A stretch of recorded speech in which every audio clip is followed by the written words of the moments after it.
Welcome to StoryStream Audiobooks. We hope you enjoy listening to our recording of Wuthering Heights by Emily Bronte. Chapter 1 1801.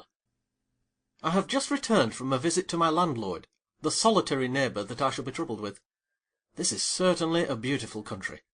In all England I do not believe that I could have fixed on a situation so completely removed from the stir of society. A perfect misanthropist's heaven, and Mr. Heathcliff and I are such a suitable pair to divide the desolation between us. A capital fellow! He little imagined how my heart warmed towards him when I beheld his black eyes withdraw so suspiciously under their brows as I rode up, and when his fingers sheltered themselves with a jealous resolution still further in his waistcoat, as I announced my name. "Mr. Heathcliff?" I said. A nod was the answer. "Mr. Lockwood, your new tenant, sir. I do myself the honour of calling as soon as possible after my arrival, to express the hope that I have not inconvenienced you by my perseverance in soliciting the occupation of Thrushcross Grange. I heard yesterday you had had some thoughts—" "Thrushcross Grange is my own, sir," he interrupted, wincing.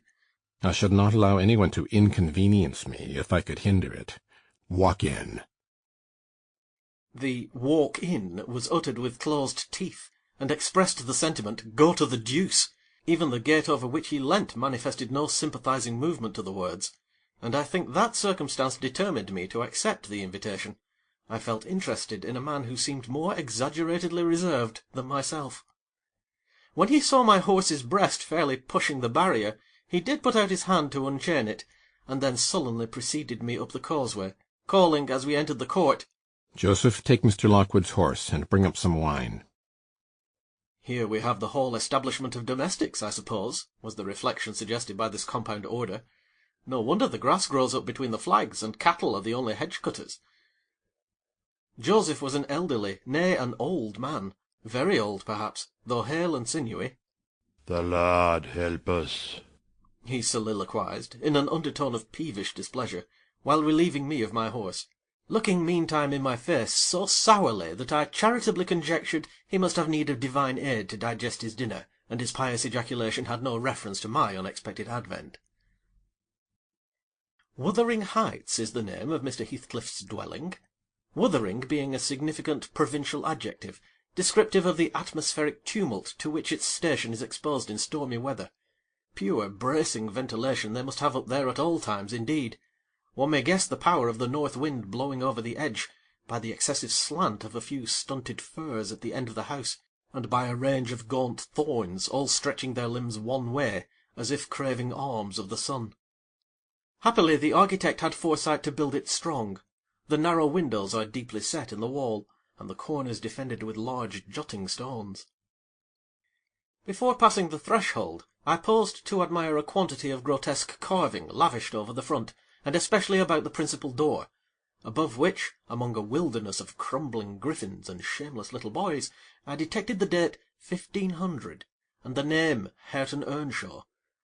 I would have made a few comments, and requested a short history of the place from the surly owner, but his attitude at the door appeared to demand my speedy entrance or complete departure, and I had no desire to aggravate his impatience previous to inspecting the penetralium. One stop brought us into the family sitting-room, without any introductory lobby or passage. They call it here the house pre-eminently. It includes kitchen and parlour generally, but I believe at Wuthering Heights the kitchen is forced to retreat altogether into another quarter. At least I distinguished a chatter of tongues, and a clatter of culinary utensils deep within, and I observed no signs of roasting, boiling, or baking about the huge fireplace, nor any glitter of copper saucepans and tin cullenders on the walls. One end, indeed, reflected splendidly both light and heat from ranks of immense pewter dishes, interspersed with silver jugs and tankards, towering row after row on a vast oak dresser to the very roof.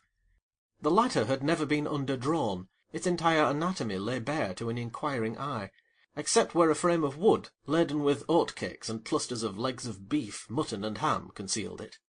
Above the chimney were sundry villainous old guns, and a couple of horse-pistols, and, by way of ornament, 3 gaudily painted canisters disposed along its ledge. The floor was of smooth white stone, the chairs high-backed primitive structures painted green, one or two heavy black ones lurking in the shade. In an arch under the dresser reposed a huge liver-coloured bitch pointer, surrounded by a swarm of squealing puppies, and other dogs haunted other recesses. The apartment and furniture would have been nothing extraordinary, as belonging to a homely northern farmer with a stubborn countenance and stalwart limbs set out to advantage in knee-breeches and gaiters. Such an individual, seated in his armchair, his mug of ale frothing on the round table before him, is to be seen in any circuit of 5 or 6 miles among these hills, if you go at the right time after dinner. But Mr. Heathcliff forms a singular contrast to his abode and style of living. He is a dark-skinned gipsy in aspect, in dress and manners a gentleman, that is, as much a gentleman as many a country squire, rather slovenly perhaps, yet not looking amiss with his negligence, because he has an erect and handsome figure, and rather morose. Possibly some people might suspect him of a degree of underbred pride. I have a sympathetic chord within that tells me it is nothing of the sort. I know, by instinct, his reserve springs from an aversion to showy displays of feeling, to manifestations of mutual kindliness. He'll love and hate equally under cover, and esteem it a species of impertinence to be loved or hated again. No, I'm running on too fast. I bestow my own attributes over-liberally on him. Mr. Heathcliff may have entirely dissimilar reasons for keeping his hand out of the way when he meets a would-be acquaintance, to those which actuate me. Let me hope my constitution is almost peculiar. My dear mother used to say I should never have a comfortable home, and only last summer I proved myself perfectly unworthy of one. While enjoying a month of fine weather at the sea-coast, I was thrown into the company of a most fascinating creature, a real goddess in my eyes, as long as she took no notice of me. I never told my love vocally. Still, if looks have language, the merest idiot might have guessed I was over head and ears. She understood me at last, and looked a return, the sweetest of all imaginable looks. And what did I do? I confess it with shame, shrunk icily into myself like a snail, at every glance retired colder and farther, till finally the poor innocent was led to doubt her own senses, and, overwhelmed with confusion at her supposed mistake, persuaded her mamma to decamp. By this curious turn of disposition, I have gained the reputation of deliberate heartlessness, how undeserved I alone can appreciate. I took a seat at the end of the hearthstone opposite that towards which my landlord advanced, and filled up an interval of silence by attempting to caress the canine mother, who had left her nursery and was sneaking wolfishly to the back of my legs, her lip curled up, and her white teeth watering for a snatch. My caress provoked a long guttural gnarl. "You'd better let the dog alone," growled Mr. Heathcliff in unison, checking fiercer demonstrations with a punch of his foot. "She's not accustomed to be spoiled, not kept for a pet." Then, striding to a side door, he shouted again, "Joseph!" Joseph mumbled indistinctly in the depths of the cellar, but gave no intimation of ascending, so his master dived down to him, leaving me vis-à-vis the ruffianly bitch and a pair of grim shaggy sheepdogs, who shared with her a jealous guardianship over all my movements. Not anxious to come in contact with their fangs, I sat still, but, imagining they would scarcely understand tacit insults, I unfortunately indulged in winking and making faces at the trio, and some turn of my physiognomy so irritated madam that she suddenly broke into a fury, and leapt on my knees. I flung her back, and hastened to interpose the table between us. This proceeding aroused the whole hive. Half a dozen 4-footed fiends of various sizes and ages issued from hidden dens to the common centre. I felt my heels and coat-laps peculiar subjects of assault, and parrying off the larger combatants as effectually as I could with the poker, I was constrained to demand, aloud, assistance from some of the household in re-establishing peace. Mr. Heathcliff and his man climbed the cellar steps with vexatious phlegm. I don't think they moved 1 second faster than usual, though the hearth was an absolute tempest of worrying and yelping. Happily, an inhabitant of the kitchen made more dispatch. A lusty dame with tucked-up gown, bare arms, and fire-flushed cheeks, rushed into the midst of us flourishing a frying-pan, and used that weapon and her tongue to such purpose that the storm subsided magically, and she only remained, heaving like a sea after a high wind, when her master entered on the scene. "What the devil is the matter?" he asked, eyeing me in a manner that I could ill endure after this inhospitable treatment. "What the devil, indeed?" I muttered. "The herd of possessed swine could have had no worse spirits in them than those animals of yours, sir. You might as well leave a stranger with a brood of tigers." They won't meddle with persons who touch nothing, he remarked, putting the bottle before me and restoring the displaced table. The dogs do right to be vigilant. Take a glass of wine? No, thank you. Not bitten, are you? If I had been, I would have set my signet on the biter. Heathcliff's countenance relaxed into a grin. Come, come, he said. You are flurried, Mr. Lockwood. Here, take a little wine. Guests are so exceedingly rare in this house that I and my dogs, I am willing to own, hardly know how to receive them. Your health, sir? I bowed and returned the pledge, beginning to perceive that it would be foolish to sit sulking for the misbehaviour of a pack of curs. Besides, I felt loath to yield the fellow further amusement at my expense, since his humour took that turn. He, probably swayed by prudential consideration of the folly of offending a good tenant, relaxed a little in the laconic style of chipping off his pronouns and auxiliary verbs, and introduced what he supposed would be a subject of interest to me, a discourse on the advantages and disadvantages of my present place of retirement. I found him very intelligent on the topics we touched, and before I went home I was encouraged so far as to volunteer another visit to-morrow. He evidently wished no repetition of my intrusion. I shall go, notwithstanding. It is astonishing how sociable I feel myself compared with him. Chapter 2. Yesterday afternoon set in misty and cold. I had half a mind to spend it by my study fire, instead of wading through heath and mud to Wuthering Heights. On coming up from dinner, however, N.B. I dine between 12 and 1 o'clock, the housekeeper, a matronly lady taken as a fixture along with the house, could not, or would not, comprehend my request that I might be served at 5. On mounting the stairs with this lazy intention, and stepping into the room, I saw a servant girl on her knees, surrounded by brushes and coal scuttles, and raising an infernal dust as she extinguished the flames with heaps of cinders. This spectacle drove me back immediately.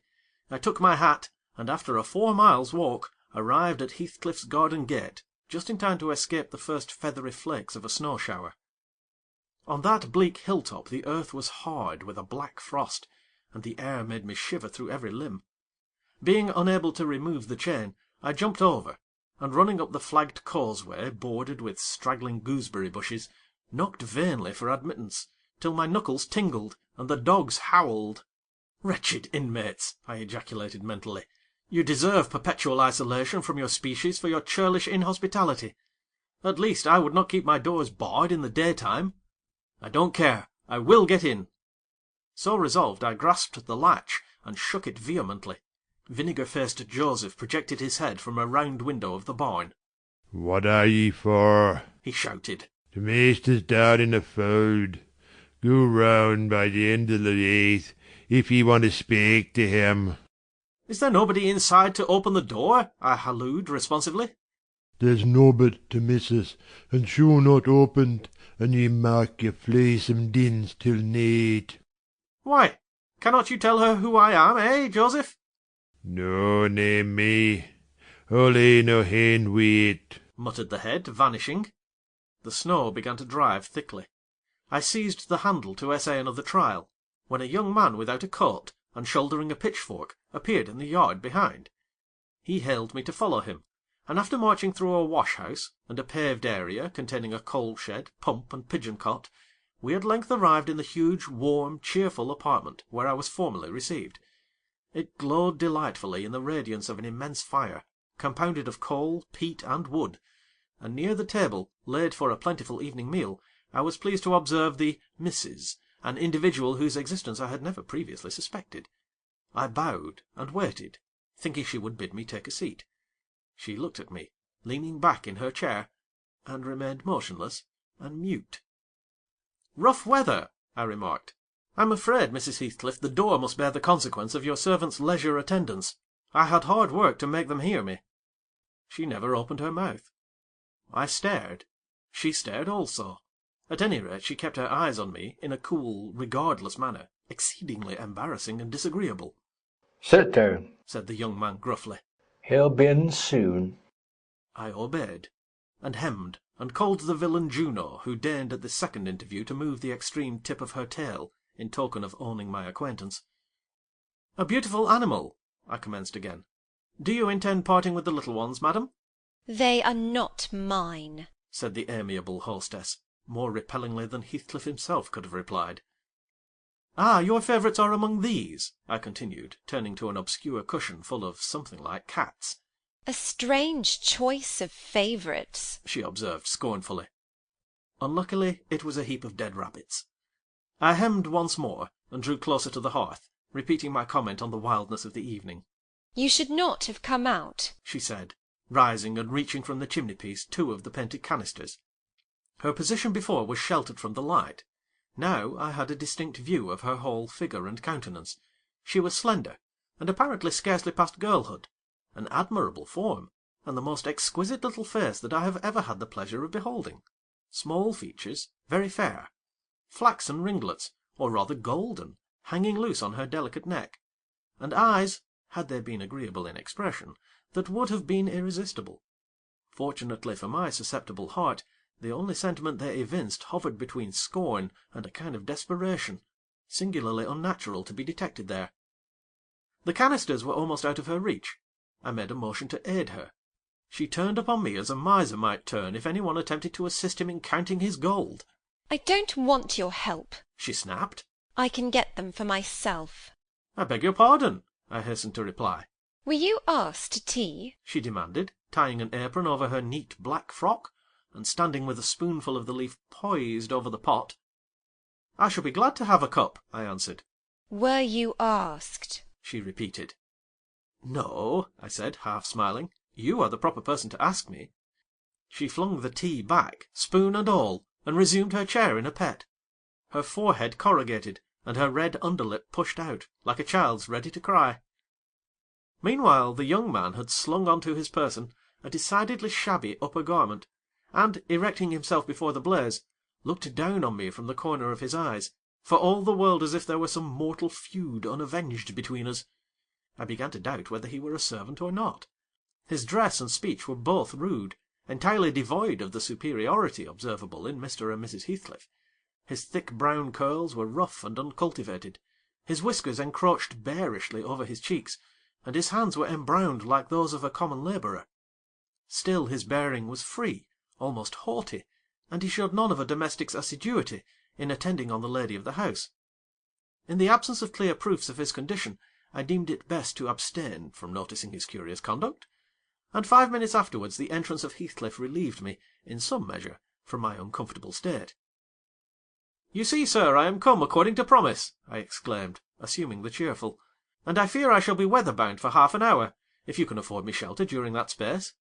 Half an hour? he said, shaking the white flakes from his clothes. I wonder you should select the thick of a snowstorm to ramble about in. Do you know that you run the risk of being lost in the marshes? People familiar with these moors often miss their road on such evenings, and I can tell you there is no chance of a change at present. Perhaps I can get a guide among your lads, and he might stay at the Grange till morning. Could you spare me one? No, I could not. Oh, indeed. Well, then I must trust to my own sagacity. Humph. Are you going to make the tea? demanded he of the shabby coat, shifting his ferocious gaze from me to the young lady. Is he to have any? she asked, appealing to Heathcliff. Get it ready, will you? was the answer, uttered so savagely that I started.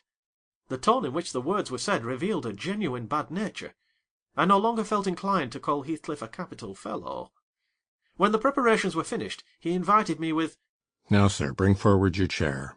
and we all, including the rustic youth, drew round the table, an austere silence prevailing while we discussed our meal. I thought, if I had caused the cloud, it was my duty to make an effort to dispel it. They could not every day sit so grim and taciturn, and it was impossible, however ill-tempered they might be, that the universal scowl they wore was their everyday countenance. "It is strange," I began, in the interval of swallowing one cup of tea and receiving another, "it is strange how custom can mould our tastes and ideas. Many could not imagine the existence of happiness in a life of such complete exile from the world as you spend, Mr. Heathcliff.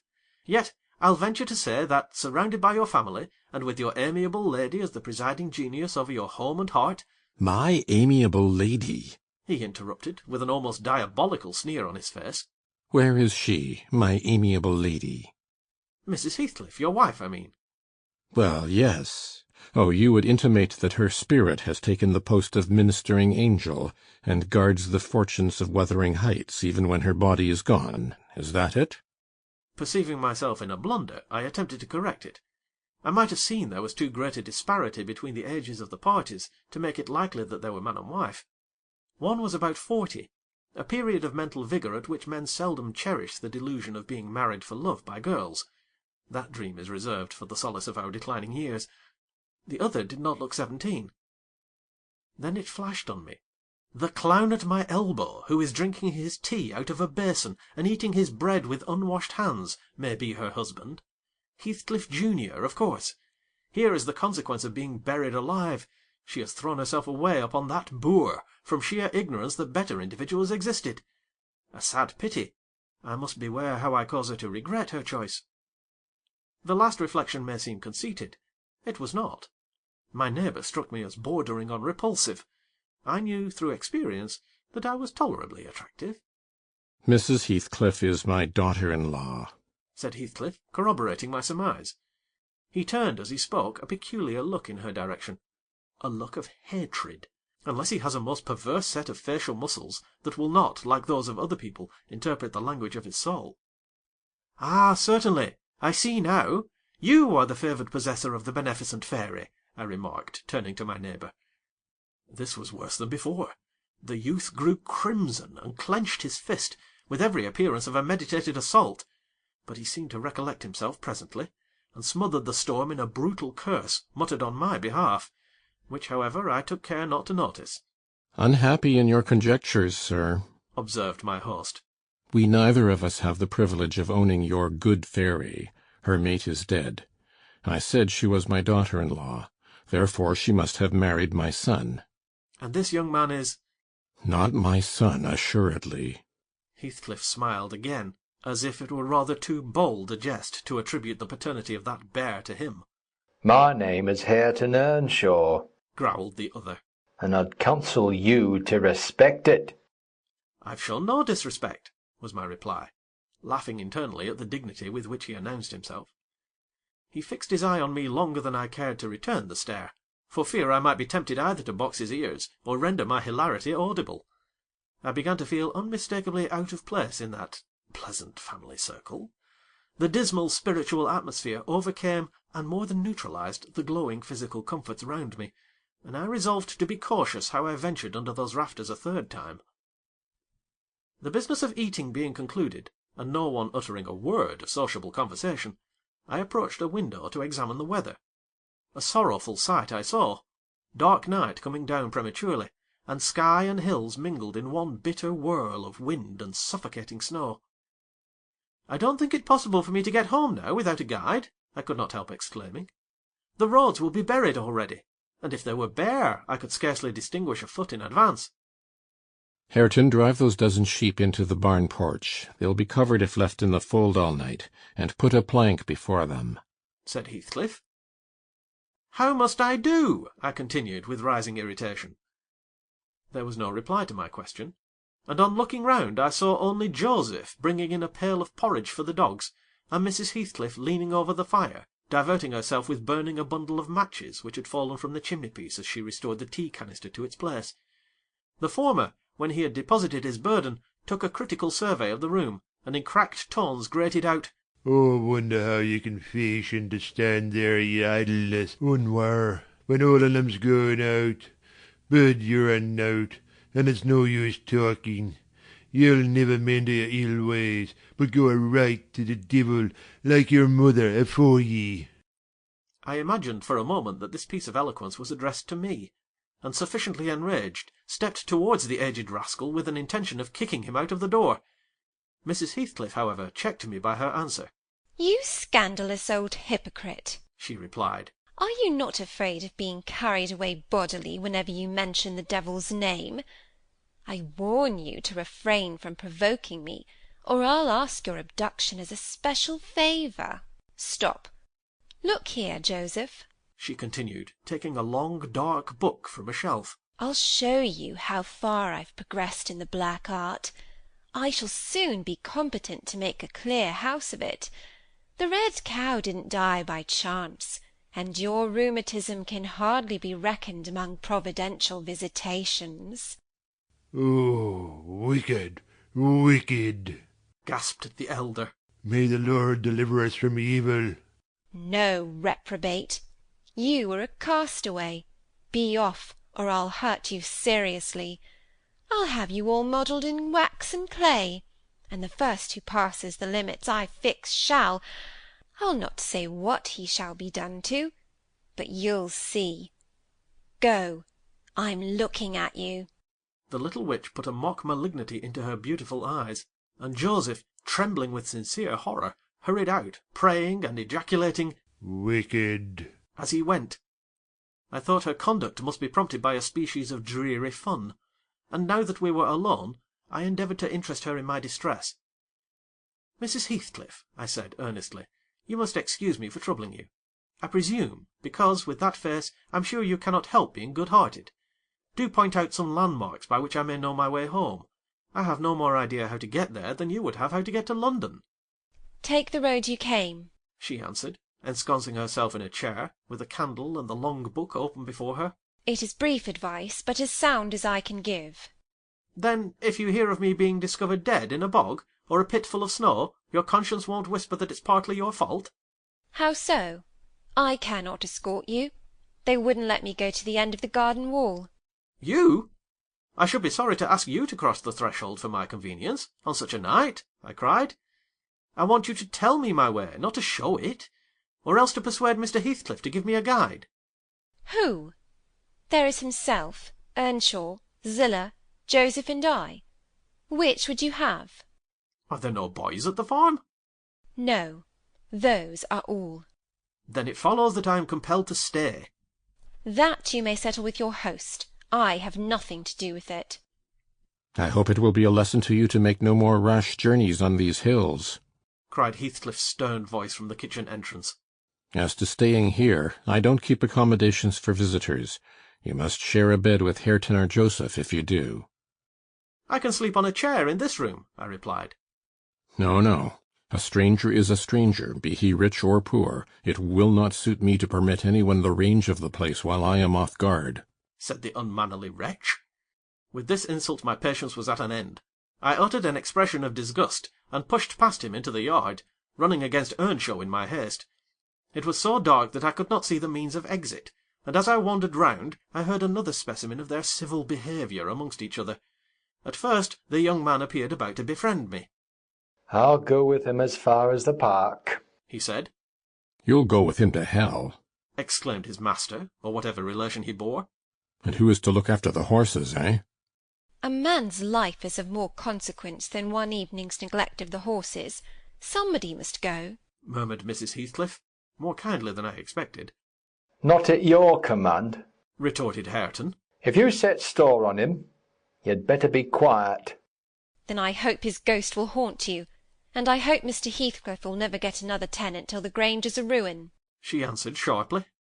Hearken, hearken, sho's cursing on him, muttered Joseph, towards whom I had been steering.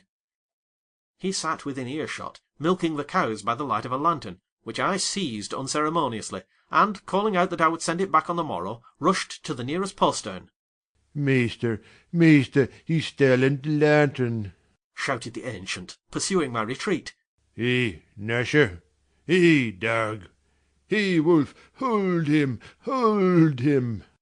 On opening the little door, 2 hairy monsters flew at my throat, bearing me down, and extinguishing the light, while a mingled guffaw from Heathcliff and Hareton put the copestone on my rage and humiliation. Fortunately, the beasts seemed more bent on stretching their paws, and yawning, and flourishing their tails, than devouring me alive, but they would suffer no resurrection, and I was forced to lie till their malignant masters pleased to deliver me. Then, hatless, and trembling with wrath, I ordered the miscreants to let me out, on their peril to keep me 1 minute longer, with several incoherent threats of retaliation that, in their indefinite depths of virulency, smacked of King Lear. The vehemence of my agitation brought on a copious bleeding at the nose, and still Heathcliff laughed, and still I scolded. I don't know what would have concluded the scene, had there not been one person at hand rather more rational than myself, and more benevolent than my entertainer. This was Zillah, the stout housewife, who at length issued forth to inquire into the nature of the uproar. She thought that some of them had been laying violent hands on me, and, not daring to attack her master, she turned her vocal artillery against the younger scoundrel. "Well, Mr. Earnshaw," she cried, "I wonder what you'll have agate next. Are we going to murder folk on our very doorstones? I see this house will never do for me. Well, look at the poor lad, he's fair choking. Wisht you mightn't go on so. Come in, and I'll cure that. There now, hold ye still." With these words she suddenly splashed a pint of icy water down my neck, and pulled me into the kitchen. Mr. Heathcliff followed, his accidental merriment expiring quickly in his habitual moroseness. I was sick exceedingly, and dizzy, and faint, and thus compelled perforce to accept lodgings under his roof. He told Zillah to give me a glass of brandy, and then passed on to the inner room, while she condoled with me on my sorry predicament, and, having obeyed his orders, whereby I was somewhat revived, ushered me to bed. Chapter 3. While leading the way upstairs, she recommended that I should hide the candle, and not make a noise, for her master had an odd notion about the chamber she would put me in, and never let anybody lodge there willingly. I asked the reason. She did not know, she answered. She had only lived there a year or two, and they had so many queer goings-on she could not begin to be curious. Too stupefied to be curious myself, I fastened my door and glanced round for the bed. The whole furniture consisted of a chair, a clothes-press, and a large oak case, with squares cut out near the top resembling coach windows. Having approached this structure, I looked inside, and perceived it to be a singular sort of old-fashioned couch, very conveniently designed to obviate the necessity for every member of the family having a room to himself. In fact, it formed a little closet, and the ledge of a window, which it enclosed, served as a table. I slid back the panelled sides, got in with my light, pulled them together again, and felt secure against the vigilance of Heathcliff, and every one else. The ledge where I placed my candle had a few mildewed books piled up in one corner, and it was covered with writing scratched on the paint. This writing, however, was nothing but a name, repeated in all kinds of characters, large and small. Catherine Earnshaw, here and there varied to Catherine Heathcliff, and then again to Catherine Linton. In vapid listlessness, I leant my head against the window, and continued spelling over Catherine Earnshaw, Heathcliff, Linton, till my eyes closed. But they had not rested 5 minutes when a glare of white letters started from the dark, as vivid as spectres. The air swarmed with Catherines, and rousing myself to dispel the obtrusive name, I discovered my candle-wick reclining on one of the antique volumes, and perfuming the place with an odour of roasted calf-skin. I snuffed it off, and, very ill at ease under the influence of cold and lingering nausea, sat up and spread open the injured tome on my knee. It was a testament, in lean type, and smelling dreadfully musty. A fly-leaf bore the inscription, Catherine Earnshaw, her book, and a date some quarter of a century back. I shut it, and took up another, and another, till I had examined all. Catherine's library was select, and its state of dilapidation proved it to have been well used, though not altogether for a legitimate purpose. Scarcely one chapter had escaped, a pen-and-ink commentary, at least the appearance of one, covering every morsel of blank that the printer had left. Some were detached sentences. Other parts took the form of a regular diary, scrawled in an unformed, childish hand. At the top of an extra page, quite a treasure probably when first lighted on, I was greatly amused to behold an excellent caricature of my friend Joseph, rudely yet powerfully sketched. An immediate interest kindled within me for the unknown Catherine, and I began forthwith to decipher her faded hieroglyphics. "An awful Sunday," commenced the paragraph beneath. "I wish my father were back again. Hindley is a detestable substitute. His conduct to Heathcliff is atrocious. H. and I are going to rebel. We took our initiatory step this evening. All day had been flooding with rain. We could not go to church, so Joseph must needs get up a congregation in the garret. And, while Hindley and his wife basked downstairs before a comfortable fire, doing anything but reading their Bibles, I'll answer for it, Heathcliff, myself, and the unhappy ploughboy were commanded to take our prayer-books and mount. We were ranged in a row, on a sack of corn, groaning and shivering, and hoping that Joseph would shiver too, so that he might give us a short homily for his own sake. A vain idea!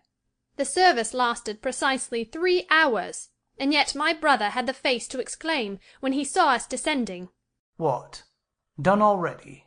On Sunday evenings we used to be permitted to play, if we did not make much noise. Now a mere titter is sufficient to send us into corners. "You forgot you have a master here," says the tyrant. "I'll demolish the first who puts me out of temper. I insist on perfect sobriety and silence. Oh, boy, was that you? Francis, darling, pull his hair as you go by. I heard him snap his fingers." Frances pulled his hair heartily, and then went and seated herself on her husband's knee, and there they were, like 2 babies, kissing and talking nonsense by the hour. Foolish palaver that we should be ashamed of. We made ourselves as snug as our means allowed, in the arch of the dresser. I had just fastened our pinafores together, and hung them up for a curtain, when in comes Joseph, on an errand from the stables. He tears down my handiwork, boxes my ears, and croaks, "The Master's nobbut just buried, and Sabbath not owed, and the sound of the gospel still in your lugs, and you dar be laking. Shame on ye! Sit ye down, ill childer. There's good books enough, if ye'll read 'em. Sit ye down, and think of your souls." Saying this, he compelled us so to square our positions that we might receive from the far-off fire a dull ray to show us the text of the lumber he thrust upon us. I could not bear the employment. I took my dingy volume by the scroop, and hurled it into the dog-kennel, vowing I hated a good book. Heathcliff kicked his to the same place. Then there was a hubbub. "Maister Hindley," shouted our chaplain. "Maister, come hither. Miss Cathy's riven the back off the helmet of salvation, and Heathcliff's paused his feet into the first part of the broad way to destruction. It's fair fleesome that ye let him go on this gate. Eh, the old man wad ha' laced him properly, but he's gone." Hindley hurried up from his paradise on the hearth, and seizing one of us by the collar, and the other by the arm, hurled us both into the back kitchen, where Joseph asseverated "Old Nick" would fetch us as sure as we were living, and, so comforted, we each sought a separate nook to await his advent. I reached this book, and a pot of ink from a shelf, and pushed the house door ajar to give me light, and I have got the time on with writing for 20 minutes, but my companion is impatient, and proposes that we should appropriate the dairywoman's cloak, and have a scamper on the moors, under its shelter. A pleasant suggestion. And then, if the surly old man come in, he may believe his prophecy verified. We cannot be damper, or colder, in the rain than we are here. I suppose Catherine fulfilled her project, for the next sentence took up another subject. She waxed lachrymose. "How little did I dream that Hindley would ever make me cry so," she wrote. "My head aches till I cannot keep it on the pillow, and still I can't give over. Poor Heathcliff! Hindley calls him a vagabond, and won't let him sit with us, nor eat with us any more, and he says he and I must not play together, and threatens to turn him out of the house if we break his orders. He has been blaming our father, how dared he, for treating H too liberally, and swears he will reduce him to his right place." I began to nod drowsily over the dim page. My eye wandered from manuscript to print. I saw a red ornamented title, 70 times 7 and the first of the 71st, a pious discourse delivered by the Reverend Jabez Branderham in the chapel of Gimmerden Sow. And while I was half-consciously worrying my brain to guess what Jabez Branderham would make of his subject, I sank back in bed and fell asleep. Alas for the effects of bad tea and bad temper! What else could it be that made me pass such a terrible night? I don't remember another that I can compare at all with it since I was capable of suffering. I began to dream, almost before I ceased to be sensible of my locality. I thought it was morning, and I had set out on my way home with Joseph for a guide. The snow lay yards deep in our road, and as we floundered on, my companion wearied me with constant reproaches that I had not brought a pilgrim's staff, telling me that I could never get into the house without one, and boastfully flourishing a heavy-headed cudgel, which I understood to be so denominated. For a moment I considered it absurd that I should need such a weapon to gain admittance into my own residence. Then a new idea flashed across me. I was not going there, We were journeying to hear the famous Jabez Branderham preach from the text 70 times 7, and either Joseph, the preacher, or I had committed the first of the 71st, and were to be publicly exposed and excommunicated. We came to the chapel. I have passed it really in my walks, twice or thrice. It lies in a hollow between two hills, an elevated hollow near a swamp, whose peaty moisture is said to answer all the purposes of embalming on the few corpses deposited there. The roof has been kept whole hitherto, but as the clergyman's stipend is only £20 per annum, and a house with 2 rooms, threatening speedily to determine into one, no clergyman will undertake the duties of pastor, especially as it is currently reported that his flock would rather let him starve than increase the living by 1 penny from their own pockets. However, in my dream Jabez had a full and attentive congregation, and he preached, good God, what a sermon, divided into 490 parts, each fully equal to an ordinary address from the pulpit, and each discussing a separate sin. Where he searched for them I cannot tell. He had his private manner of interpreting the phrase, and it seemed necessary the brother should sin different sins on every occasion. They were of the most curious character, odd transgressions that I never imagined previously.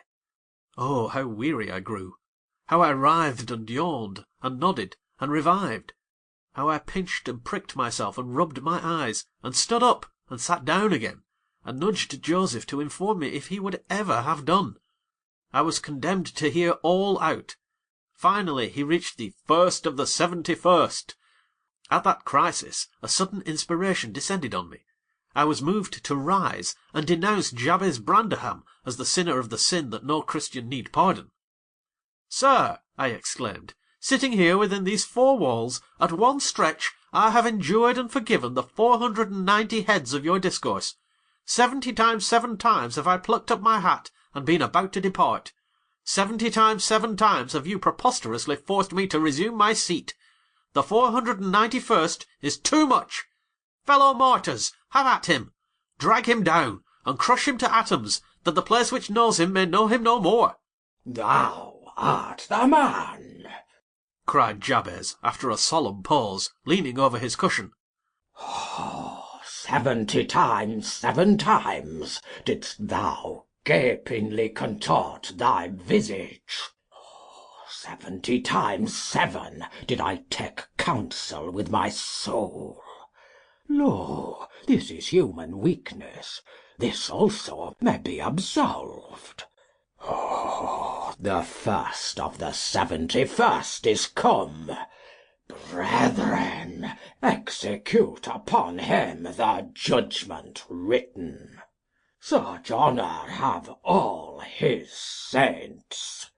With that concluding word, the whole assembly, exalting their pilgrims' staves, rushed round me in a body, and I, having no weapon to raise in self-defence, commenced grappling with Joseph, my nearest and most ferocious assailant, for his. In the confluence of the multitude several clubs crossed.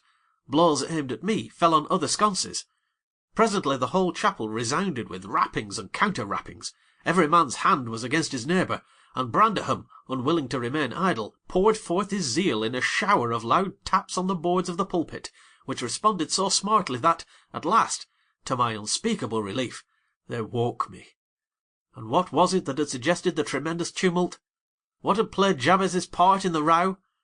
Merely the branch of a fir tree that touched my lattice as the blast wailed by, and rattled its dry cones against the panes. I listened doubtingly an instant, detected the disturber, then turned and dozed, and dreamt again, if possible still more disagreeably than before. This time I remembered I was lying in the oak closet, and I heard distinctly the gusty wind and the driving of the snow. I heard also the fir bough repeating its teasing sound, and ascribed it to the right cause, but it annoyed me so much that I resolved to silence it if possible, and, I thought, I rose and endeavoured to unhasp the casement. The hook was soldered into the staple, a circumstance observed by me when awake, but forgotten. "I must stop it nevertheless," I muttered, knocking my knuckles through the glass, and stretching an arm out to seize the importunate branch, instead of which my fingers closed on the fingers of a little ice-cold hand. The intense horror of nightmare came over me. I tried to draw back my arm, but the hand clung to it, and a most melancholy voice sobbed, "Let me in! Let me in!" "Who are you?" I asked, struggling meanwhile to disengage myself. "Catherine Linton," it replied shiveringly. Why did I think of Linton? I had read Earnshaw 20 times for Linton. "I'm come home. I lost my way on the moor." As it spoke, I discerned obscurely a child's face looking through the window. Terror made me cruel, and finding it useless to attempt shaking the creature off, I pulled its wrist onto the broken pane, and rubbed it to and fro till the blood ran down and soaked the bedclothes. Still it wailed, "Let me in!" and maintained its tenacious gripe, almost maddening me with fear. "How can I said at length. "Let me go if you want me to let you in." The fingers relaxed. I snatched mine through the hole, hurriedly piled the books up in a pyramid against it, and stopped my ears to exclude the lamentable prayer. I seemed to keep them closed above a quarter of an hour, yet the instant I listened again, there was the doleful cry moaning on. "Begone!" I shouted. "I'll never let you in, not if you beg for 20 years." "It is 20 years," mourned the voice. 20 years. I've been a waif for 20 years." Thereat began a feeble scratching outside, and the pile of books moved as if thrust forward. I tried to jump up, but could not stir a limb, and so yelled aloud in a frenzy of fright. To my confusion, I discovered the yell was not ideal. Hasty footsteps approached my chamber door. Somebody pushed it open with a vigorous hand, and a light glimmered through the squares at the top of the bed. I sat shuddering yet, and wiping the perspiration from my forehead. The intruder appeared to hesitate, and muttered to himself. At last he said, in a half-whisper, plainly not expecting an answer, "Is anyone here?" I considered it best to confess my presence, for I knew Heathcliff's accents, and feared he might search further if I kept quiet. With this intention I turned and opened the panels. I shall not soon forget the effect my action produced. Heathcliff stood near the entrance in his shirt and trousers, with a candle dripping over his fingers, and his face as white as the wall behind him. The first creak of the oak startled him like an electric shock. The light leaped from his hold to a distance of some feet, and his agitation was so extreme that he could hardly pick it up.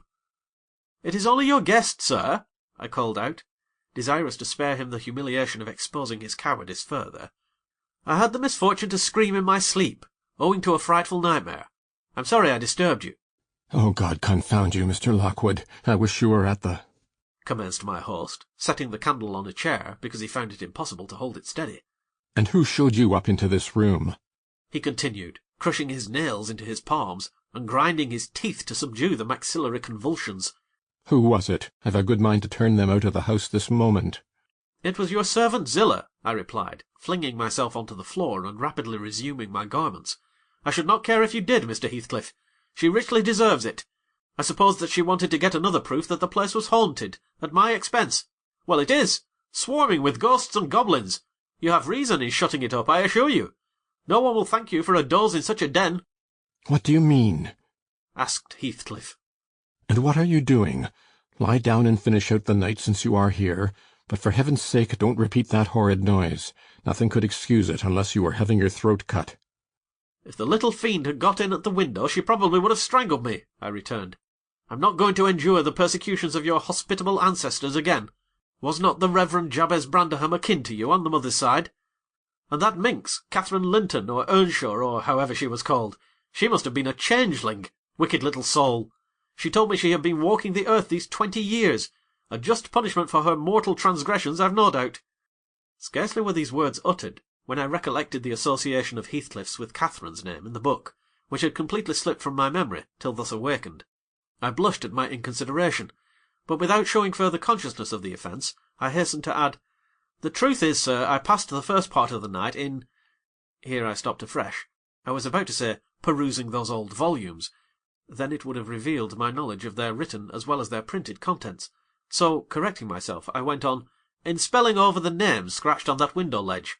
A monotonous occupation calculated to set me asleep, like counting or—" "What can you mean by talking in this way to me?" thundered Heathcliff with savage vehemence. How dare you, under my roof? God, he's mad to speak so." And he struck his forehead with rage. I did not know whether to resent this language or pursue my explanation, but he seemed so powerfully affected that I took pity and proceeded with my dreams, affirming I had never heard the appellation of Catherine Linton before, but reading it often over produced an impression which personified itself when I had no longer my imagination under control. Heathcliff gradually fell back into the shelter of the bed as I spoke, finally sitting down almost concealed behind it. I guessed, however, by his irregular and intercepted breathing, that he struggled to vanquish an excess of violent emotion. Not liking to show him that I had heard the conflict, I continued my toilette rather noisily, looked at my watch, and soliloquized on the length of the night. Not 3 o'clock yet! I could have taken oath it had been 6. Time stagnates here. We must surely have retired to rest at 8. Always at 9 in winter, and rise at 4, said my host, suppressing a groan, and as I fancied by the motion of his arm's shadow, dashing a tear from his eyes. Mr. Lockwood, he added, you may go into my room. You'll only be in the way, coming downstairs so early, and your childish outcry has sent sleep to the devil for me. And for me too, I replied. I'll walk in the yard till daylight, and then I'll be off, and you need not dread a repetition of my intrusion. I'm now quite cured of seeking pleasure in society, be it country or town. A sensible man ought to find sufficient company in himself. Delightful company, muttered Heathcliff. Take the candle and go where you please. I shall join you directly. Keep out of the yard, though. The dogs are unchained, and the house, Juno mounts sentinel there, and... Nay, you can only ramble about the steps and passages. But away with you. I'll come in 2 minutes.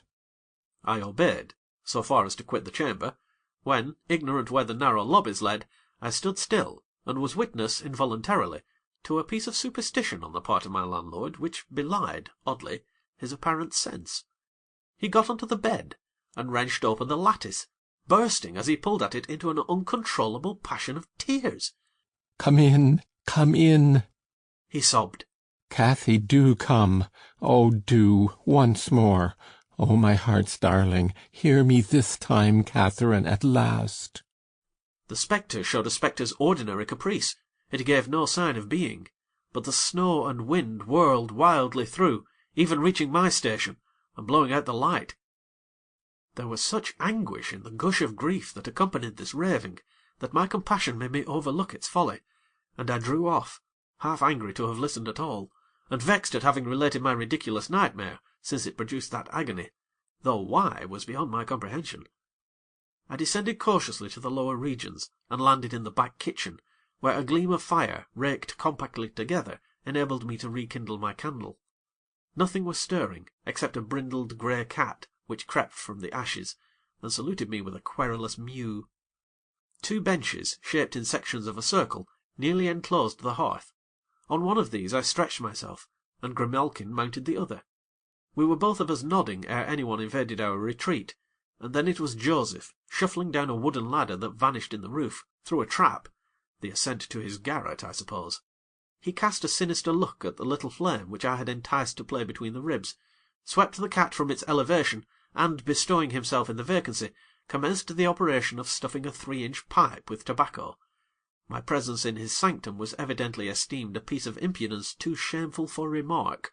He silently applied the tube to his lips, folded his arms, and puffed away. I let him enjoy the luxury unannoyed, and after sucking out his last wreath and heaving a profound sigh, he got up and departed as solemnly as he came. A more elastic footstep entered next, and now I opened my mouth for a good morning, but closed it again, the salutation unachieved, for Catherine Earnshaw was performing his orison sotto voce in a series of curses directed against every object he touched, while he rummaged a corner for a spade or shovel to dig through the drifts. He glanced over the back of the bench, dilating his nostrils, and thought as little of exchanging civilities with me as with my companion the cat. I guessed by his preparations that egress was allowed, and, leaving my hard couch, made a movement to follow him.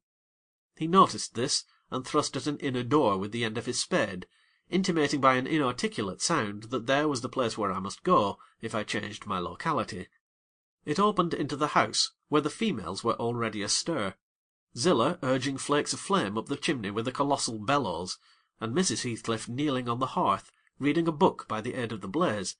She held her hand interposed between the furnace heat and her eyes, and seemed absorbed in her occupation, desisting from it only to chide the servant for covering her with sparks, or to push away a dog, now and then, that snoozled its nose over-forwardly into her face.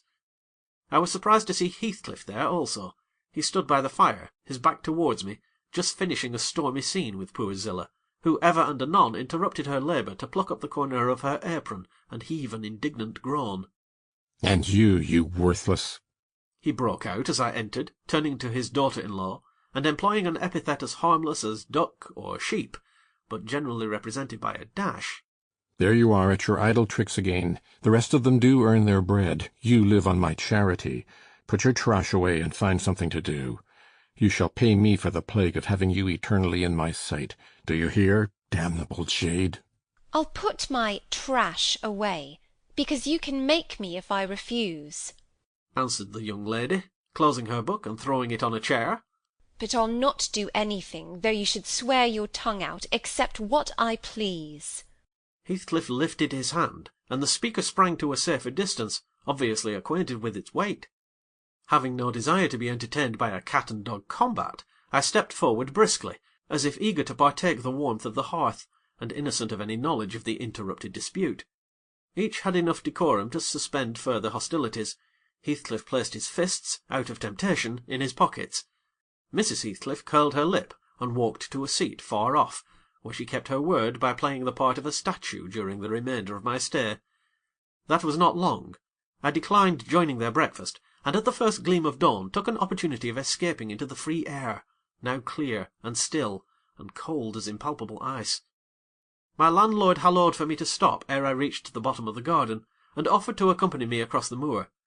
It was well he did, for the whole hill-back was one billowy white ocean, the swells and falls not indicating corresponding rises and depressions in the ground. Many pits at least were filled to a level, and entire ranges of mounds, the refuse of the quarries, blotted from the chart which my yesterday's walk left pictured in my mind. I had remarked on one side of the road, at intervals of 6 or 7 yards, a line of upright stones, continued through the whole length of the barren. These were erected and daubed with lime on purpose to serve as guides in the dark, and also when a fall like the present confounded the deep swamps on either hand with the firmer path. But, excepting a dirty dot pointing up here and there, all traces of their existence had vanished, and my companion found it necessary to warn me frequently to steer to the right or left, when I imagined I was following correctly the windings of the road. We exchanged little conversation, and he halted at the entrance of Thrushcross Park, saying I could make no error there. Our adieux were limited to a hasty bow, and then I pushed forward, trusting to my own resources, for the porter's lodge is untenanted as yet. The distance from the gate to the Grange is 2 miles. I believe I managed to make it 4, what with losing myself among the trees, and sinking up to the neck in snow, a predicament which only those who have experienced it can appreciate. At any rate, whatever were my wanderings, the clock chimed 12 as I entered the house, and that gave exactly an hour for every mile of the usual way from Wuthering Heights. My human fixture and her satellites rushed to welcome me, exclaiming tumultuously they had completely given me up. Everybody conjectured that I perished last night, and they were wondering how they must set about the search for my remains. I bid them be quiet, now that they saw me returned, and, benumbed to my very heart, I dragged upstairs, whence, after putting on dry clothes, and pacing to and fro 30 or 40 minutes to restore the animal heat, I adjourned to my study, feeble as a kitten, almost too much so to enjoy the cheerful fire and smoking coffee which the servant had prepared for my refreshment. Chapter 4. What vain weathercocks we are! I, who had determined to hold myself independent of all social intercourse, and thanked my stars that at length I had lighted on a spot where it was next to impracticable, I, weak wretch, after maintaining till dusk a struggle with low spirits and solitude, was finally compelled to strike my colours, and under pretence of gaining information concerning the necessities of my establishment, I desired Mrs. Dean, when she brought in supper, to sit down while I ate it, hoping sincerely she would prove a regular gossip, and either rouse me to animation, or lull me to sleep by her talk. "You have lived here a considerable time," I commenced. "Did you not say 16 years?" 18, sir. I came when the mistress was married, to wait on her. After she died, the master retained me for his housekeeper. "Indeed." There ensued a pause. She was not a gossip, I feared, unless about her own affairs, and those could hardly interest me. However, having studied for an interval, with a fist on either knee, and a cloud of meditation over her ruddy countenance, she ejaculated, Ah, times are greatly changed since then. Yes, I remarked. You've seen a good many alterations, I suppose. I have, and troubles too, she said. Oh, I'll turn the talk on my landlord's family, I thought to myself. A good subject to start.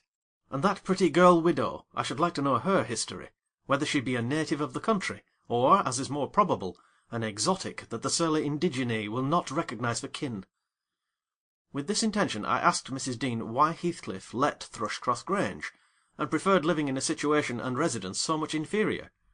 Is he not rich enough to keep the estate in good order? I inquired. She returned, Rich, sir?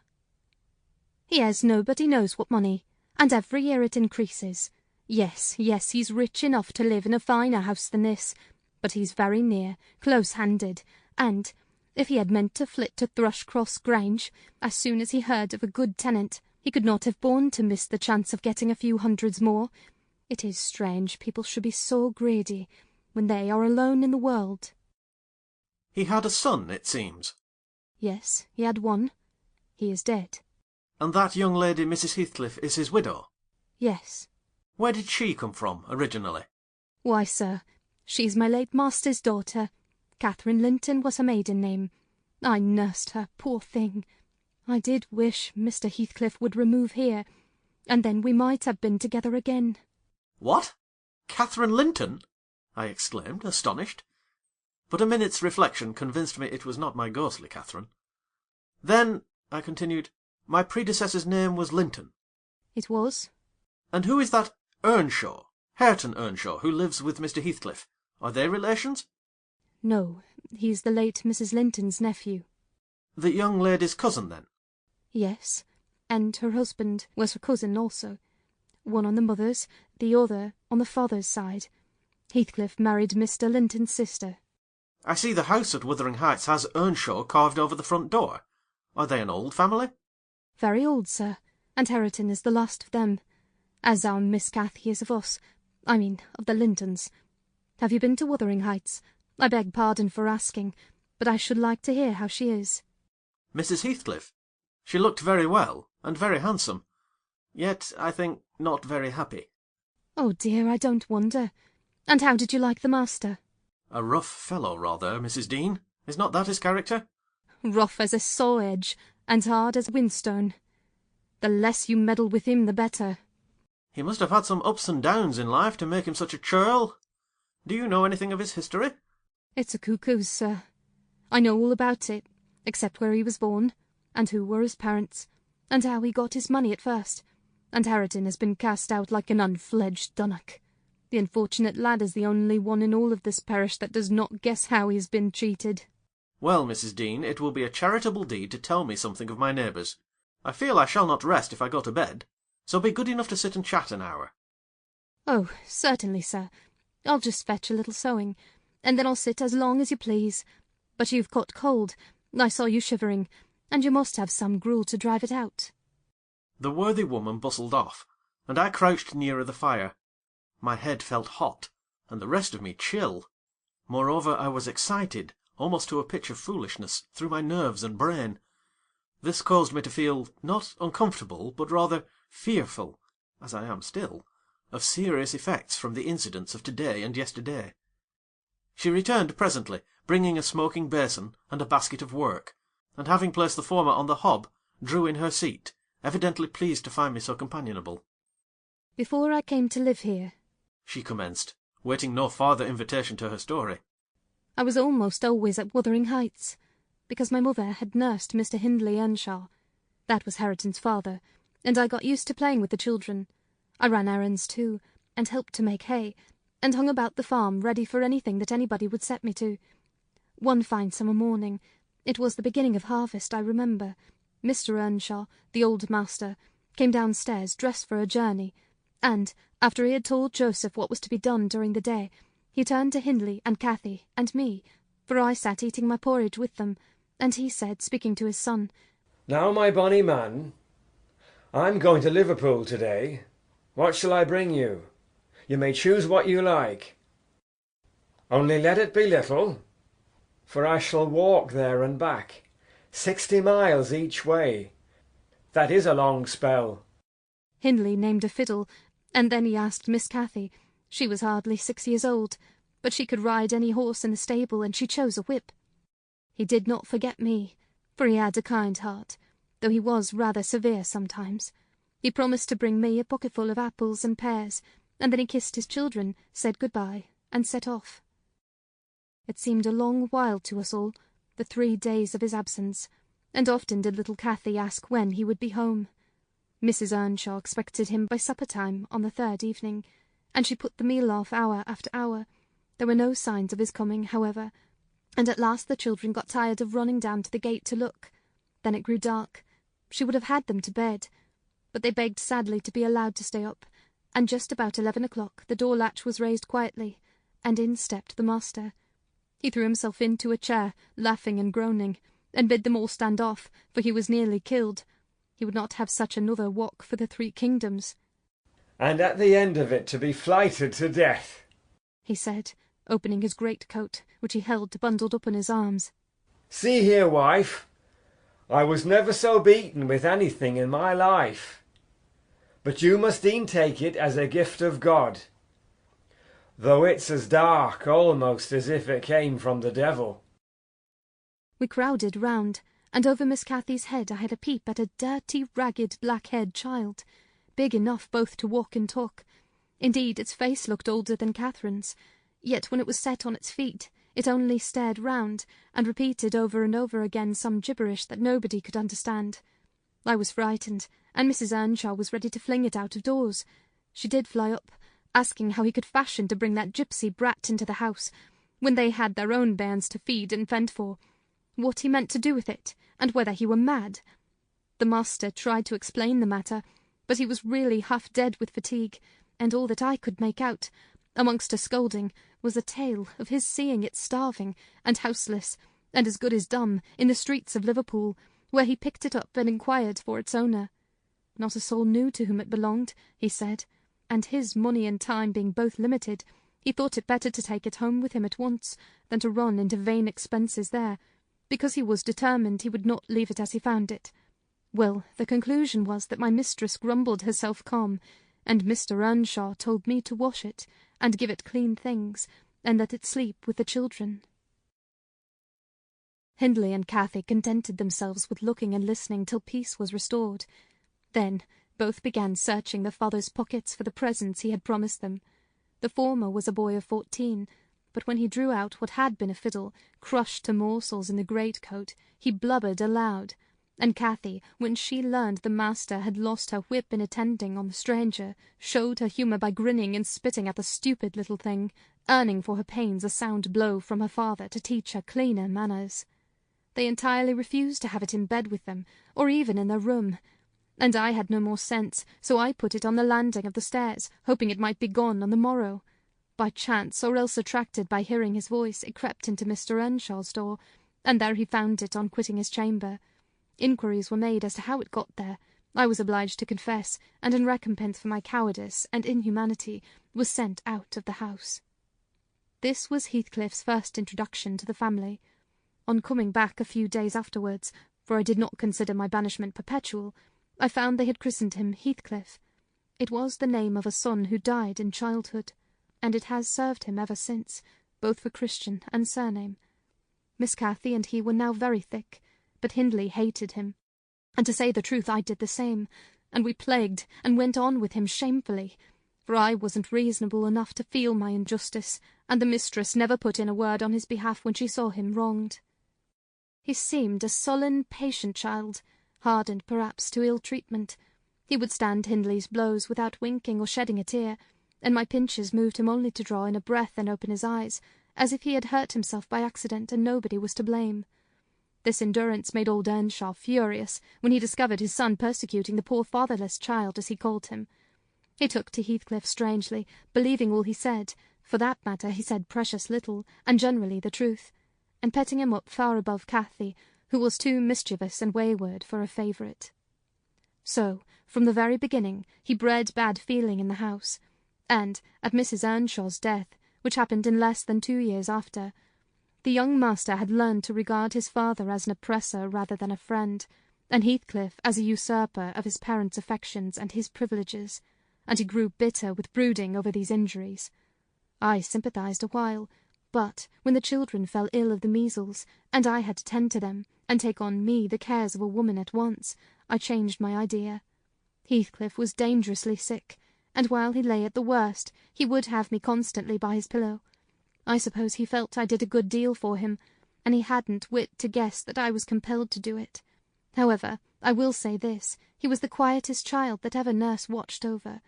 The difference between him and the others forced me to be less partial. Cathy and her brother harassed me terribly. He was as uncomplaining as a lamb, though hardness, not gentleness, made him give little trouble. He got through, and the doctor affirmed it was in great measure owing to me, and praised me for my care. I was vain of his commendations, and softened towards the being by whose means I earned them, and thus Hindley lost his last ally. Still I couldn't dote on Heathcliff, and I wondered often what my master saw to admire so much in the sullen boy, who never, to my recollection, repaid his indulgence by any sign of gratitude. He was not insolent to his benefactor, he was simply insensible. Though knowing perfectly the hold he had on his heart, and conscious he had only to speak, and all the house would be obliged to bend to his wishes. As an instance, I remember Mr. Earnshaw once bought a couple of colts at the parish fair, and gave the lads each one. Heathcliff took the handsomest, but it soon fell lame, and when he discovered it, he said to Hindley, "You must exchange horses with me. I don't like mine, and if you won't, I shall tell father of the 3 thrashings you've given me this week, and show him my arm, which is black to the shoulder." Hindley put out his tongue, and cuffed him over the ears. "You'd better do it at once." He persisted, escaping to the porch.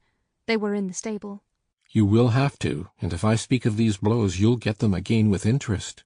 "Off, dog!" cried Hindley, threatening him with an iron weight used for weighing potatoes and hay. "Throw it," he replied, standing still. "and then I'll tell how you boasted that you would turn me out of doors as soon as he died, and see whether he will not turn you out directly." Hindley threw it, hitting him on the breast, and down he fell, but staggered up immediately, breathless and white. And, had I not prevented it, he would have gone just so to the master, and got full revenge by letting his condition plead for him, intimating who had caused it. "Take my coat, gypsy, then," said young Earnshaw. "and I pray that he may break your neck. Take him, and be damned, you beggarly interloper, and wheedle my father out of all he has, only afterwards show him what you are, imp of Satan, and take that, I hope he'll kick out your brains." Heathcliff had gone to loose the beast, and shift it to his own stall. He was passing behind it, when Hindley finished his speech by knocking him under its feet, and without stopping to examine whether his hopes were fulfilled, ran away as fast as he could. I was surprised to witness how coolly the child gathered himself up, and went on with his intention, exchanging saddles and all, and then sitting down on a bundle of hay to overcome the qualm which the violent blow occasioned, before he entered the house. I persuaded him easily to let me lay the blame of his bruises on the horse. He minded little what tale was told, since he had what he wanted. He complained so seldom indeed of such stirs as these, that I really thought him not vindictive. I was deceived completely, as you will hear. Chapter 5. In the course of time Mr. Earnshaw began to fail. He had been active and healthy, yet his strength left him suddenly, and when he was confined to the chimney-corner he grew grievously irritable. A nothing vexed him, and suspected slights of his authority nearly threw him into fits. This was especially to be remarked if any one attempted to impose upon or domineer over his favourite. He was painfully jealous lest a word should be spoken amiss to him, seeming to have got into his head the notion that, because he liked Heathcliff, all hated and longed to do him an ill turn. It was a disadvantage to the lad, for the kinder among us did not wish to fret the master, so we humoured his partiality, and that humouring was rich nourishment to the child's pride and black tempers. Still it became in a manner necessary, twice or thrice, Hindley's manifestation of scorn, while his father was near, roused the old man to a fury. He seized his stick to strike him, and shook with rage that he could not do it. At last our curate, We had a curate then, who made the living answer by teaching the little Lintons and Earnshaws, and farming his bit of land himself. Advised that the young man should be sent to college, and Mr. Earnshaw agreed, though with a heavy spirit, for he said, Hindley was nowt, and would never thrive as where he wandered. I hoped heartily we should have peace now. It hurt me to think the master should be made uncomfortable by his own good deed. I fancied the discontent of age and disease arose from his family disagreements, as he would have it that it did. Really, you know, sir, it was in his sinking frame. We might have got on tolerably, notwithstanding, but for two people, Miss Cathy and Joseph the servant. You saw him, I dare say, up yonder. He was, and is yet most likely, the wearisomest self-righteous Pharisee that ever ransacked a Bible to rake the promises to himself and fling the curses to his neighbours. By his knack of sermonizing and pious discoursing, he contrived to make a great impression on Mr. Earnshaw, and the more feeble the master became, the more influence he gained. He was relentless in worrying him about his soul's concerns, and about ruling his children rigidly. He encouraged him to regard Hindley as a reprobate, and, night after night, he regularly grumbled out a long string of tales against Heathcliff and Catherine, always minding to flatter Earnshaw's weakness by heaping the heaviest blame on the latter. Certainly she had ways with her such as I never saw a child take up before, and she put all of us past our patience 50 times and oftener in a day. From the hour she came downstairs till the hour she went to bed, we had not a minute's security that she wouldn't be in mischief. Her spirits were always at high water mark, her tongue always going, singing, laughing, and plaguing everybody who would not do the same. A wild, wicked slip she was, but she had the bonniest eye, the sweetest smile, and lightest foot in the parish, and, after all, I believe she meant no harm, for when once she made you cry in good earnest, it seldom happened that she would not keep you company, and oblige you to be quiet, that you might comfort her. She was much too fond of Heathcliff. The greatest punishment we could invent for her was to keep her separate from him, yet she got chided more than any of us on his account. In play she liked exceedingly to act the little mistress, using her hands freely, and commanding her companions. She did so to me, but I would not bear slapping and ordering, and so I let her know. Now Mr. Earnshaw did not understand jokes from his children. He had always been strict and grave with them, and Catherine, on her part, had no idea why her father should be crosser and less patient in his ailing condition than he was in his prime. His peevish reproofs wakened in her a naughty delight to provoke him. She was never so happy as when we were all scolding her at once, and she defying us with her bold saucy look, and her ready words, turning Joseph's religious curses into ridicule, baiting me, and doing just what her father hated most, showing how her pretended insolence, which he thought real, had more power over Heathcliff than his kindness, how the boy could do her bidding in anything, and his only when it suited his own inclination. After behaving as badly as possible all day, she sometimes came fondling to make it up at night. Nay, Cathy, the old man would say, I cannot love thee. Thou art worse than thy brother. Go say thy prayers, child, and ask God's pardon. I doubt thy mother and I must rue that we ever reared thee. That made her cry at first, and then, being repulsed continually, hardened her, and she laughed if I told her to say she was sorry for her faults, and begged to be forgiven. But the hour came at last that ended Mr. Earnshaw's troubles on earth. He died quietly in his chair one October evening, seated by the fireside. A high wind blustered round the house, and roared in the chimney. It sounded wild and stormy, yet it was not cold, and we were all together. I, a little removed from the hearth, busy at my knitting, and Joseph reading his Bible near the table, for the servants generally sat in the house then, after their work was done. Miss Cathy had been sick, and that made her still. She leant against her father's knee, and Heathcliff was lying on the floor with his head in her lap. I remember the master, before he fell into a doze, stroking her bonny hair. It pleased him rarely to see her gentle, and saying, Why canst thou not always be a good lass, Cathy? And she turned her face up to his, and laughed, and answered, Why cannot you always be a good man, father? But as soon as she saw him vexed again, she kissed his hand, and said she would sing him to sleep. She began singing very low, till his fingers dropped from hers, and his head sank on his breast. Then I told her to hush and not stir, for fear she should wake him. We all kept as mute as mice a full half-hour, and should have done so longer, only Joseph, having finished his chapter, got up and said that he must rouse the master for prayers and bed.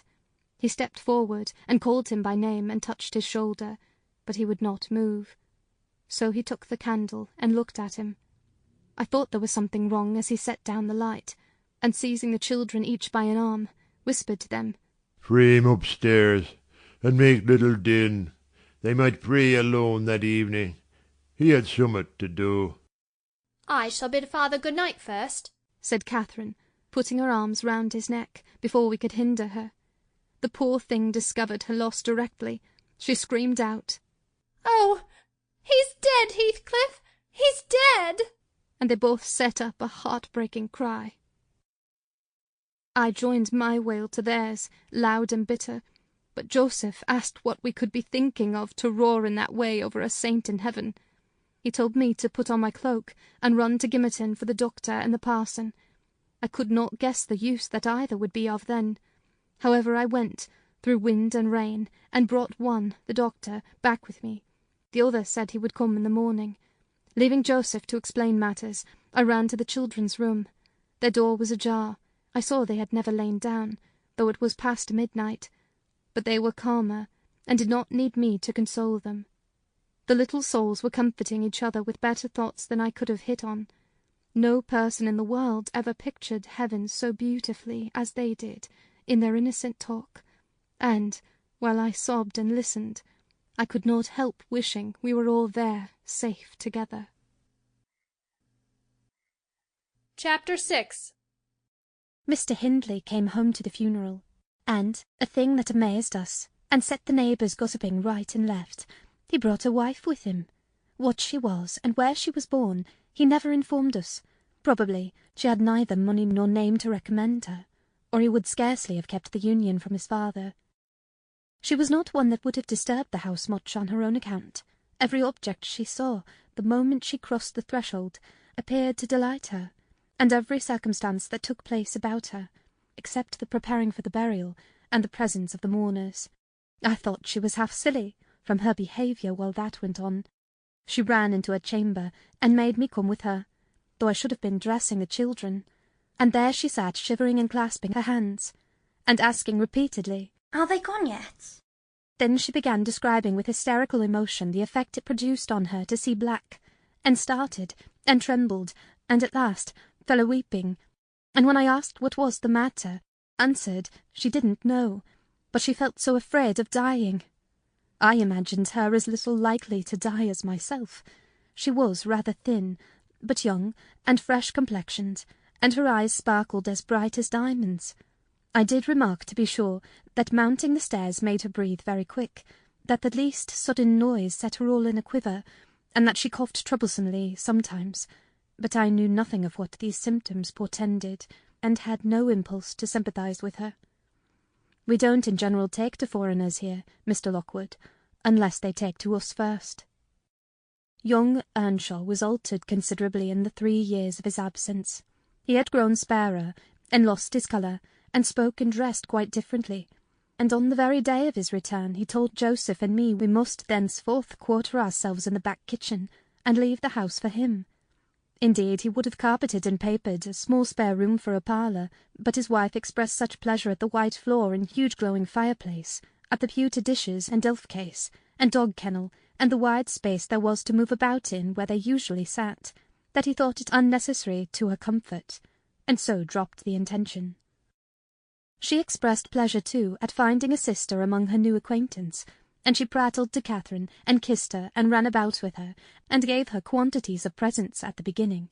Her affection tired very soon, however, and when she grew peevish, Hindley became tyrannical. A few words from her, evincing a dislike to Heathcliff, were enough to rouse in him all his old hatred of the boy. He drove him from their company to the servants, deprived him of the instructions of the curate, and insisted that he should labour out of doors instead, compelling him to do so as hard as any other lad on the farm. Heathcliff bore his degradation pretty well at first, because Cathy taught him what she learnt, and worked or played with him in the fields. They both promised fair to grow up as rude as savages, the young master being entirely negligent how they behaved, and what they did, so they kept clear of him. He would not have even seen after their going to church on Sundays, only Joseph and the curate reprimanded his carelessness when they absented themselves, and that reminded him to order Heathcliff a flogging, and Catherine a fast from dinner or supper. But it was one of their chief amusements to run away to the moors in the morning and remain there all day, and the after-punishment grew a mere thing to laugh at. The curate might set as many chapters as he pleased for Catherine to get by heart, and Joseph might thrash Heathcliff till his arm ached. They forgot everything the minute they were together again, at least the minute they had contrived some naughty plan of revenge, and many a time I've cried to myself to watch them growing more reckless daily, and I not daring to speak a syllable for fear of losing the small power I still retained over the unfriended creatures. One Sunday evening it chanced that they were banished from the sitting-room for making a noise or a light offence of the kind, and when I went to call them for supper, I could discover them nowhere. We searched the house above and below, and the yard and stables. They were invisible, and at last Hindley, in a passion, told us to bolt the doors, and swore nobody should let them in that night. The household went to bed, and I, too, anxious to lie down, opened my lattice and put my head out to hearken, though it rained, determined to admit them in spite of the prohibition, should they return. In a while I distinguished steps coming up the road, and the light of a lantern glimmered through the gate. I threw a shawl over my head, and ran to prevent them from waking Mr. Earnshaw by knocking. There was Heathcliff, by himself. It gave me a start to see him alone. "Where is Miss Catherine?" I cried hurriedly. "No accident, I hope?" "At Thrushcross Grange," he answered. "And I would have been there too, but they had not the manners to ask me to stay." "Well, you will catch it," I said. "You'll never be content till you're sent about your business. What in the world led you wandering to Thrushcross Grange?" "Let me get off my wet clothes, and I'll tell you all about it, Nelly," he replied. I bid him beware of rousing the master, and while he undressed and I waited to put out the candle, he continued. "Cathy and I escaped from the wash-house to have a ramble at liberty, and getting a glimpse of the Grange lights, we thought we would just go and see whether the Lintons passed their Sunday evenings standing shivering in corners, while their father and mother sat eating and drinking and singing and laughing and burning their eyes out before the fire. Do you think they do? Or reading sermons and being catechized by their manservant, and set to learn a column of Scripture names if they don't answer properly?" "Probably not," I responded. "They are good children, no doubt, and don't deserve the treatment you receive for your bad conduct." "Don't cant, Nelly," he said. "Nonsense. We ran from the top of the heights to the park without stopping, Catherine completely beaten in the race because she was barefoot. You'll have to seek for her shoes in the bog tomorrow. We crept through a broken hedge, groped our way up the path, and planted ourselves on a flower plot under the drawing-room window. The light came from thence. They had not put up the shutters, and the curtains were only half closed. Both of us were able to look in by standing on the basement and clinging to the ledge, and we saw, it was beautiful.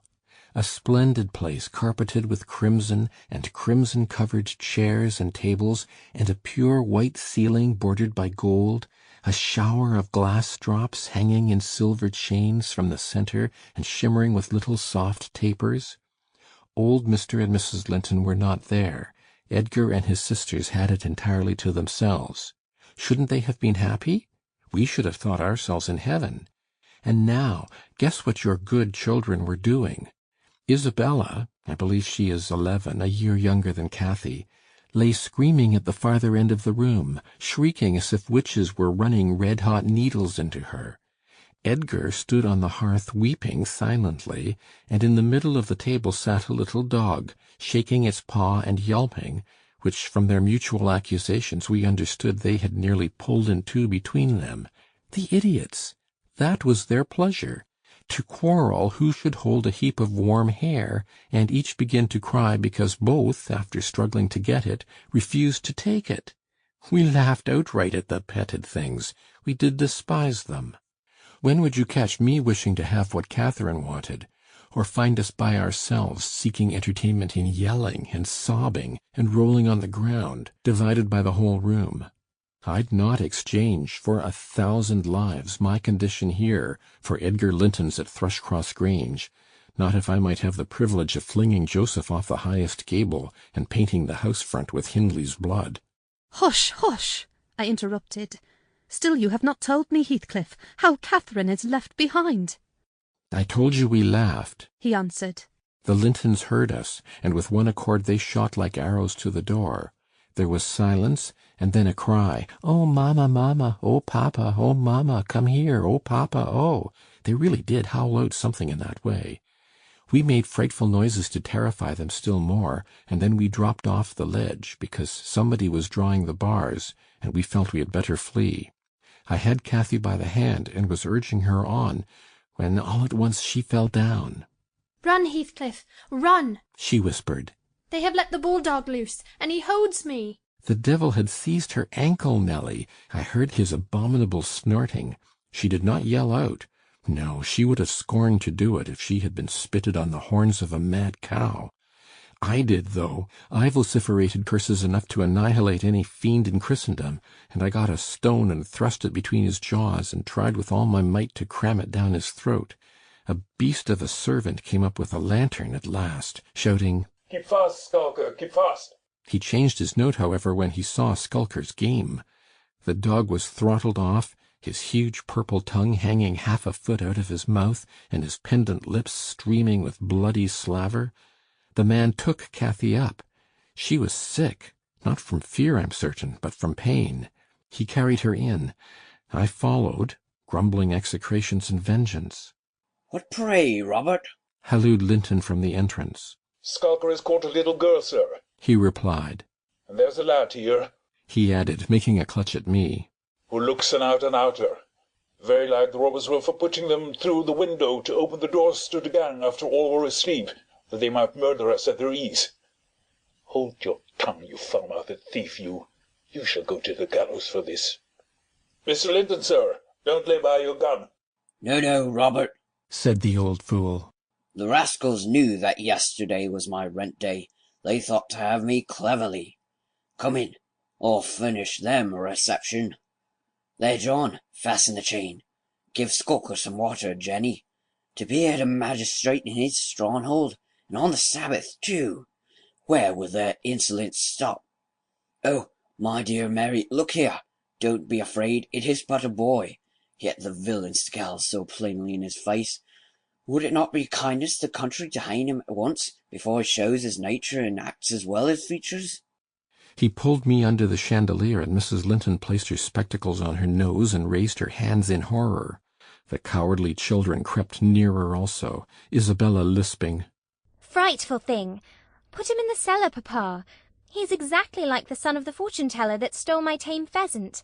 Isn't he, Edgar?" While they examined me, Cathy came round. She heard the last speech and laughed. Edgar Linton, after an inquisitive stare, collected sufficient wit to recognize her. They see us at church, you know, though we seldom meet them elsewhere. "That's Miss Earnshaw," he whispered to his mother. "And look how Skulker has been there. How her foot bleeds." "Miss Earnshaw? Nonsense!"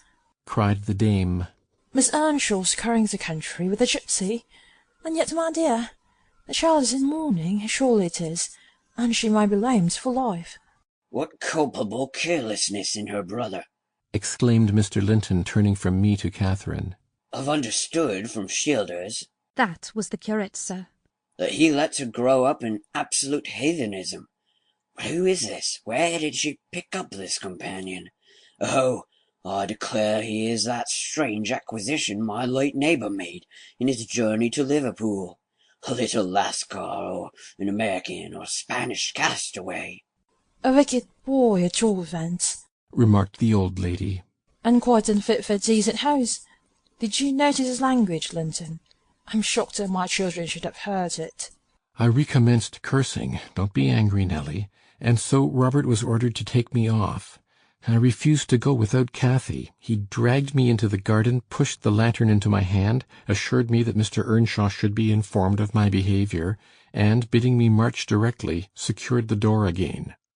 The curtains were still looped up at one corner, and I resumed my station as spy, because, if Catherine had wished to return, I intended shattering their great glass panes to 1,000,000 of fragments unless they let her out. She sat on the sofa quietly. Mrs. Linton took off the grey cloak of the dairymaid, which we had borrowed for our excursion, shaking her head and expostulating with her, I suppose. She was a young lady, and they made a distinction between her treatment and mine. Then the woman-servant brought a basin of warm water and washed her feet, and Mr. Linton mixed a tumbler of negus, and Isabella emptied a plateful of cakes into her lap, and Edgar stood gaping at a distance. Afterwards they dried and combed her beautiful hair, and gave her a pair of enormous slippers, and wheeled her to the fire. And I left her, as merry as she could be, dividing her food between the little dog and Skulker, whose nose she pinched as he ate, and kindling a spark of spirit in the vacant blue eyes of the Lintons, a dim reflection from her own enchanting face. I saw they were full of stupid admiration. She is so immeasurably superior to them, to everybody on earth. Is she not, Nelly? "There will more come of this business than you reckon on," I answered, covering him up and extinguishing the light. "You are incurable, Heathcliff, and Mr. Hindley will have to proceed to extremities, see if he won't." My words came truer than I desired. The luckless adventure made Earnshaw furious, and then Mr. Linton, to mend matters, paid us a visit himself on the morrow, and read the young master such a lecture on the road he guided his family that he was stirred to look about him in earnest. Heathcliff received no flogging, but he was told that the first word he spoke to Miss Catherine should ensure a dismissal, and Mrs. Earnshaw undertook to keep her sister-in-law in due restraint when she returned home, employing art, not force. With force she would have found it impossible. Chapter 7. Cathy stayed at Thrushcross Grange 5 weeks, till Christmas. By that time her ankle was thoroughly cured, and her manners much improved. The mistress visited her often in the interval, and commenced her plan of reform by trying to raise her self-respect with fine clothes and flattery, which she took to readily, so that, instead of a wild, hatless little savage jumping into the house and rushing to squeeze us all breathless, there lighted from a handsome black pony a very dignified person, with brown ringlets falling from the cover of a feathered beaver, and a long cloth habit, which she was obliged to hold up with both hands, that she might sail in. Hindley lifted her from the horse, exclaiming delightedly, "Why, Cathy, you are quite a beauty. I should scarcely have known you. You look like a lady now. Isabella Linton is not to be compared with her, is she, Francis?" "Isabella has not her natural advantages," replied his wife, "but she must mind and not grow wild here. Ellen, help Miss Catherine off with her things. Stay, dear. You will disarrange your curls. Let me untie your hat." I removed the habit, and there shone forth beneath a grand plaid silk frock, white trousers, and burnished shoes, and, while her eyes sparkled joyfully when the dogs came bounding up to welcome her, she dared hardly touch them, lest they should fawn upon her splendid garments. She kissed me gently. I was all flour making the Christmas cake, and it would not have done to give me a hug. And then she looked round for Heathcliff. Mr. and Mrs. Earnshaw watched anxiously their meeting, thinking it would enable them to judge in some measure what ground they had for hoping to succeed in separating the two friends. Heathcliff was hard to discover at first. If he were careless and uncared for before Catherine's absence, he had been 10 times more so since. Nobody but I even did him the kindness to call him a dirty boy, and bid him wash himself once a week, and children of his age seldom have a natural pleasure in soap and water. Therefore, not to mention his clothes, which had seen 3 months' service in mire and dust, and his thick uncombed hair, the surface of his face and hands was dismally beclouded. He might well skulk behind the settle, on beholding such a bright, graceful damsel enter the house, instead of a rough-headed counterpart of himself, as he expected. "Is Heathcliff not here?" she demanded, pulling off her gloves, and displaying fingers wonderfully whitened with doing nothing and staying indoors. "Heathcliff, you may come forward," cried Mr. Hindley, enjoying his discomfiture, and gratified to see what a forbidding young blackguard he would be compelled to present himself. You may come and wish Miss Catherine welcome, like the other servants. Cathy, catching a glimpse of her friend in his concealment, flew to embrace him. She bestowed 7 or 8 kisses on his cheek within the second, and then stopped, and drawing back, burst into a laugh, exclaiming, "Why, how very black and cross you look! And how funny and grim! But that's because I'm used to Edgar and Isabella Linton. Well, Heathcliff, have you forgotten me?" She had some reason to put the question, for shame and pride threw double gloom over his countenance, and kept him immovable.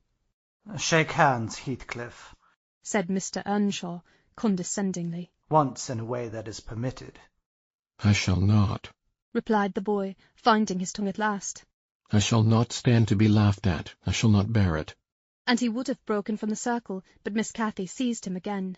"I did not mean to laugh at you," she said. "I could not hinder myself. Heathcliff, shake hands at least. What are you sulky for?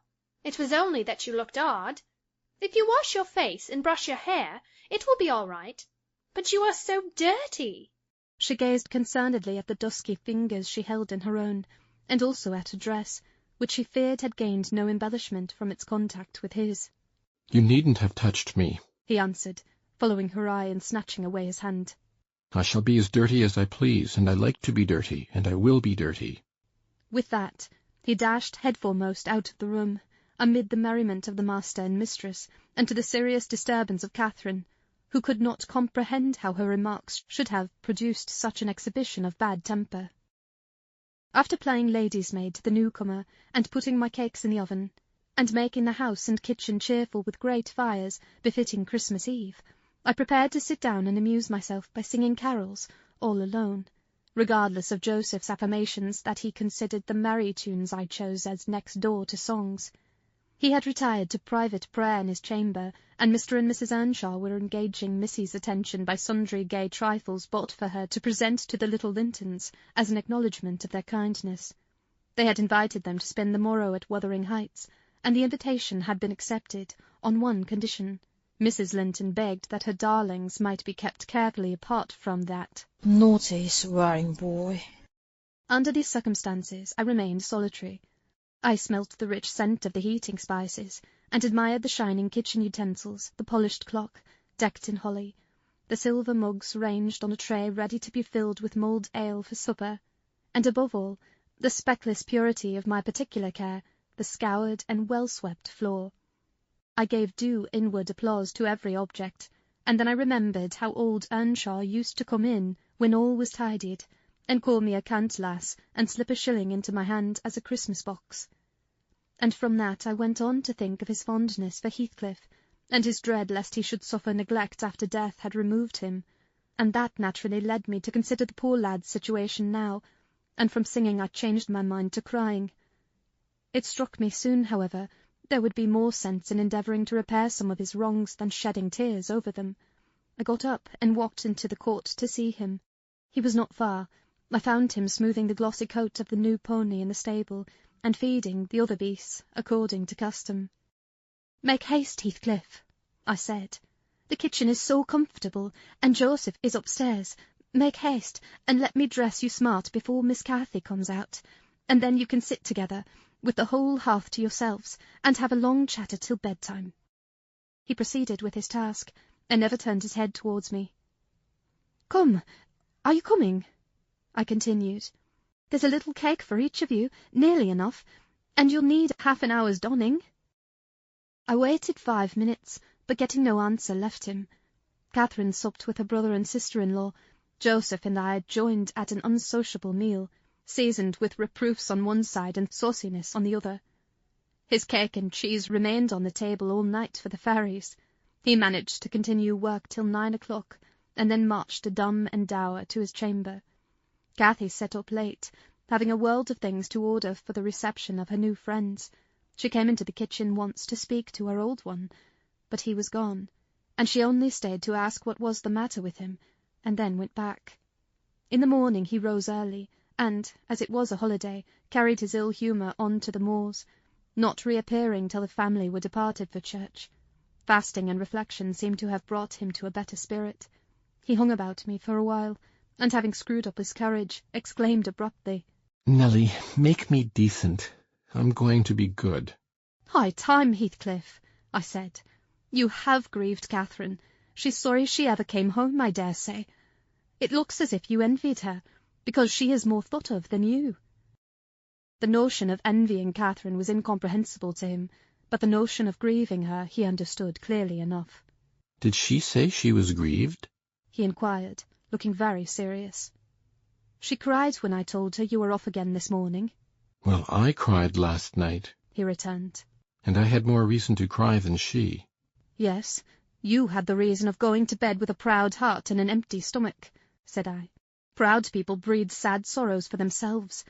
But if you be ashamed of your touchiness, you must ask pardon, mind, when she comes in. You must go up and offer to kiss her, and say, you know best what to say, only do it heartily, and not as if you thought her converted into a stranger by her grand dress. And now, though I have dinner to get ready, I'll steal time to arrange you so that Edgar Linton shall look quite a doll beside you, and that he does. You are younger, and yet, I'll be bound, you are taller and twice as broad across the shoulders. You could knock him down in a twinkling. Don't you feel that you could?" Heathcliff's face brightened a moment. Then it was overcast afresh, and he sighed. "But, Nelly, if I knocked him down 20 times, that wouldn't make him less handsome or me more so. I wish I had light hair and a fair skin, and was dressed and behaved as well, and had a chance of being as rich as he will be." "And cried for mamma at every turn," I added, "and trembled if a country lad heaved his fist against you, and sat at home all day for a shower of rain. Oh, Heathcliff, you are showing a poor spirit. Come to the glass, and I'll let you see what you should wish. Do you mark those 2 lines between your eyes, and those thick brows, that, instead of rising arched, sink in the middle, and that couple of black fiends so deeply buried, who never open their windows boldly, but lurk glinting under them, like devil's spies? Wish and learn to smooth away the surly wrinkles, to raise your lids frankly, and change the fiends to confident, innocent angels, suspecting and doubting nothing, and always seeing friends where they are not sure of foes. Don't get the expression of a vicious cur that appears to know the kicks it gets are its desert, and yet hates all the world, as well as the kicker, for what it suffers." "In other words, I must wish for Edgar Linton's great blue eyes and even forehead," he replied. "I do, and that won't help me to them." "A good heart will help you to a bonny face, my lad," I continued, "if you were a regular black, and a bad one will turn the bonniest into something worse than ugly. And now that we've done washing and combing and sulking, tell me whether you don't think yourself rather handsome. I'll tell you, I do. You're fit for a prince in disguise. Who knows but your father was Emperor of China, and your mother an Indian queen, each of them able to buy up with 1 week's income Wuthering Heights and Thrushcross Grange together. And you were kidnapped by wicked sailors and brought to England. Were I in your place, I would frame high notions of my birth, and the thoughts of what I was should give me courage and dignity to support the oppressions of a little farmer." So I chattered on, and Heathcliff gradually lost his frown and began to look quite pleasant, when all at once our conversation was interrupted by a rumbling sound moving up the road and entering the court. He ran to the window, and I to the door, just in time to behold the 2 Lintons descend from the family carriage, smothered in cloaks and furs, and the Earnshaws dismount from their horses. They often rode to church in winter. Catherine took a hand of each of the children, and brought them into the house and set them before the fire, which quickly put colour into their white faces. I urged my companion to hasten now, and show his amiable humour, and he willingly obeyed, but ill luck would have it that, as he opened the door leading from the kitchen on one side, Hindley opened it on the other. They met, and the master, irritated at seeing him clean and cheerful, or, perhaps, eager to keep his promise to Mrs. Linton, shoved him back with a sudden thrust, and angrily bade Joseph, "Keep the fellow out of the room. Send him into the garret till dinner's over. He'll be cramming his fingers in the tarts, and stealing the fruit if left alone with them a minute." "Nay, sir," I could not avoid answering. "He'll touch nothing, not he, and I suppose he must have his share of the dainties as well as we." He shall have his share of my hand if I catch him downstairs till dark, cried Hindley. Begone, you vagabond. What, are you tempting the coxcomb, are you? Wait till I get hold of those elegant locks. See if I won't pull them a bit longer. They're long enough already, observed Master Linton, peeping from the doorway. I wonder they don't make his head ache. It's like a colt's mane over his eyes. He ventured this remark without any intention to insult, but Heathcliff's violent nature was not prepared to endure the appearance of impertinence from one whom he seemed to hate, even then, as a rival. He seized a tureen of hot apple-sauce, the first thing that came under his grip, and dashed it full against the speaker's face and neck, who instantly commenced a lament that brought Isabella and Catherine hurrying to the place. Mr. Earnshaw snatched up the culprit directly and conveyed him to his chamber, where, doubtless, he administered a rough remedy to cool the fit of passion, for he appeared red and breathless. I got the dishcloth, and rather spitefully scrubbed Edgar's nose and mouth, affirming it to serve him right for meddling. His sister began weeping to go home, and Cathy stood by confounded, blushing for all. You should not have spoken to him, she expostulated with Master Linton. He was in a bad temper, and now you've spoilt your visit, and he'll be flogged. I hate him to be flogged. I can't eat my dinner. Why did you speak to him, Edgar? I didn't, sobbed the youth, escaping from my hands and finishing the remainder of the purification with his cambric pocket handkerchief. I promised Mamma I wouldn't say one word to him, and I didn't. Well, don't cry, replied Catherine contemptuously. You're not killed. Don't make more mischief. My brother is coming. Be quiet. Hush, Isabella. Has anybody hurt you? There, children, to your seats, cried Hindley, bustling in. That brute of a lad has warmed me nicely. Next time, Master Edgar, take the law into your own fists. It will give you an appetite. The little party recovered its equanimity at sight of the fragrant feast. They were hungry after their ride, and easily consoled, since no real harm had befallen them. Mr. Earnshaw carved bountiful platefuls, and the mistress made them merry with lively talk. I waited behind her chair, and was pained to behold Catherine, with dry eyes and an indifferent air, commence cutting up the wing of a goose before her. An unfeeling child, I thought to myself. How lightly she dismisses her old playmate's troubles. I could not have imagined her to be so selfish. She lifted a mouthful to her lips, then she set it down again, her cheeks flushed, and the tears gushed over them. She slipped her fork to the floor, and hastily dived under the cloth to conceal her emotion. I did not call her unfeeling long, for I perceived she was in purgatory throughout the day, and wearying to find an opportunity of getting by herself, or paying a visit to Heathcliff, who had been locked up by the master, as I discovered on endeavouring to introduce to him a private mess of victuals. In the evening we had a dance. Cathy begged that he might be liberated then, as Isabella Linton had no partner. Her entreaties were vain, and I was appointed to supply the deficiency. We got rid of all the gloom and the excitement of the exercise, and our pleasure was increased by the arrival of the Gimmerton band, mustering 15 strong, a trumpet, a trombone, clarinets, bassoons, French horns, and a bass viol, besides singers. They go the rounds of all the respectable houses, and receive contributions every Christmas, and we esteemed it a first-rate treat to hear them. After the usual carols had been sung, we set them to songs and glees. Mrs. Earnshaw loved the music, and so they gave us plenty. Catherine loved it too, but she said it sounded sweetest at the top of the steps, and she went up in the dark. I followed. They shut the house door below, never noting our absence. It was so full of people. She made no stay at the stairs' head, but mounted farther, to the garret where Heathcliff was confined, and called him. He stubbornly declined answering for a while. She persevered, and finally persuaded him to hold communion with her through the boards. I let the poor things converse unmolested, till I supposed the songs were going to cease, and the singers to get some refreshment. Then I clambered up the ladder to warn her. Instead of finding her outside, I heard her voice within. The little monkey had crept by the skylight of one garret along the roof, into the skylight of the other, and it was with the utmost difficulty I could coax her out again. When she did come, Heathcliff came with her, and she insisted that I should take him into the kitchen, as my fellow servant had gone to a neighbour's, to be removed from the sound of our devil's psalmody, as it pleased him to call it.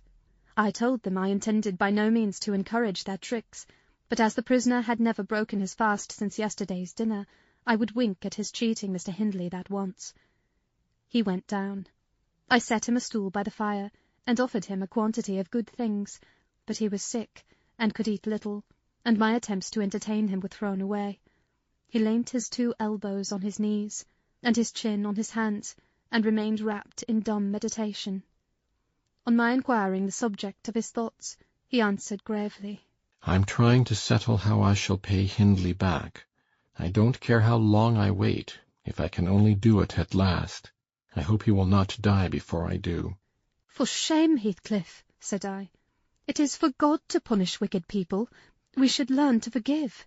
No, God won't have the satisfaction that I shall, he returned. I only wish I knew the best way.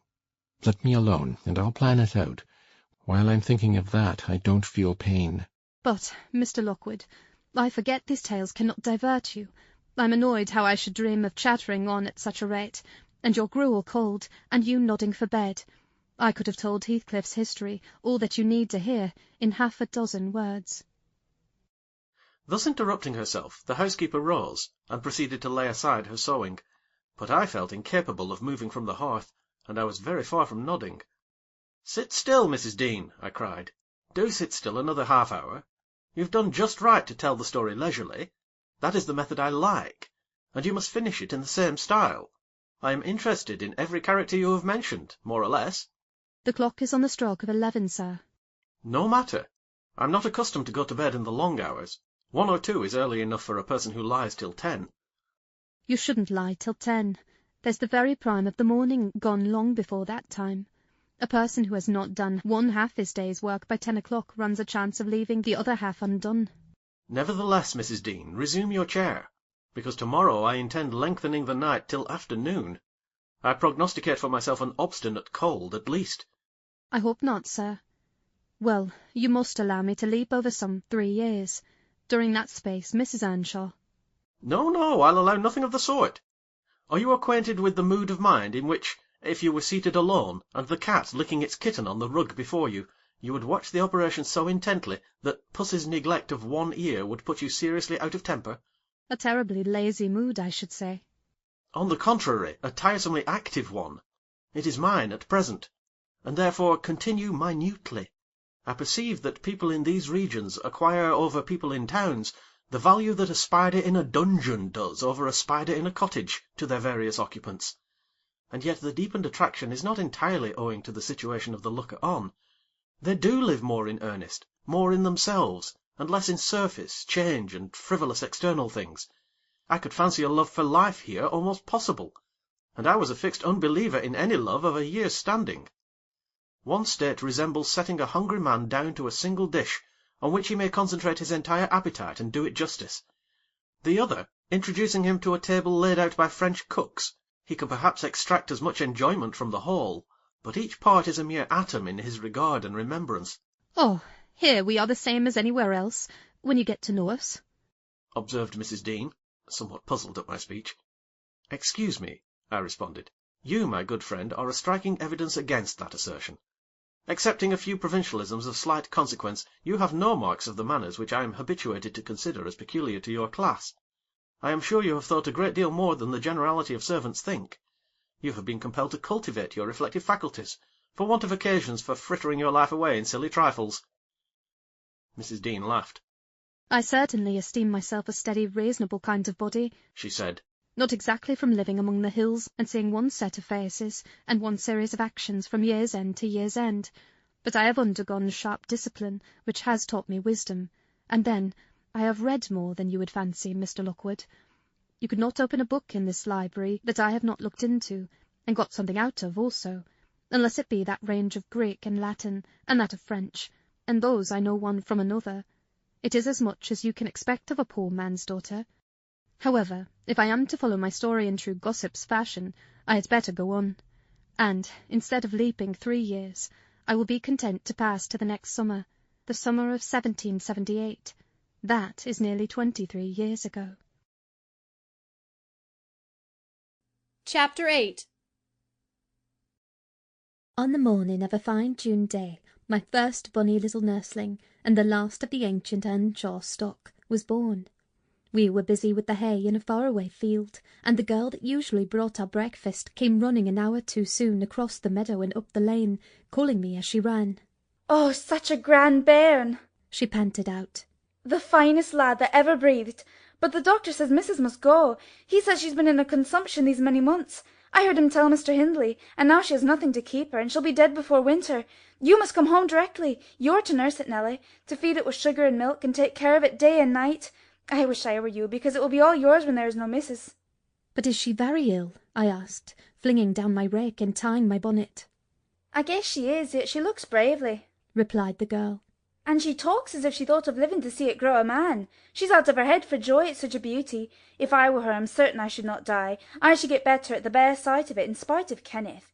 I was fairly mad at him. Dame Archer brought the cherub down to master in the house, and his face just begun to light up, when the old croaker steps forward and says he, 'Earnshaw, it's a blessing your wife has been spared to leave you this son. When she came, I felt convinced we shouldn't keep her long, and now, I must tell you, the winter will probably finish her. Don't take on and fret about it too much, it can't be helped. And besides, you should have known better than to choose such a rush of a lass.'" "And what did the master answer?" I inquired. "I think he swore, but I didn't mind him. I was straining to see the bairn." And she began again to describe it rapturously. I, as zealous as herself, hurried eagerly home to admire, on my part, though I was very sad for Hindley's sake. He had room in his heart only for two idols, his wife and himself. He doted on both, and adored one, and I couldn't conceive how he would bear the loss. When we got to Wuthering Heights, there he stood at the front door, and as I passed in, I asked, "How was the baby?" "Nearly ready to run about, Nell," he replied, putting on a cheerful smile. "And the mistress?" I ventured to inquire. "The doctor says she's—" "Damn the doctor!" he interrupted, reddening. "Frances is quite right. She'll be perfectly well by this time next week. Are you going upstairs? Will you tell her that I'll come if she'll promise not to talk? I left her because she would not hold her tongue. And she must. Tell her Mr. Kenneth says she must be quiet." I delivered this message to Mrs. Earnshaw. She seemed in flighty spirits, and replied merrily, "I hardly spoke a word, Ellen, and there he has gone out twice, crying. Well, I say I promise I won't speak. Well, that doesn't bind me not to laugh at him." Poor soul! Till within a week of her death that gay heart never failed her, and her husband persisted doggedly, nay furiously, in affirming her health improved every day. When Kenneth warned him that his medicines were useless at that stage of the malady, and he needn't put him to further expense by attending her, he retorted, "I know you need not. She's well. She does not want any more attendance from you. She never was in a consumption. It was a fever, and it's gone. Her pulse is as slow as mine now, and her cheek is cool." He told his wife the same story, and she seemed to believe him. But one night, while leaning on his shoulder, in the act of saying she thought she would be able to get up tomorrow, a fit of coughing took her, a very slight one. He raised her in his arms. She put her two hands about his neck. Her face changed, and she was dead. As the girl had anticipated, the child Hareton fell wholly into my hands. Mr. Earnshaw, provided he saw him healthy, and never heard him cry, was contented as far as regarded him. For himself he grew desperate. His sorrow was of the kind that will not lament. He neither wept nor prayed. He cursed and defied, execrated God and man, and gave himself up to reckless dissipation. The servants could not bear his tyrannical and evil conduct long. Joseph and I were the only two that would stay. I had not the heart to leave my charge, and besides, you know, I had been his foster sister, and excused his behaviour more readily than a stranger would. Joseph remained to hector over tenants and labourers, and because it was his vocation to be where he had plenty of wickedness to reprove. The master's bad ways and bad companions formed a pretty example for Catherine and Heathcliff. His treatment of the latter was enough to make a fiend of a saint, and truly it appeared as if the lad were possessed of something diabolical at that period. He delighted to witness Hindley degrading himself past redemption, and became daily more notable for savage sullenness and ferocity. I could not half tell what an infernal house we had. The curate dropped calling, and nobody decent came near us, at last, unless Edgar Linton's visits to Miss Cathy might be an exception. At 15 she was the queen of the countryside. She had no peer, and she did turn out a haughty, headstrong creature. I own I did not like her, after infancy was past, and I vexed her frequently by trying to bring down her arrogance. She never took an aversion to me, though. She had a wondrous constancy to old attachments. Even Heathcliff kept his hold on her affections unalterably, and young Linton, with all his superiority, found it difficult to make an equally deep impression. He was my late master. That is his portrait over the fireplace. It used to hang on one side, and his wife's on the other. But hers has been removed, or else you might see something of what she was. Can you make that out? Mrs. Dean raised the candle, and I discerned a soft-featured face, exceedingly resembling the young lady at the Heights, but more pensive and amiable in expression. It formed a sweet picture. The long light hair curled slightly on the temples, the eyes were large and serious, the figure almost too graceful. I did not marvel how Catherine Earnshaw could forget her first friend for such an individual. I marvelled much how he, with a mind to correspond with his person, could fancy my idea of Catherine Earnshaw. "A very agreeable portrait," I observed to the housekeeper. "Is it like?" "Yes," she answered. "But he looked better when he was animated. That is his everyday countenance. He wanted spirit in general." Catherine had kept up her acquaintance with the Lintons since her 5 weeks' residence among them, and as she had no temptation to show her rough side in their company, and had the sense to be ashamed of being rude where she experienced such invariable courtesy, she imposed unwittingly on the old lady and gentleman by her ingenuous cordiality, gained the admiration of Isabella, and the heart and soul of her brother. Acquisitions that flattered her from the first, for she was full of ambition, and led her to adopt a double character without exactly intending to deceive anyone. In the place where she heard Heathcliff termed a vulgar young ruffian, and worse than a brute, she took care not to act like him. But at home she had small inclination to practise politeness that would only be laughed at, and restrain any unruly nature when it would bring her neither credit nor praise. Mr. Edgar seldom mustered courage to visit Wuthering Heights openly. He had a terror of Earnshaw's reputation, and shrunk from encountering him, and yet he was always received with our best attempts at civility. The master himself avoided offending him, knowing why he came, and if he could not be gracious, kept out of the way. I rather think his appearance there was distasteful to Catherine. She was not artful, never played the coquette, and had evidently an objection to her two friends mating at all. For when Heathcliff expressed contempt of Linton in his presence, she could not half coincide, as she did in his absence, and when Linton evinced disgust and antipathy to Heathcliff, she dared not treat his sentiments with indifference, as if deprecation of her playmate were of scarcely any consequence to her.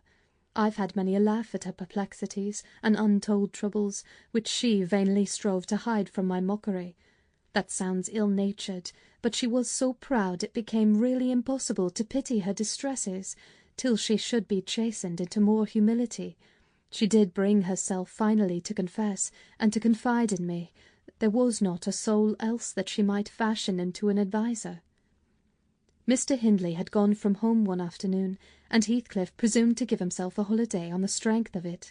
He had reached the age of 16 then, I think, and without having bad features, or being deficient in intellect, he contrived to convey an impression of inward and outward repulsiveness that his present aspect retains no traces of. In the first place, he had by that time lost the benefit of his early education. Continual hard work, begun soon and concluded late, had extinguished any curiosity he once possessed in pursuit of knowledge, and any love for books or learning. His childhood's sense of superiority, instilled into him by the favours of old Mr. Earnshaw, was faded away. He struggled long to keep up an equality with Catherine in her studies, and yielded with poignant though silent regret. But he yielded completely, and there was no prevailing on him to take a step in the way of moving upward, when he found he must necessarily sink beneath his former level. Then personal appearance sympathized with mental deterioration. He acquired a slouching gait and ignoble look. His naturally reserved disposition was exaggerated into an almost idiotic excess of unsociable moroseness, and he took a grim pleasure, apparently, in exciting the aversion rather than the esteem of his few acquaintance. Catherine and he were constant companions still at his seasons of respite from labour, but he had ceased to express his fondness for her in words, and recoiled with angry suspicion from her girlish caresses, as if conscious there could be no gratification in lavishing such marks of affection on him. On the before-named occasion he came into the house to announce his intention of doing nothing, while I was assisting Miss Cathy to arrange her dress. She had not reckoned on his taking it into his head to be idle, and imagining she would have the whole place to herself, she managed, by some means, to inform Mr. Edgar of her brother's absence, and was then preparing to receive him. "Cathy, are you busy this afternoon?" asked Heathcliff. "Are you going anywhere?" "No, it is raining," she answered.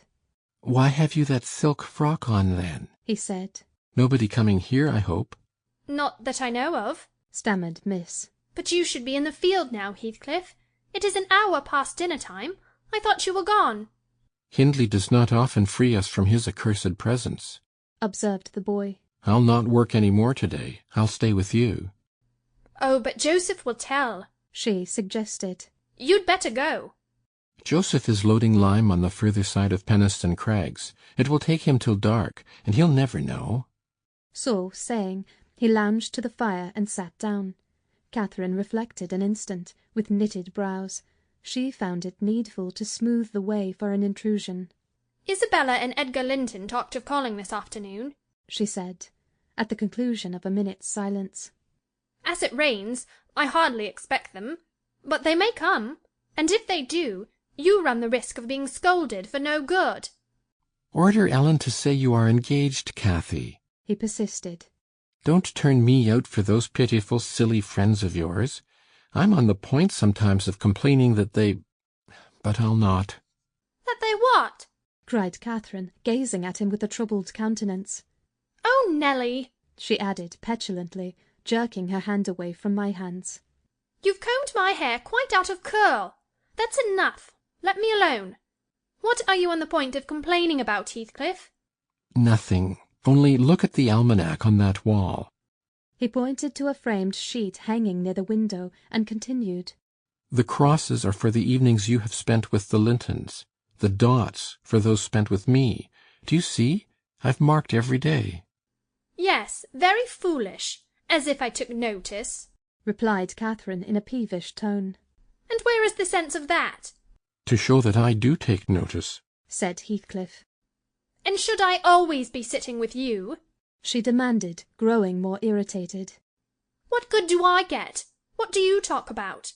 You might be dumb, or a baby, for anything you say to amuse me, or for anything you do either." "You never told me before that I talked too little, or that you disliked my company, Cathy," exclaimed Heathcliff in much agitation. "It's no company at all, when people know nothing, and say nothing," she muttered. Her companion rose up, but he hadn't time to express his feelings further, for a horse's feet were heard on the flags, and having knocked gently, young Linton entered, his face brilliant with delight at the unexpected summon he had received. Doubtless Catherine marked the difference between her friends, as one came in and the other went out. The contrast resembled what you see in exchanging a bleak, hilly, coal country for a beautiful, fertile valley, and his voice and greeting were as opposite as his aspect. He had a sweet, low manner of speaking, and pronounced his words as you do. That's less gruff than we talk here, and softer. "I'm not come too soon, am I?" he said, casting a look at me. I had begun to wipe the plate and tidy some drawers at the far end of the dresser. "No," answered Catherine. "What are you doing there, Nelly?" "My work, miss," I replied. Mr. Hindley had given me directions to make a third party in any private visits Linton chose to pay. She stepped behind me and whispered crossly, "Take yourself and your dusters off. When company are in the house, servants don't commence scouring and cleaning in the room where they are." "It's a good opportunity now that master is away," I answered aloud. "He hates me to be fidgeting over these things in his presence. I'm sure Mr. Edgar will excuse me." "I hate you to be fidgeting in my presence," exclaimed the young lady imperiously, not allowing her guest time to speak. She had failed to recover her equanimity since the little dispute with Heathcliff. "I'm sorry for it, Miss Catherine," was my response, and I proceeded assiduously with my occupation. She, supposing Edgar could not see her, snatched the cloth from my hand and pinched me with a prolonged wrench very spitefully on the arm. I've said I did not love her, and rather relished mortifying her vanity now and then. Besides, she hurt me extremely, so I started up from my knees and screamed out, "Oh, miss, that's a nasty trick!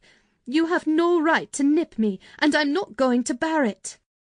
"I didn't touch you, you lying creature!" cried she, her fingers tingling to repeat the act, and her ears red with rage. She never had power to conceal her passion. It always set her whole complexion in a blaze. "What's that, then?" I retorted, showing a decided purple witness to refute her. She stamped her foot, wavered a moment, and then, irresistibly impelled by the naughty spirit within her, slapped me on the cheek, a stinging blow that filled both eyes with water. "Catherine, love, Catherine!" interposed Linton, greatly shocked at the double fault of falsehood and violence which his idol had committed. "Leave the room, Ellen," she repeated, trembling all over. Little Hareton, who followed me everywhere, and was sitting near me on the floor, at seeing my tears commenced crying himself, and sobbed out complaints against wicked Aunt Cathy, which drew her fury onto his unlucky head. She seized his shoulders and shook him till the poor child waxed livid, and Edgar thoughtlessly laid hold of her hands to deliver him. In an instant one was wrung free, and the astonished young man felt it applied over his own ear in a way that could not be mistaken for jest. He drew back in consternation.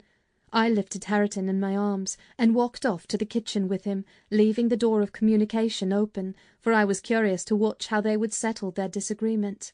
The insulted visitor moved to the spot where he had laid his hat, pale and with a quivering lip. "That's right," I said to myself. "Take warning and be gone. It's a kindness to let you have a glimpse of her genuine disposition." "Where are you going?" demanded Catherine, advancing to the door. He swerved aside and attempted to pass. "You must not go!" she exclaimed energetically. "I must, and shall," he replied in a subdued voice. "No," she persisted, grasping the handle. "Not yet, Edgar Linton. Sit down. You shall not leave me in that temper. I should be miserable all night, and I won't be miserable for you." "Can I stay after you have struck me?" asked Linton. Catherine was mute. "You've made me afraid and ashamed of you," he continued. "I'll not come here again." Her eyes began to glisten and her lids to twinkle. "And you told a deliberate untruth," he said. "I didn't," she cried, recovering her speech. "I did nothing deliberately. Well, go, if you please. Get away. And now I'll cry. I'll cry myself sick." She dropped down on her knees by a chair and set to weeping in serious earnest. Edgar persevered in his resolution as far as the court. There he lingered. I resolved to encourage him. "Miss is dreadfully wayward, sir," I called out. "As bad as any marred child. You'd better be riding home, or else she will be sick, only to grieve us." The soft thing looked askance through the window. He possessed the power to depart as much as a cat possesses the power to leave a mouse half killed, or a bird half eaten. "Ah," I thought, "there will be no saving him. He's doomed, and flies to his fate." And so it was. He turned abruptly, hastened into the house again, shut the door behind him, and when I went in a while after to inform them that Earnshaw had come home rabid drunk, ready to pull the whole place about our ears, his ordinary frame of mind in that condition, I saw the quarrel had merely effected a closer intimacy, had broken the outworks of youthful timidity, and enabled them to forsake the disguise of friendship, and confess themselves lovers.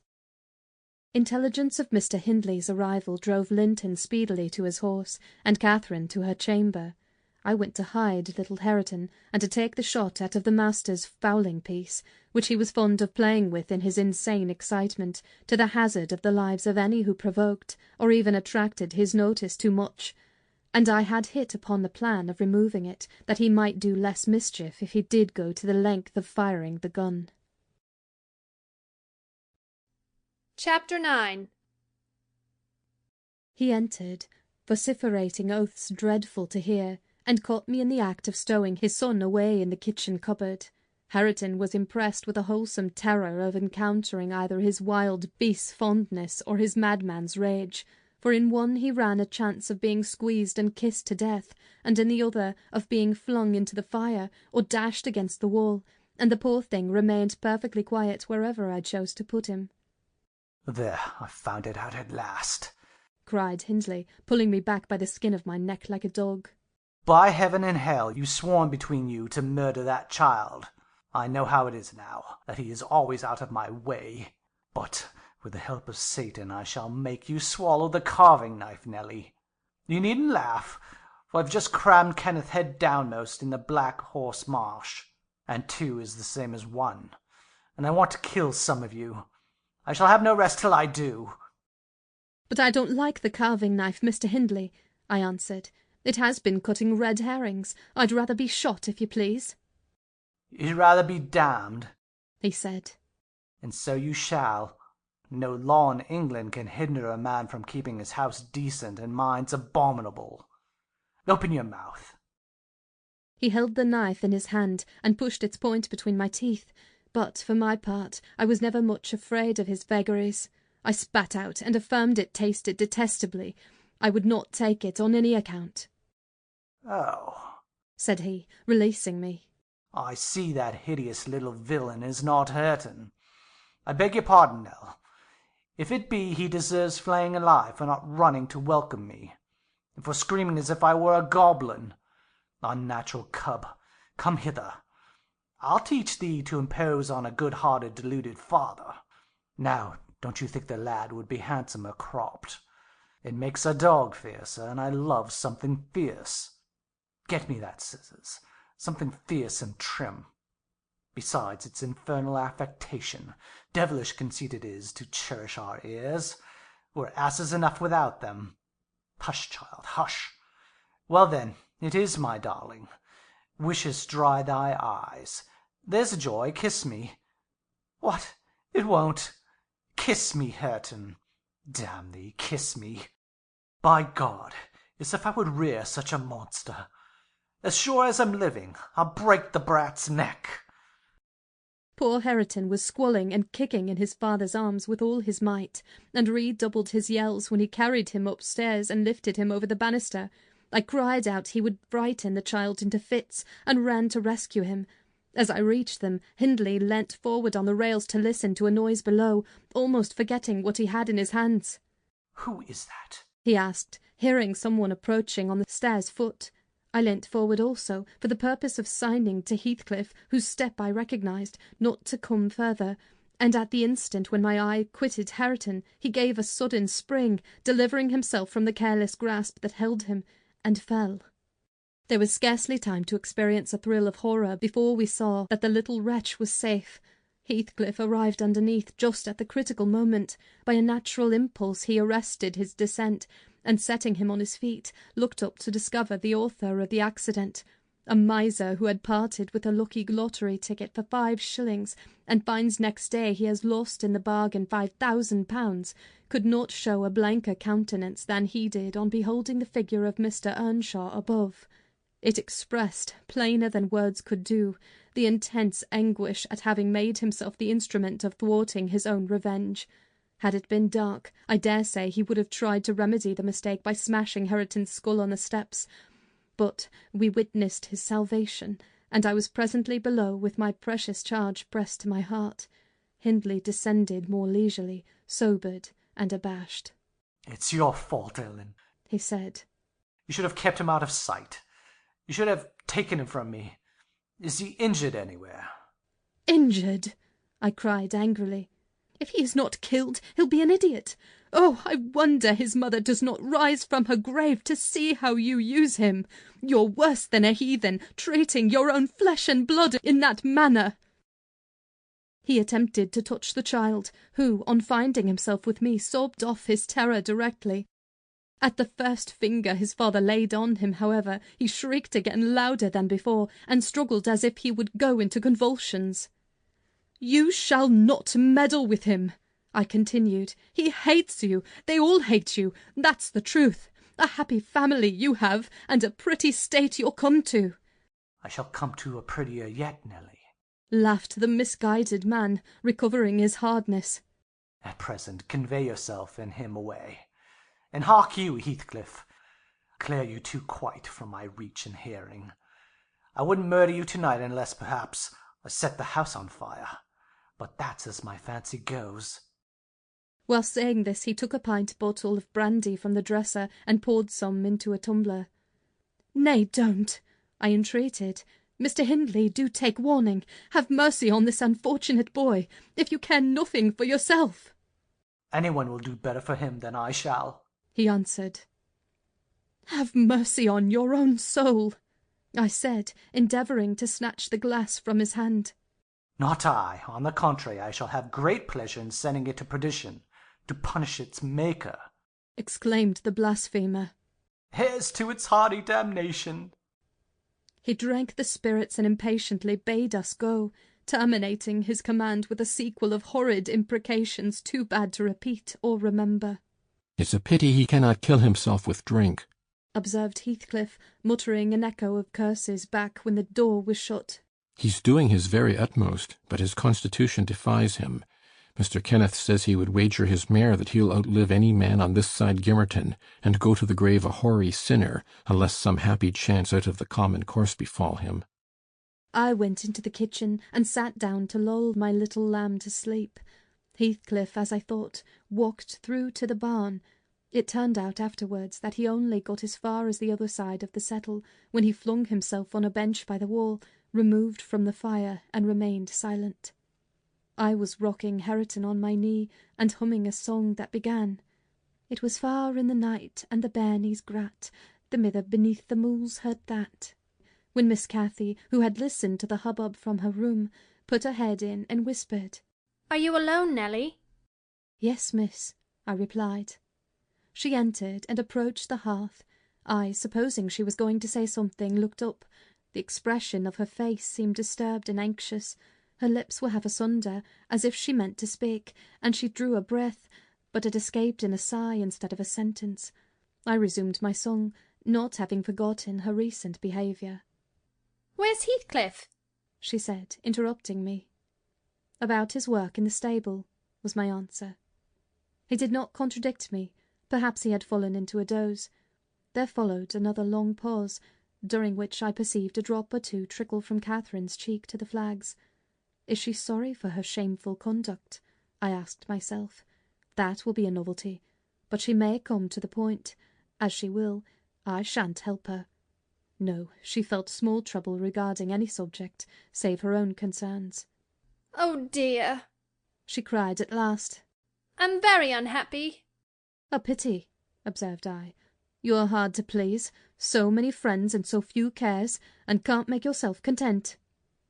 "Nelly, will you keep a secret for me?"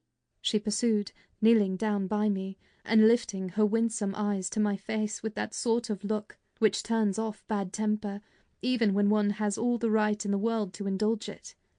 "Is it worth keeping?" I inquired, less sulkily. "Yes, and it worries me, and I must let it out. I want to know what I should do.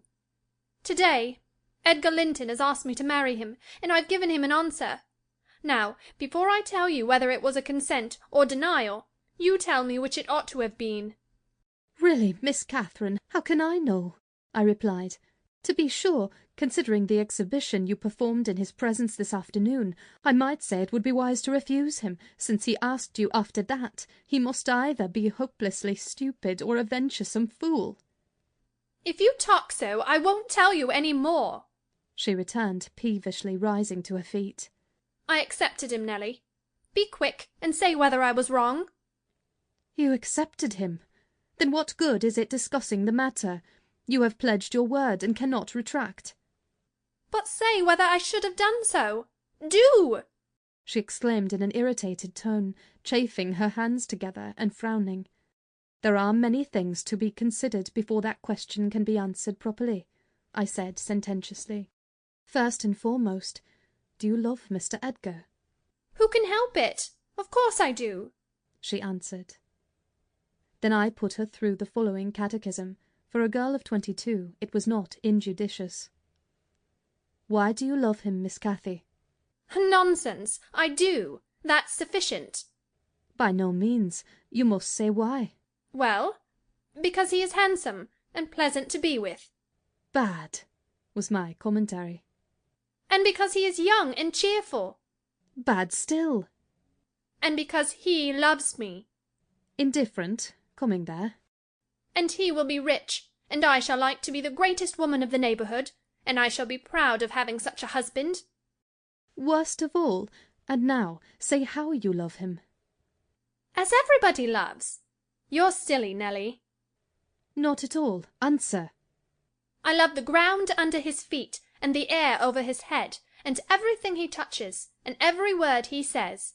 I love all his looks, and all his actions, and him entirely and altogether. There now. And why? Nay, you are making a jest of it. It is exceedingly ill-natured. It's no jest to me, said the young lady, scowling and turning her face to the fire.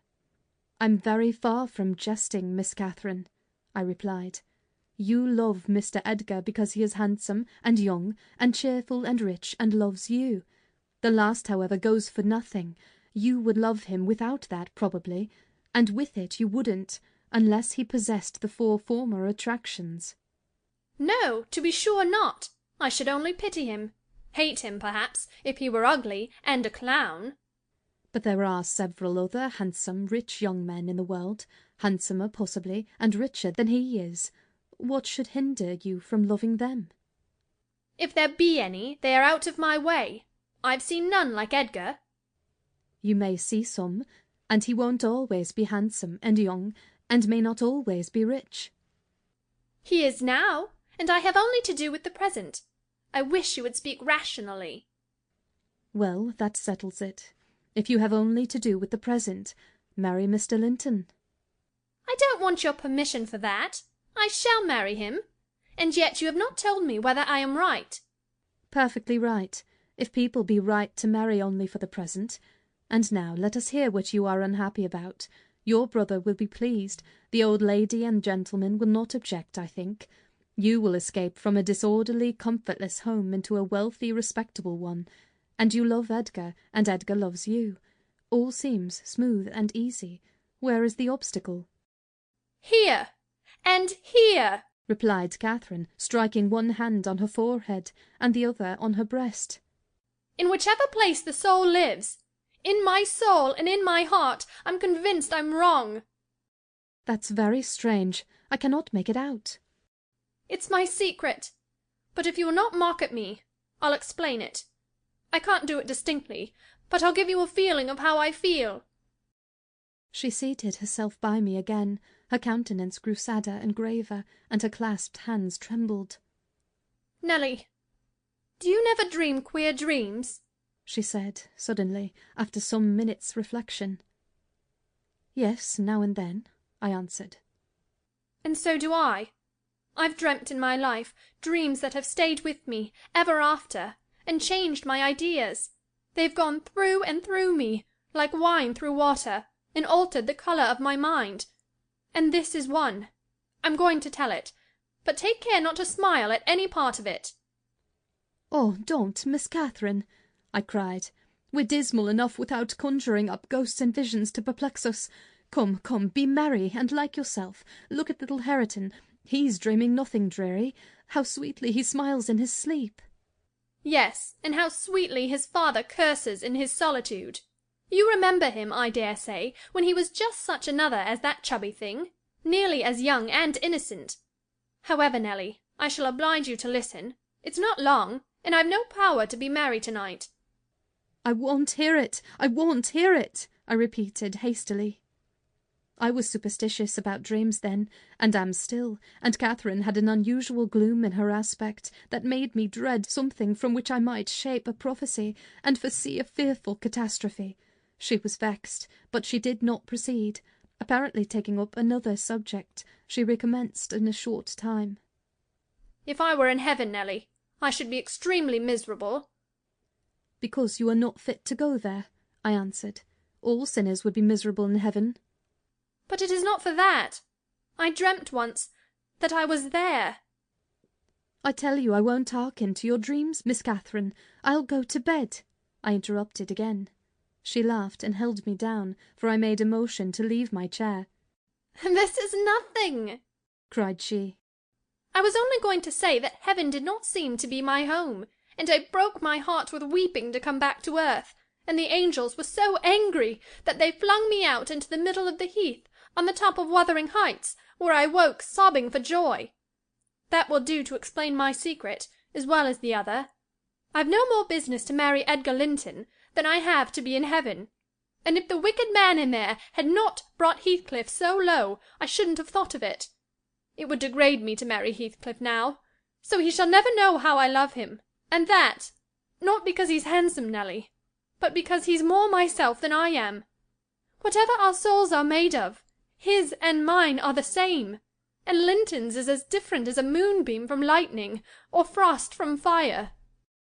Ere this speech ended, I became sensible of Heathcliff's presence.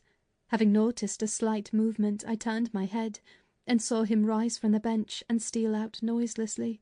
He had listened till he heard Catherine say it would degrade her to marry him, and then he stayed to hear no further. My companion, sitting on the ground, was prevented by the back of the settle from remarking on his presence or departure, but I started, and bade her hush. Why? She asked, gazing nervously round. Joseph is here, I answered, catching opportunely the roll of his cartwheels up the road, and Heathcliff will come in with him. I'm not sure whether he were not at the door this moment. Oh, he couldn't overhear me at the door, said she. Give me Hareton, while you get the supper, and when it is ready ask me to sup with you. I want to cheat my uncomfortable conscience, and be convinced that Heathcliff has no notion of these things. He has not, has he? He does not know what being in love is. I see no reason that he should not know as well as you, I returned, and if you are his choice, he'll be the most unfortunate creature that ever was born. As soon as you become Mrs. Linton, he loses friend and love and all. Have you considered how you'll bear the separation, and how he'll bear to be quite deserted in the world? Because, Miss Catherine— He quite deserted? We separated? She exclaimed, with an accent of indignation. Who is to separate us, pray? They'll meet the fate of Milo. Not as long as I live, Ellen, for no mortal creature. Every Linton on the face of the earth might melt into nothing before I could consent to forsake Heathcliff. Oh, that's not what I intend. That's not what I mean. I shouldn't be Mrs. Linton were such a price demanded. He'll be as much to me as he has been all his lifetime. Edgar must shake off his antipathy, and tolerate him, at least. He will, when he learns my true feelings towards him.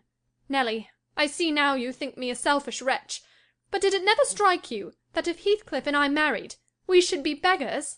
Whereas, if I marry Linton, I can aid Heathcliff to rise, and place him out of my brother's power. With your husband's money, Miss Catherine, I asked, you'll find him not so pliable as you calculate upon, and though I'm hardly a judge, I think that's the worst motive you've given yet for being the wife of young Linton. It is not, retorted she. It is the best. The others for the satisfaction of my whims, and for Edgar's sake, too, to satisfy him. This is for the sake of one who comprehends in his person my feelings to Edgar and myself. I cannot express it, but surely you and everybody have a notion that there is, or should be, an existence of yours beyond you. What were the use of my creation if I were entirely contained here? My great miseries in this world have been Heathcliff's miseries, and I watched and felt each from the beginning. My great thought in living is himself. If all else perished, and he remained, I should still continue to be. And if all else remained, and he were annihilated, the universe would turn to a mighty stranger. I should not seem a part of it. My love for Linton is like the foliage in the woods. Time will change it, I'm well aware, as winter changes the trees. My love for Heathcliff resembles the eternal rocks beneath, a source of little visible delight, but necessary. Nelly, I am Heathcliff. He's always, always in my mind, not as a pleasure, any more than I am always a pleasure to myself, but as my own being.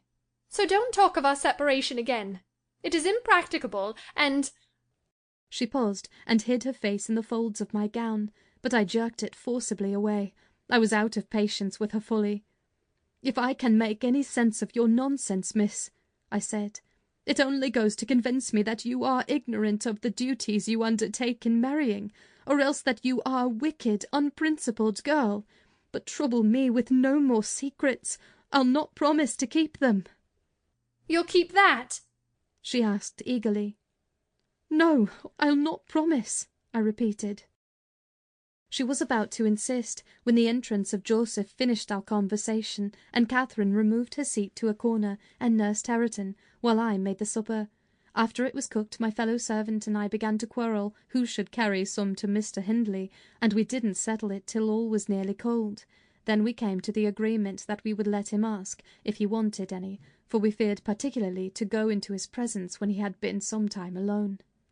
"And how isn't that note comed in frae the field by this time? What is he about? God idle sate," demanded the old man, looking round for Heathcliff. "I'll call him," I replied. "He's in the barn, I've no doubt." I went and called, but got no answer. On returning, I whispered to Catherine that he had heard a good part of what she had said, I was sure, and told how I saw him quit the kitchen just as she complained of her brother's conduct regarding him. She jumped up in a fine fright, flung Hareton on to the settle, and ran to seek for her friend herself, not taking leisure to consider why she was so flurried, or how her talk would have affected him. She was absent such a while that Joseph proposed we should wait no longer. He cunningly conjectured they were staying away in order to avoid hearing his protracted blessing.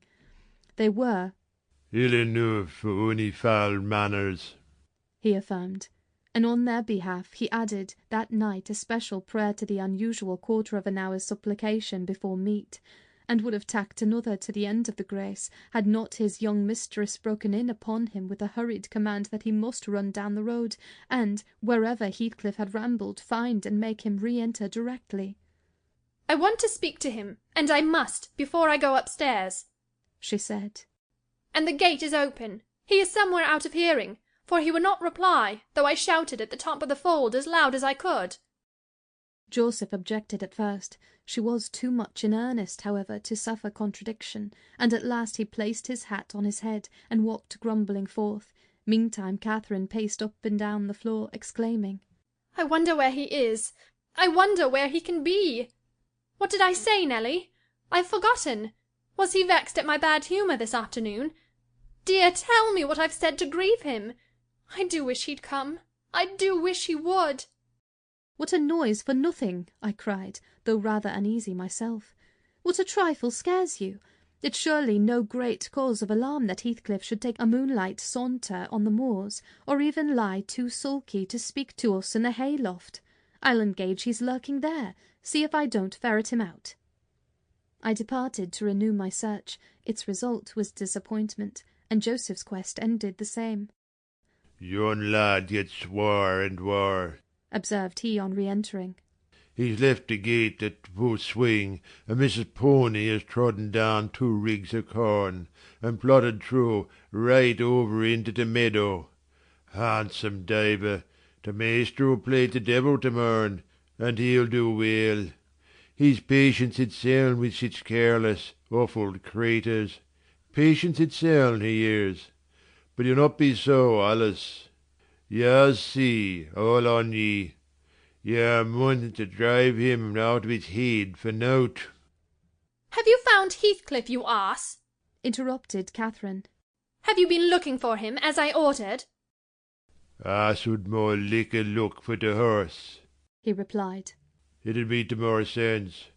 But I can look for not a horse nor a man on a night like this, as black as the chimbley. And Heathcliff's known to chap to come at my whistle. Happen he'll be less hard of hearing wi' ye." It was a very dark evening for summer. The clouds appeared inclined to thunder, and I said we had better all sit down. The approaching rain would be certain to bring him home without further trouble. However, Catherine would not be persuaded into tranquillity.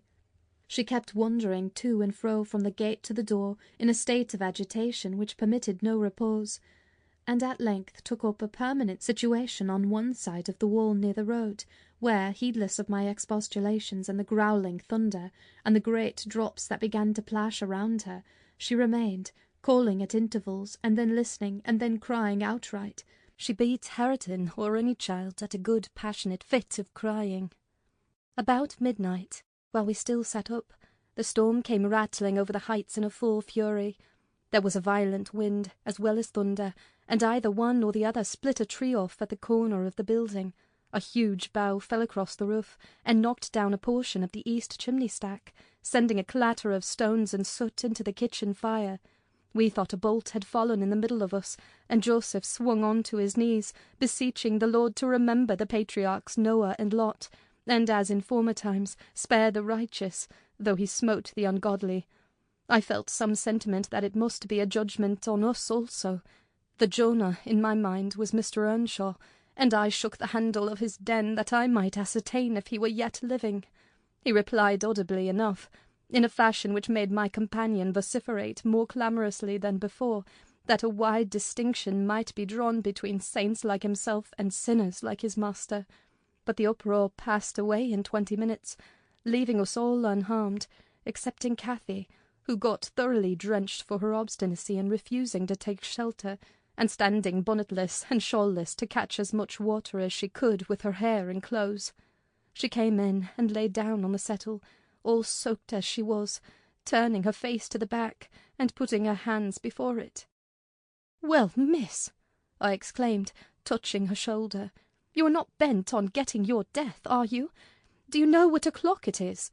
12:30. Come to bed. There's no use waiting any longer on that foolish boy. He'll be gone to Gimmerton, and he'll stay there now. He guesses we shouldn't wait for him till this late hour. At least he guesses that only Mr. Hindley would be up, and he'd rather avoid having the door opened by the master." "Nay, he's known at Gimmerton," said Joseph. "He's never wonder but he's at the bottom of a bog-hole. This visitation warn't for nowt, and I would have ye to look out, miss. Yam will be to next.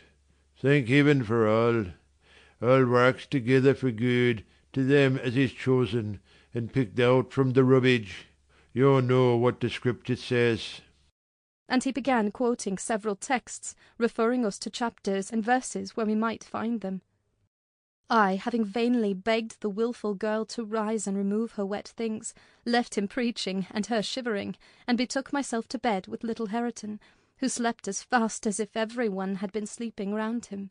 I heard Joseph read on a while afterwards, then I distinguished his slow step on the ladder, and then I dropped asleep.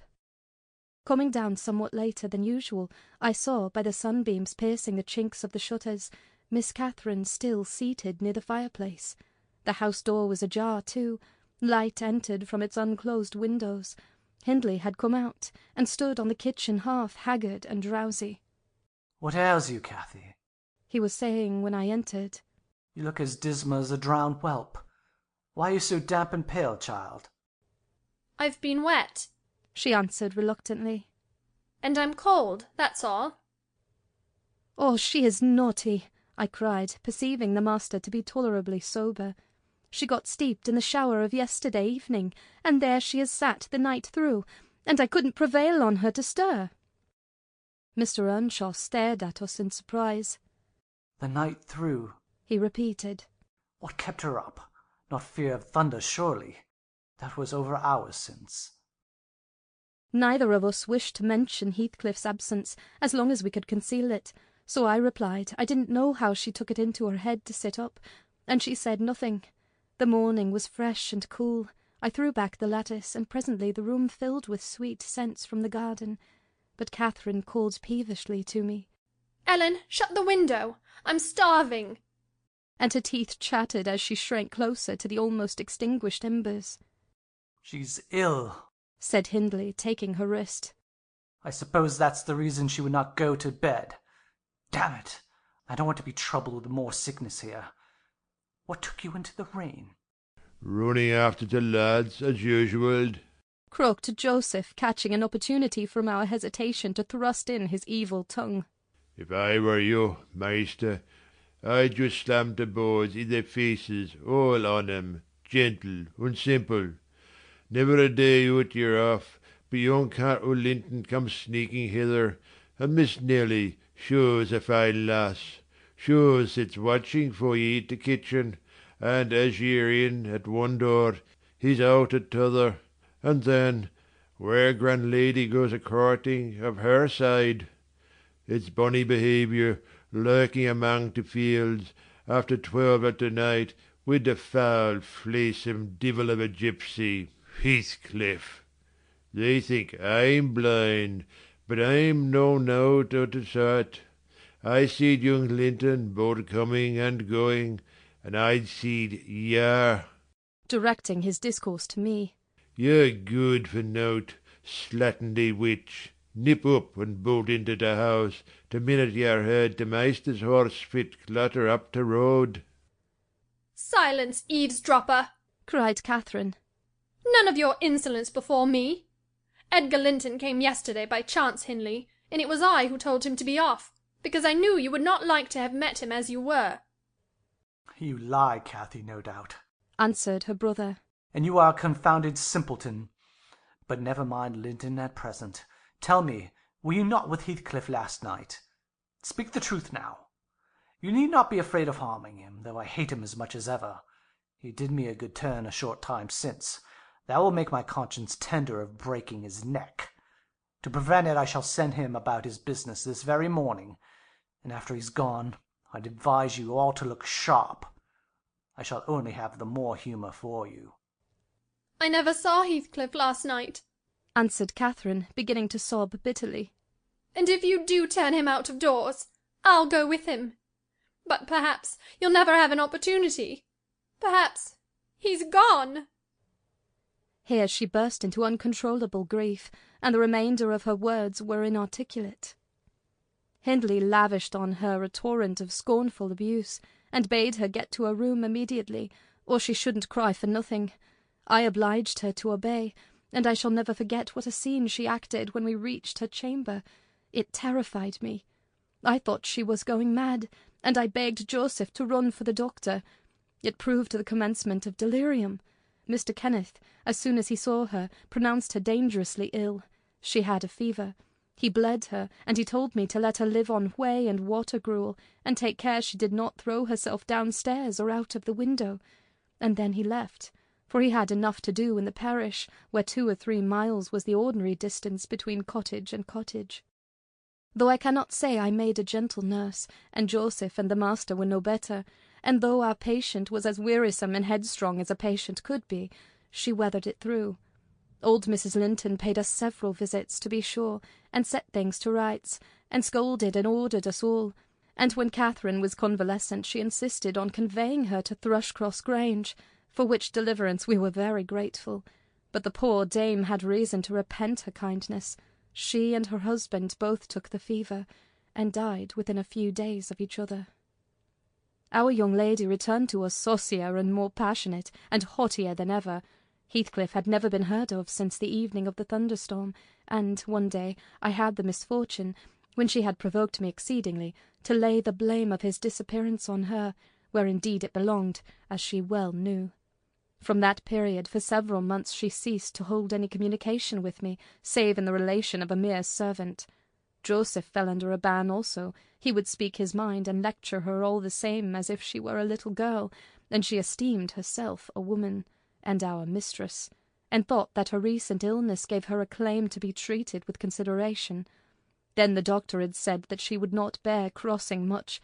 She ought to have her own way, and it was nothing less than murder in her eyes for any one to presume to stand up and contradict her. From Mr. Earnshaw and his companions she kept aloof, and, tutored by Kenneth, and serious threats of a fit that often attended her rages, her brother allowed her whatever she pleased to demand, and generally avoided aggravating her fiery temper. He was rather too indulgent in humouring her caprices, not from affection, but from pride. He wished earnestly to see her bring honour to the family by an alliance with the Lintons, and as long as she let him alone she might trample on us like slaves, for aught he cared. Edgar Linton, as multitudes have been before, and will be after him, was infatuated, and believed himself the happiest man alive on the day he led her to Gimmerton Chapel, 3 years subsequent to his father's death. Much against my inclination, I was persuaded to leave Wuthering Heights and accompany her here. Little Hareton was nearly 5 years old, and I had just begun to teach him his letters. We made a sad parting, but Catherine's tears were more powerful than ours.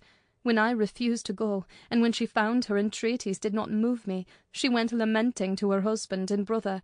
The former offered me munificent wages, the latter ordered me to pack up. He wanted no woman in the house, he said, now that there was no mistress, and as to Hareton, the curate should take him in hand by and by.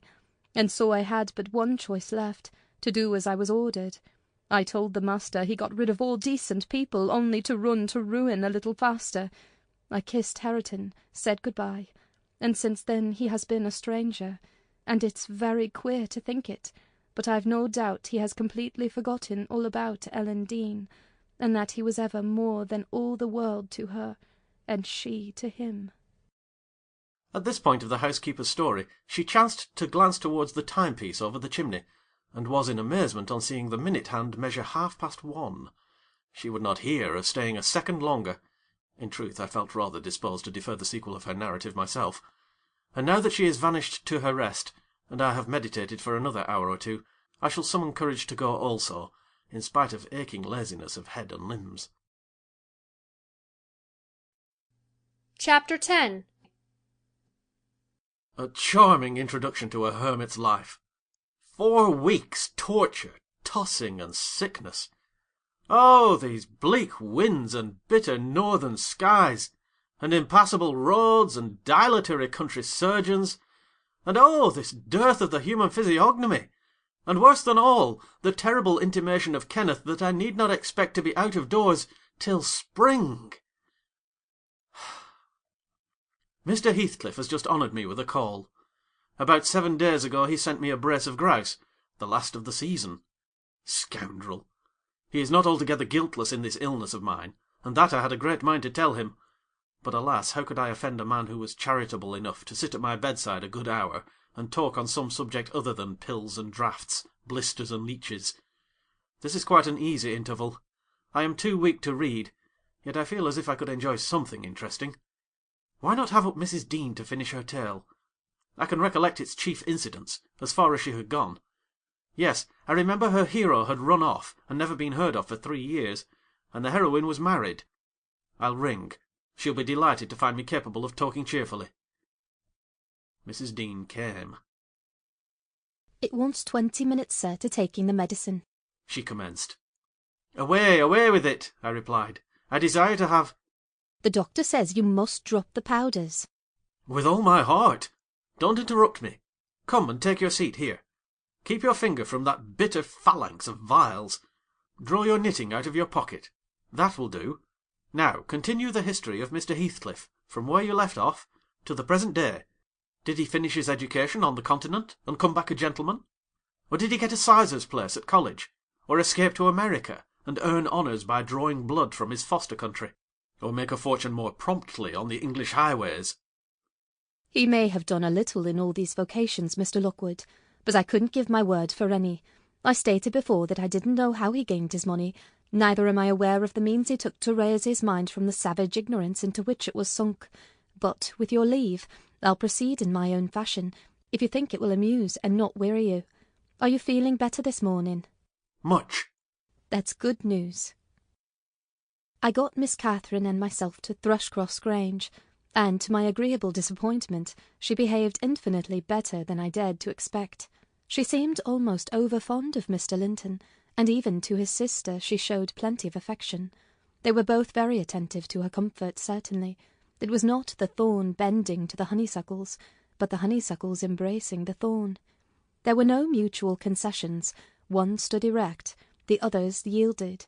And who can be ill-natured and bad-tempered when they encounter neither opposition nor indifference? I observed that Mr. Edgar had a deep-rooted fear of ruffling her humour. He concealed it from her, but if ever he heard me answer sharply, or saw any other servant grow cloudy at some imperious order of hers, he would show his trouble by a frown of displeasure that never darkened on his own account. He many a time spoke sternly to me about my pertness, and averred that the stab of a knife could not inflict a worse pang than he suffered at seeing his lady vexed. Not to grieve a kind master, I learned to be less touchy, and for the space of half a year the gunpowder lay as harmless as sand, because no fire came near to explode it. Catherine had seasons of gloom and silence now and then.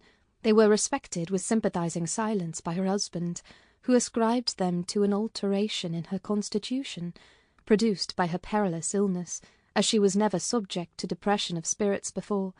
The return of sunshine was welcomed by answering sunshine from him. I believe I may assert that they were really in possession of deep and growing happiness. It ended. Well, we must be for ourselves in the long run. The mild and generous are only more justly selfish than the domineering, and it ended when circumstances caused each to feel that the one's interest was not the chief consideration in the other's thoughts. On a mellow evening in September, I was coming from the garden with a heavy basket of apples, which I had been gathering. It had got dusk, and the moon looked over the high wall of the court, causing undefined shadows to lurk in the corners of the numerous projecting portions of the building. I sat my burden on the house steps by the kitchen door, and lingered to rest, and drew in a few more breaths of the soft, sweet air. My eyes were on the moon, and my back to the entrance, when I heard a voice behind me say, "Nelly, is that you?" It was a deep voice, and foreign in tone, yet there was something in the manner of producing my name which made it sound familiar. I turned about to discover who spoke, fearfully, for the doors were shut, and I had seen nobody on approaching the steps. Something stirred in the porch, and, moving nearer, I distinguished a tall man dressed in dark clothes, with dark face and hair. He leant against the side, and held his fingers on the latch as if intending to open for himself. Who can it be? I thought. Mr. Earnshaw? Oh, no, the voice has no resemblance to his.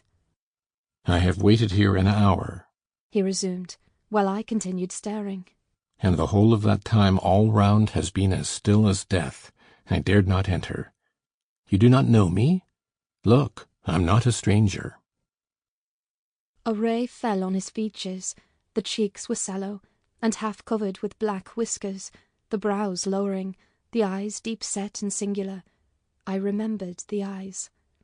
"What?" I cried, uncertain whether to regard him as a worldly visitor, and I raised my hands in amazement. "What? You come back? Is it really you? Is it?" "Yes, Heathcliff," he replied, glancing from me up to the windows, which reflected a score of glittering moons, but showed no lights from within. "Are they at home? Where is she? Nelly, you are not glad. You needn't be so disturbed. Is she here? Speak. I want to have one word with her, your mistress. Go and say some person from Gimmerton desires to see her." "How will she take it?" I exclaimed. "What will she do? The surprise bewilders me. It will put her out of her head. And you are Heathcliff, but altered. Nay, there's no comprehending it. Have you been for a soldier?" "Go and carry my message," he interrupted impatiently. "I'm in hell till you do." He lifted the latch, and I entered, but when I got to the parlour where Mr. and Mrs. Linton were, I could not persuade myself to proceed. At length I resolved on making an excuse to ask if they would have the candles lighted, and I opened the door. They sat together in a window whose lattice lay back against the wall, and displayed, beyond the garden trees and the wild green park, the valley of Gimmerton, with a long line of mist winding nearly to its top. For very soon after you pass the chapel, as you may have noticed, the sow that runs from the marshes joins a beck which follows the bend of the glen. Wuthering Heights rose above this silvery vapour, but our old house was invisible. It rather dips down on the other side. Both the room and its occupants, and the scene they gazed on, looked wondrously peaceful. I shrank reluctantly from performing my errand, and was actually going away, leaving it unsaid, after having put my question about the candles, when a sense of my folly compelled me to return, and mutter, "A person from Gimmerton wishes to see you, ma'am." "What does he want?" asked Mrs. Linton. I did not question him, I answered. Well, close the curtains, Nelly, she said, and bring up tea. I'll be back again directly. She quitted the apartment. Mr. Edgar inquired carelessly who it was. Someone mistress does not expect, I replied. That Heathcliff, you recollect him, sir, who used to live at Mr. Earnshaw's. What? The gipsy?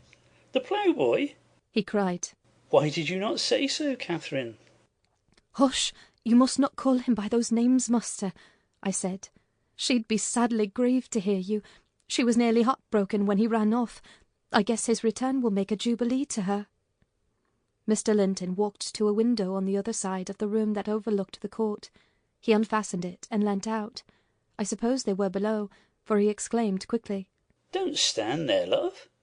Bring the person in if it be anyone particular.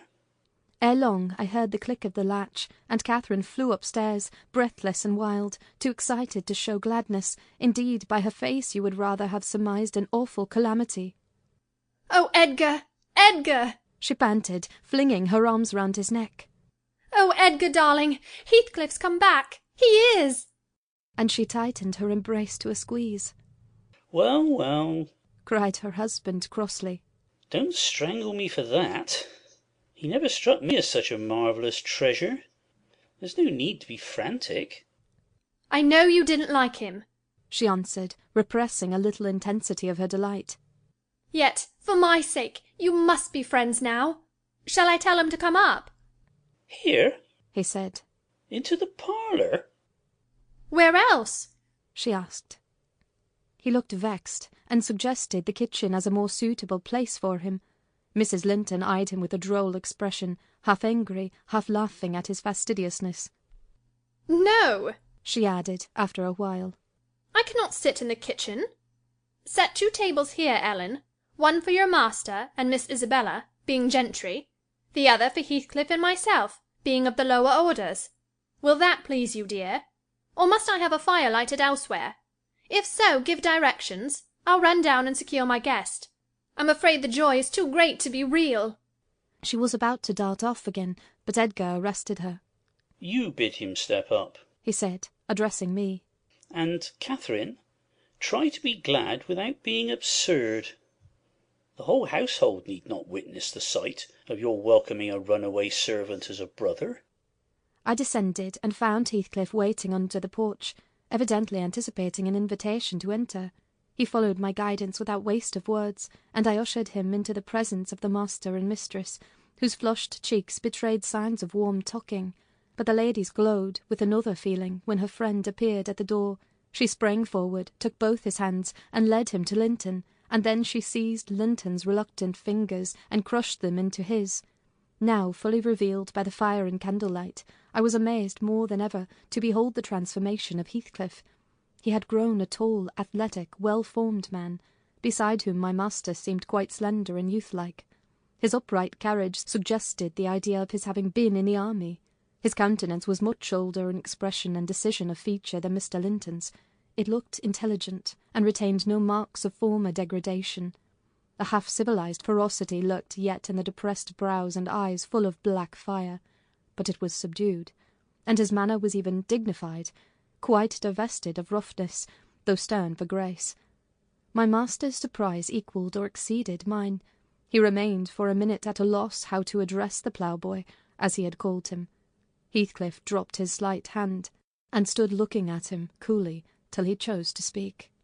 Sit down, sir, he said at length. Mrs. Linton, recalling old times, would have me give you a cordial reception. And of course I am gratified when anything occurs to please her. And I also, answered Heathcliff. Especially if it be anything in which I have a part. I shall stay an hour or 2 willingly. He took a seat opposite Catherine, who kept her gaze fixed on him as if she feared he would vanish were she to remove it. He did not wish to raise his to her often. A quick glance now and then sufficed, but it flashed back, each time more confidently, the undisguised delight he drank from hers. They were too much absorbed in their mutual joy to suffer embarrassment. Not so Mr. Edgar. He grew pale with pure annoyance, a feeling that reached its climax when his lady rose, and, stepping across the rug, seized Heathcliff's hands again and laughed like one beside herself. "I shall think it a dream tomorrow," she cried. "I shall not be able to believe that I have seen and touched and spoken to you once more. And yet, cruel Heathcliff, you don't deserve this welcome.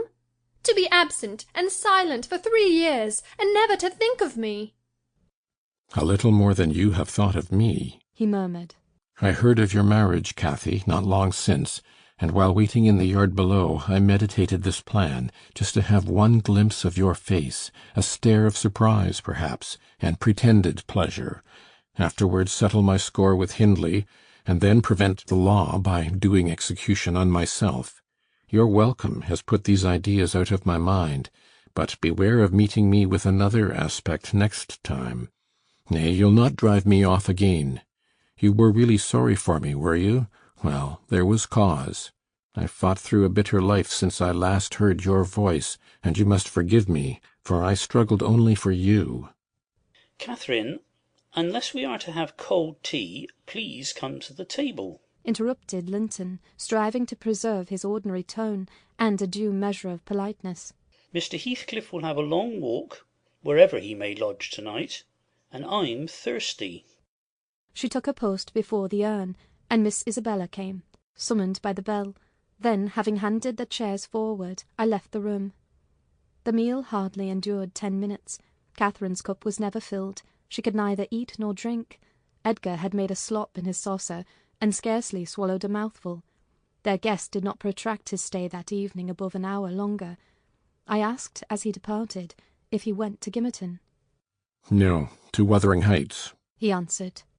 "Mr. Earnshaw invited me when I called this morning." Mr. Earnshaw invited him, and he called on Mr. Earnshaw. I pondered this sentence painfully after he was gone. Is he turning out a bit of a hypocrite, and coming to the country to work mischief under a cloak? I mused. I had a presentiment in the bottom of my heart that he had better have remained away. About the middle of the night I was awakened from my first nap by Mrs. Linton gliding into my chamber, taking a seat on my bedside, and pulling me by the hair to rouse me. "I cannot rest, Ellen," she said by way of apology, "and I want some living creature to keep me company in my happiness. Edgar is sulky, because I'm glad of a thing that does not interest him. He refuses to open his mouth, except to utter pettish, silly speeches, and he affirmed I was cruel and selfish for wishing to talk when he was so sick and sleepy. He always contrives to be sick at the least cross. I gave a few sentences of commendation to Heathcliff, and he, either for a headache or a pang of envy, began to cry, so I got up and left him." "What use is it praising Heathcliff to him?" I answered. As lads they had an aversion to each other, and Heathcliff would hate just as much to hear him praised. It's human nature. Let Mr. Linton alone about him, unless you would like an open quarrel between them." "But does it not show great weakness?" pursued she. "I'm not envious. I never feel hurt at the brightness of Isabella's yellow hair, and the whiteness of her skin, at her dainty elegance, and the fondness all the family exhibit for her. Even you, Nelly, if we have a dispute sometimes, you back Isabella at once, and I yield like a foolish mother. I call her a darling, and flatter her into a good temper. It pleases her brother to see us cordial, and that pleases me. But they are very much alike. They are spoiled children, and fancy the world was made for their accommodation, and though I humour both, I think a smart chastisement might improve them all the same." "You're mistaken, Mrs. Linton," said I. "They humour you. I know what there would be to do if they did not. You can well afford to indulge their passing whims as long as their business is to anticipate all your desires. You may, however, fall out, at last, over something of equal consequence to both sides, and then those you term weak are very capable of being as obstinate as you." "And then we shall fight to the death, shan't we, Nelly?" she returned, laughing. "No, I tell you, I have such faith in Linton's love that I believe I might kill him, and he wouldn't wish to retaliate." I advised her to value him the more for his affection. "I do," she answered, "but he needn't resort to whining for trifles. It is childish, and instead of melting into tears because I said that Heathcliff was now worthy of anyone's regard, and it would honour the first gentleman in the country to be his friend. He ought to have said it for me, and been delighted from sympathy. He must get accustomed to him, and he may as well like him, considering how Heathcliff has reason to object to him. I'm sure he behaved excellently." "What do you think of his going to Wuthering Heights?" I inquired. "He is reformed in every respect, apparently, quite a Christian, offering the right hand of fellowship to his enemies all around." "He explained it," she replied. "I wonder as much as you. He said he called to gather information concerning me from you, supposing you resided there still, and Joseph told Hindley, who came out and fell to questioning him of what he had been doing, and how he had been living, and finally desired him to walk in. There were some persons sitting at cards. Heathcliff joined them. My brother lost some money to him, and finding him plentifully supplied, he requested that he would come again in the evening, to which he consented. Hindley is too reckless to select his acquaintance prudently. He doesn't trouble himself to reflect on the causes he might have for mistrusting one whom he has basely injured. But Heathcliff affirms his principal reason for resuming a connection with his ancient persecutor is a wish to install himself in quarters at walking distance from the Grange, and an attachment to the house where we live together, and likewise a hope that I shall have more opportunities of seeing him there than I could have if he settled in Gimmerton. He means to offer liberal payment for permission to lodge at the Heights, and doubtless my brother's covetousness will prompt him to accept the terms. He was always greedy, though what he grasps with one hand he flings away with the other." "It's a nice place for a young man to fix his dwelling in," said I. "Have you no fear of the consequences, Mrs. Linton?" "None for my friend," she replied. "His strong head will keep him from danger. A little for Hindley, but he can't be made morally worse than he is, and I stand between him and bodily harm. The event of this evening has reconciled me to God and humanity. I had risen in angry rebellion against Providence. Oh, I've endured very, very bitter misery, Nelly. If that creature knew how bitter, he'd be ashamed to cloud its removal with idle petulance. It was kindness for him which induced me to bear it alone. Had I expressed the agony I frequently felt, he would have been taught to long for its alleviation as ardently as I. However, it's over, and I'll take no revenge on his folly. I can afford to suffer anything hereafter.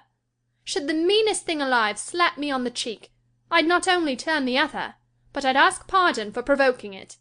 And, as a proof, I'll go make my peace with Edgar instantly. Good night. I'm an angel." In this self-complacent conviction she departed, and the success of her fulfilled resolution was obvious on the morrow. Mr. Linton had not only abjured his peevishness, though his spirits seemed still subdued by Catherine's exuberance of vivacity, but he ventured no objection to her taking Isabella with her to Wuthering Heights in the afternoon, and she rewarded him with such a summer of sweetness and affection in return as made the house a paradise for several days, both master and servants profiting from the perpetual sunshine. Heathcliff, Mr. Heathcliff I should say in future, used the liberty of visiting at Thrushcross Grange cautiously at first. He seemed estimating how far its owner would bear his intrusion. Catherine also deemed it judicious to moderate her expressions of pleasure in receiving him, and he gradually established his right to be expected.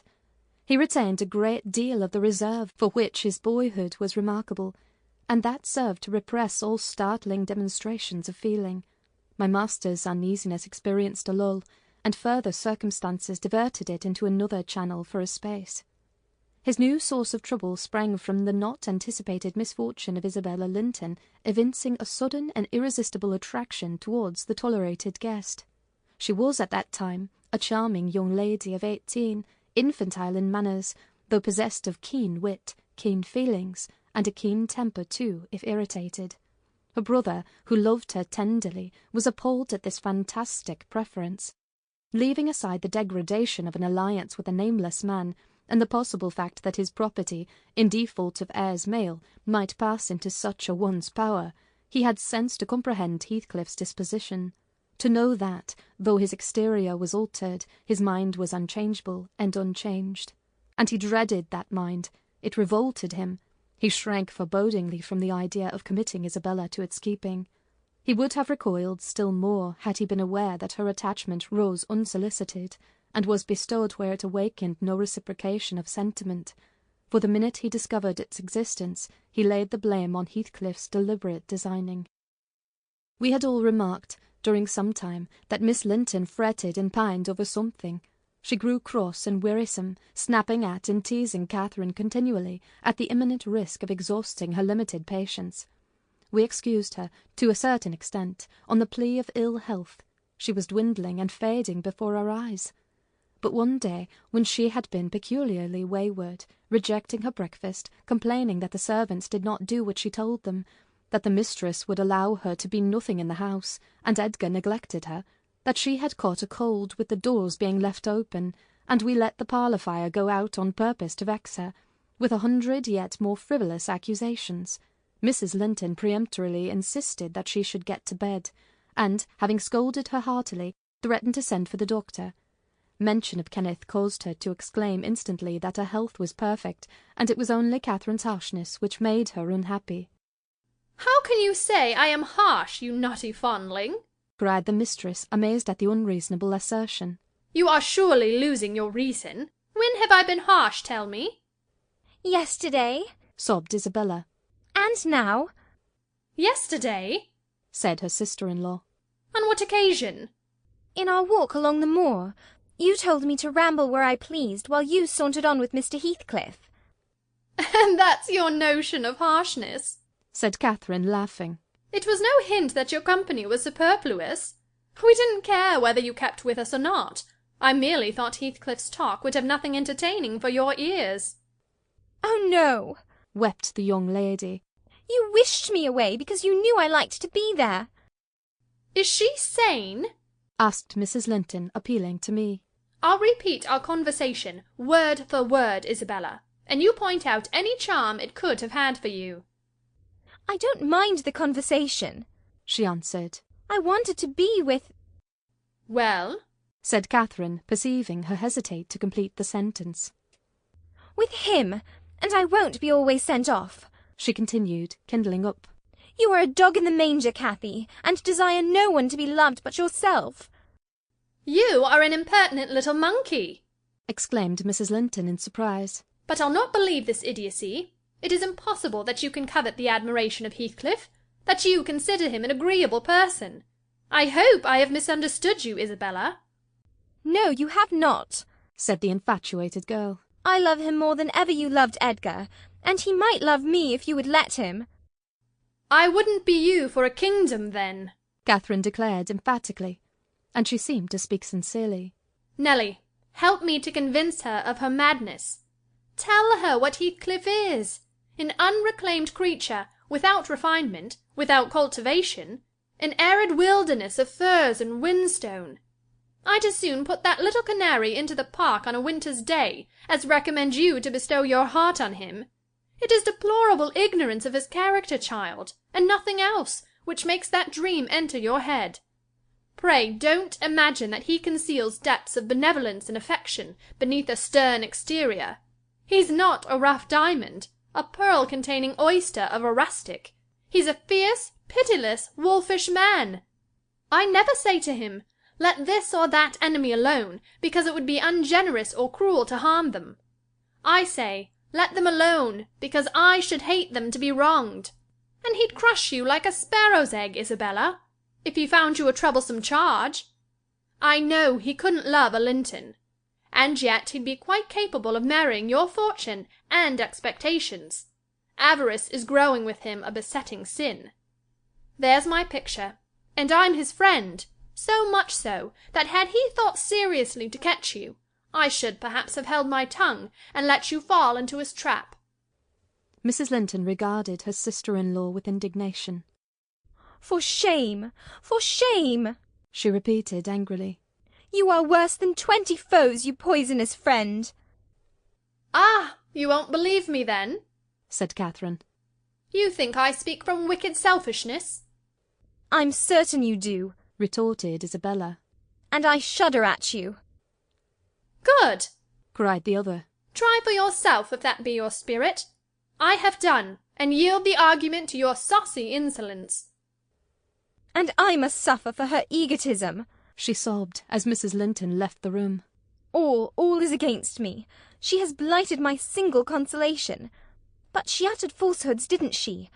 Mr. Heathcliff is not a fiend. He has an honourable soul, and a true one, or how could he remember her? Banish him from your thoughts, miss, I said. He's a bird of bad omen, no mate for you. Mrs. Linton spoke strongly, and yet I can't contradict her. She is better acquainted with his heart than I, or any one besides, and she never would represent him as worse than he is. Honest people don't hide their deeds. How has he been living? How has he got rich? Why is he staying at Wuthering Heights, the house of a man whom he abhors? They say Mr. Earnshaw is worse and worse since he came. They sit up all night together continually, and Hindley has been borrowing money on his land, and does nothing but play and drink. I heard only a week ago, it was Joseph who told me. I met him at Gimmerton.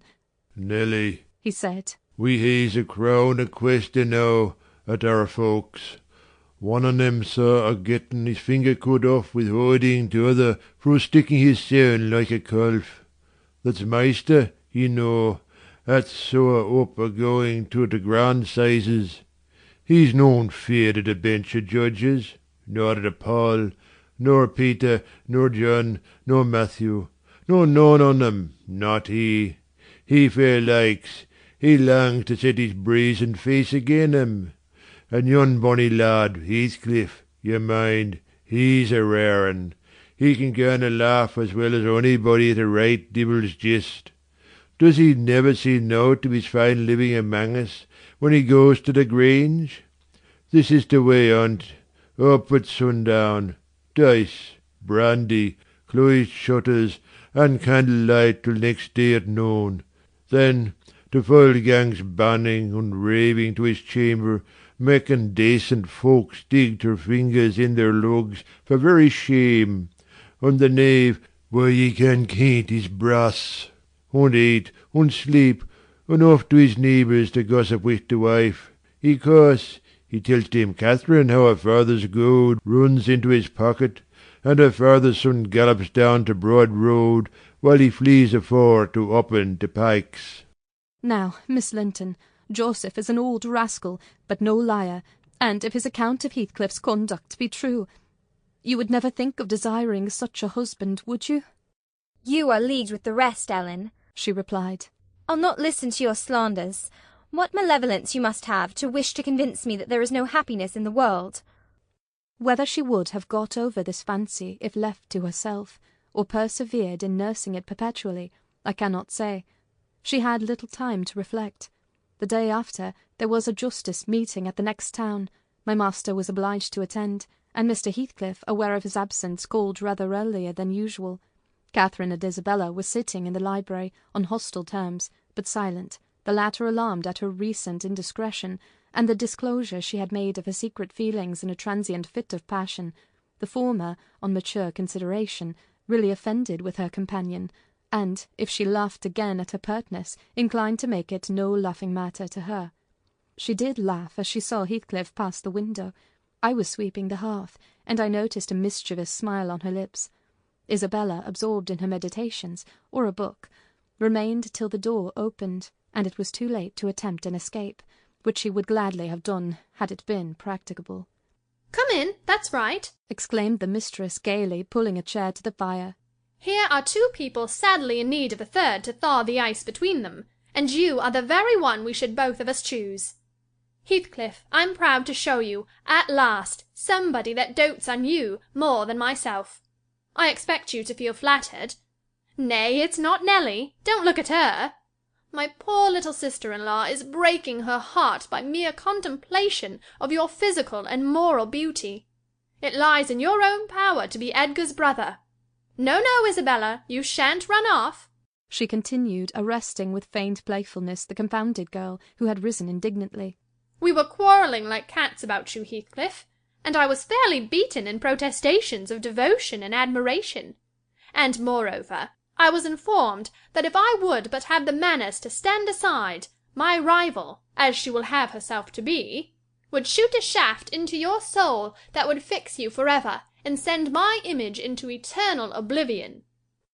"Catherine," said Isabella, calling up her dignity, and disdaining to struggle from the tight grasp that held her, I thank you to adhere to the truth and not slander me, even in joke. Mr. Heathcliff, be kind enough to bid this friend of yours release me. She forgets that you and I are not intimate acquaintances, and what amuses her is painful to me beyond expression. As the guest answered nothing, but took his seat, and looked thoroughly indifferent what sentiments she cherished concerning him, she turned and whispered an earnest appeal for liberty to her tormentor. "By no means," cried Mrs. Linton in answer. "I won't be named a dog in the manger again. You shall stay. Now then, Heathcliff, why don't you evince satisfaction at my pleasant news? Isabella swears that the love Edgar has for me is nothing to that she entertains for you. I'm sure she made some speech of the kind. Did she not, Ellen? And she has fasted ever since the day before yesterday's walk, from sorrow and rage that I dispatched her out of your society, under the idea of its being unacceptable." "I think you belie her," said Heathcliff, twisting his chair to face them. "She wishes to be out of my society now, at any rate." And he stared hard at the object of discourse, as one might do at a strange, repulsive animal, a centipede from the Indies, for instance, which curiosity leads one to examine in spite of the aversion it raises. The poor thing couldn't bear that.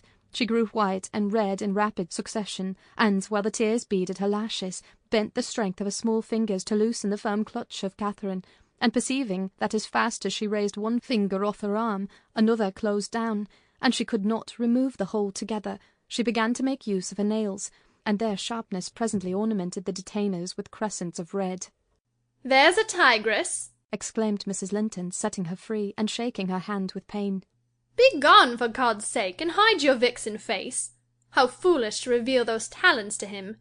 Can't you fancy the conclusions he'll draw? Look, Heathcliff, they are instruments that will do execution. You must beware of your eyes." "I'd wrench them off her fingers if they ever menaced me," he answered brutally when the door had closed after her. "But what did you mean by teasing the creature in that manner, Cathy? You were not speaking the truth, were you?" "I assure you I was," she returned. "She has been dying for your sake several weeks, and raving about you this morning, and pouring forth a deluge of abuse, because I represented your failings in a plain light, for the purpose of mitigating her adoration. But don't notice it further. I wish to punish her sauciness, that's all. I like her too well, my dear Heathcliff, to let you absolutely seize and devour her up." "And I like her too ill to attempt it," said he. "except in a very ghoulish fashion. You'd hear of odd things if I lived alone with that mawkish waxen face. The most ordinary would be painting on its white the colours of the rainbow, and turning the blue eyes black every day or two. They detestably resemble Linton's." "Delectably," observed Catherine. "They are dove's eyes, angels." "She's her brother's heir, is she not?" he asked, after a brief silence. "I should be sorry to think so," returned his companion. "Half a dozen nephews shall erase her title, please heaven. Abstract your mind from the subject at present. You are too prone to covet your neighbour's goods. Remember this neighbour's goods are mine." "If they were mine, they would be none the less that," said Heathcliff. "But though Isabella Linton may be silly, she is scarcely mad, and in short we'll dismiss the matter, as you advise." From their tongues they did dismiss it, and Catherine, probably, from her thoughts. The other, I felt certain, recalled it often in the course of the evening. I saw him smile to himself, grin, rather, and lapse into ominous musing whenever Mrs. Linton had occasion to be absent from the apartment. I determined to watch his movements. My heart invariably cleaved to the master's, in preference to Catherine's side. With reason, I imagined, for he was kind, and trustful, and honourable, and she could not be called opposite, yet she seemed to allow herself such wide latitude that I had little faith in her principles, and still less sympathy for her feelings. I wanted something to happen which might have the effect of freeing both Wuthering Heights and the Grange of Mr. Heathcliff quietly, leaving us as we had been prior to his advent. His visits were a continual nightmare to me, and, I suspected, to my master also. His abode at the Heights was an oppression past explaining. I felt that God had forsaken the stray sheep there to its own wicked wanderings, and an evil beast prowled between it and the fold, waiting his time to spring and destroy. Chapter 11. Sometimes, while meditating on these things in solitude, I've got up in a sudden terror and put on my bonnet to go see how all was at the farm. I've persuaded my conscience that it was a duty to warn him how people talked regarding his ways, and then I've recollected his confirmed bad habits, and, hopeless of benefiting him, have flinched from re-entering the dismal house, doubting if I could bear to be taken at my word. One time I passed the old gate, going out of my way on a journey to Gimmerton. It was about the period that my narrative has reached, a bright, frosty afternoon, the ground bare, and the road hard and dry. I came to a stone where the highway branches off onto the moor at your left hand, a rough sand pillar with the letters W.H. cut on its north side, on the east G, and on the south-west T.G. It serves as a guidepost to the Grange, the Heights, and the village. The sun shone yellow on its grey head, reminding me of summer, and I cannot say why, but all at once a gush of child's sensations flowed into my heart. Hindley and I held it a favourite spot 20 years before. I gazed long at the weather-worn block, and, stooping down, perceived a hole near the bottom still full of snail-shells and pebbles, which we were fond of storing there with more perishable things, and, as fresh as reality, it appeared that I beheld my early playmate seated on the withered turf, his dark square head bent forward, and his little hand scooping out the earth with a piece of slate. "Poor Hindley!" I exclaimed involuntarily. I started. My bodily eye was cheated into a momentary belief that the child lifted its face and stared straight into mine. It vanished in a twinkling, but immediately I felt an irresistible yearning to be at the Heights. Superstition urged me to comply with this impulse. Supposing he should be dead, I thought, or should die soon. Supposing it were a sign of death. The nearer I got to the house, the more agitated I grew, and on catching sight of it I trembled in every limb. The apparition had outstripped me. It stood, looking through the gate. That was my first idea on observing an elf-locked, brown-eyed boy setting his ruddy countenance against the bars. Further reflection suggested this must be Hareton, my Hareton, not altered greatly since I left him 10 months since. "God bless thee, darling!" I cried, forgetting instantaneously my foolish fears. "Hareton, it's Nelly, Nelly, thy nurse!" He retreated out of arm's length, and picked up a large flint. "I am come to see thy father, Hareton," I added, guessing from the action that Nelly, if she lived in his memory at all, was not recognised as one with me. He raised his missile to hurl it. I commenced a soothing speech, but could not stay his hand. The stone struck my bonnet, and then ensued from the stammering lips of the little fellow a string of curses, which, whether he comprehended them or not, were delivered with practised emphasis, and distorted his baby features into a shocking expression of malignity. You may be certain this grieved more than angered me. Fit to cry, I took an orange from my pocket, and offered it to propitiate him. He hesitated, and then snatched it from my hold, as if he fancied I only intended to tempt him and disappoint him. I showed another, keeping it out of his reach. "Who has taught you those fine words, my bairn?" I inquired. "The curate?" "Damn the curate and thee. Give me that," he replied. "Tell us where you got your lessons, and you shall have it," said I. "Who's your master?" "Devil Daddy," was his answer. "And what do you learn from Daddy?" I continued. He jumped at the fruit. I raised it higher. "What does he teach you?" I asked. "Naught," said he, "but to keep out of his gate. Daddy cannot bide me because I swear at him." "Ah, and the devil teaches you to swear at Daddy," I observed. "Aye. Nay," he drawled. "Who then?" "Heathcliff." I asked if he liked Mr. Heathcliff. "Aye," he answered again. Desiring to have his reasons for liking him, I could only gather the sentences. "Ah, naught. He pays Dad back what he gives to me. He curses Daddy for cursing me. He says I mun do as I will." "And the curate does not teach you to read and write, then?"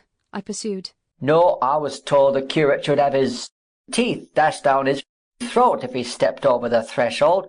Heathcliff had promised that." I put the orange in his hand, and bade him tell his father that a woman called Nelly Dean was wanting to speak with him by the garden gate. He went up the walk, and entered the house, But, instead of Hindley, Heathcliff appeared on the door-stones, and I turned directly and ran down the road as hard as ever I could race, making no halt till I gained the guide-post, and feeling as scared as if I had raised a goblin. This is not much connected with Miss Isabella's affair, except that it urged me to resolve further on mounting vigilant guard, and doing my utmost to check the spread of such bad influence at the Grange, even though I should wake a domestic storm by thwarting Mrs. Linton's pleasure. The next time Heathcliff came, my young lady chanced to be feeding some pigeons in the court. She had never spoken a word to her sister-in-law for 3 days, but she had likewise dropped her fretful complaining, and we found it a great comfort. Heathcliff had not the habit of bestowing a single unnecessary civility on Miss Linton, I knew. Now, as soon as he beheld her, his first precaution was to take a sweeping survey of the house-front. I was standing by the kitchen window, but I drew out of sight. He then stepped across the pavement to her, and said something. She seemed embarrassed, and desirous of getting away. To prevent it, he laid his hand on her arm. She averted her face. He apparently put some question which she had no mind to answer. There was another rapid glance at the house, and, supposing himself unseen, the scoundrel had the impudence to embrace her. "Judas! Traitor!" I ejaculated. "You are a hypocrite too, are you? A deliberate deceiver!" "Who is Nelly?" said Catherine's voice at my elbow. I had been over-intent on watching the pair outside to mark her entrance. "Your worthless friend," I answered warmly. "The sneaking rascal yonder. Ah, he has caught a glimpse of us. He is coming in. I wonder will he have the heart to find a plausible excuse for making love to Miss, when he told you he hated her." Mrs. Linton saw Isabella tear herself free and run into the garden, and a minute after Heathcliff opened the door. I couldn't withhold giving some loose to my indignation, but Catherine angrily insisted on silence, and threatened to order me out of the kitchen, if I dared to be so presumptuous as to put in my insolent tongue. "To hear you, people might think you were the mistress," she cried. "You want setting down in your right place. Heathcliff, what are you about, raising this stir? I said you must let Isabella alone. I beg you will, unless you are tired of being received here, and wish Linton to draw the bolts against you." God forbid that he should try, answered the black villain. I detested him just then. God keep him meek and patient. Every day I grow madder after sending him to heaven. "Hush!" said Catherine, shutting the inner door. "Don't vex me. Why have you disregarded my request? Did she come across you on purpose?" What is it to you? he growled. I have a right to kiss her if she chooses, and you have no right to object. I am not your husband. You needn't be jealous of me.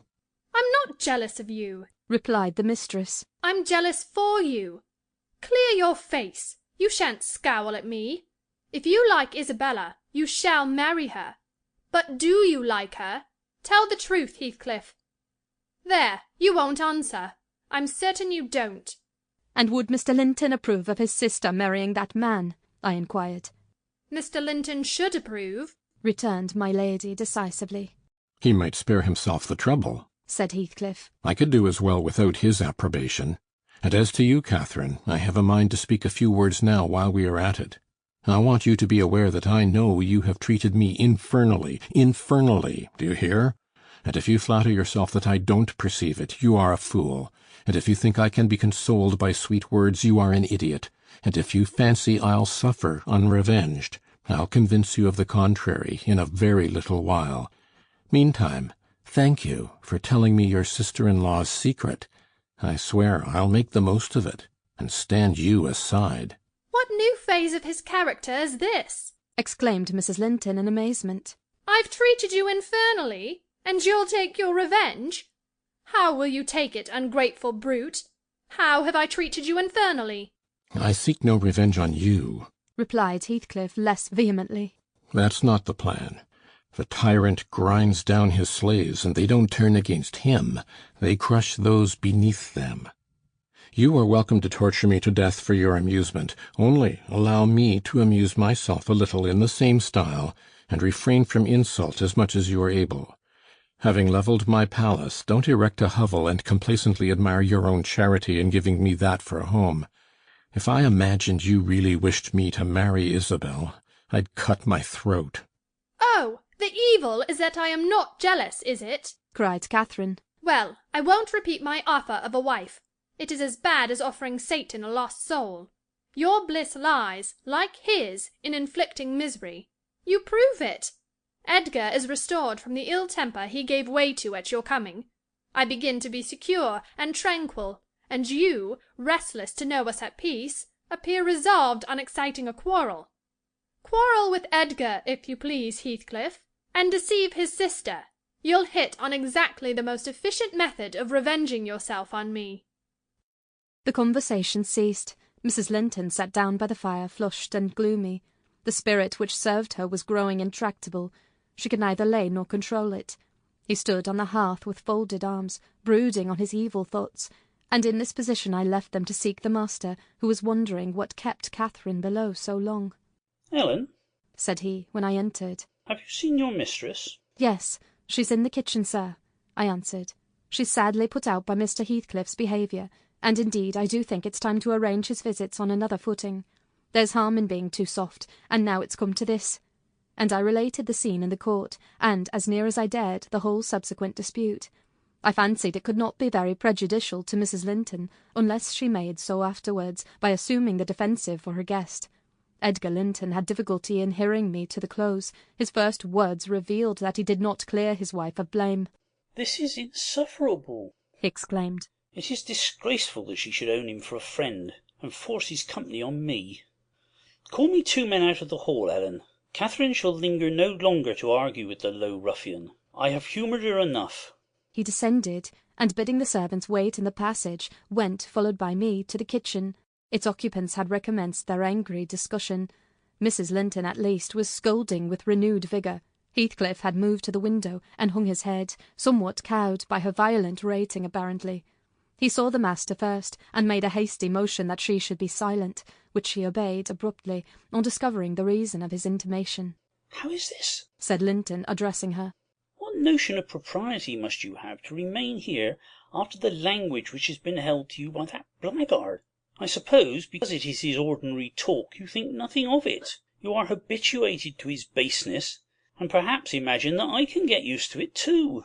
"Have you been listening at the door, Edgar?" asked the mistress, in a tone particularly calculated to provoke her husband, implying both carelessness and contempt for his irritation. Heathcliff, who had raised his eyes at the former speech, gave a sneering laugh at the latter, on purpose, it seemed, to draw Mr. Linton's attention to him. He succeeded, but Edgar did not mean to entertain him with any high flights of passion. "I have been so far forbearing with you, sir," he said quietly. "Not that I was ignorant of your miserable degraded character, but I felt you were only partly responsible for that, and Catherine wishing to keep up your acquaintance, I acquiesced. Foolishly. Your presence is a moral poison that would contaminate the most virtuous. For that cause, and to prevent worse consequences, I shall deny you hereafter admission into this house, and give notice now that I require your instant departure. 3 minutes' delay will render it involuntary and ignominious." Heathcliff measured the height and breadth of the speaker with an eye full of derision. "Cathy, this lamb of yours threatens like a bull," he said. "It is in danger of splitting its skull against my knuckles. By God, Mr. Linton, I'm mortally sorry that you are not worth knocking down." My master glanced towards the passage, and signed me to fetch the men. He had no intention of hazarding a personal encounter. I obeyed the hint, but Mrs. Linton, suspecting something, followed, and when I attempted to call them she pulled me back, slammed the door to, and locked it. "Fair means," she said, in answer to her husband's look of angry surprise. "If you have not courage to attack him, make an apology, or allow yourself to be beaten. It will correct you of feigning more valour than you possess. No, I'll swallow the key before you shall get it. I'm delightfully rewarded for my kindness to each. After constant indulgence of one's weak nature, and the other's bad one, I earn for thanks 2 samples of blind ingratitude, stupid to absurdity. Edgar, I was defending you and yours, and I wish Heathcliff may flog you sick for daring to think an evil thought of me." It did not need the medium of a flogging to produce that effect on the master. He tried to wrest the key from Catherine's grasp, and for safety she flung it to the hottest part of the fire, whereupon Mr. Edgar was taken with a nervous trembling, and his countenance grew deadly pale. For his life he could not avert that excess of emotion. Mingled anguish and humiliation overcame him completely. He leant on the back of a chair, and covered his face. Oh, heavens! In old days this would win you knighthood, exclaimed Mrs. Linton. We are vanquished! We are vanquished! Heathcliff would as soon lift a finger at you as the king would march his army against a colony of mice. Cheer up! You shan't be hurt. Your type is not a lamb, it's a sucking leveret. I wish you joy of the milk-blooded coward, Cathy, said her friend. I compliment you on your taste, and that is the slavering, shivering thing you preferred to me. I would not strike him with my fist, but I'd kick him with my foot, and experience considerable satisfaction. Is he weeping, or is he going to faint for fear? The fellow approached and gave the chair on which Linton rested a push. He'd better have kept his distance. My master quickly sprang erect and struck him full on the throat with a blow that would have levelled a slighter man. It took his breath for a minute, and while he choked, Mr. Linton walked out by the back door into the yard, and from thence to the front entrance. There, you've done with coming here, cried Catherine. Get away now. He'll return with a brace of pistols and 6 assistants. If he did overhear us, of course he'd never forgive you. You've played me an ill turn, Heathcliff. But go, make haste. I'd rather see Edgar at bay than you. Do you suppose I'm going with that blow burning in my gullet? He thundered. By hell, no. I'll crush his ribs in like a rotten hazelnut before I cross the threshold. If I don't floor him now, I shall murder him sometime. So as you value his existence, let me get at him. He is not coming, I interposed, framing a bit of a lie. There's the coachman and the 2 gardeners. You'll surely not wait to be thrust into the road by them. Each has a bludgeon, and master will very likely be watching from the parlour windows to see that they fulfil his orders. The gardeners and the coachman were there, but Linton was with them. They had already entered the court. Heathcliff, on the second thoughts, resolved to avoid a struggle against 3 underlings. He seized the poker, smashed the lock from the inner door, and made his escape as they tramped in. Mrs. Linton, who was very much excited, bade me accompany her upstairs. She did not know my share in contributing to the disturbance, and I was anxious to keep her in ignorance. I'm nearly distracted, Nelly, she exclaimed, throwing herself on the sofa. 1,000 smiths' hammers are beating in my head. Tell Isabella to shun me. This uproar is owing to her, and should she or anyone else aggravate my anger at present, I shall get wild. And Nelly, say to Edgar, if you see him again tonight, that I'm in danger of being seriously ill. I wish it may prove true. He has startled and distressed me shockingly. I want to frighten him. Besides, he might come and begin a string of abuse or complainings. I'm certain I should recriminate, and God knows where we should end.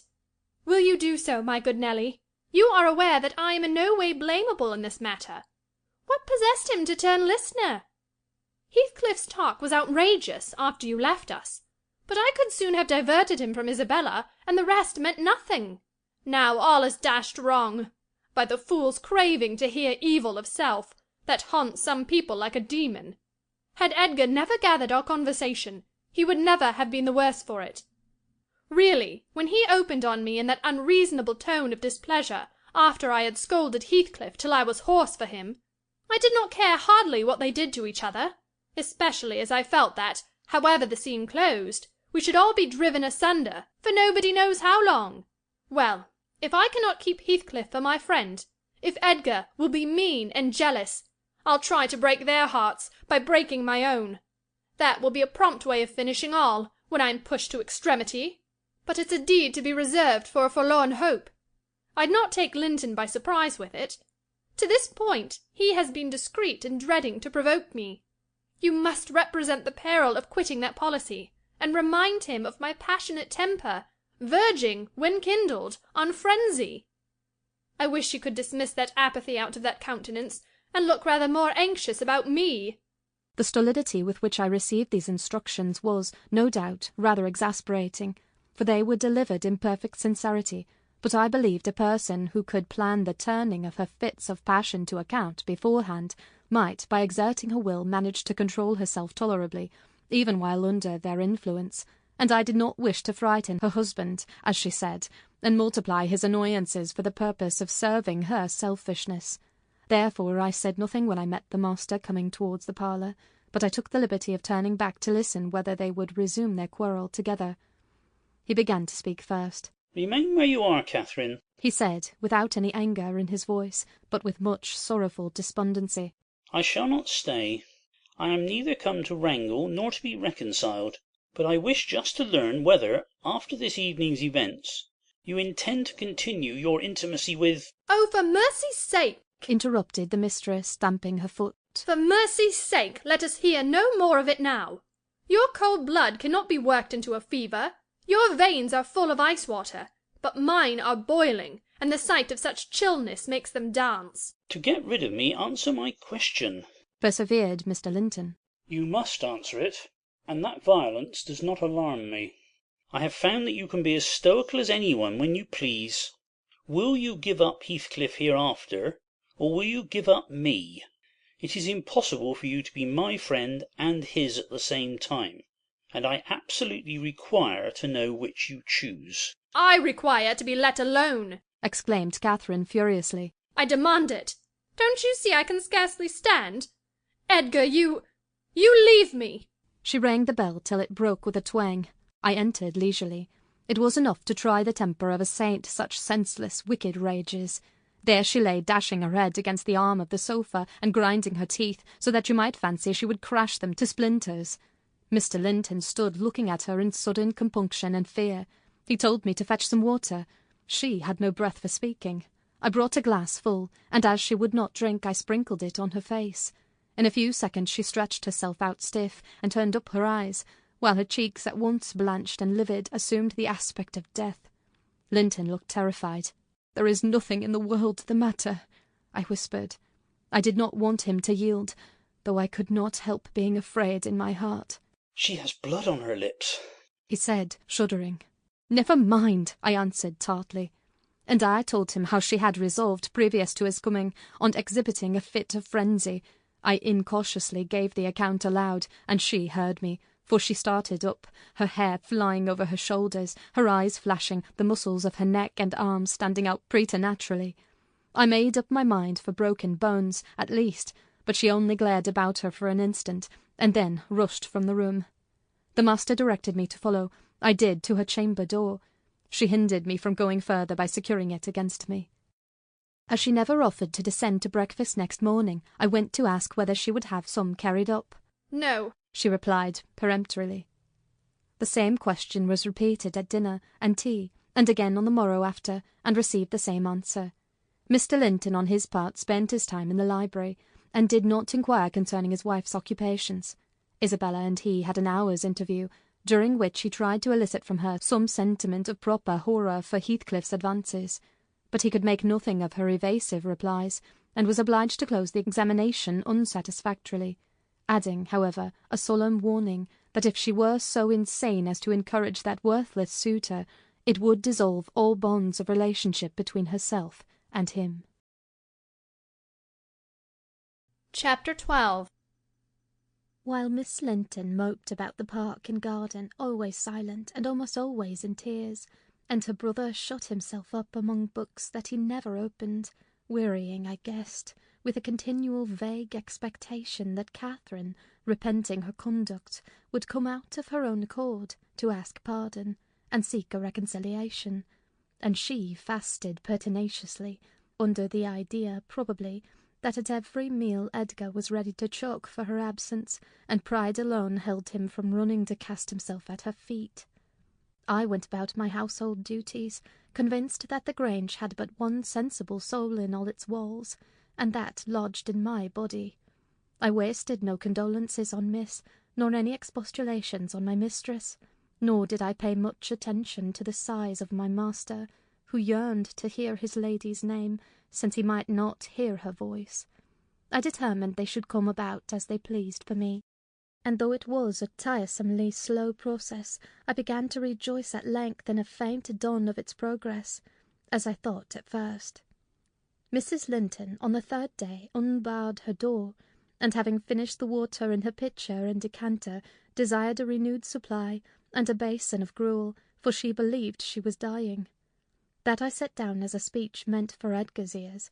I believed no such thing, so I kept it to myself, and brought her some tea and dry toast. She ate and drank eagerly, and sank back on her pillow again, clenching her hands and groaning. Oh, I will die, she exclaimed, since no one cares anything about me. I wish I had not taken that. Then a good while after I heard her murmur, No, I'll not die. He'd be glad. He does not love me at all. He would never miss me. Did you want anything, ma'am? I inquired, still preserving my external composure, in spite of her ghastly countenance and strange, exaggerated manner. What is that apathetic being doing? She demanded, pushing the thick, entangled locks from her wasted face. Has he fallen into a lethargy, or is he dead? Neither, replied I. If you mean Mr. Linton, he's tolerably well, I think, though his studies occupy him rather more than they ought. He is continually among his books, since he has no other society. I should not have spoken so if I had known her true condition, but I could not get rid of the notion that she acted a part of her disorder. Among his books? She cried, confounded. And I dying? I on the brink of the grave? My God! Does he know how I'm altered? Continued she, staring at her reflection in a mirror hanging against the opposite wall. Is that Catherine Linton? He imagines me in a pet. In play, perhaps. Cannot you inform him that it is frightful earnest? Nelly, if it be not too late, as soon as I learn how he feels, I'll choose between these two, either to starve at once, that would be no punishment unless he had a heart, or to recover and leave the country. Are you speaking the truth about him now? Take care. Is he actually so utterly indifferent for my life?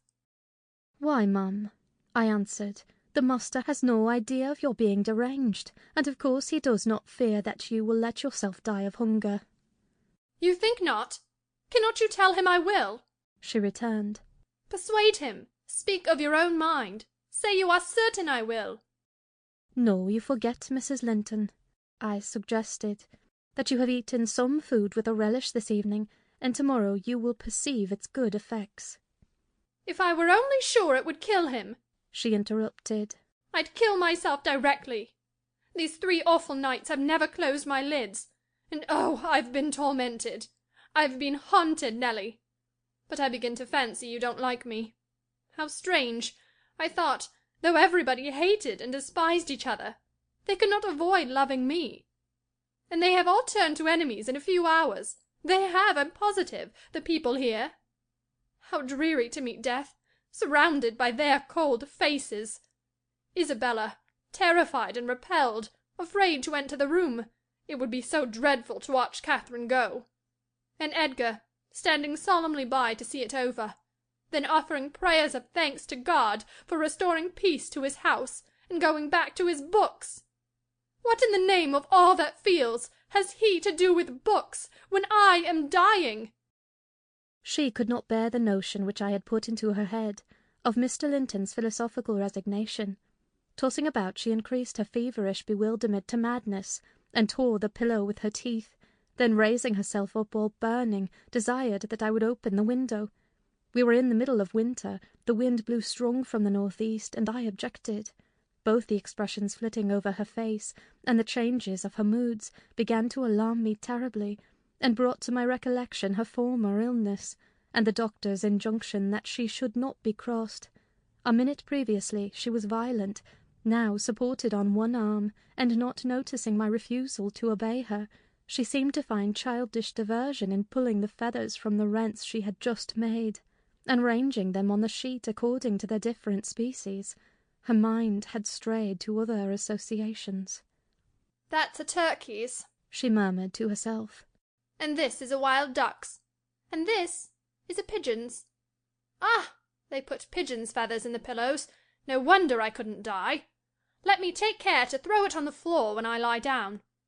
And here is a moorcock's. And this, I should know it among 1,000. It's a lapwing's. Bonny bird, wheeling over our heads in the middle of the moor. It wanted to get to its nest, for the clouds had touched the swells, and it felt rain coming. This feather was picked up from the heath. The bird was not shot. We saw its nest in the winter, full of little skeletons. Heathcliff set a trap over it, and the old ones dared not come. I made him promise he'd never shoot a lapwing after that, and he didn't. Yes, Here are more. Did he shoot my lapwings, Nelly? Are they red? Any of them? Let me look. Give over with that baby work, I interrupted, dragging the pillow away and turning the holes towards the mattress, for she was removing its contents by handfuls. Lie down and shut your eyes. You're wandering. There's a mess. The down is flying about like snow. I went here and there collecting it. I see in you, Nelly, she continued dreamily, an aged woman. You have grey hair and bent shoulders. This bed is the fairy cave under Penistone Crags, and you are gathering elf bolts to hurt our heifers, pretending, while I am near, that they are only locks of wool. That's what you'll come to 50 years hence. I know you are not so now. I'm not wondering. You're mistaken, or else I should believe you really were that withered hag, and I should think I was under Penistone Crags. And I'm conscious it's night, and there are 2 candles on the table, making the black press shine like jet. The black press? Where is that? I asked. You are talking in your sleep. It's against the wall, as it always is, she replied. It does appear odd. I see a face in it. There's no press in the room, and never was, said I, resuming my seat and looping up the curtain that I might watch her. Don't you see that face? She inquired, gazing earnestly at the mirror. And say what I could, I was incapable of making her comprehend it to be her own, so I rose and covered it with a shawl. It's behind there still, she pursued anxiously. And it stirred. Who is it? I hope it will not come out when you are gone. Oh, Nelly, the room is haunted. I'm afraid of being alone. I took her hand in mine and bid her be composed, for a succession of shudders convulsed her frame, and she would keep straining her gaze towards the glass. There's nobody here, I insisted. It was yourself, Miss Linton. You knew it a while since. Myself? She gasped. And the clock is striking 12. It's true, then. That's dreadful. Her fingers clutched the clothes and gathered them over her eyes. I attempted to steal to the door with an intention of calling her husband, but I was summoned back by a piercing shriek. The shawl had dropped from the frame.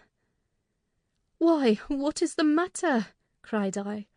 "Who is coward now? Wake up! That is the glass, the mirror, Mrs. Linton, and you see yourself in it, and there am I, too, by your side." Trembling and bewildered, she held me fast, but the horror gradually passed from her countenance. Its paleness gave place to a glow of shame. "Oh, dear! I thought I was at home," she sighed. "I thought I was lying in my chamber at Wuthering Heights. Because I'm weak, my brain got confused, and I screamed unconsciously. Don't say anything, but stay with me. I dread sleeping. My dreams appall me." "A sound sleep would do you good, ma'am," I answered, "and I hope this suffering will prevent your trying starving again." "Oh, if I were but in my own bed, in the old house!" she went on bitterly, wringing her hands. "And that wind sounding in the firs by the lattice. Do let me feel it. It comes straight down the moor. Do let me have one breath." To pacify her, I held the casement ajar a few seconds. A cold blast rushed through. I closed it and returned to my post. She lay still now, her face bathed in tears. Exhaustion of body had entirely subdued her spirit. Our fiery Catherine was no better than a wailing child. "How long is it since I shut myself in here?" she asked, suddenly reviving. "It was Monday evening," I replied, "and this is Thursday night, or rather Friday morning at present." "What? Of the same week?" she exclaimed. "Only that brief time?" "Long enough to live on nothing but cold water and ill temper," observed I. "Well, it seems a weary number of hours," she muttered doubtfully. "It must be more. I remember being in the parlour after they had quarrelled, and Edgar being cruelly provoking, and me running into this room desperate. As soon as ever I had barred the door, utter blackness overwhelmed me, and I fell on the floor. I couldn't explain to Edgar how certain I felt of having a fit, or going raging mad, if he persisted in teasing me. I had no command of tongue or brain, and he did not guess my agony, perhaps. It barely left me sense to try to escape from him and his voice. Before I recovered sufficiently to see and hear, it began to be dawn. And, Nelly, I'll tell you what I thought, and what has kept recurring and recurring till I feared for my reason. I thought, as I lay there, with my head against that table leg, and my eyes dimly discerning the grey square of the window, that I was enclosed in the oak-panelled bed at home, and my heart ached with some great grief which, just waking, I could not recollect. I pondered and worried myself to discover what it could be, and most strangely, the whole last 7 years of my life grew a blank. I did not recall that they had been at all. I was a child, my father was just buried, and my misery arose from the separation that Hindley had ordered between me and Heathcliff. I was laid alone, for the first time, and rousing from a dismal doze after a night of weeping, I lifted my hand to push the panels aside. It struck the table-top. I swept it along the carpet, and then memory burst in. My late anguish was swallowed in a paroxysm of despair. I cannot say why I felt so wildly wretched. It must have been temporary derangement, for there is scarcely cause. But, supposing at 12 years old I had been wrenched from the Heights, and every early association, and my all in all, as Heathcliff was at that time, and been converted at a stroke into Mrs. Linton, the lady of Thrushcross Grange, and the wife of a stranger, in exile, and outcast, thenceforth, from what had been my world. You may fancy a glimpse of the abyss where I grovelled. Shake your head as you will, Nelly, you have helped to unsettle me. You should have spoken to Edgar, indeed you should, and compelled him to leave me quiet. Oh, I'm burning! I wish I were out of doors. I wish I were a girl again, half savage and hardy, and free, and laughing at injuries, not maddening under them. Why am I so changed? Why does my blood rush into a hell of tumult at a few words? I'm sure I should be myself, were I once among the heather on those hills. Open the window again wide. Fasten it open. Quick! Why don't you move? Because I won't give you your death of cold, I answered. You won't give me a chance of life, you mean, she said sullenly. However, I'm not helpless yet. I'll open it myself. And sliding from the bed before I could hinder her, she crossed the room, walking very uncertainly, threw it back and bent out, careless of the frosty air that cut about her shoulders as keen as a knife. I entreated, and finally attempted to force her to retire, but soon found her delirious strength much surpassed mine. She was delirious, I became convinced by her subsequent actions and ravings. There was no moon, and everything beneath lay in misty darkness. Not a sight gleamed from any house, far or near. All had been extinguished long ago, and those at Wuthering Heights were never visible. Still, she asserted, she caught their shining. Look! She cried eagerly. That's my room with the candle in it, and the trees swaying before it, and the other candle is in Joseph's garret. Joseph sits up late, doesn't he? He's waiting till I come home, that he may lock the gate. Well, he'll wait a while yet. It's a rough journey, and a sad heart to travel it, and we must pass by Gimmerton Kirk to go that journey. We've braved its ghosts often together, and dared each other to stand among the graves and ask them to come. But, Heathcliff, if I dare you now, will you venture? If you do, I'll keep you. I'll not lie there by myself. They may bury me 12 feet deep and throw the church down over me, but I won't rest till you are with me. I never will. She paused, and resumed with a strange smile. He's considering. He'd rather I'd come to him. Find a way, then, not through that kirkyard. You are slow. Be content. You always followed me. Perceiving it vain to argue against her insanity, I was planning how I could reach something to wrap about her, without quitting my hold of herself, for I could not trust her alone by the gaping lattice, when, to my consternation, I heard the rattle of the door-handle, and Mr. Linton entered. He had only then come from the library, and in passing through the lobby had noticed our talking, and been attracted by curiosity, or fear, to examine what it signified at that late hour. "Oh, sir!" I cried, checking the exclamation risen to his lips at the sight which met him, and the bleak atmosphere of the chamber. "My poor mistress is ill, and she quite masters me. I cannot manage her at all. Pray, come and persuade her to go to bed. Forget your anger, for she's hard to guide any way but her own." "Catherine ill?" he said, hastening to us. "Shut the window, Ellen. Catherine, why—" He was silent. The haggardness of Mrs. Linton's appearance smote him speechless, and he could only glance from her to me in horrified astonishment. "She's been fretting here," I continued, "and eating scarcely anything, and never complaining. She would admit none of us till this evening, and so we couldn't inform you of her state, as we were not aware of it ourselves. But it is nothing." I felt I uttered my explanations awkwardly. The master frowned. "It is nothing, is it, Ellen Dean?" he said sternly. "You shall account more clearly for keeping me ignorant of this." And he took his wife in his arms and looked at her with anguish. At first she gave him no glance of recognition. He was invisible to her abstracted gaze. The delirium was not fixed, however. Having weaned her eyes from contemplating the outer darkness, by degrees she centred her attention on him, and discovered who it was that held her. "Ah, you are come, are you, Edgar Linton?" she said with angry animation. "You are one of those things that are ever found when least wanted, and when you are wanted, never. I suppose we shall have plenty of lamentations now. I see we shall. But they can't keep me from my narrow home out yonder, my resting place, where I'm bound before spring is over. There it is, not among the Lintons, mind, under the chapel roof, but in the open air, with a headstone, and you may please yourself whether you go to them or come to me." "Catherine, what have you done?" commenced the master. "Am I nothing to you any more? Do you love that wretch Heath—" "Hush!" cried Mrs. Linton. "Hush, this moment! You mention that name, and I end the matter instantly by a spring from the window. What you touch at present you may have, but my soul will be on that hilltop before you lay hands on me again.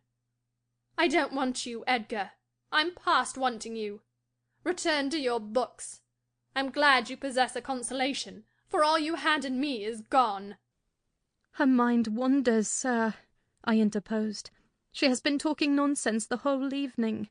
But let her have her quiet and proper attendance, and she'll rally. Hereafter we must be cautious how we vex her." "I desire no further advice from you," answered Mr. Linton. "You knew your mistress's nature, and you encouraged me to harass her, and not to give me one hint of how she's been these 3 days. It was heartless. Months of sickness could not cause such a change." I began to defend myself, thinking it too bad to be blamed for another's wicked waywardness. "I knew Mrs. Linton's nature to be headstrong and domineering," cried I, "but I didn't know that you wished to foster her fierce temper. I didn't know that, to humour her, I should wink at Mr. Heathcliff. I performed the duty of a faithful servant in telling you, and I have got a faithful servant's wages. Well, it will teach me to be careful next time you may gather intelligence for yourself." "The next time you bring a tale to me you shall quit my service, Ellen Dean," he replied. "You'd rather hear nothing about it, I suppose, then, Mr. Linton," said I.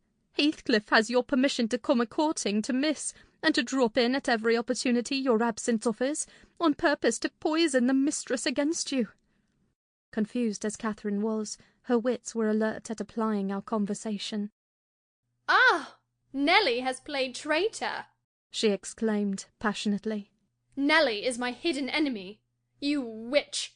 So you do seek elf bolts to hurt us. Let me go, and I'll make her rue.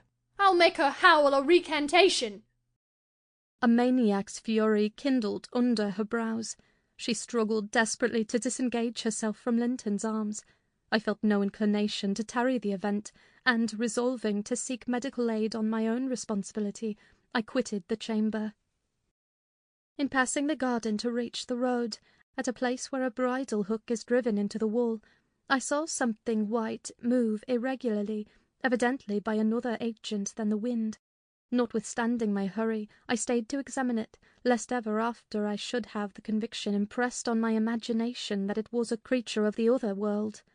My surprise and perplexity were great on discovering by touch more than vision Miss Isabella's Springer, Fanny, suspended by a handkerchief and nearly at its last gasp. I quickly released the animal and lifted it into the garden.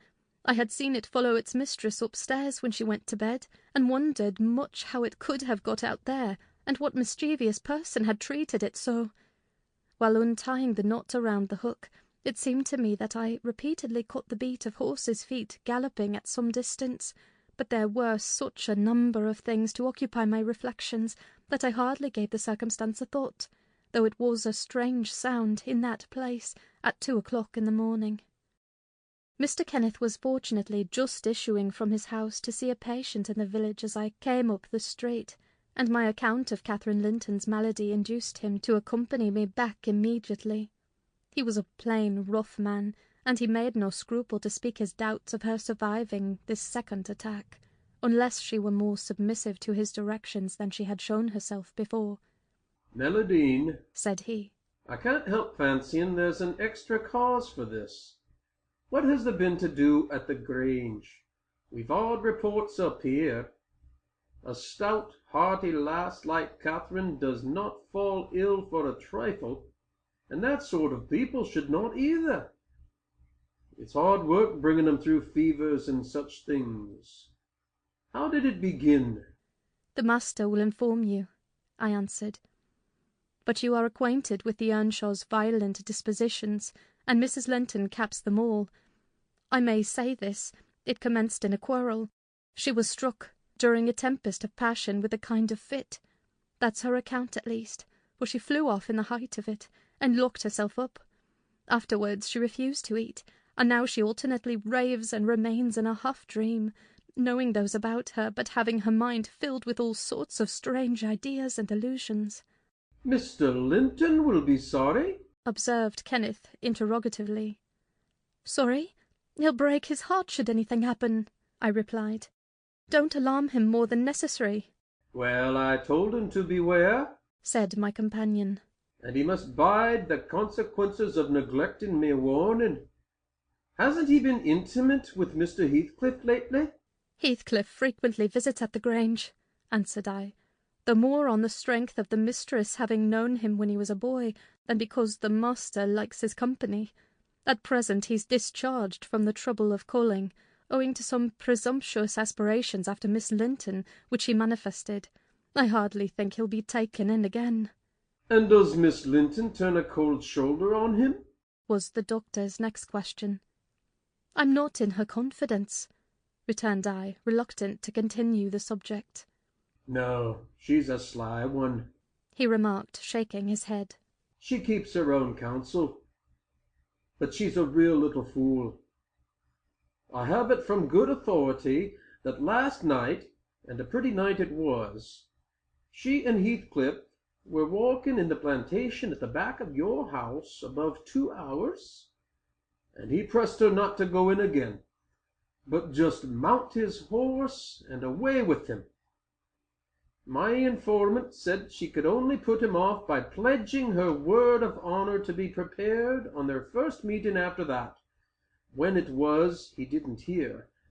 But you urge Mr. Linton to look sharp." The news filled me with fresh fears. I outstripped Kenneth and ran most of the way back. The little dog was yelping in the garden yet. I spared a minute to open the gate for it, but instead of going to the house door, it coursed up and down, snuffing the grass, and would have escaped to the road had I not seized it and conveyed it in with me. On ascending to Isabella's room, my suspicions were confirmed. It was empty.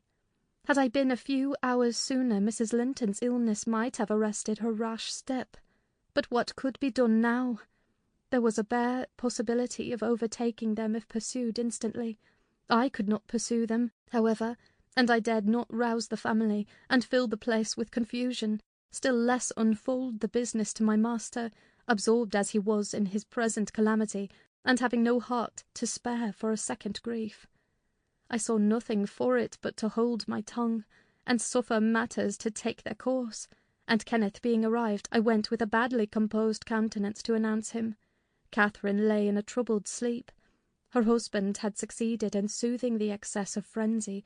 He now hung over her pillow, watching every shade and every change of her painfully expressive features. The doctor, on examining the case for himself, spoke hopefully to him of its having a favourable termination, if we could only preserve around her a perfect and constant tranquillity. To me he signified the threatening danger was not so much death as permanent alienation of intellect. I did not close my eyes that night, nor did Mr. Linton. Indeed, we never went to bed, and the servants were all up long before the usual hour, moving through the house with stealthy tread, and exchanging whispers as they encountered each other in their vocations. Everyone was active but Miss Isabella, and they began to remark how sound she slept. Her brother, too, asked if she had risen, and seemed impatient for her presence, and hurt that she showed so little anxiety for her sister-in-law. I trembled lest he should send me to call her, but I was spared the pain of being the first proclaimant of her flight. One of the maids, a thoughtless girl, who had been on an early errand to Gimmerton, came panting upstairs, open-mouthed, and dashed into the chamber, crying, "Oh dear, dear, what mun we have next? Master, master, our young lady!" "Hold your noise!" cried I hastily, enraged at her clamorous manner. "Speak lower, Mary. What is the matter?" said Mr. Linton. "What ails your young lady?" "She's gone! She's gone! Young Heathcliff's run off with her!" gasped the girl. "That is not true!" exclaimed Linton, rising in agitation. "It cannot be! How has the idea entered your head? Ellen Dean, go and seek her. It is incredible! It cannot be!" As he spoke, he took the servant to the door, and then repeated his demand to know her reasons for such an assertion. "Why, I met on the road a lad that fetches milk here," she stammered, "and he asked whether we weren't in trouble at the Grange. I thought he meant for Mrs. sickness, so I answered yes. Then says he, there's somebody gone after him, I guess. I stared. I saw he knew naught about it, and he told how a gentleman and lady had stopped to have a horse's shoe fastened at a blacksmith's shop 2 miles out of Gimmerton, not very long after midnight, and how the blacksmith's lass had got up to spy who they were. She knew them both directly, and she noticed the man, Heathcliff it was, she felt certain. Nobody could mistake him, besides. Put a sovereign in her father's hand for payment. The lady had a cloak about her face, but having desired a sup of water, while she drank it fell back, and she saw her very plain. Heathcliff held both bridles as they rode on, and they set their faces from the village, and went as fast as the rough roads would let them. The lass said nothing to her father, but she told it all over Gimmerton this morning." I ran and peeped, for form's sake, into Isabella's room, confirming, when I returned, the servant's statement. Mr. Linton had resumed his seat by the bed. On my re-entrance he raised his eyes, read the meaning of my blank aspect, and dropped them without giving an order or uttering a word. "Are we to try any measures for overtaking and bringing her back?" I inquired. "How should we do?" "She went of her own accord," answered the master. "She had a right to go if she pleased. Trouble me no more about her. Hereafter she is only my sister in name, not because I disown her, but because she has disowned me." And that was all he said on the subject. He did not make a single inquiry further, or mention her in any way, except directing me to send what property she had in the house to her fresh home, wherever it was, when I knew it. Chapter 13. For 2 months the fugitives remained absent. In those 2 months Mrs. Linton encountered and conquered the worst shock of what was denominated a brain fever. No mother could have nursed an only child more devotedly than Edgar tended her. Day and night he was watching and patiently enduring all the annoyances that irritable nerves and a shaken reason could inflict. And, though Kenneth remarked that what he saved from the grave would only recompense his care by forming the source of constant future anxiety, in fact, that his health and strength were being sacrificed to preserve a mere ruin of humanity, he knew no limits in gratitude and joy when Catherine's life was declared out of danger, and hour after hour he would sit beside her, tracing the gradual return to bodily health, and flattering his too sanguine hopes with the illusion that her mind would settle back to its right balance also, and she would soon be entirely her former self. The first time she left her chamber was at the commencement of the following March. Mr. Linton had put on her pillow, in the morning, a handful of golden crocuses. Her eye, long stranger to any gleam of pleasure, caught them in waking, and shone delighted as she gathered them eagerly together. "These are the earliest flowers at the Heights," she exclaimed. They remind me of soft thaw winds and warm sunshine and nearly melted snow. Edgar, is there not a south wind, and is not the snow almost gone? The snow is quite gone down here, darling, replied her husband, and I only see 2 white spots on the whole range of the moors. The sky is blue, the larks are singing, and the becks and brooks are all brim full. Catherine, last spring at this time I was longing to have you under this roof. Now I wish you were a mile or 2 up those hills. The air blows so sweetly I feel that it would cure you. I shall never be there but once more, said the invalid, and then you'll leave me, and I shall remain forever. Next spring you'll long again to have me under this roof, and you'll look back and think you were happy today. Linton lavished on her the kindest caresses, and tried to cheer her by the fondest words, but, vaguely regarding the flowers, she let the tears collect on her lashes, and stream down her cheeks unheeding. We knew she was really better, and therefore decided that long confinement to a single place produced much of this despondency, and it might be partially removed by a change of scene. The master told me to light a fire in the many weeks deserted parlour, and to set an easy-chair in the sunshine by the window, and then he brought her down, and she sat a long while enjoying the genial heat, and, as we expected, revived by the objects around her, which, though familiar, were free from the dreary associations investing her hated sick-chamber. By evening she seemed greatly exhausted, yet no arguments could persuade her to return to that apartment, and I had to arrange the parlour sofa for her bed, till another room could be prepared. To obviate the fatigue of mounting and descending the stairs, we fitted up this, where you lie at present, on the same floor with the parlour, and she was soon strong enough to move from one to the other, leaning on Edgar's arm. Ah, I thought myself, she might recover, so waited on as she was, and there was double cause to desire it, for on her existence depended that of another. We cherished the hope that in a little while Mr. Linton's heart would be gladdened, and his land secured from a stranger's grip by the birth of an heir. I should mention that Isabella sent to her brother some 6 weeks from her departure a short note announcing her marriage with Heathcliff. It appeared dry and cold, but at the bottom was dotted in with pencil an obscure apology, and an entreaty for kind remembrance and reconciliation, if her proceeding had offended him, asserting that she could not help it then, and being done, she had now no power to repeal it. Linton did not reply to this, I believe, and in a fortnight more I got a long letter, which I considered odd, coming from the pen of a bride just out of the honeymoon. I'll read it, for I keep it yet. Any relic of the dead is precious, if they were valued living. Dear Ellen, it begins. I came last night to Wuthering Heights, and heard for the first time that Catherine has been and is yet very ill. I must not write to her, I suppose, and my brother is either too angry or too distressed to answer what I sent him.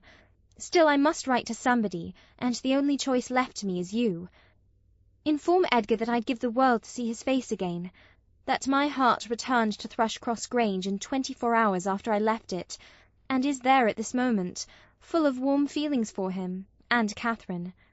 I can't follow it, though. These words are underlined. They need not expect me, and they may draw what conclusions they please, taking care, however, to lay nothing at the door of my weak will or deficient affection. The remainder of the letter is for yourself alone. I want to ask you 2 questions. The first is, how did you contrive to preserve the common sympathies of human nature when you resided here? I cannot recognize any sentiment which those around share with me.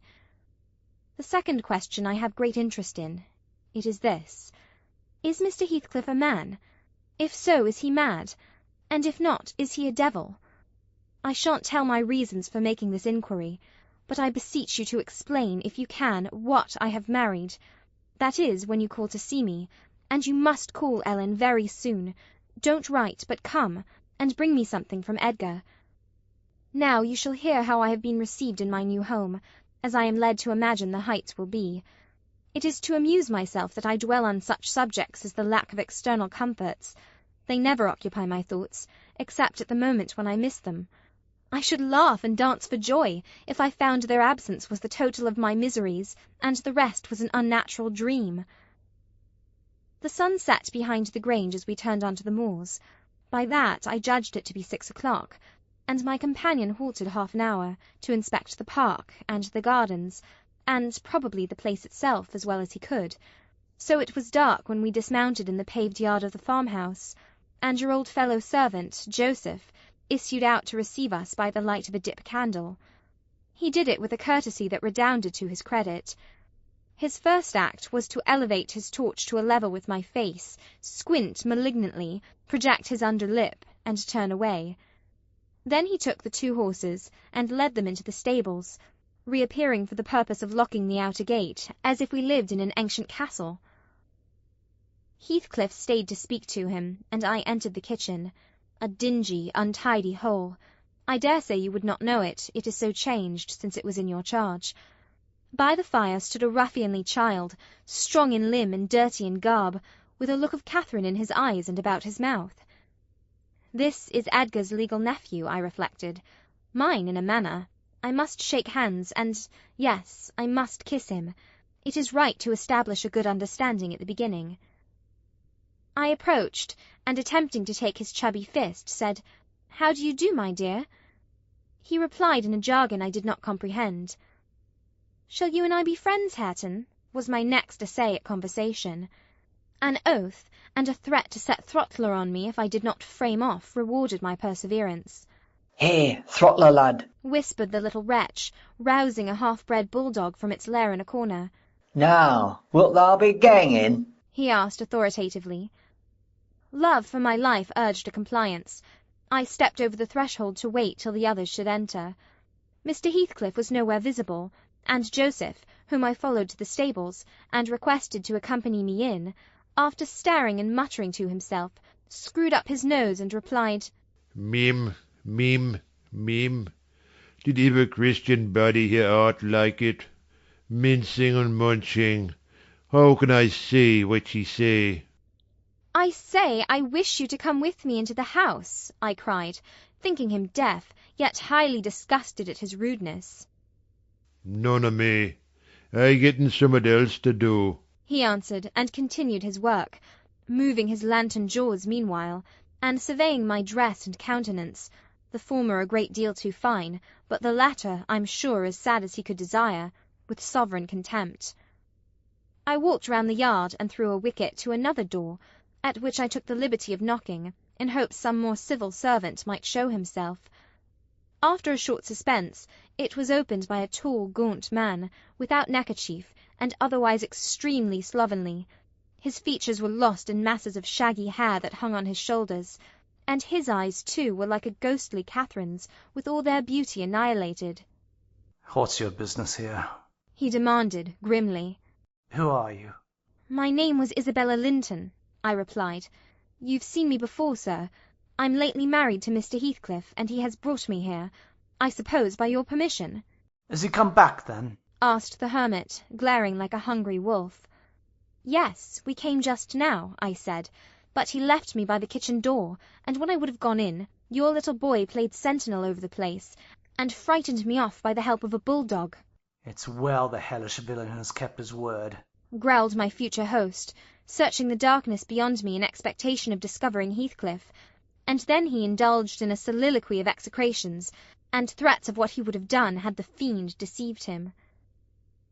I repented having tried this second entrance, and was almost inclined to slip away before he finished cursing. But ere I could execute that intention, he ordered me in, and shut and refastened the door.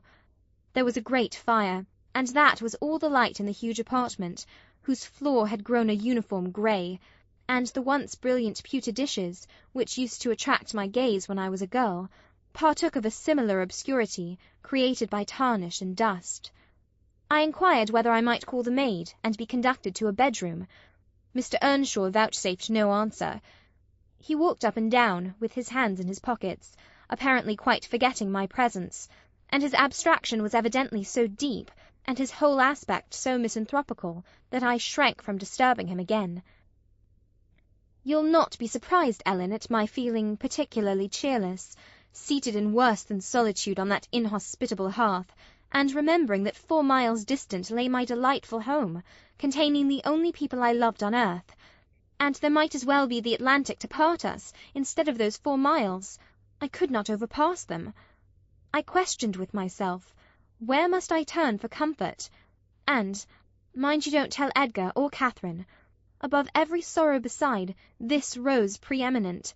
Despair at finding nobody who could or would be my ally against Heathcliff.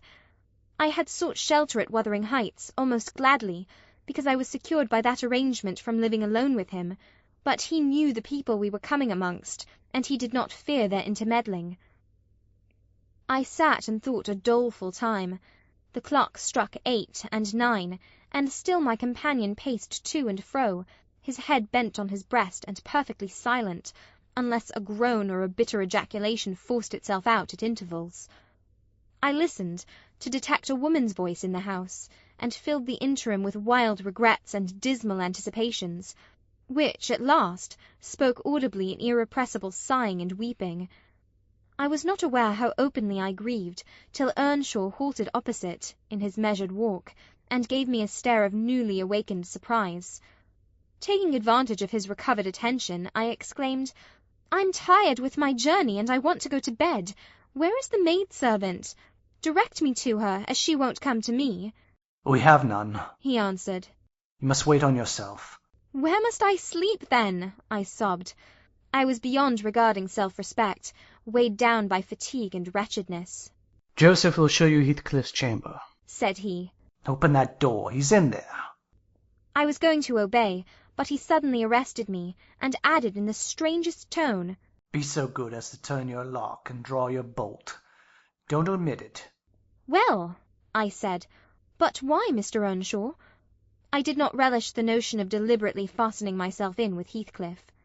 "Look here," he replied, pulling from his waistcoat a curiously constructed pistol, having a double-edged spring knife attached to the barrel. "That's a great temper to a desperate man, is it not? I cannot resist going up with us every night, and trying his door. If once I find it open, he's done for. I do it invariably, even though the minute before I have been recalling 100 reasons that should make me refrain. It is some devil that urges me to thwart my own schemes by killing him. You fight against that devil for love as long as you may. When the time comes, not all the angels in heaven shall save him." I surveyed the weapon inquisitively. A hideous notion struck me. How powerful I should be possessing such an instrument. I took it from his hand, and touched the blade. He looked astonished at the expression my face assumed during a brief second.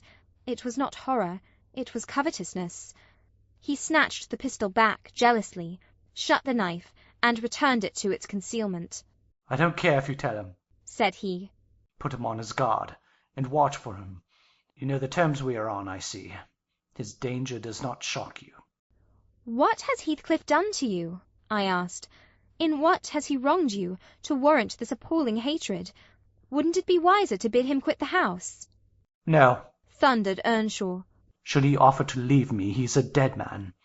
Persuade him to attempt it, and you are a murderess. Am I to lose all, without a chance of retrieval?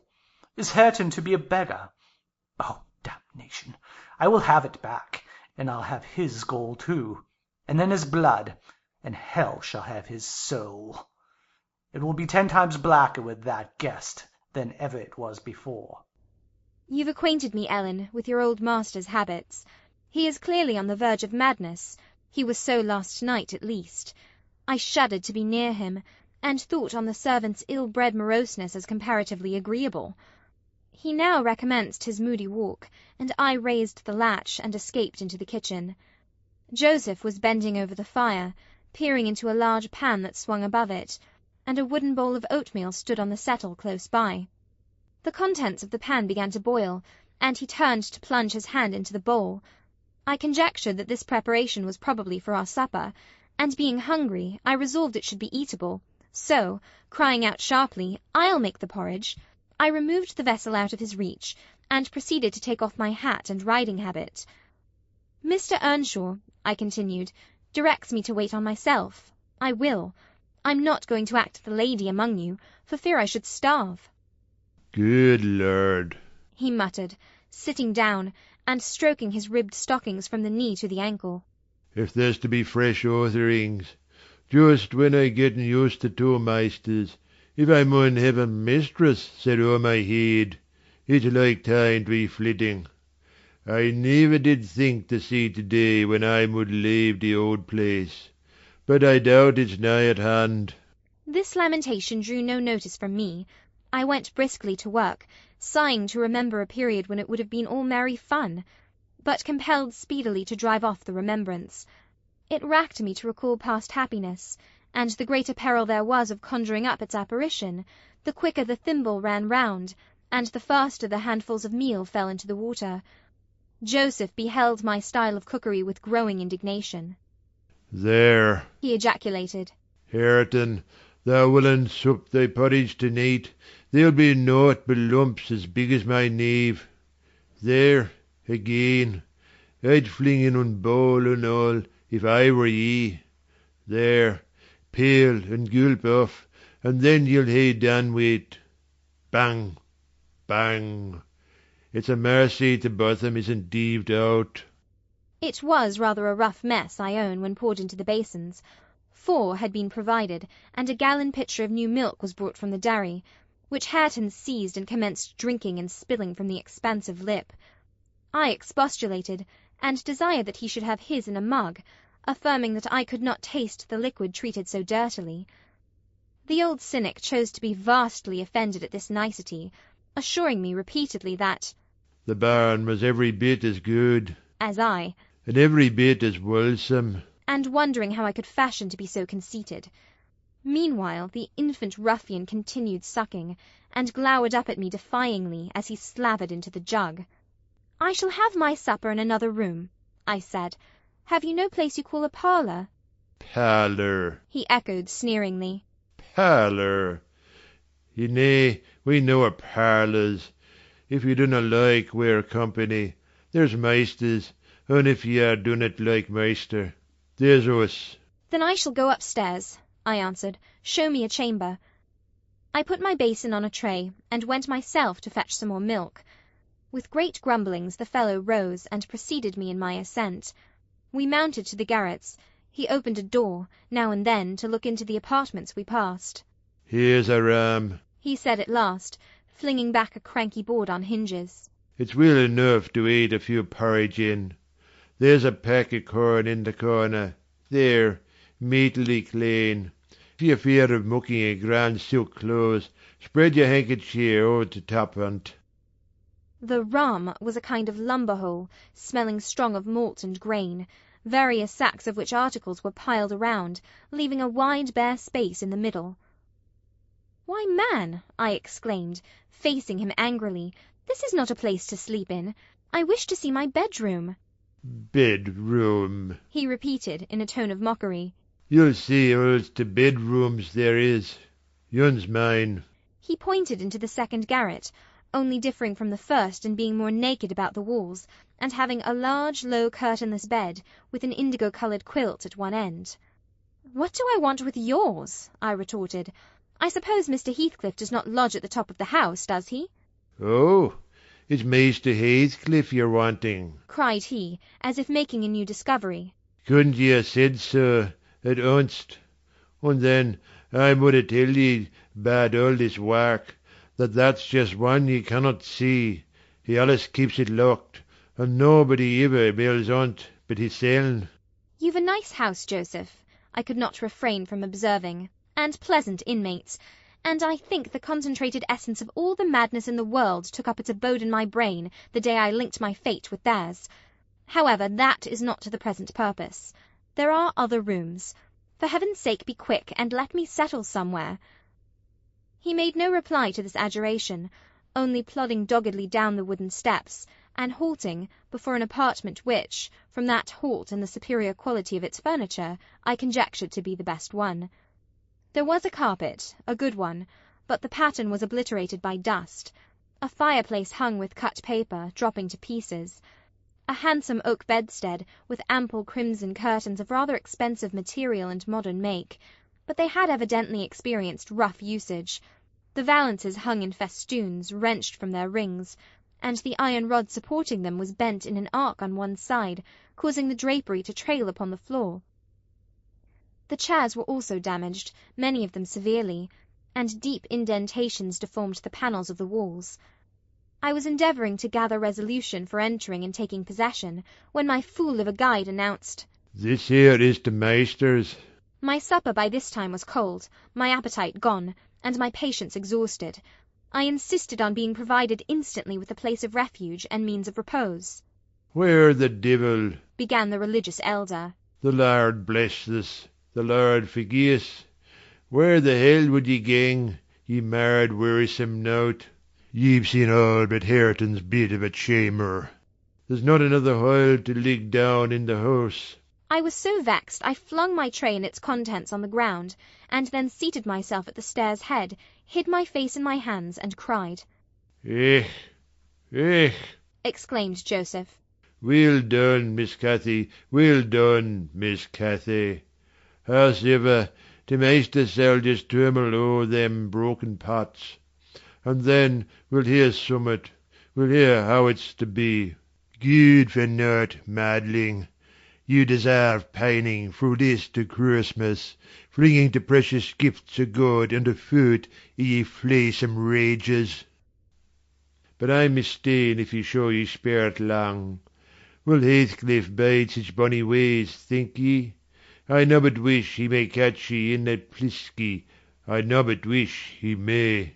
And so he went on scolding to his den beneath, taking the candle with him, and I remained in the dark. The period of reflection succeeding this silly action compelled me to admit the necessity of smothering my pride and choking my wrath, and bestirring myself to remove its effects. An unexpected aid presently appeared in the shape of Throttler, whom I now recognised as a son of our old skulker. It had spent its whelphood at the Grange, and was given by my father to Mr. Hindley. I fancy it knew me. It pushed its nose against mine by way of salute, and then hastened to devour the porridge, while I groped from step to step, collecting the shattered earthenware, and drying the splatters of milk from the banister with my pocket-handkerchief. Our labours were scarcely over, when I heard Earnshaw's tread in the passage. My assistant tucked in his tail and pressed to the wall. I stole into the nearest doorway. The dog's endeavour to avoid him was unsuccessful, as I guessed by a scutter downstairs and a prolonged piteous yelping. I had better luck. He passed on, entered his chamber, and shut the door. Directly after, Joseph came up with Hareton, to put him to bed. I had found shelter in Hareton's room, and the old man, on seeing me, said, "There's room for both ye and your pride. No, I should think, in the house. It's empty, you may have it all to yourseln, and him as allus makes a third is sich ill company." Gladly did I take advantage of this intimation, and the minute I flung myself into a chair by the fire, I nodded and slept. My slumber was deep and sweet, though over far too soon. Mr. Heathcliff awoke me. He had just come in, and demanded, in his loving manner, what I was doing there. I told him the cause of my staying up so late, that he had the key of our room in his pocket. The adjective "our" gave mortal offence. He swore it was not, nor ever should be, mine, and but I'll not repeat his language, nor describe his habitual conduct. He is ingenious and unresting in seeking to gain my abhorrence. I sometimes wonder at him, with an intensity that deadens my fear. Yet, I assure you, a tiger or a venomous serpent could not rouse terror in me equal to that which he wakens. He told me of Catherine's illness, and accused my brother of causing it, promising that I should be Edgar's proxy in suffering till he could get hold of him. I do hate him. I am wretched. I have been a fool. Beware of uttering one breath of this to anyone at the Grange. I shall expect you every day. Don't disappoint me. Isabella. Chapter 14.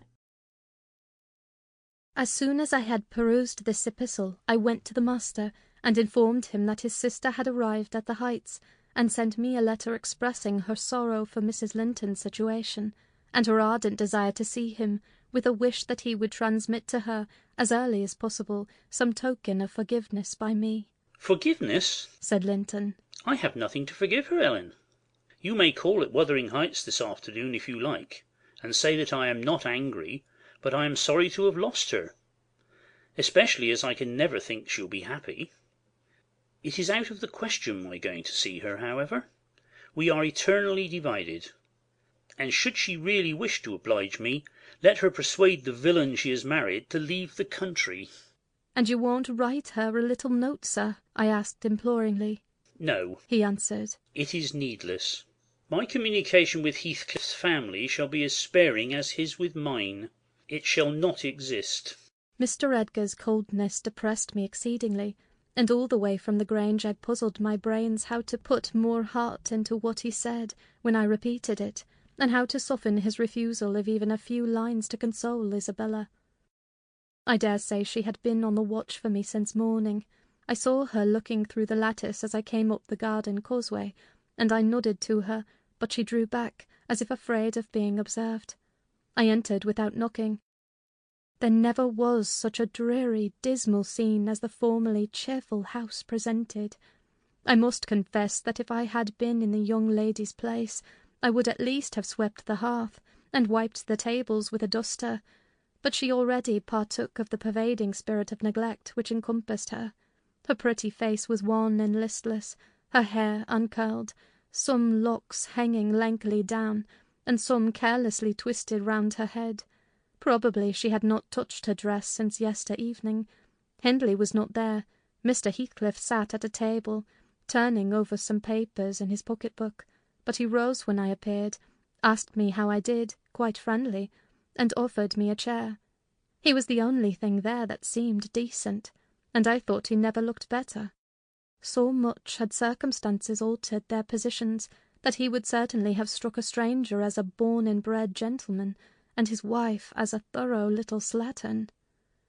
She came forward eagerly to greet me, and held out one hand to take the expected letter. I shook my head. She wouldn't understand the hint, but followed me to a sideboard where I went to lay my bonnet, and importuned me in a whisper to give her directly what I had brought. Heathcliff guessed the meaning of her manoeuvres, and said, "If you have got anything for Isabella, as no doubt you have, Nelly, give it to her. You needn't make a secret of it. We have no secrets between us." "Oh, I have nothing," I replied, thinking it best to speak the truth at once.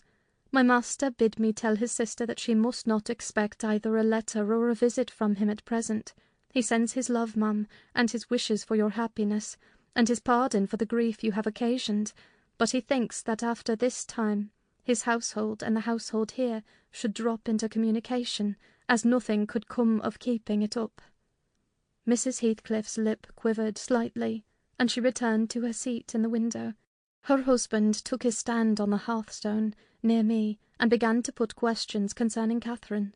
I told him as much as I thought proper of her illness, and he extorted from me by cross-examination most of the facts connected with its origin. I blamed her, as she deserved, for bringing it all on herself, and ended by hoping that he would follow Mr. Linton's example and avoid future interference with his family, for good or evil. "Mrs. Linton is now just recovering," I said. "She'll never be like she was, but her life is spared, and if you really have a regard for her, you'll shun crossing her way again. Nay, you'll move out of this country entirely, and that you may not regret it. I'll inform you Catherine Linton is as different now from your old friend Catherine Earnshaw as that young lady is different from me. Her appearance is changed greatly, her character much more so, and the person who is compelled of necessity to be her companion will only sustain his affection hereafter by the remembrance of what she once was, by common humanity and a sense of duty." "That is quite possible," remarked Heathcliff, forcing himself to seem calm. "Quite possible that your master should have nothing but common humanity and a sense of duty to fall back upon. But do you imagine that I shall leave Catherine to his duty and humanity? And can you compare my feelings respecting Catherine to his? Before you leave this house, I must exact a promise from you that you'll get me an interview with her. Consent or refuse, I will see her. What do you say?" "I say, Mr. Heathcliff," I replied, "you must not. You never shall. Through my means, another encounter between you and the master would kill her altogether." "With your aid, that may be avoided," he continued. and should there be danger of such an event, should he be the cause of adding a single trouble more to her existence, why, I think I shall be justified in going to extremes. I wish you had sincerity enough to tell me whether Catherine would suffer greatly from his loss. The fear that she would restrains me. And there you see the distinction between our feelings. Had he been in my place, and I in his, though I hated him with a hatred that turned my life to gall, I never would have raised a hand against him. You may look incredulous if you please. I never would have banished him from her society as long as she desired his. The moment her regard ceased, I would have torn his heart out and drunk his blood. But till then, if you don't believe me, you don't know me. Till then, I would have died by inches before I touched a single hair of his head. And yet, I interrupted, you have no scruples in completely ruining all hopes of her perfect restoration by thrusting yourself into her remembrance now, when she has nearly forgotten you, and involving her in a new tumult of discord and distress. You suppose she has nearly forgotten me? He said. Oh, Nelly, you know she has not. You know as well as I do that for every thought she spends on Linton she spends 1,000 on me. At a most miserable period of my life I had a notion of the kind.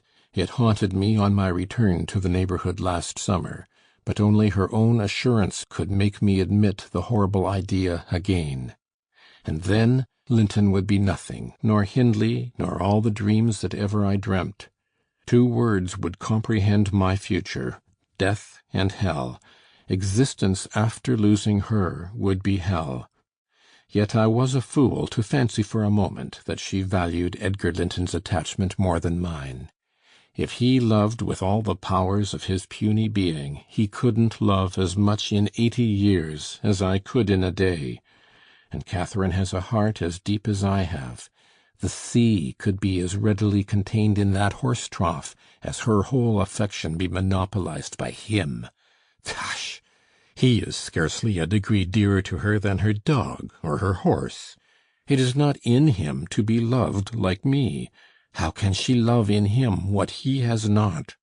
Catherine and Edgar are as fond of each other as any 2 people can be, cried Isabella with sudden vivacity. No one has a right to talk in that manner, and I won't hear my brother depreciated in silence. Your brother is wondrous fond of you too, isn't he? Observed Heathcliff scornfully. He turns you adrift on the world with surprising alacrity. He is not aware of what I suffer, she replied. I didn't tell him that. You have been telling him something, then. You have written, have you? To say that I was married, I did write. You saw the note. And nothing since? No. My young lady is looking sadly the worse for her change of condition, I remarked.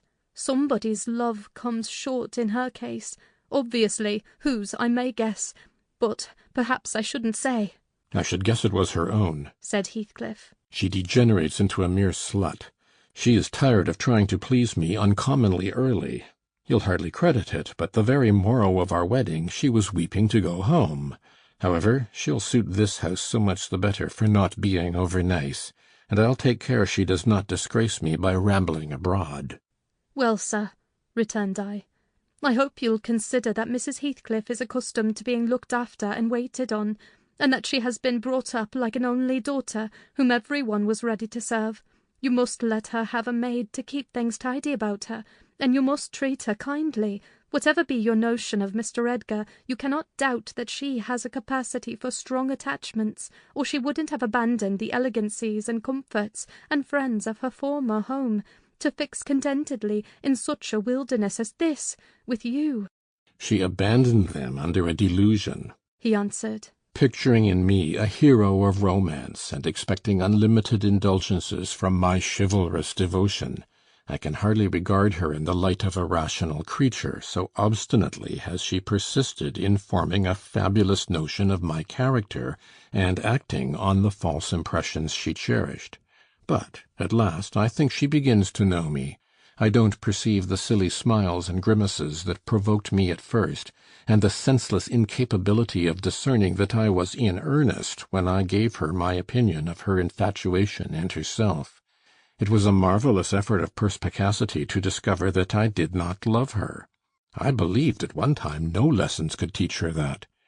And yet it is poorly learnt, for this morning she announced as a piece of appalling intelligence that I had actually succeeded in making her hate me. A positive labour of Hercules, I assure you. If it be achieved, I have cause to return thanks. Can I trust your assertion, Isabella? Are you sure you hate me? If I let you alone for half a day, won't you come sighing and wheedling to me again? I dare say she would rather I had seemed all tenderness before you. It wounds her vanity to have the truth exposed. But I don't care who knows that the passion was wholly on one side, and I never told her a lie about it. She cannot accuse me of showing one bit of deceitful softness. The first thing she saw me do on coming out of the Grange was to hang up her little dog, and when she pleaded for it, the first words I uttered were a wish that I had the hanging of every being belonging to her, except one. Possibly she took that exception for herself, but no brutality disgusted her. I suppose she has an innate admiration of it, if only her precious person were secure from injury. Now, was it not the depth of absurdity, of genuine idiocy, for that pitiful, slavish, mean-minded brat to dream that I could love her? Tell your master, Nelly, that I never, in all my life, met with such an abject thing as she is. She even disgraces the name of Linton, and I've sometimes relented from pure lack of invention in my experiments on what she could endure, and still creep shamefully cringing back. But tell him also, to set his fraternal and magisterial heart at ease, that I keep strictly within the limits of the law. I have avoided up to this period giving her the slightest right to claim a separation, and what's more, she'd thank nobody for dividing us. If she desired to go, she might. The nuisance of her presence outweighs the gratification to be derived from tormenting her. Mr. Heathcliff, said I, this is the talk of a madman. Your wife most likely is convinced you are mad, and for that reason she has borne with you hitherto. But now that you say she may go, she'll doubtless avail herself of the permission. You are not so bewitched, ma'am, are you, as to remain with him of your own accord? Take care, Ellen, answered Isabella, her eyes sparkling irefully. There was no misdoubting by their expression the full success of her partner's endeavours to make himself detested. Don't put faith in a single word he speaks. He's a lying fiend, a monster, and not a human being. I've been told I might leave him before, and I've made the attempt, but I dare not repeat it. Only, Ellen, promise you'll not mention a syllable of his infamous conversation to my brother or Catherine. Whatever he may pretend, he wishes to provoke Edgar to desperation.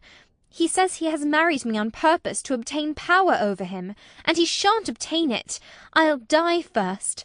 I just hope, I pray, that he may forget his diabolical prudence and kill me. The single pleasure I can imagine is to die, or to see him dead.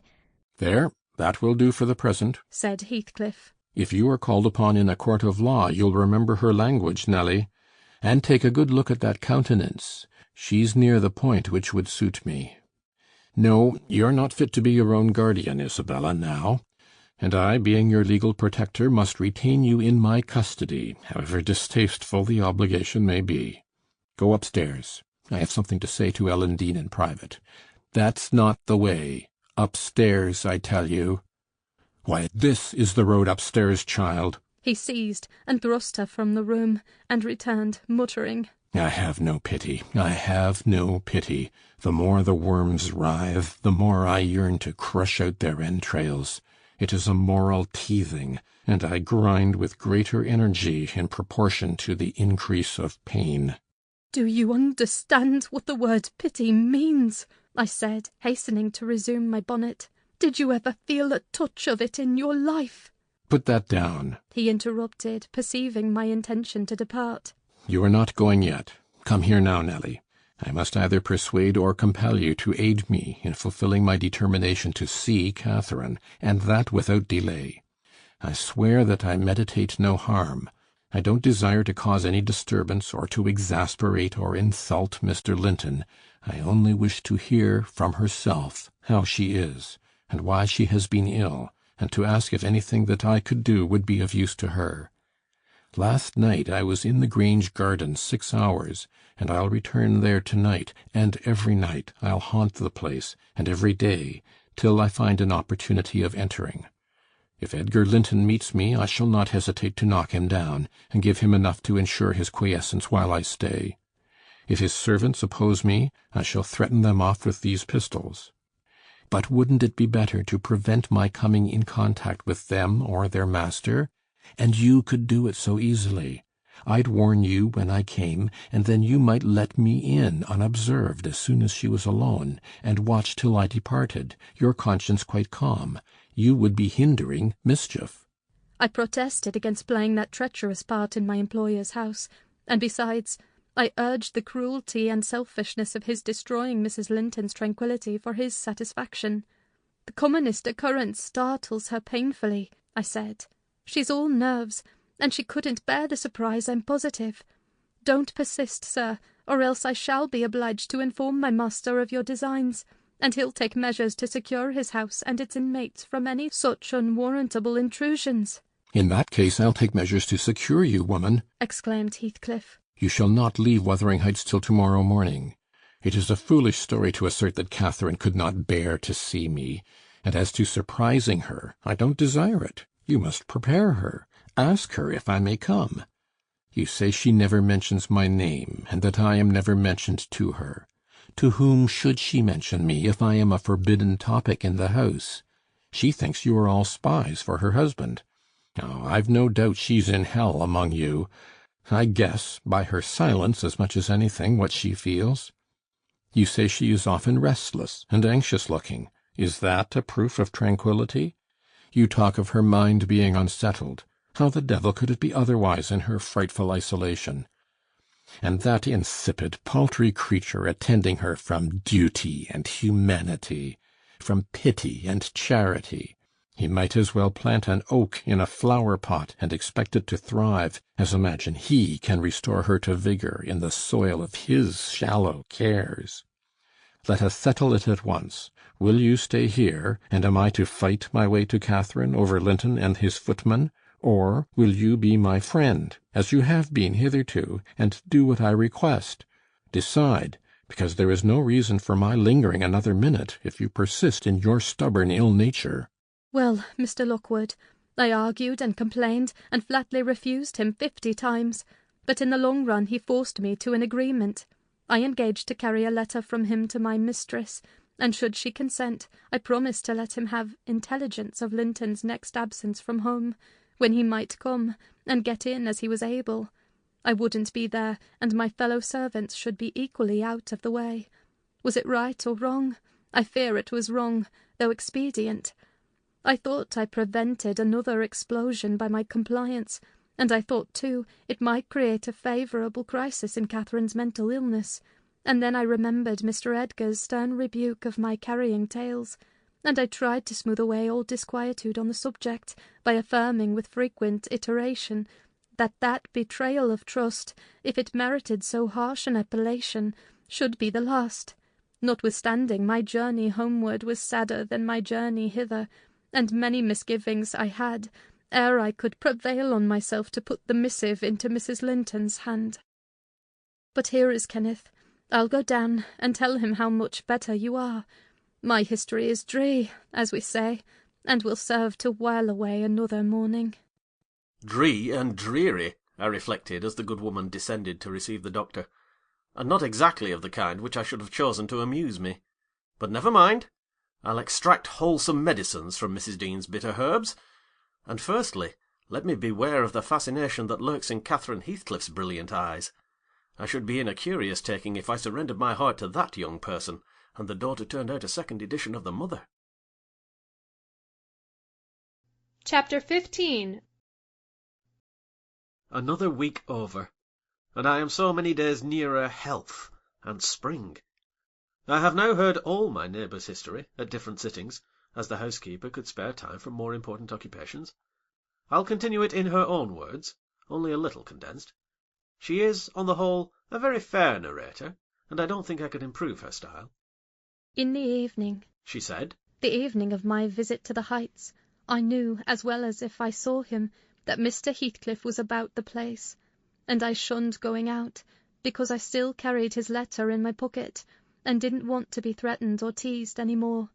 I had made up my mind not to give it till my master went somewhere, as I could not guess how its receipt would affect Catherine.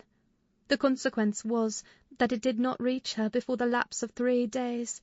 The 4th was Sunday, and I brought it into her room after the family were gone to church. There was a manservant left to keep the house with me, and we generally made a practice of locking the doors during the hours of service, but on that occasion the weather was so warm and pleasant that I set them wide open, and to fulfil my engagement, as I knew who would be coming, I told my companion that the mistress wished very much for some oranges, and he must run over to the village to get a few, to be paid for on the morrow.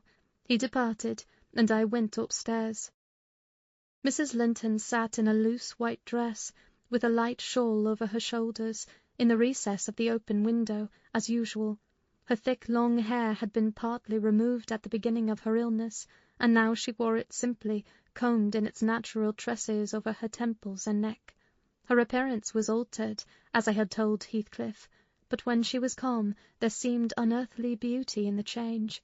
The flash of her eyes had been succeeded by a dreamy and melancholy softness. They no longer gave the impression of looking at the objects around her. They appeared always to gaze beyond, and far beyond.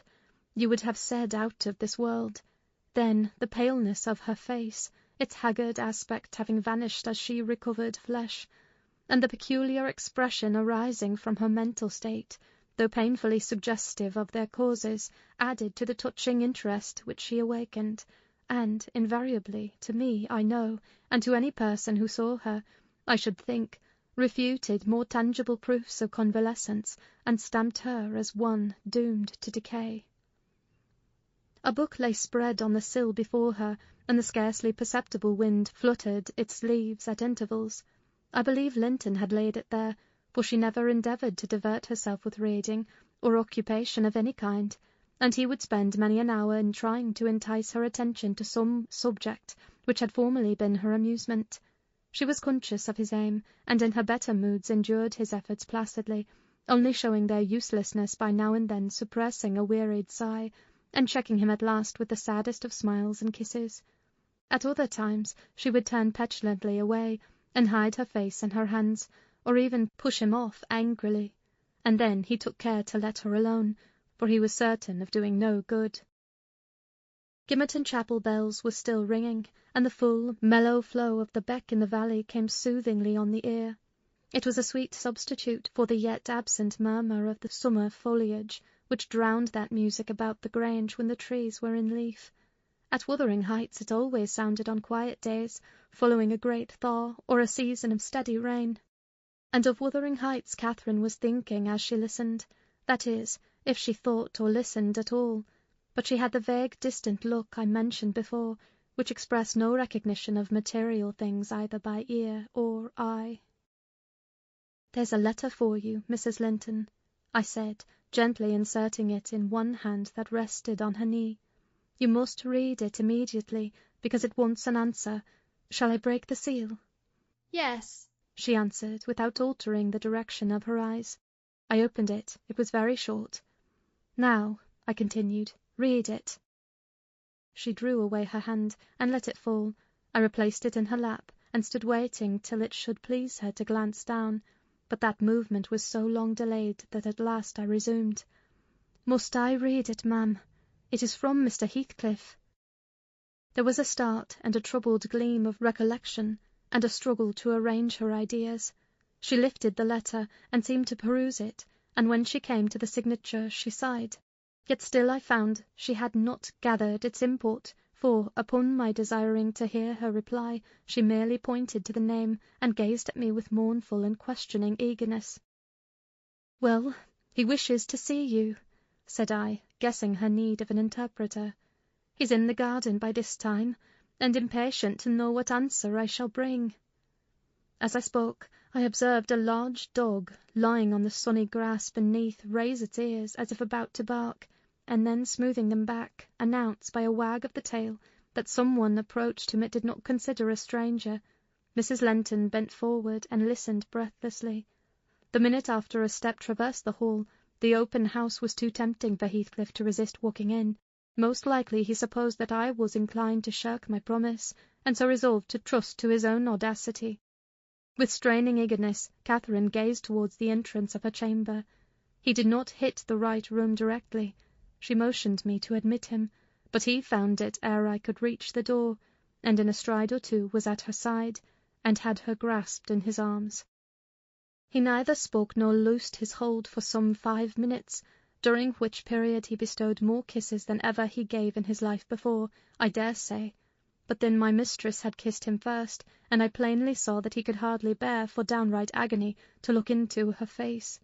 The same conviction had stricken him as me, from the instant he beheld her, that there was no prospect of ultimate recovery there. She was fated, sure to die. "Oh, Cathy! Oh, my life! How can I bear it?" was the first sentence he uttered, in a tone that did not seek to disguise his despair.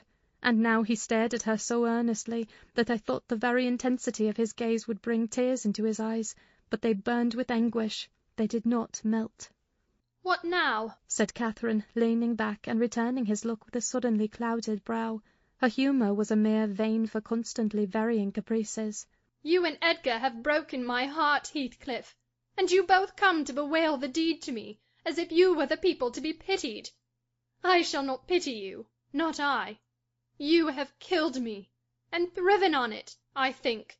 How strong you are! How many years do you mean to live after I am gone?" Heathcliff had knelt on one knee to embrace her. He attempted to rise, but she seized his hair and kept him down. "I wish I could hold you," she continued bitterly, "till we were both dead. I shouldn't care what you suffered. I care nothing for your sufferings. Why shouldn't you suffer? I do. Will you forget me? Will you be happy when I am in the earth? Will you say, 20 years hence, 'That's the grave of Catherine Earnshaw. I loved her long ago, and was wretched to lose her. But it is past. I've loved many others since. My children are dearer to me than she was. And, at death, I shall not rejoice that I am going to her. I shall be sorry that I must leave them.' Will you say so, Heathcliff?" "Don't torture me till I'm as mad as yourself," cried he, wrenching his head free and grinding his teeth. The two, to a cool spectator, made a strange and fearful picture. Well might Catherine deem that heaven would be a land of exile to her, unless with her mortal body she cast away her moral character also. Her present countenance had a wild vindictiveness in its white cheek, and a bloodless lip and scintillating eye, and she retained in her closed fingers a portion of the locks she had been grasping. As to her companion, while raising himself with one hand, he had taken her arm with the other, and so inadequate was his stock of gentleness to the requirements of her condition, that on his letting go I saw 4 distinct impressions left blue in the colourless skin. "Are you possessed with a devil?" he pursued savagely. "To talk in that manner to me when you are dying? Do you reflect that all those words will be branded in my memory and eating deeper eternally after you have left me? You know you lie to say I have killed you, and, Catherine, you know that I could as soon forget you as my existence. Is it not sufficient for your infernal selfishness that while you are at peace, I shall writhe in the torments of hell?" "I shall not be at peace," moaned Catherine, recalled to a sense of physical weakness by the violent, unequal throbbing of her heart, which beat visibly and audibly under this excess of agitation. She said nothing further till the paroxysm was over. Then she continued more kindly. "I am not wishing you greater torment than I have, Heathcliff. I only wish us never to be parted, and should a word of mine distress you hereafter, think I feel the same distress underground, and for my own sake, forgive me. Come here, and kneel down again. You never harmed me in your life. Nay, if you nurse anger, that will be worse to remember than my harsh words. Won't you come here again? Do." Heathcliff went to the back of her chair and leant over, but not so far as to let her see his face. which was livid with emotion. She bent round to look at him. He would not permit it. Turning abruptly, he walked to the fireplace, where he stood silent with his back towards us. Mrs. Linton's glance followed him suspiciously. Every movement woke a new sentiment in her. After a pause and a prolonged gaze, she resumed, addressing me in accents of indignant disappointment. "Oh, you see, Nelly, he would not relent a moment to keep me out of the grave. That is how I'm loved. Well, never mind. That is not my Heathcliff. I shall love mine yet, and take him with me. He's in my soul. And," added she musingly, "the thing that irks me most is the shattered prison after all. I'm tired of being enclosed here. I'm wearying to escape into that glorious world, and to be always there, not seeing it dimly through tears, and yearning for it through the walls of an aching heart, but really with it, and in it. Nelly, you think you are better and more fortunate than I, in full health and strength. You are sorry for me. Very soon that will be altered. I shall be sorry for you. I shall be incomparably beyond and above you all. I wonder he won't be near me," she went on to herself. "I thought he wished it. Heathcliff, dear, you should not be sullen now. Do come to me, Heathcliff." In her eagerness, she rose and supported herself on the arm of the chair. At that earnest appeal he turned to her, looking absolutely desperate. His eyes, wide and wet, at last flashed fiercely on her. His breast heaved convulsively. An instant they held asunder, and then how they met I hardly saw, but Catherine made a spring, and he caught her, and they were locked in an embrace from which I thought my mistress would never be released alive. In fact, to my eyes, she seemed directly insensible. He flung himself into the nearest seat, and on my approaching hurriedly to ascertain if she had fainted, he gnashed at me, and foamed like a mad dog, and gathered her to him with greedy jealousy. I did not feel as if I were in the company of a creature of my own species. It appeared that he would not understand, though I spoke to him, so I stood off, and held my tongue in great perplexity. A movement of Catherine's relieved me a little presently. She put up her hand to clasp his neck and bring her cheek to his as he held her, while he in return, covering her with frantic caresses, said wildly, "You teach me now how cruel you've been, cruel and false. Why did you despise me? Why did you betray your own heart, Cathy? I have not one word of comfort. You deserve this. You have killed yourself. Yes, you may kiss me and cry and wring out my kisses and tears. They'll blight you, they'll damn you. You loved me. Then what right had you to leave me? What right? Answer me, for the poor fancy you felt for Linton. Because misery and degradation and death and nothing that God or Satan could inflict would have parted us, you, of your own will, did it. I have not broken your heart. You have broken it. And in breaking it, you have broken mine. So much the worse for me that I am strong. Do I want to live? What kind of living will it be when you, oh God, would you like to live with your soul in the grave?" "Let me alone, let me alone," sobbed Catherine. "If I've done wrong, I'm dying for it. It is enough. You left me too, but I won't upbraid you. I forgive you. Forgive me." "It is hard to forgive and to look at those eyes and feel those wasted hands," he answered. "Kiss me again, and don't let me see your eyes. I forgive what you have done to me.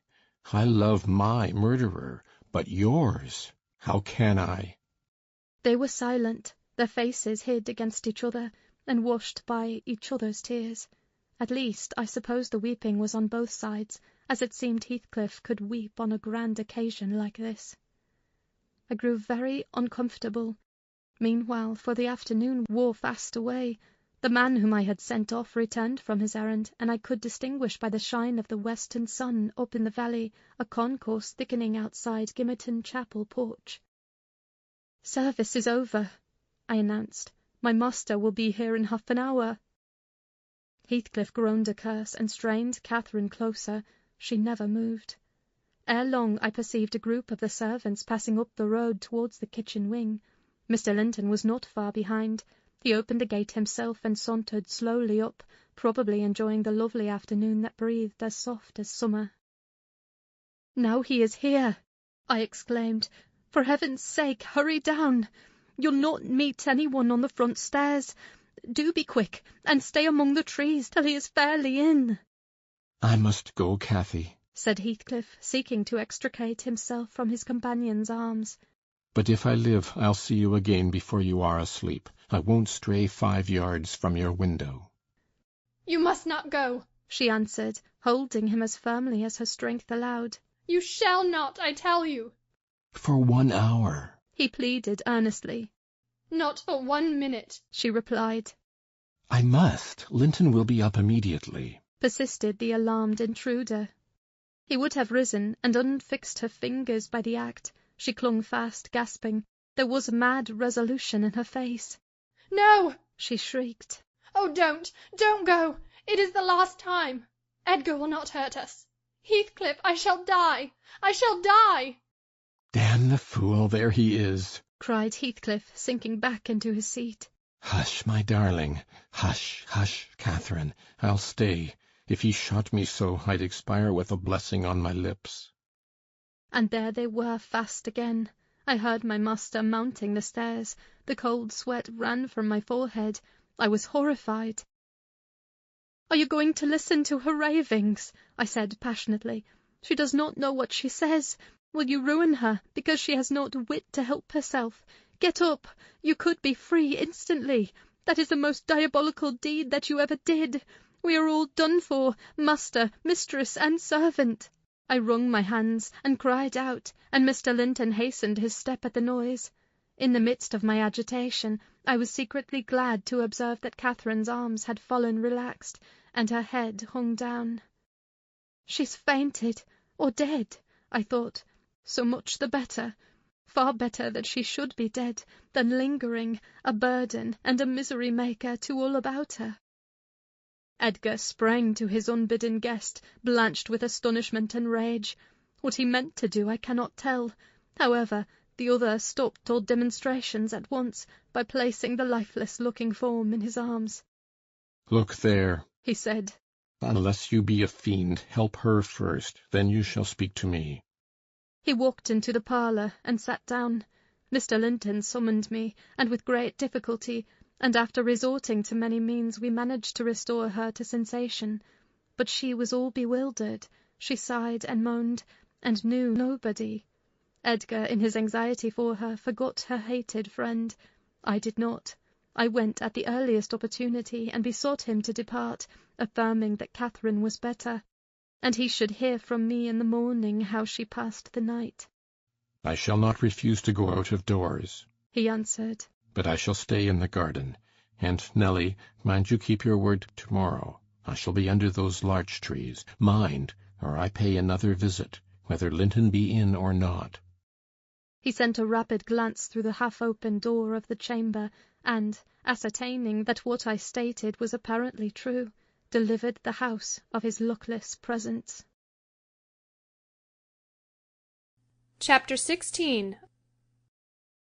About 12 o'clock that night was born the Catherine you saw at Wuthering Heights, a puny 7-months child, and 2 hours after the mother died, having never recovered sufficient consciousness to miss Heathcliff or know Edgar. The latter's distraction at his bereavement is a subject too painful to be dwelt on. Its after-effects showed how deep the sorrow sunk. A great addition, in my eyes, was his being left without an heir. I bemoaned that, as I gazed on the feeble orphan. I mentally abused old Linton for, what was only natural partiality, the securing his estate to his own daughter instead of his son's. An unwelcomed infant it was, poor thing. It might have wailed out of life, and nobody cared a morsel during those first hours of existence. We redeemed the neglect afterwards, but its beginning was as friendless as its end is likely to be. Next morning, bright and cheerful out of doors, stole softened in through the blinds of the silent room, and suffused the couch and its occupant with a mellow, tender glow. Edgar Linton had his head laid on the pillow, and his eyes shut. His young and fair features were almost as death-like as those of the form beside him, and almost as fixed, but his was the hush of exhausted anguish, and hers of perfect peace. Her brow smooth, her lids closed, her lips wearing the expression of a smile. No angel in heaven could be more beautiful than she appeared, and I partook of the infinite calm in which she lay. My mind was never in a holier frame than while I gazed on that untroubled image of divine rest. I instinctively echoed the words she had uttered a few hours before. Incomparably beyond and above us all, whether still on earth or now in heaven, her spirit is at home with God. I don't know if it be a peculiarity in me, but I am seldom otherwise than happy while watching the chamber of death. Should no frenzied or despairing mourner share the duty with me, I see a repose that neither earth nor hell can break, and I feel an assurance of the endless and shadowless hereafter, the eternity they have entered, where life is boundless in its duration, and love in its sympathy, and joy in its fullness. I noticed on that occasion how much selfishness there is even in a love like Mr. Linton's, when he so regretted Catherine's blessed release. To be sure, one might have doubted, after the wayward and impatient existence she had led, whether she merited a haven of peace at last. One might doubt in seasons of cold reflection, but not then in the presence of her corpse. It asserted its own tranquillity, which seemed a pledge of equal quiet to its former inhabitant. Do you believe such people are happy in the other world, sir? I'd give a great deal to know. I declined answering Mrs. Dean's question, which struck me as something heterodox. She proceeded. Retracing the course of Catherine Linton, I fear we have no right to think she is, but we'll leave her with her Maker. The master looked asleep, and I ventured soon after sunrise to quit the room and steal out to the pure refreshing air. The servants thought me gone to shake off the drowsiness of my protracted watch. In reality, my chief motive was seeing Mr. Heathcliff. If he had remained among the larches all night, he would have heard nothing of the stir at the Grange, unless perhaps he might catch the gallop of the messenger going to Gimmerton.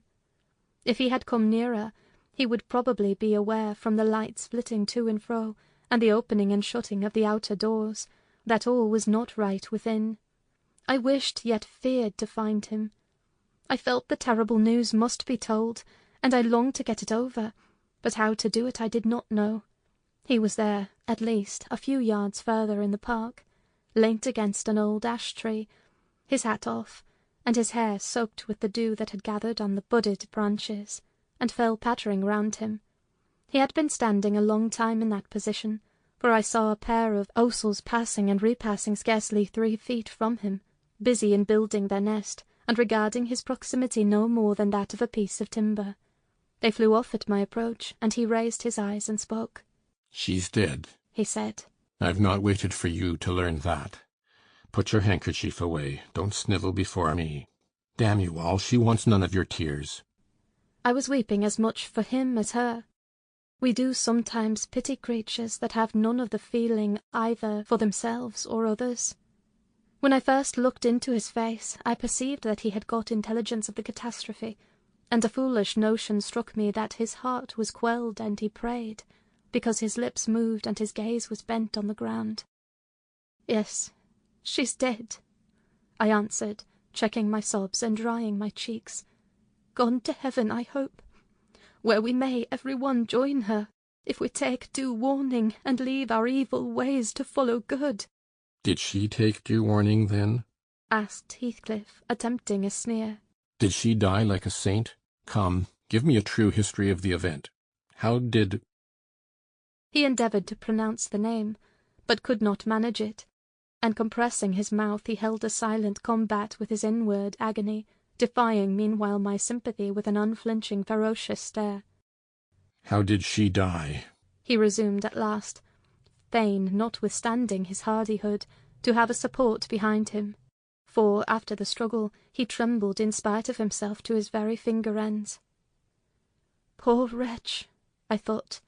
You have a heart and nerves the same as your brother men. Why should you be anxious to conceal them? Your pride cannot blind God. You tempt him to wring them till he forces a cry of humiliation. Quietly as a lamb, I answered aloud. She drew a sigh and stretched herself like a child reviving, and sinking again to sleep, and 5 minutes after I felt one little pulse at her heart, and nothing more. And did she ever mention me? He asked, hesitating, as if he dreaded the answer to his question would introduce details that he could not bear to hear. Her senses never returned. She recognized nobody from the time you left her, I said.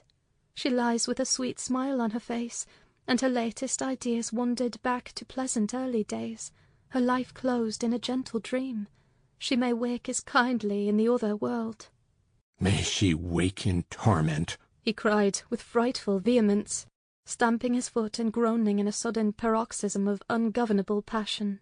Why, she's a liar to the end. Where is she? Not there, not in heaven, not perished. Where? Oh, you said you cared nothing for my sufferings, and I pray one prayer. I repeat it till my tongue stiffens. Catherine Earnshaw, may you not rest as long as I am living. You said I killed you. Haunt me then. The murdered do haunt their murderers, I believe. I know that ghosts have wandered on earth. Be with me always. Take any form, drive me mad. Only do not leave me in this abyss where I cannot find you. Oh God, it is unutterable. I cannot live without my life.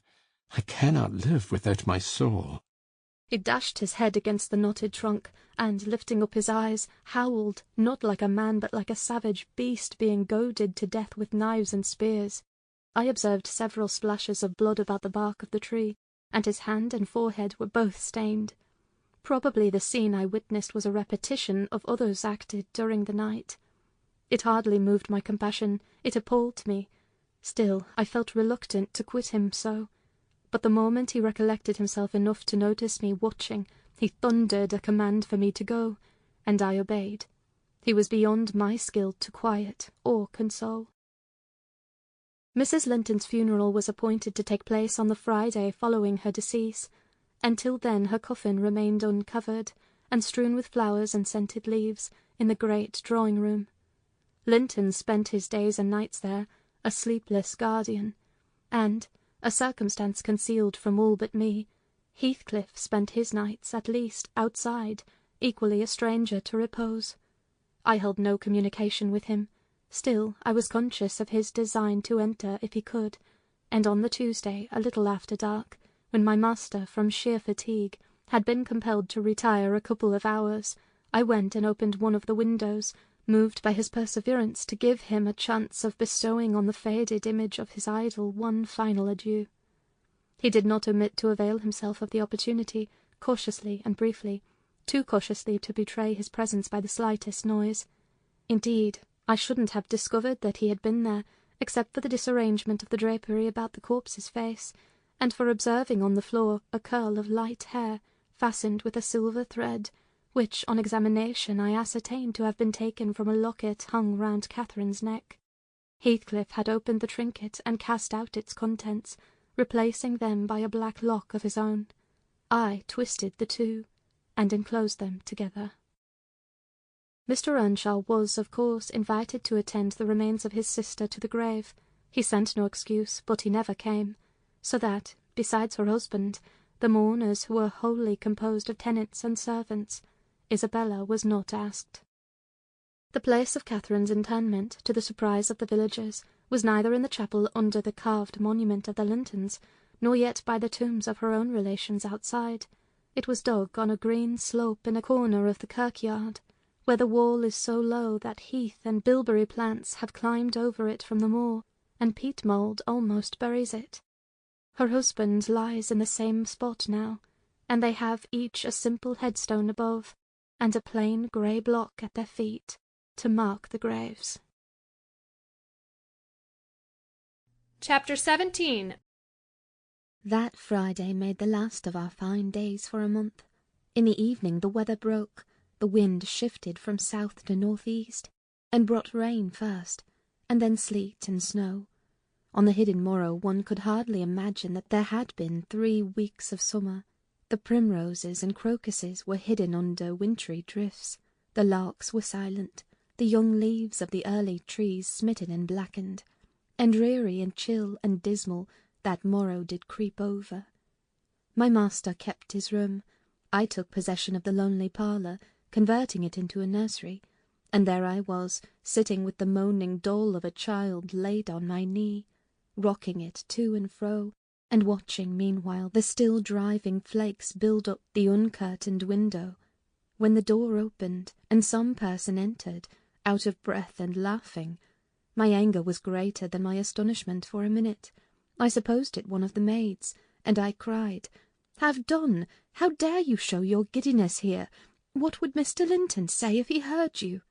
"Excuse me," answered a familiar voice, "but I know Edgar is in bed, and I cannot stop myself."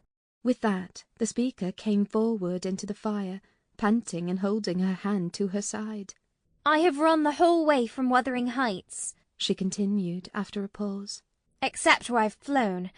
I couldn't count the number of falls I've had. Oh, I'm aching all over. Don't be alarmed. There shall be an explanation as soon as I can give it. Only just have the goodness to step out and order the carriage to take me on to Gimmerton, and tell a servant to seek up a few clothes in my wardrobe." The intruder was Mrs. Heathcliff. She certainly seemed in no laughing predicament. Her hair streamed on her shoulders, dripping with snow and water. She was dressed in the girlish dress she commonly wore, befitting her age more than her position, a low frock with short sleeves, and nothing on either head or neck. The frock was of light silk, and clung to her with wet, and her feet were protected merely by thin slippers. To add to this, a deep cut under one ear, which only the cold prevented from bleeding profusely. A white face scratched and bruised, and a frame hardly able to support itself through fatigue. And you may fancy my first fright was not much allayed when I had had leisure to examine her. "My dear young lady," I exclaimed, "I'll stir nowhere, and hear nothing, till you have removed every article of your clothes and put on dry things, and certainly you shall not go to Gimmerton to-night, so it is needless to order the carriage." "Certainly I shall," she said, "walking or riding, yet I've no objection to dress myself decently. And, see how it flows down my neck now. The fire does make it smart." She insisted on my fulfilling her directions before she would let me touch her, and not till after the coachman had been instructed to get ready, and a maid set to pack up some necessary attire, did I obtain her consent for binding the wound and helping to change her garments. "Now, Ellen," she said, when my task was finished, and she was seated in an easy-chair on the hearth, with a cup of tea before her, "you sit down opposite me, and put poor Catherine's baby away. I don't like to see it. You mustn't think I care little for Catherine, because I behaved so foolishly on entering. I've cried too, bitterly. Yes, more than anyone else has reason to cry. We parted unreconciled, you remember, and I shan't forgive myself. But for all that I was not going to sympathise with him. The brute beast! Oh, give me the poker! This is the last thing of his I have about me." She slipped the gold ring from her third finger and threw it on the floor. "I'll smash it," she continued, striking it with childish spite. "And then I'll burn it." And she took and dropped the misused article among the coals. "There, he shall buy another if he gets me back again. He'd be capable of coming to seek me, to tease Edgar. I dare not stay, lest that notion should possess his wicked head. And besides, Edgar has not been kind, has he? And I won't come suing for his assistance, nor will I bring him into more trouble. Necessity compels me to seek shelter here, though if I had not learned he was out of the way, I'd have halted at the kitchen, washed my face, warmed myself, got you to bring what I wanted, and departed again to anywhere out of the reach of my accursed, of that incarnate goblin. He was in such a fury. If he had caught me... It's a pity Earnshaw is not his match in strength. I wouldn't have run till I'd seen him all but demolished, had Hindley been able to do it." "Well, don't talk so fast, miss," I interrupted.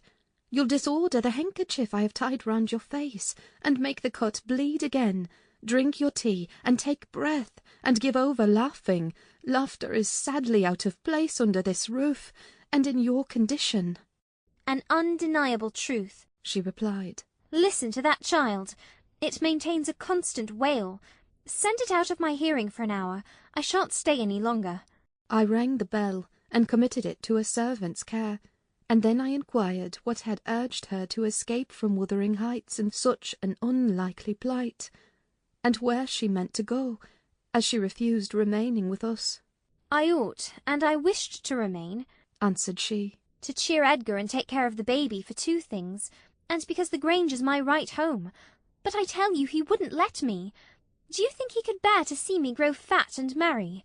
Could bear to think that we were tranquil, and not resolve on poisoning our comfort? Now I have the satisfaction of being sure that he detests me, to the point of its annoying him seriously to have me within earshot or eyesight.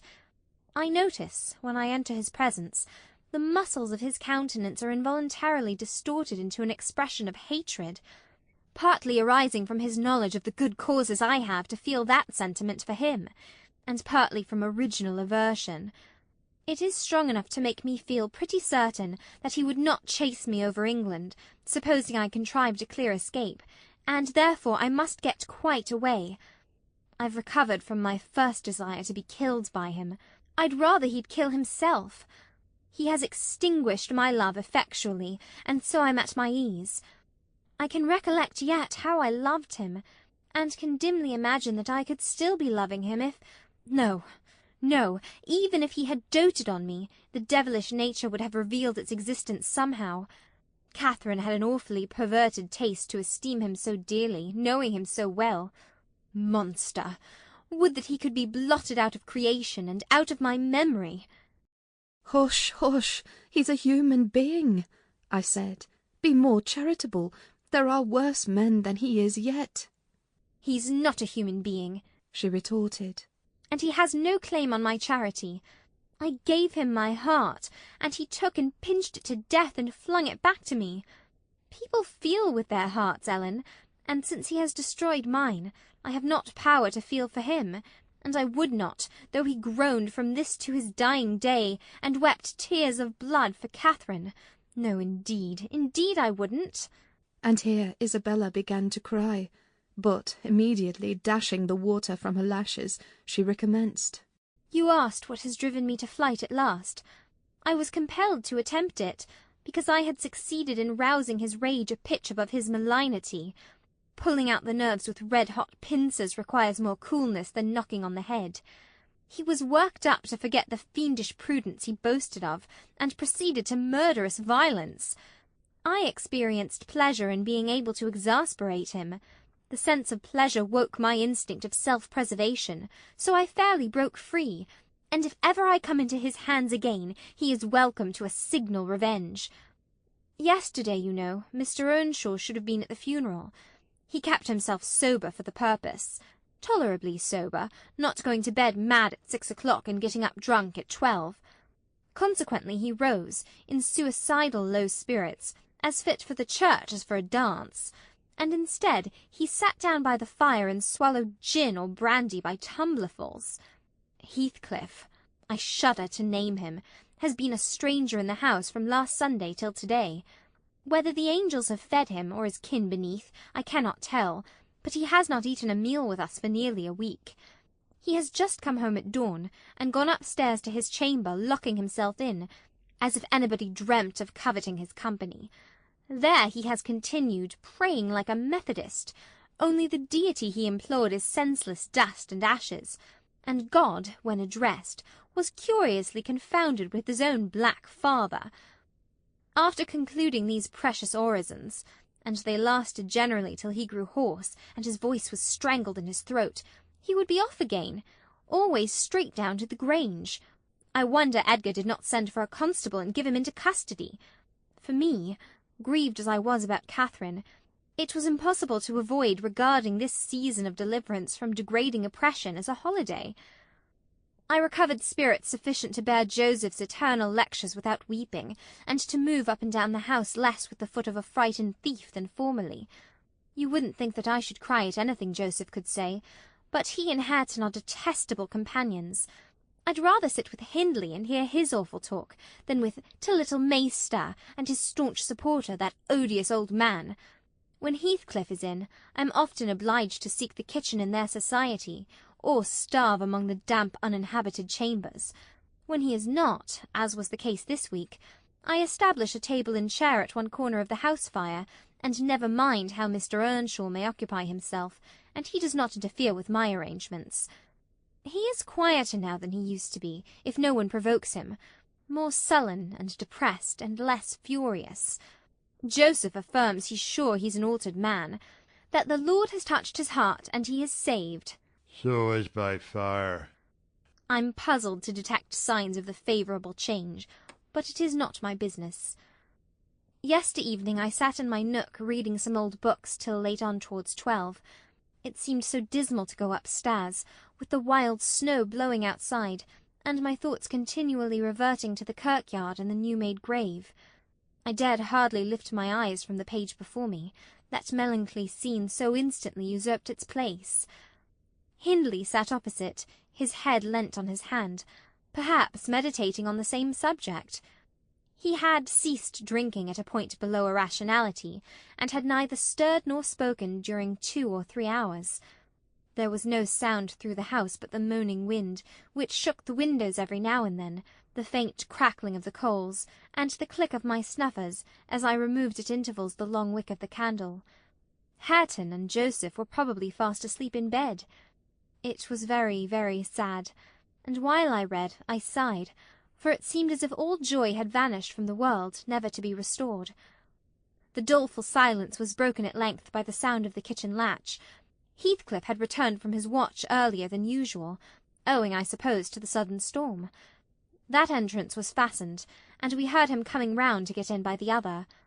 I rose with an irrepressible expression of what I felt on my lips, which induced my companion, who had been staring towards the door, to turn and look at me. "I'll keep him out 5 minutes," he exclaimed. "You won't object?" "No, you may keep him out the whole night for me," I answered. "Do. Put the key in the lock, and draw the bolts." Earnshaw accomplished this ere his guest reached the front. He then came and brought his chair to the other side of my table, leaning over it, and searching in my eyes for a sympathy with the burning hate that gleamed from his. As he both looked and felt like an assassin, he couldn't exactly find that, but he discovered enough to encourage him to speak. "You and I," he said, "have each a great debt to settle with the man out yonder. If we were neither of us cowards, we might combine to discharge it. Are you as soft as your brother? Are you willing to endure to the last, and not once attempt a repayment?" "I'm weary of enduring now," I replied, "and I'd be glad of a retaliation that wouldn't recoil on myself. But treachery and violence are spears pointed at both ends. They wound those who resort to them worse than their enemies." "Treachery and violence are just return for treachery and violence," cried Hindley. "Mrs. Heathcliff, I'll ask you to do nothing, but sit still and be dumb. Tell me now, can you? I'm sure you would have as much pleasure as I in witnessing the conclusion of the fiend's existence. He'll be your death unless you overreach him, and he'll be my ruin. Damn the hellish villain! He knocks at the door as if he were master here already. Promise to hold your tongue, and before that clock strikes, it wants 3 minutes of 1, you're a free woman." He took the implements which I described to you in my letter from his breast, and would have turned down the candle. I snatched it away, however, and seized his arm. "I'll not hold my tongue," I said. "You mustn't touch him. Let the door remain shut, and be quiet." "No, I've formed my resolution, and by God I'll execute it," cried the desperate being. "I'll do you a kindness in spite of yourself, and Hareton justice. And you needn't trouble your head to screen me. Catherine is gone. Nobody alive would regret me, or be ashamed, though I cut my throat this minute, and it's time to make an end." I might as well have struggled with a bear, or reasoned with a lunatic. The only resource left me was to run to a lattice, and warn his intended victim of the fate which awaited him. "You'd better seek shelter somewhere else tonight," I exclaimed, in rather a triumphant tone. "Mr. Earnshaw has a mind to shoot you, if you persist in endeavouring to enter." "You'd better open the door, you—" he answered, addressing me by some elegant term that I don't care to repeat. I shall not meddle in the matter, I retorted again. Come in and get shot, if you please. I've done my duty. With that I shut the window and returned to my place by the fire, having too small a stock of hypocrisy at my command to pretend any anxiety for the danger that menaced him. Earnshaw swore passionately at me, affirming that I loved the villain yet, and calling me all sorts of names for the base spirit I evinced. And I, in my secret heart, and conscience never reproached me, thought what a blessing it would be for him should Heathcliff put him out of misery, and what a blessing for me should he send Heathcliff to his right abode. As I sat nursing these reflections, the casement behind me was banged on to the floor by a blow from the latter individual, and his black countenance looked blightingly through. The stanchion stood too close to suffer his shoulders to follow, and I smiled, exulting in my fancied security. His hair and clothes were whitened with snow, and his sharp cannibal teeth, revealed by cold and wrath, gleamed through the dark. Isabella, let me in, or I'll make you repent. He gurned, as Joseph calls it. I cannot commit murder, I replied. Mr. Hindley stands sentinel with a knife and loaded pistol. Let me in by the kitchen door, he said. Hindley will be there before me, I answered, and that's a poor love of yours that cannot bear a shower of snow. We were left in peace in our beds as long as the summer moon shone, but the moment a blast of winter returns, you must run for shelter. Heathcliff, if I were you, I'd go and stretch myself over her grave and die like a faithful dog. The world is surely not worth living in now, is it? You had distinctly impressed on me the idea that Catherine was the whole joy of your life. I can't imagine how you think of surviving her loss. He's there, is he? Exclaimed my companion, rushing to the gap. If I can get my arm out, I can hit him. I'm afraid, Ellen, you'll set me down as really wicked, but you don't know all, so don't judge. I wouldn't have aided or abetted an attempt on even his life for anything. Wish that he were dead I must, and therefore I was fearfully disappointed, and unnerved by terror for the consequences of my taunting speech, when he flung himself on Earnshaw's weapon and wrenched it from his grasp. The charge exploded, and the knife, in springing back, closed into its owner's wrist. Heathcliff pulled it away by main force, slitting up the flesh as it passed on, and thrust it dripping into his pocket. He then took a stone, struck down the division between two windows, and sprang in. His adversary had fallen senseless with excessive pain and the flow of blood that gushed from an artery or large vein. The ruffian kicked and trampled on him, and dashed his head repeatedly against the flags, holding me with one hand meantime to prevent me summoning Joseph. He exerted preterhuman self-denial in abstaining from finishing him completely, but, getting out of breath, he finally desisted, and dragged the apparently inanimate body onto the settle. There he tore off the sleeve of Earnshaw's coat, and bound up the wound with brutal roughness, spitting and cursing during the operation as energetically as he had kicked before. Being at liberty, I lost no time in seeking the old servant, who, having gathered by degrees the purport of my hasty tale, hurried below, gasping, as he descended the steps two at once. What is there to do now? What is there to do now? There's this to do, thundered Heathcliff. That your master's mad, and should he last another month, I'll have him to an asylum. And how the devil did you come to fasten me out, you toothless hound? Don't stand muttering and mumbling there. Come, I'm not going to nurse him. Wash that stuff away, and mind the sparks of your candle. It is more than half brandy.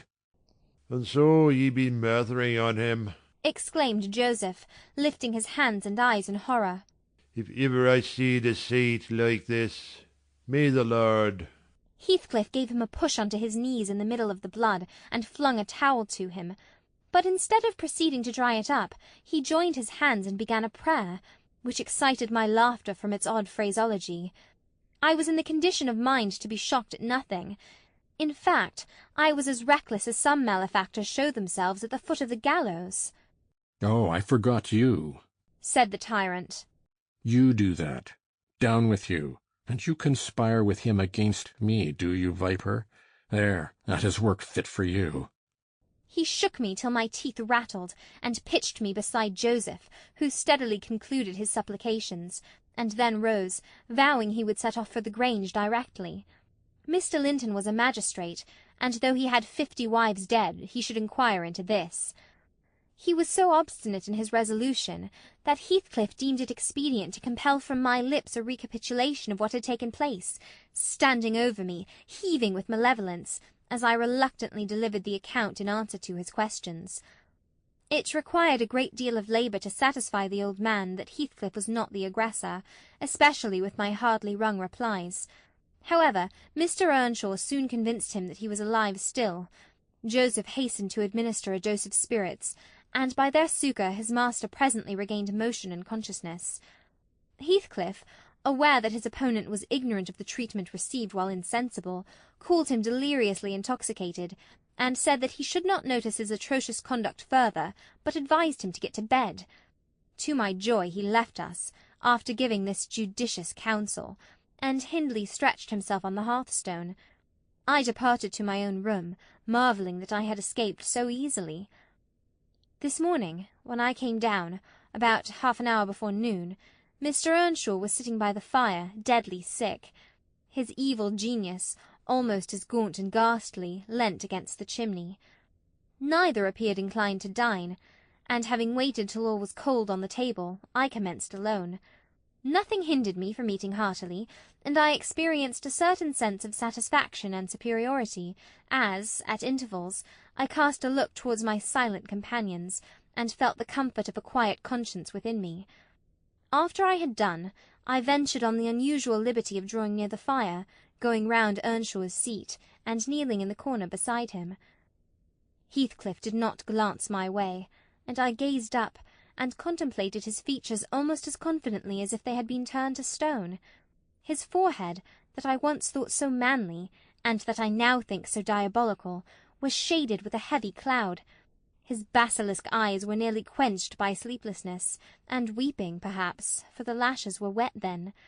His lips devoid of their ferocious sneer, and sealed in an expression of unspeakable sadness. Had it been another, I would have covered my face in the presence of such grief. In his case I was gratified, and, ignoble as it seems to insult a fallen enemy, I couldn't miss this chance of sticking in a dart. His weakness was the only time when I could taste the delight of paying wrong for wrong. "Fie, fie, miss," I interrupted. "One might suppose you had never opened a Bible in your life. If God afflict your enemies, surely that ought to suffice you. It is both mean and presumptuous to add your tortures to his." "In general I'll allow that it would be, Ellen," she continued. "but what misery laid on Heathcliff could content me, unless I have a hand in it. I'd rather he suffered less, if I might cause his sufferings, and he might know that I was the cause. Oh, I owe him so much. On only one condition can I hope to forgive him. It is, if I may take an eye for an eye, a tooth for a tooth. For every wrench of agony return a wrench, reduce him to my level. As he was the first to injure, make him the first to implore pardon, and then, why then, Ellen, I might show you some generosity. But it is utterly impossible I can ever be revenged, and therefore I cannot forgive him. Hindley wanted some water, and I handed him a glass, and asked him how he was. "Not as ill as I wish," he replied, "but leaving out my arm, every inch of me is a sore. It's as if I had been fighting with a legion of imps." "Yes, no wonder," was my next remark. "Catherine used to boast that she stood between you and bodily harm. She meant that certain persons would not hurt you for fear of offending her. It's well people don't really rise from their grave, or last night she might have witnessed a repulsive scene. Are not you bruised, and cut over your chest and shoulders?" "I can't say," he answered. "But what do you mean? Did he dare to strike me when I was down?" "He trampled on and kicked you, and dashed you on the ground," I whispered, "and his mouth watered to tear you with his teeth, because he's only half man, not so much, and the rest fiend." Mr. Earnshaw looked up, like me, to the countenance of our mutual foe, who, absorbed in his anguish, seemed insensible to anything around him. The longer he stood, the plainer his reflections revealed their blackness through his features. "Oh, if God would but give me the strength to strangle him in my last agony, I'd go to hell with joy," groaned the impatient man, writhing to rise, and sinking back in despair, convinced of his inadequacy for the struggle. Nay, it's enough that he has murdered one of you, I observed aloud. At the Grange, every one knows your sister would have been living now had it not been for Mr. Heathcliff. After all, it is preferable to be hated than loved by him. When I recollect how happy we were, how happy Catherine was before he came, I'm fit to curse the day. Most likely, Heathcliff noticed more the truth of what was said than the spirit of the person who said it. His attention was roused, I saw, for his eyes rained down tears among the ashes, and he drew his breath in suffocating sighs. I stared full at him, and laughed scornfully. The clouded windows of hell flashed a moment towards me. The fiend which usually looked out, however, was so dimmed and drowned that I did not fear to hazard another sound of derision. "Get up and be gone out of my sight," said the mourner. I guessed he uttered those words at least, though his voice was hardly intelligible. "I beg your pardon," I replied, "but I loved Catherine too, and her brother requires attendance, which, for her sake, I shall supply. Now that she's dead, I see her in Hindley. Hindley has exactly her eyes, if you had not tried to gouge them out and made them black and red, and her—" "Get up, wretched idiot, before I stamp you to death," he cried, making a movement that caused me to make one also. "But then," I continued, holding myself ready to flee, "if poor Catherine had trusted you, and assumed the ridiculous, contemptible, degrading title of Mrs. Heathcliff, she would soon have presented a similar picture. She wouldn't have borne your abominable behaviour quietly. Her detestation and disgust must have found voice." The back of the settle and Earnshaw's person interposed between me and him. So instead of endeavouring to reach me, he snatched a dinner-knife from the table and flung it at my head. It struck beneath my ear, and stopped the sentence I was uttering. But, pulling it out, I sprang to the door and delivered another, which I hope went a little deeper than his missile. The last glimpse I caught of him was a furious rush on his part, checked by the embrace of his host, and both fell locked together on the hearth. In my flight through the kitchen, I bid Joseph speed to his master. I knocked over Hareton, who was hanging a litter of puppies from a chair-back in the doorway, and, blessed as a soul escaped from purgatory, I bounded, leaped, and flew down the steep road, then, quitting its windings, shot direct across the moor, rolling over banks, and wading through marshes, precipitating myself, in fact, towards the beacon-light of the Grange. And far rather would I be condemned to a perpetual dwelling in the infernal regions than, even for one night, abide beneath the roof of Wuthering Heights again. Isabella ceased speaking, and took a drink of tea. Then she rose, and bidding me put on her bonnet, and a great shawl I had brought, and turning a deaf ear to my entreaties for her to remain another hour, she stepped on to a chair, kissed Edgar's and Catherine's portraits, bestowed a similar salute on me, and descended to the carriage, accompanied by Fanny, who yelped wild with joy at recovering her mistress. She was driven away, never to revisit this neighbourhood, but a regular correspondence was established between her and my master when things were more settled. I believe her new abode was in the south, near London. There she had a son, born a few months subsequent to her escape. He was christened Linton, and, from the first, she reported him to be an ailing, peevish creature.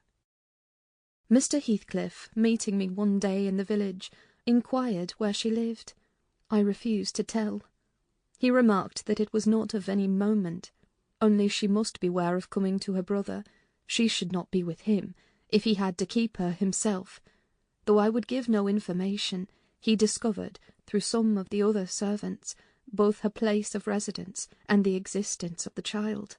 Still, he didn't molest her, for which forbearance she might think his aversion, I suppose.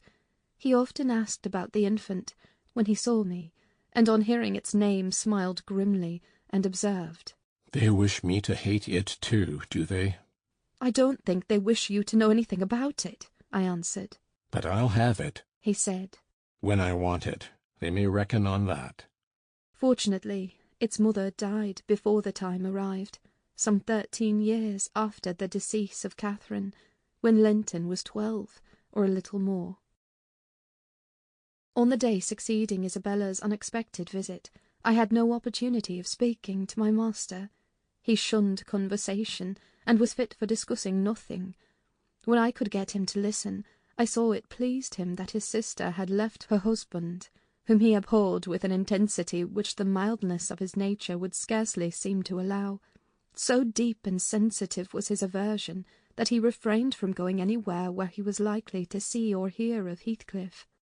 Grief, and that together, transformed him into a complete hermit. He threw up his office of magistrate, ceased even to attend church, avoided the village on all occasions, and spent a life of entire seclusion within the limits of his park and grounds, only varied by solitary rambles on the moors, and visits to the grave of his wife, mostly at evening, or early morning before other wanderers were abroad. But he was too good to be thoroughly unhappy long. He didn't pray for Catherine's soul to haunt him. Time brought resignation, and a melancholy sweeter than common joy. He recalled her memory with ardent, tender love, and hopeful aspiring to the better world, where he doubted not she was gone. And he had earthly consolation and affections also. For a few days, I said, he seemed regardless of the puny successor to the departed. That coldness melted as fast as snow in April, and ere the tiny thing could stammer a word or totter a step, it wielded a despot sceptre in his heart. It was named Catherine, but he never called it the name in full, as he had never called the first Catherine short, probably because Heathcliff had had a habit of doing so. The little one was always Cathy. It formed to him a distinction from the mother, and yet a connection with her, and his attachment sprang from its relation to her, far more than from its being its own. I used to draw a comparison between him and Hindley Earnshaw, and perplex myself to explain satisfactorily why their conduct was so opposite in similar circumstances. They had both been fond husbands, and were both attached to their children, and I could not see how they shouldn't both have taken the same road for good or evil. But I thought in my mind, Hindley, with apparently the stronger head, had shown himself sadly the worse and the weaker man. When his ship struck, the captain abandoned his post, and the crew, instead of trying to save her, rushed into riot and confusion, leaving no hope for their luckless vessel. Linton, on the contrary, displayed the true courage of a loyal and faithful soul. He trusted God, and God comforted him. One hoped, and the other despaired. They chose their own lots, and were righteously doomed to endure them. But you'll not want to hear my moralizing, Mr. Lockwood. You'll judge, as well as I can, all these things. At least you'll think you will, and that's the same. The end of Earnshaw was what might have been expected. It followed fast on his sister's. There were scarcely 6 months between them. We at the Grange never got a very succinct amount of his state preceding it. All that I did learn was on occasion of going to aid in the preparations for the funeral.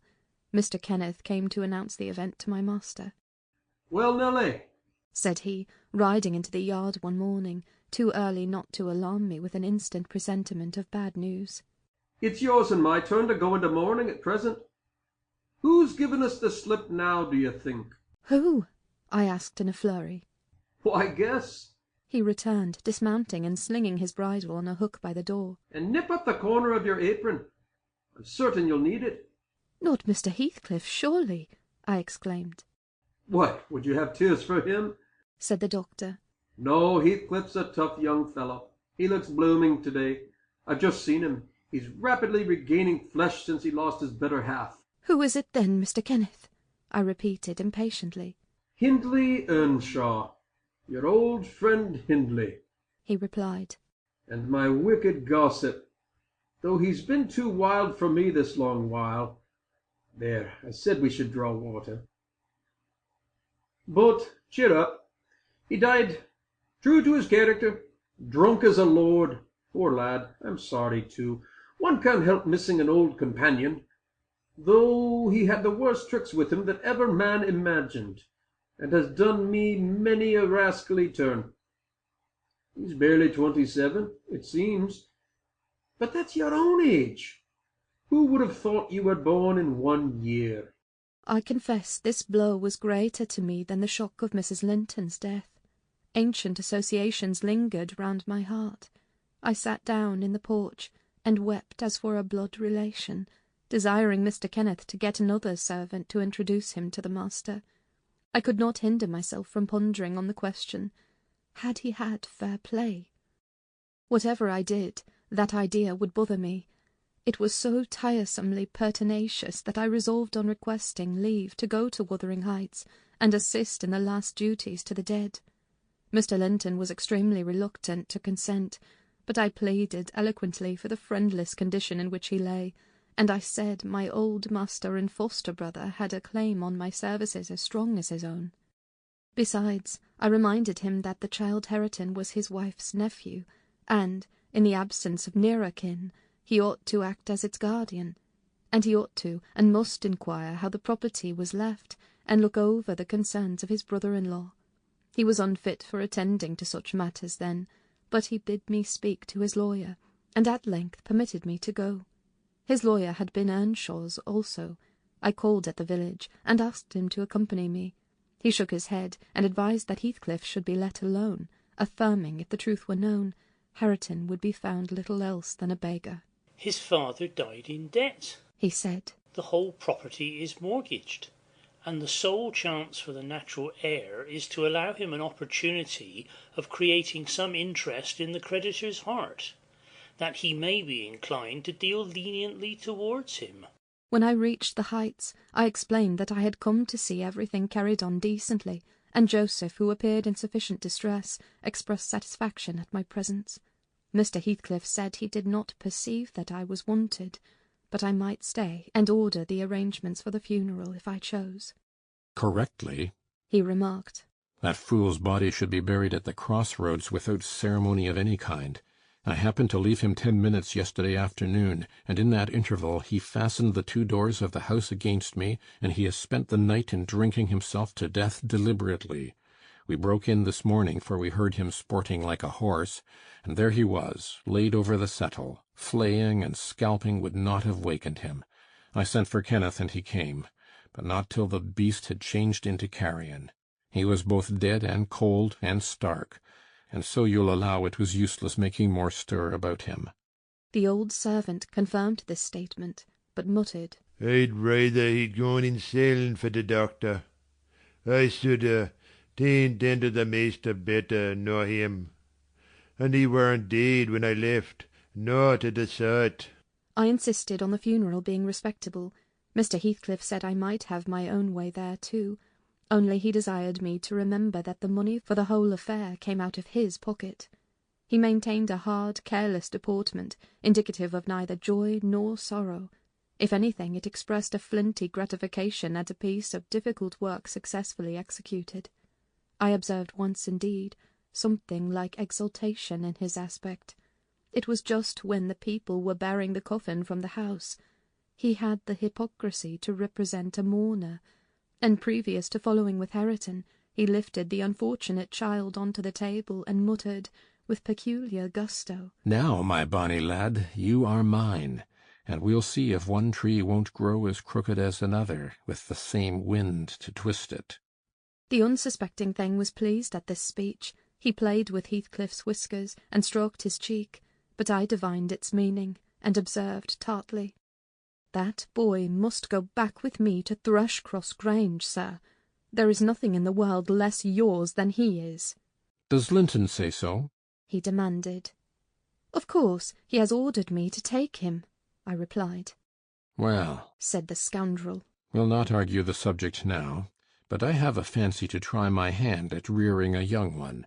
So intimate to your master that I must supply the place of this with my own, if he attempt to remove it.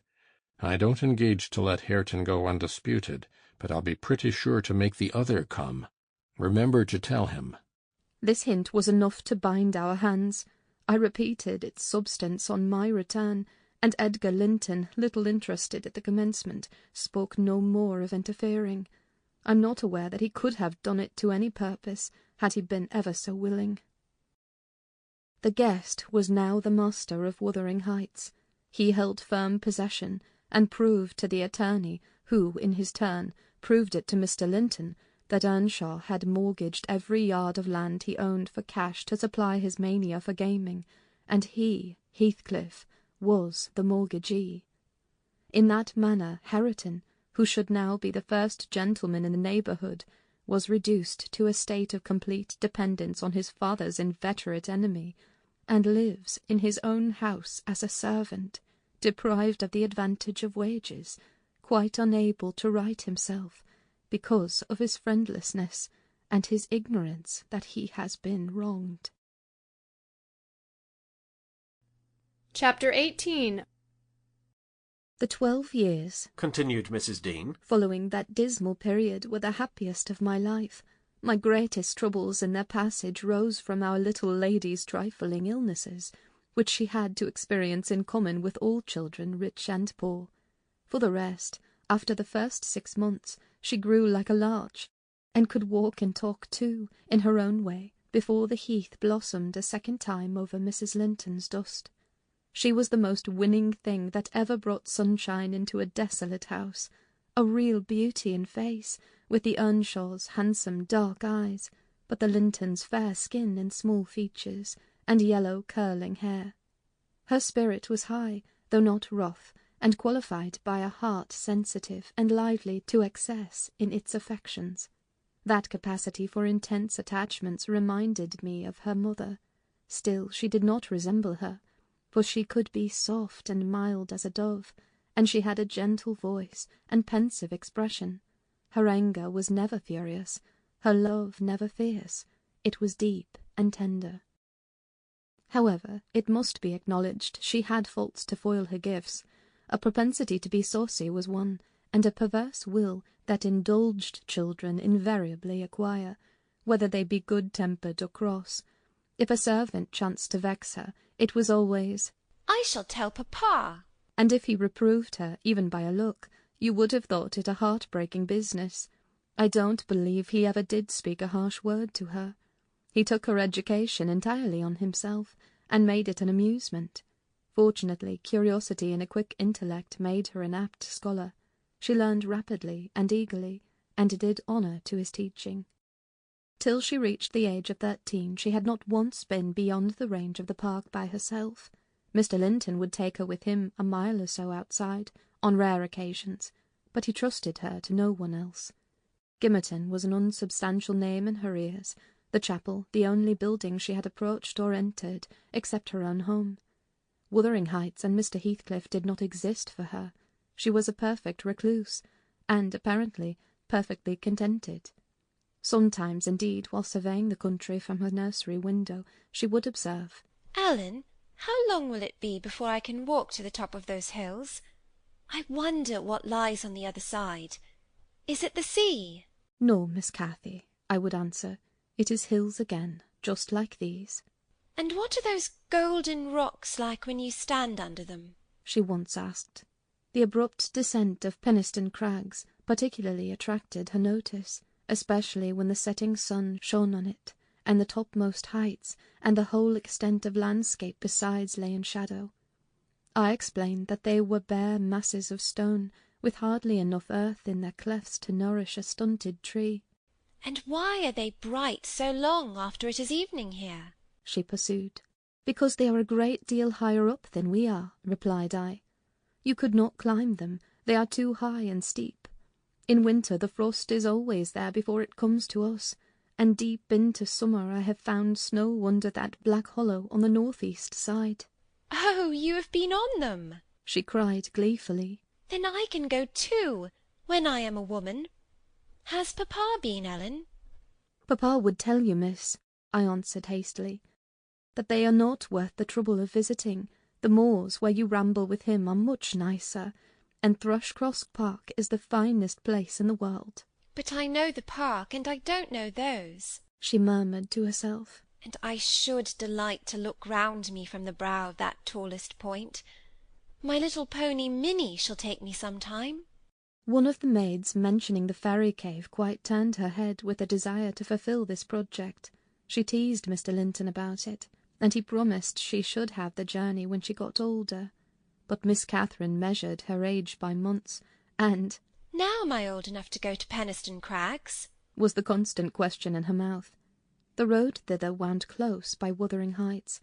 Edgar had not the heart to pass it, so she received as constantly the answer, "Not yet, love, not yet." I said Mrs. Heathcliff lived above a dozen years after quitting her husband. Her family were of a delicate constitution. She and Edgar both lacked the ruddy health that you will generally meet in these parts. What her last illness was, I am not certain. I conjecture they died of the same thing, a kind of fever, slow at its commencement, but incurable, and rapidly consuming life towards the close. She wrote to inform her brother of the probable conclusion of a 4 months' indisposition under which she had suffered, and entreated him to come to her, if possible, for she had much to settle, and she wished to bid him adieu, and deliver Linton safely into his hands. Her hope was that Linton might be left with him, as he had been with her. His father, she would fain convince herself, had no desire to assume the burden of his maintenance or education. My master hesitated not a moment in complying with her request, reluctant as he was to leave home at ordinary calls. He flew to answer this, commanding Catherine to my peculiar vigilance in his absence, with reiterated orders that she must not wander out of the park. Even under my escort he did not calculate on her going unaccompanied. He was away 3 weeks. The first day or two my charge sat in a corner of the library, too sad for either reading or playing. In that quiet state she caused me little trouble, but it was succeeded by an interval of impatient fretful weariness, and being too busy and too old then to run up and down amusing her, I hit on a method by which she might entertain herself. I used to send her on her travels round the grounds, now on foot and now on a pony, indulging her with a patient audience of all her real and imaginary adventures when she returned. The summer shone in full prime, and she took such a taste for this solitary rambling that she often contrived to remain out from breakfast till tea, and then the evenings were spent in recounting her fanciful tales. I did not fear her breaking bounds, because the gates were generally locked, and I thought she would scarcely venture forth alone, if they had stood wide open. Unluckily, my confidence proved misplaced. Catherine came to me one morning at 8 o'clock, and said she was that day an Arabian merchant going to cross the desert with his caravan, and I must give her plenty of provision for herself and beasts, a horse and 3 camels, personated by a large hound and a couple of pointers. I got together good stores of dainties, and slung them in a basket on one side of the saddle, and she sprang up as gay as a fairy, sheltered by her wide-brimmed hat and gauze veil from the July sun, and trotted off with a merry laugh, mocking my cautious counsel to avoid galloping, and come back early. The naughty thing never made her appearance at tea. One traveller, the hound, being an old dog and fond of its ease, returned, but neither Cathy nor the pony nor the 2 pointers were visible in any direction. I dispatched emissaries down this path and that path, and at last went wandering in search of her myself. There was a labourer working at a fence round a plantation on the borders of the grounds. I inquired of him if he had seen our young lady. "I saw her at morn," he replied. "She would have me to cut her hazel switch, and then she leapt her galloway over the hedge yonder, where it is lowest, and galloped out of sight." You may guess how I felt at hearing this news. It struck me directly she must have started for Penistone Crags. "What will become of her?" I ejaculated, pushing through a gap which the man was repairing, and making straight to the high road. I walked as if for a wager, mile after mile, till a turn brought me in view of the heights, but no Catherine could I detect, far or near. The crags lie about 1.5 miles beyond Mr. Heathcliff's place, and that is 4 from the Grange, so I began to fear night would fall ere I could reach them. And what if she should have slipped in clambering among them, I reflected, and been killed, or broken some of her bones? My suspense was truly painful, and at first it gave me delightful relief to observe in hurrying by the farmhouse Charlie, the fiercest of the pointers, lying under a window with swelled head and bleeding ear. I opened the wicket and ran to the door, knocking vehemently for admittance. A woman whom I knew, and whom formerly lived at Gimmerton, answered. She had been servant there since the death of Mr. Earnshaw. "Ah," said she, "you're come a-seeking your little mistress. Don't be frightened. She's here safe, but I'm glad it isn't the master." He is not at home, then, is he? I panted, quite breathless with quick walking and alarm. No, she replied. Both he and Joseph are off, and I think they won't return this hour or more. Step in and rest you a bit. I entered and beheld my stray lamb seated on the hearth, rocking herself in a little chair that had been her mother's when a child. Her hat was hung against the wall, and she seemed perfectly at home, laughing and chattering in the best spirits imaginable to Hareton, now a great, strong lad of 18, who stared at her with considerable curiosity and astonishment, comprehending precious little of the fluent succession of remarks and questions which her tongue never ceased pouring forth.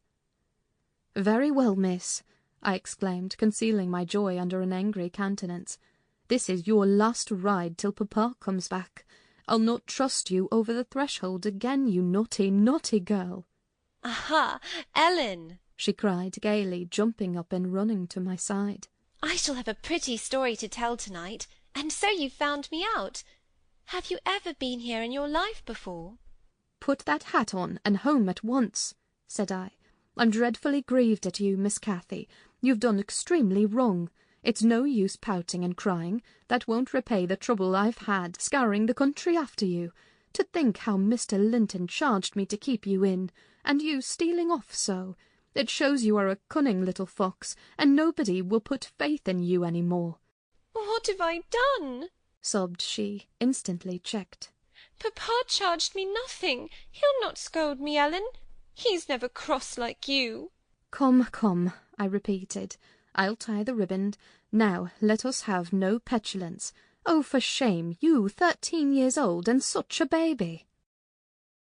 This exclamation was caused by her pushing the hat from her head and retreating to the chimney out of my reach. "Nay," said the servant. "Don't be hard on the bonny lass, Mrs. Dean. We made her stop. She'd faint have ridden forward. Afeard you should be uneasy. Hareton offered to go with her, and I thought he should. It's a wild road over the hills." Hareton, during the discussion, stood with his hands in his pockets, too awkward for speech, though he looked as if he did not relish my intrusion. "How long am I to wait?" I continued, disregarding the woman's interference. "It will be dark in 10 minutes. Where is the pony, Miss Cathy, and where is Phoenix? I shall leave you unless you be quick, so please yourself." "The pony is in the yard," she replied. "and Phoenix is shut in there. He's bitten, and so is Charlie. I was going to tell you all about it, but you are in a bad temper, and don't deserve to hear." I picked up her hat and approached to reinstate it, but perceiving that the people of the house took her part, she commenced capering round the room, and on my giving chase ran like a mouse over and under and behind the furniture, rendering it ridiculous for me to pursue. Hareton and the woman laughed, and she joined them, and waxed more impertinent still, till I cried in great irritation, "Well, Miss Cathy, if you were aware whose house this is, you'd be glad enough to get out." "It's your father's, isn't it?" said she, turning to Hareton. "Nay," he replied, looking down and blushing bashfully. He could not stand a steady gaze from her eyes, though they were just his own. "Whose then? Your master's?" she asked. He coloured deeper, with a different feeling, muttered an oath, and turned away. "Who is his master?" continued the tiresome girl, appealing to me. "He talked about our house and our folk. I thought he had been the owner's son. And he never said miss. He should have done, shouldn't he, if he's a servant?" Hareton grew black as thundercloud at this childish speech. I silently shook my questioner, and at last succeeded in equipping her for departure. "Now get my horse," she said, addressing her unknown kinsman as she would one of the stable boys at the Grange. "And you may come with me. I want to see where the goblin hunter rises in the marsh, and to hear about the fairishes, as you call them. But make haste. What's the matter? Get my horse, I say." "I'll see thee damned before I be thy servant," growled the lad. "You'll see me what?" asked Catherine in surprise. "Damn thou saucy witch," he replied. "There, Miss Cathy, you see you have got into pretty company," I interposed. "Nice words to be used to a young lady. Pray don't begin to dispute with him. Come, let us seek for Minnie ourselves, and be gone." "But, Ellen—" cried she, staring fixed in astonishment. How dare he speak so to me? Mustn't he be made to do as I ask him? You wicked creature, I shall tell papa what you said. Now then. Hareton did not appear to feel this threat, so the tears sprang into her eyes with indignation. You bring the pony, she exclaimed, turning to the woman. And let my dog free this moment. Softly, miss, answered she addressed. You'll lose nothing by being civil. Though, Mr. Hareton, there, be not the master's son. He's your cousin, and I was never hired to serve you. He? My cousin? cried Cathy with a scornful laugh. Yes, indeed, responded her reprover. Oh, Ellen, don't let them say such things, she pursued in great trouble. Papa is gone to fetch my cousin from London. My cousin is a gentleman's son. That my... She stopped and wept outright, upset at the bare notion of relationship with such a clown. Hush, hush, I whispered. People can have many cousins, and of all sorts, Miss Cathy, without being any the worse for it. Only they needn't keep their company, if they be disagreeable and bad. He's not my cousin, Ellen, she went on, gathering fresh grief from reflection, and flinging herself into my arms for refuge from the idea. I was much vexed at her and the servant for their mutual revelations, having no doubt of Linton's approaching arrival, communicated by the former, being reported to Mr. Heathcliff, and feeling as confident that Catherine's first thought on her father's return would be to seek an explanation of the latter's assertion concerning her rude-bred kindred. Hareton, recovering from his disgust at being taken for a servant, seemed moved by her distress, and, having fetched the pony round to the door, he took, to propitiate her, a fine crooked-legged terrier whelp from the kennel, and putting it into her hand, bid her whist, for he meant not. Pausing in her lamentations, she surveyed him with a glance of awe and horror, then burst forth anew. I could scarcely refrain from smiling at this antipathy to the poor fellow, who was a well-made, athletic youth, good-looking in features, and stout and healthy, but attired in garments befitting his daily occupations of working on the farm and lounging among the moors after rabbits and game. Still, I thought I could detect in his physiognomy a mind owning better qualities than his father ever possessed. Good things lost amid a wilderness of weeds, to be sure, whose rankness far overtopped their neglected growth, yet notwithstanding evidence of a wealthy soil that might yield luxuriant crops under other and favourable circumstances. Mr. Heathcliff, I believe, had not treated him physically ill, thanks to his fearless nature, which offered no temptation to that course of oppression. He had none of the timid susceptibility that would have given zest to ill-treatment, in Heathcliff's judgment. He appeared to have bent his malevolence on making him a brute.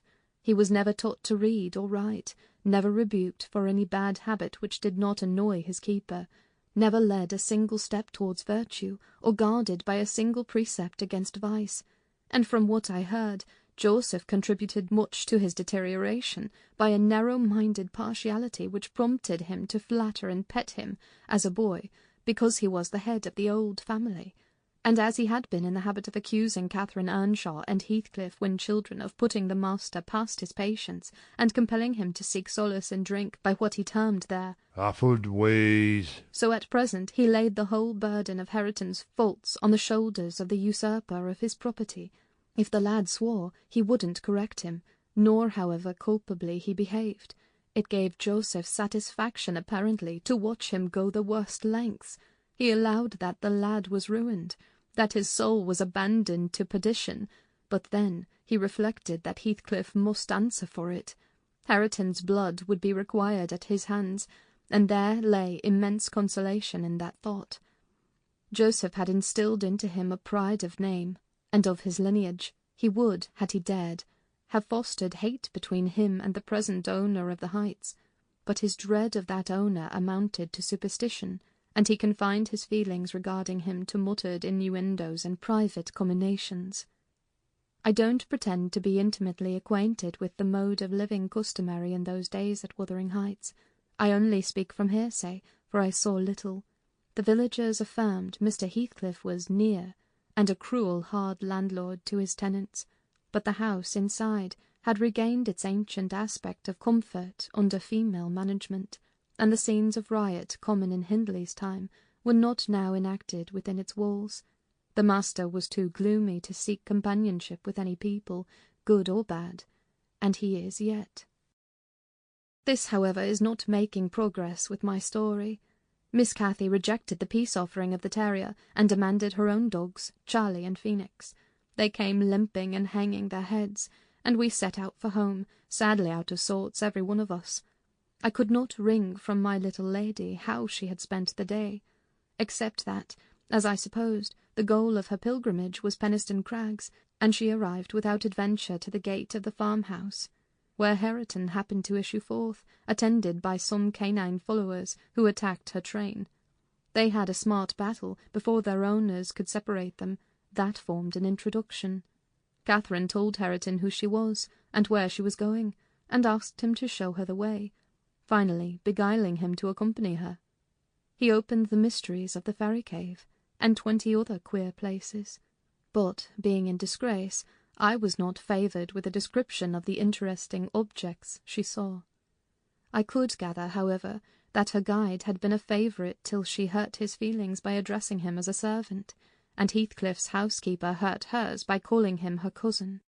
Then the language he had held to her rankled in her heart, she who was always love and darling and queen and angel with everybody at the Grange, to be insulted so shockingly by a stranger. She did not comprehend it, and hard work I had to obtain a promise that she would not lay the grievance before her father. I explained how he objected to the whole household at the Heights, and how sorry he would be to find she had been there.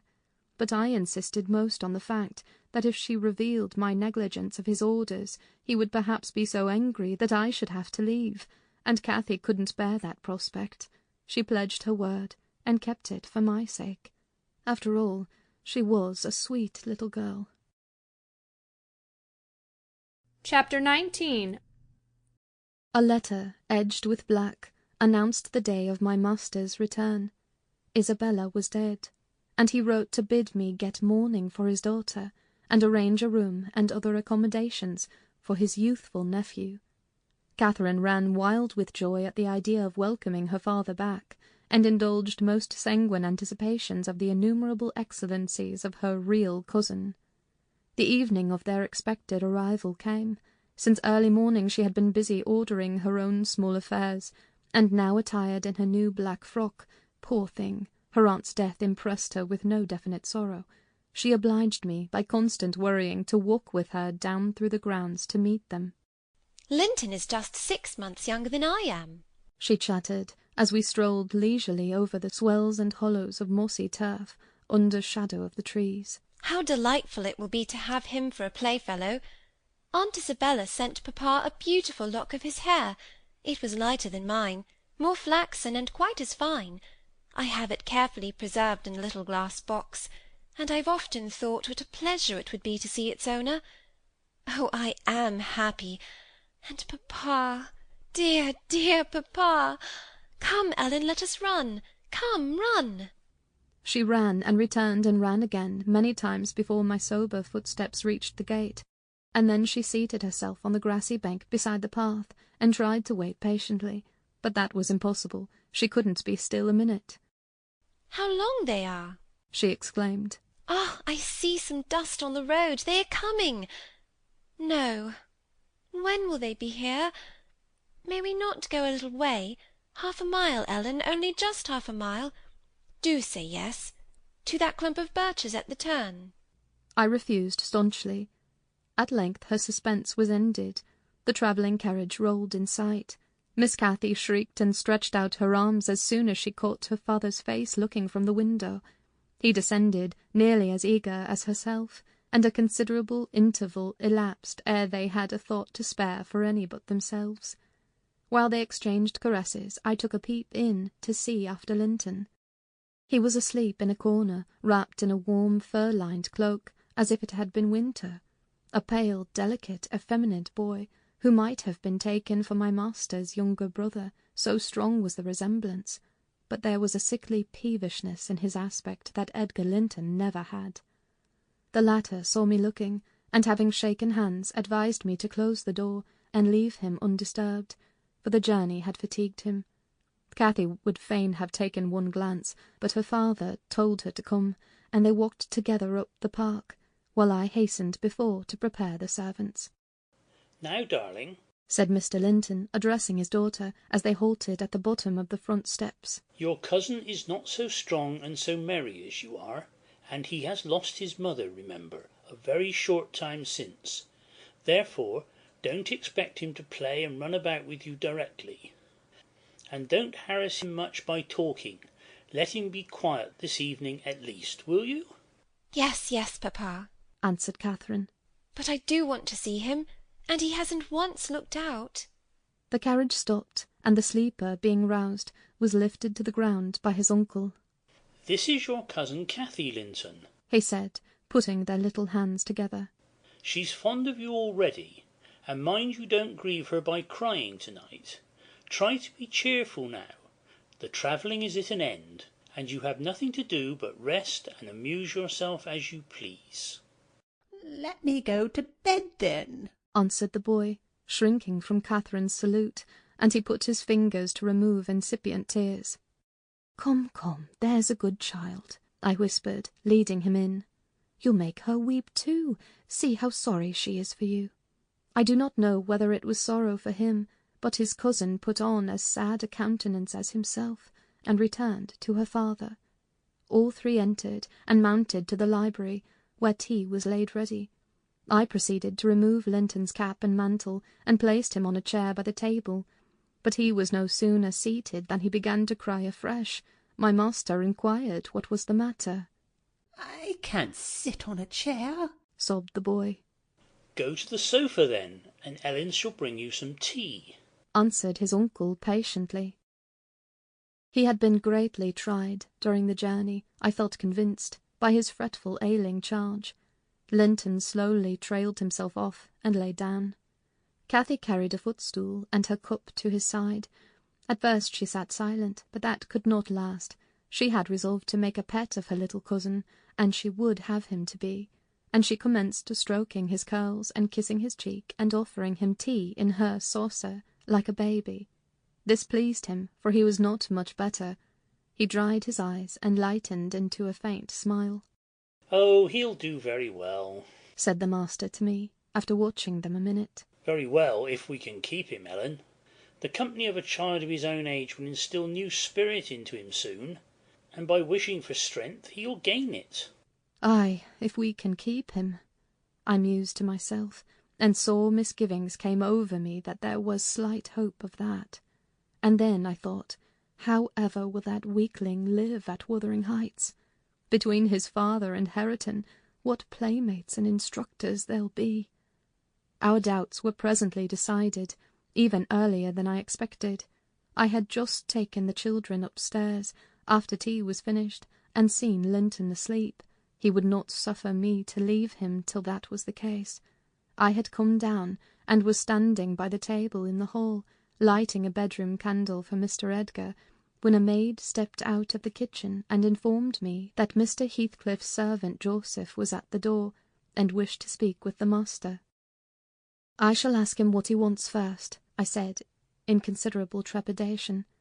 "A very unlikely hour to be troubling people, and the instant they have returned from a long journey. I don't think the master can see him." Joseph had advanced through the kitchen as I uttered these words, and now presented himself in the hall. He was donned in his Sunday garments, with his most sanctimonious and sourest face, and, holding his hat in one hand and his stick in the other, he proceeded to clean his shoes on the mat. "Good evening, Joseph," I said coldly. "What business brings you here tonight?" "It's Maister Linton I mun speak to," he answered, waving me disdainfully aside. "Mr. Linton is going to bed. Unless you have something particular to say, I'm sure he won't hear it now," I continued. "You had better sit down in there, and entrust your message to me." "Which is his room?" pursued the fellow, surveying the range of closed doors. I perceived he was bent on refusing my mediation, so very reluctantly I went up to the library and announced the unseasonable visitor, advising that he should be dismissed till next day. Mr. Linton had no time to empower me to do so, for Joseph mounted close at my heels, and, pushing into the apartment, planted himself at the far side of the table, with his 2 fists clapped on the head of his stick, and began in an elevated tone, as if anticipating opposition. Heathcliff has sent me for his lad, and I want to go back about him. Edgar Linton was silent a minute. An expression of exceeding sorrow overcast his features. He would have pitied the child on his own account, but, recalling Isabella's hopes and fears, and anxious wishes for her son, and her commendations of him to his care, he grieved bitterly at the prospect of yielding him up, and searched in his heart how it might be avoided. No plan offered itself. The very exhibition of any desire to keep him would have rendered the claimant more peremptory. There was nothing left but to resign him. However, he was not going to rouse him from his sleep. "Tell Mr. Heathcliff," he answered calmly, "that his son shall come to Wuthering Heights tomorrow. He is in bed and too tired to go the distance now. You may also tell him that the mother of Linton desired him to remain under my guardianship, and at present his health is very precarious."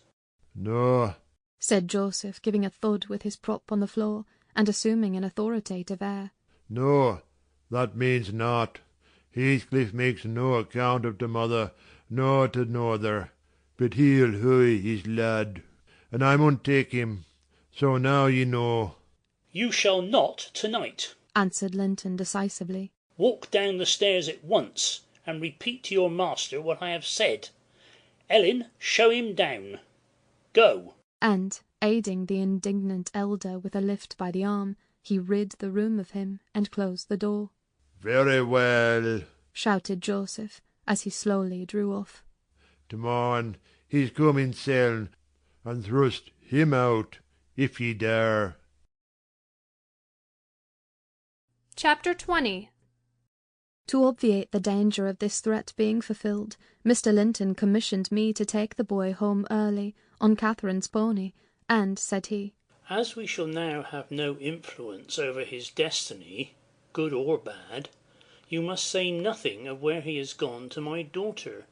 She cannot associate with him hereafter, and it is better for her to remain in ignorance of his proximity, lest she should be restless and anxious to visit the Heights. Merely tell her his father sent for him suddenly, and he has been obliged to leave us." Linton was very reluctant to be roused from his bed at 5 o'clock, and astonished to be informed that he must prepare for further travelling. But I softened off the matter by stating that he was going to spend some time with his father, Mr. Heathcliff, who wished to see him so much he did not like to defer the pleasure till he should recover from his late journey. "My father!" he cried in strange perplexity. Mamma never told me I had a father. Where does he live? I'd rather stay with uncle." "He lives a little distance from the Grange," I replied, "just beyond those hills. Not so far, but you may walk over here when you get hearty, and you should be glad to go home and to see him. You must try to love him, as you did your mother, and then he will love you." "But why have I not heard of him before?" asked Linton. "Why didn't mamma and he live together, as other people do?" "He had business to keep him in the north," I answered, "and your mother's health required her to reside in the south." "And why didn't mamma speak to me about him?" persevered the child. "She often talked of uncle, and I learned to love him long ago. How am I to love papa? I don't know him." "Oh, all children love their parents," I said. "Your mother perhaps thought you would want to be with him if she mentioned him often to you. Let us make haste. An early ride on such a beautiful morning is much preferable to an hour's more sleep." "Is she to go with us?" he demanded. "The little girl I saw yesterday?" "Not now," replied I. "Is uncle?" he continued. "No, I shall be your companion there," I said. Linton sank back on his pillow and fell into a brown study. "I won't go without uncle," he cried at length. "I can't tell where you mean to take me." I attempted to persuade him of the naughtiness of showing reluctance to meet his father. Still he obstinately resisted any progress towards dressing, and I had to call for my master's assistance in coaxing him out of bed. The poor thing was finally got off, with several delusive assurances that his absence should be short, that Mr. Edgar and Cathy would visit him, and other promises equally ill-founded, which I invented and reiterated at intervals throughout the way. The pure heather-scented air, the bright sunshine, and the gentle canter of Minnie relieved his despondency after a while. He began to put questions concerning his new home and its inhabitants with greater interest and liveliness. "Is Wuthering Heights as pleasant a place as Thrushcross Grange?" he inquired, turning to take a last glance into the valley, whence a light mist mounted and formed a fleecy cloud on the skirts of the blue. "It is not so buried in trees," I replied, "and it is not quite so large, but you can see the country beautifully all round, and the air is healthier for you, fresher and drier. You will perhaps think the building old and dark at first, though it is a respectable house, the next best in the neighbourhood, and you will have such nice rambles on the moors. Catherine Earnshaw, that is, Miss Cathy's other cousin, and so yours in a manner, will show you all the sweetest spots, and you can bring a book in fine weather, and make a green hollow your study, and now and then your uncle may join you in a walk. He does frequently walk out on the hills." "And what is my father like?" he asked. "Is he as young and handsome as uncle?"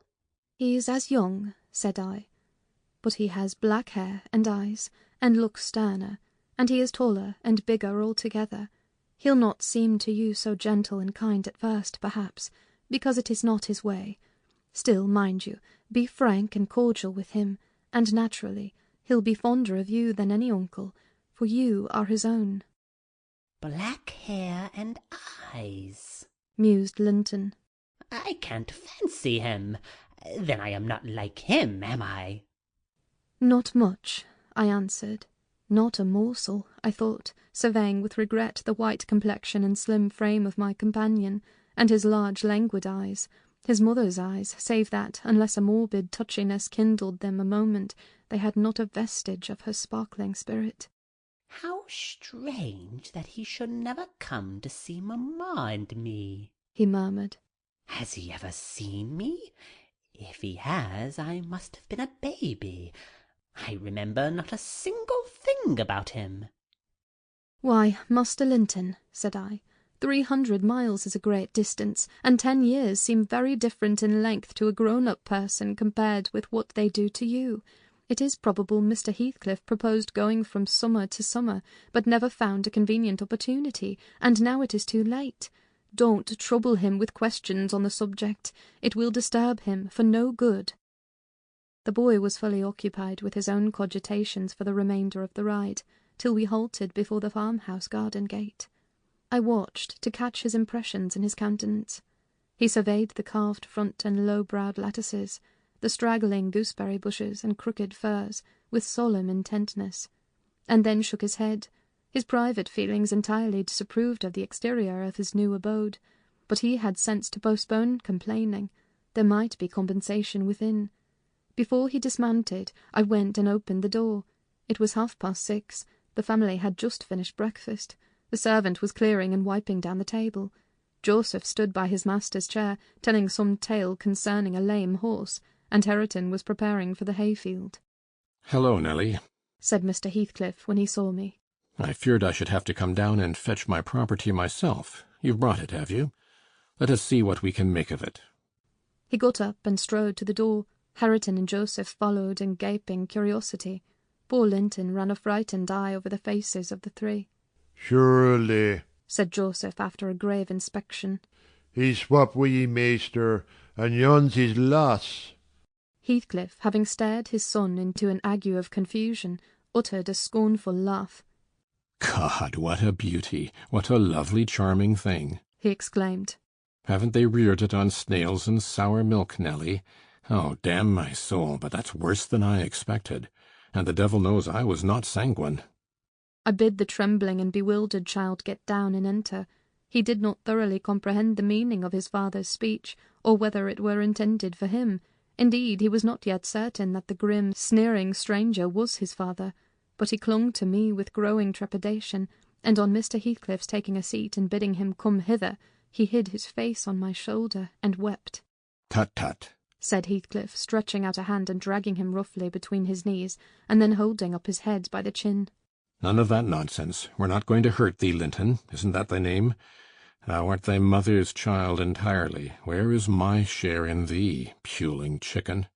He took off the boy's cap, and pushed back his thick flaxen curls, felt his slender arms and his small fingers, during which examination Linton ceased crying, and lifted his great blue eyes to inspect the inspector. "Do you know me?" asked Heathcliff, having satisfied himself that the limbs were all equally frail and feeble. "No," said Linton, with a gaze of vacant fear. "You've heard of me, I dare say?" "No," he replied again. "No. What a shame of your mother never to waken your filial regard for me. You are my son, then, I'll tell you, and your mother was a wicked slut to leave you in ignorance of the sort of father you possessed. Now, don't wince and colour up, though it is something to see you have not white blood. Be a good lad, and I'll do for you. Nelly, if you be tired, you may sit down. If not, get home again. I guess you'll report what you hear and see to the cipher at the Grange, and this thing won't be settled while you linger about it." "Well," replied I hope you'll be kind to the boy, Mr. Heathcliff, or you'll not keep him long, and he's all you have akin in the wide world that you will ever know. Remember." "I'll be very kind to him, you needn't fear," he said, laughing. "Only nobody else must be kind to him. I'm jealous of monopolizing his affection. And, to begin my kindness, Joseph, bring the lad some breakfast. Hareton, you infernal calf, begone to your work. Yes, Nell," he added, when they had departed, "my son is prospective owner of your place, and I should not wish him to die till I was certain of being his successor. Besides, he's mine, and I want the triumph of seeing my descendant fairly lord of their estates, my child hiring their children to till their father's lands for wages.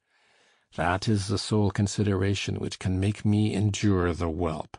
I despise him for himself, and hate him for the memories he revives. But that consideration is sufficient. He's as safe with me, and shall be tended as carefully as your master tends his own. I have a room upstairs furnished for him in handsome style. I've engaged a tutor also to come 3 times a week from 20 miles distance to teach him what he pleases to learn. I've ordered Hareton to obey him, and in fact I've arranged everything with a view to preserve the superior and the gentleman in him above his associates. I do regret, however, that he so little deserves the trouble. If I wished any blessing in the world, it was to find him a worthy object of pride, and I'm bitterly disappointed with the whey-faced, whining wretch." While he was speaking, Joseph returned bearing a basin of milk porridge, and placed it before Linton, who stirred round the homely mess with a look of aversion, and affirmed he could not eat it.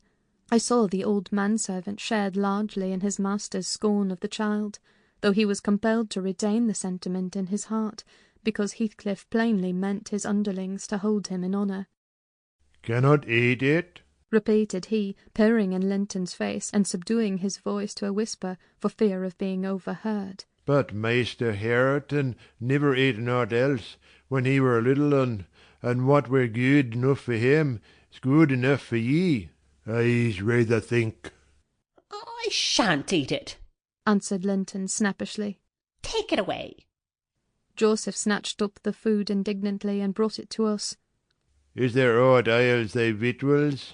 thrusting the tray under Heathcliff's nose. "What should ail them?" he said. "Why," answered Joseph, "yon dainty chap says he cannot eat 'em, but I guess it's right. His mother were just so. We were a'most too mucky to sow to corn for making her bread." "Don't mention his mother to me," said the master angrily. "Get him something that he can eat, that's all. What is his usual food, Nelly?" I suggested boiled milk or tea, and the housekeeper received instructions to prepare some. Come, I reflected, his father's selfishness may contribute to his comfort. He perceives his delicate constitution, and the necessity of treating him tolerably. I'll console Mr. Edgar by acquainting him with the turn Heathcliff's humour has taken.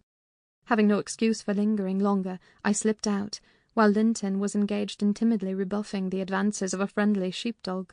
But he was too much on the alert to be cheated. As I closed the door, I heard a cry, and a frantic repetition of the words, "Don't leave me! I'll not stay here! I'll not stay here!" Then the latch was raised and fell. They did not suffer him to come forth. I mounted Minnie and urged her to a trot, and so my brief guardianship ended.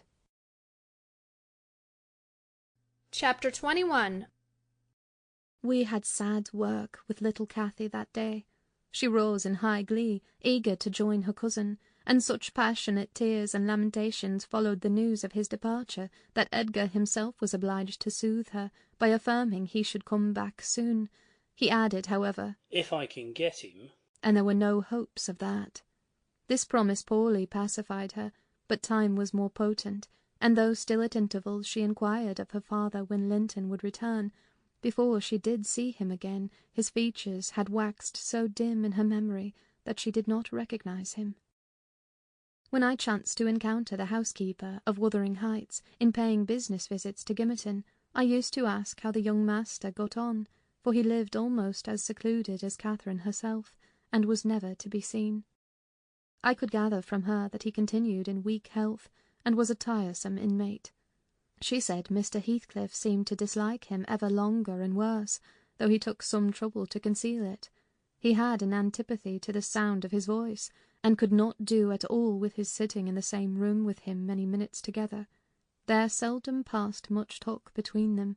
Linton learnt his lessons, and spent his evenings in a small apartment they called the parlour, or else lay in bed all day, for he was constantly getting coughs, and colds, and aches, and pains of some sort. "And I am never no such a faint-hearted creature," added the woman, "nor one so careful of his own.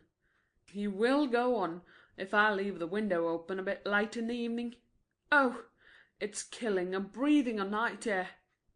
And he must have a fire in the middle of summer, and Joseph's tobacco pipe is poison, and he must always have sweets and dainties, and always milk forever, heeding not how the rest of us are pinched in the winter, and there he'll sit, wrapped in his furred cloak in his chair by the fire, with some toast and water or other slop on the hob to sip at.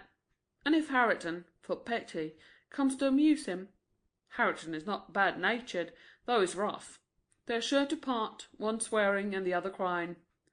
I believe the master would relish Earnshaw's trashing him to a mummy, if he were not his son, and I'm certain he would be fit to turn him out of doors, if he knew half the nursing he gives Hisl.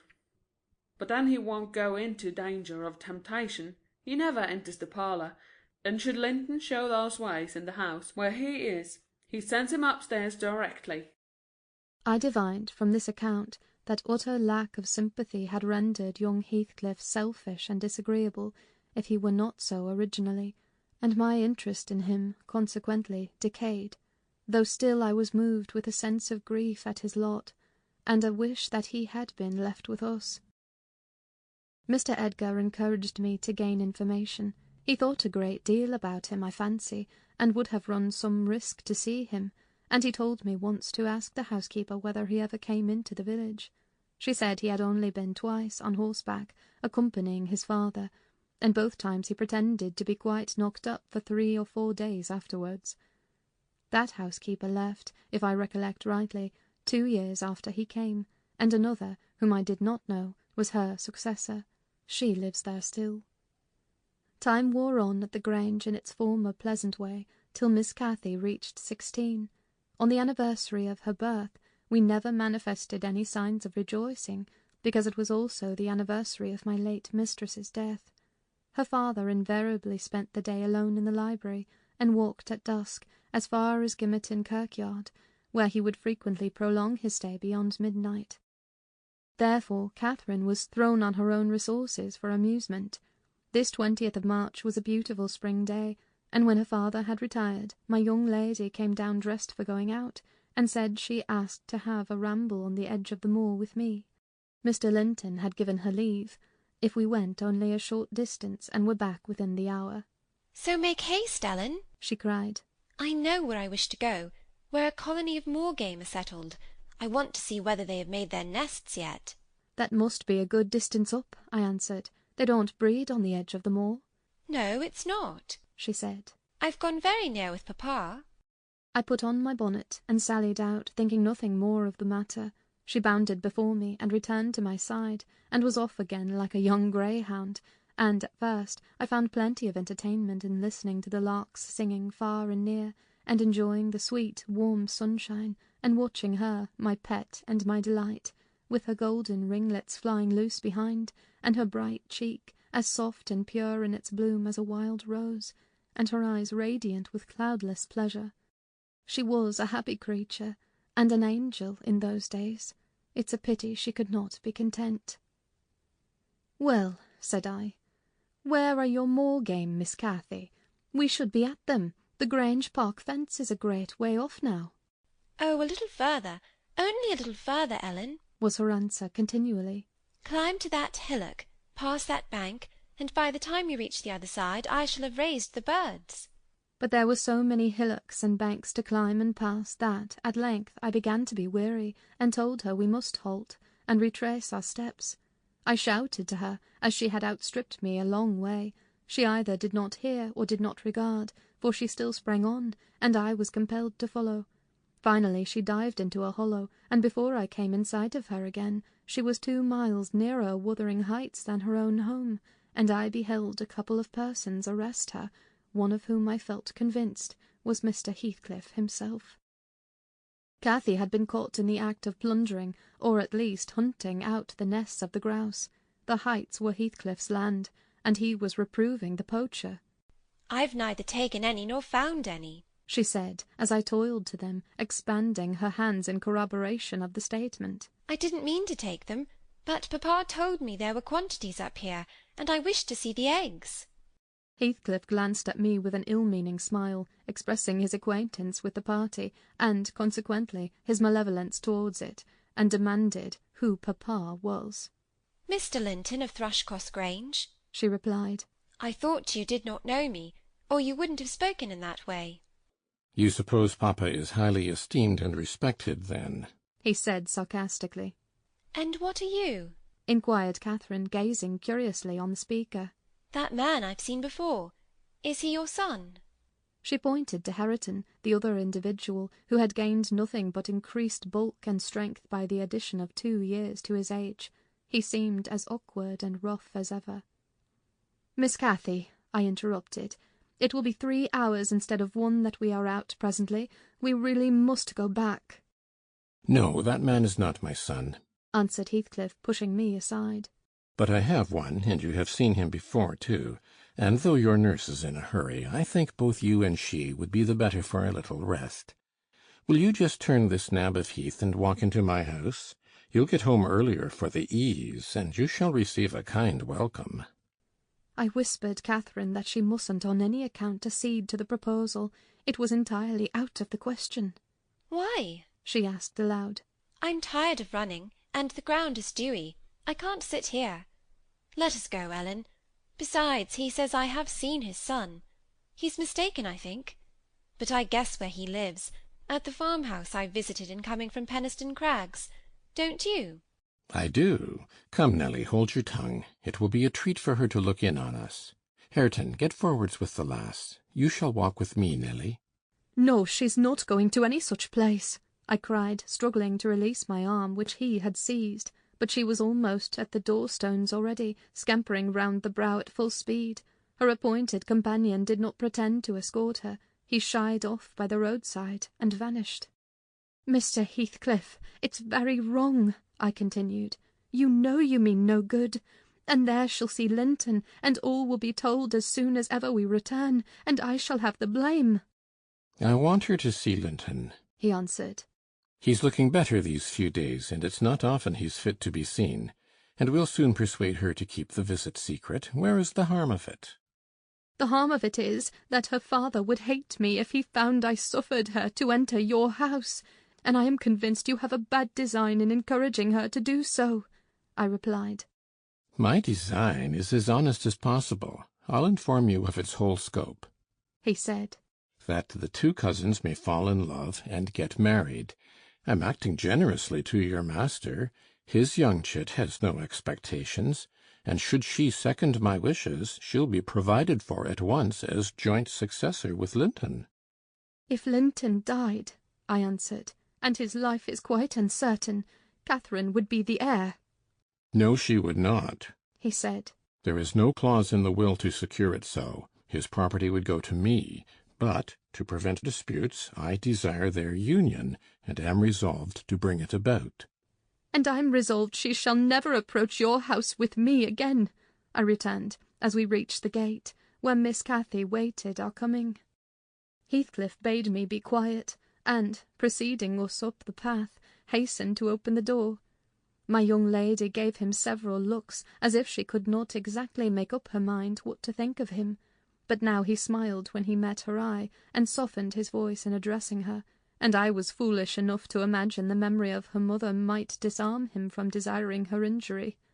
Linton stood on the hearth. He had been out walking in the fields, for his cap was on, and he was calling to Joseph to bring him dry shoes.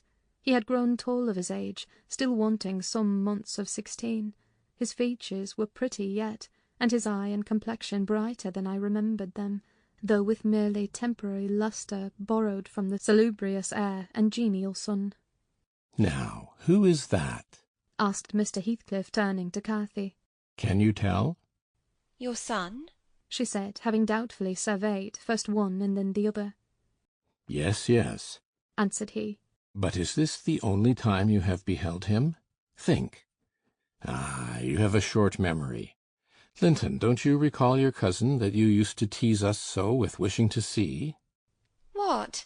Linton? Cried Cathy, kindling into joyful surprise at the name. Is that little Linton? He's taller than I am. Are you Linton? The youth stepped forward and acknowledged himself. She kissed him fervently, and they gazed with wonder at the change time had wrought in the appearance of each. Catherine had reached her full height. Her figure was both plump and slender, elastic as steel, and her whole aspect sparkling with health and spirits. Linton's looks and movements were very languid, and his form extremely slight, but there was a grace in his manner that mitigated these defects, and rendered him not unpleasing. After exchanging numerous marks of fondness with him, his cousin went to Mr. Heathcliff, who lingered by the door, dividing his attention between the objects inside and those that lay without, pretending, that is, to observe the latter, and really noting the former alone. And you are my uncle, then? She cried, reaching up to salute him. I thought I liked you, though you were cross at first. Why don't you visit at the Grange with Linton? To live all these years such close neighbours and never see us is odd. What have you done so for? I visited it once or twice too often before you were born, he answered. There, damn it, if you have any kisses to spare, give them to Linton. They are thrown away on me. Naughty Ellen! Exclaimed Catherine, flying to attack me next with her lavish caresses. Wicked Ellen! To try to hinder me from entering. But I'll take this walk every morning in future. May I, uncle? And sometimes bring papa. Won't you be glad to see us? Of course, replied the uncle, with a hardly suppressed grimace, resulting from his deep aversion to both the proposed visitors. But stay, he continued, turning towards the young lady. Now I think of it, I'd better tell you. Mr. Linton has a prejudice against me. We quarrelled at one time of our lives with unchristian ferocity, and if you mention coming here to him, he'll put a veto on your visits altogether. Therefore you must not mention it, unless you be careless of seeing your cousin hereafter. You may come, if you will, but you must not mention it. Why did you quarrel? Asked Catherine, considerably crestfallen. He thought me too poor to wed his sister, answered Heathcliff, and was grieved that I got her. His pride was hurt, and he'll never forgive it. That's wrong, said the young lady. Sometime I'll tell him so. But Linton and I have no share in your quarrel. I'll not come here, then. He shall come to the Grange. It will be too far for me, murmured her cousin. To walk 4 miles would kill me. No, come here, Miss Catherine, now and then. Not every morning, but once or twice a week." The father launched towards his son a glance of bitter contempt. "I am afraid, Nelly, I shall lose my labour," he muttered to me. "Miss Catherine, as the ninny calls her, will discover his value, and send him to the devil. Now, if it had been Hareton— Do you know that 20 times a day I covet Hareton, with all his degradation? I'd have loved the lad had he been some one else. But I think he's safe from her love.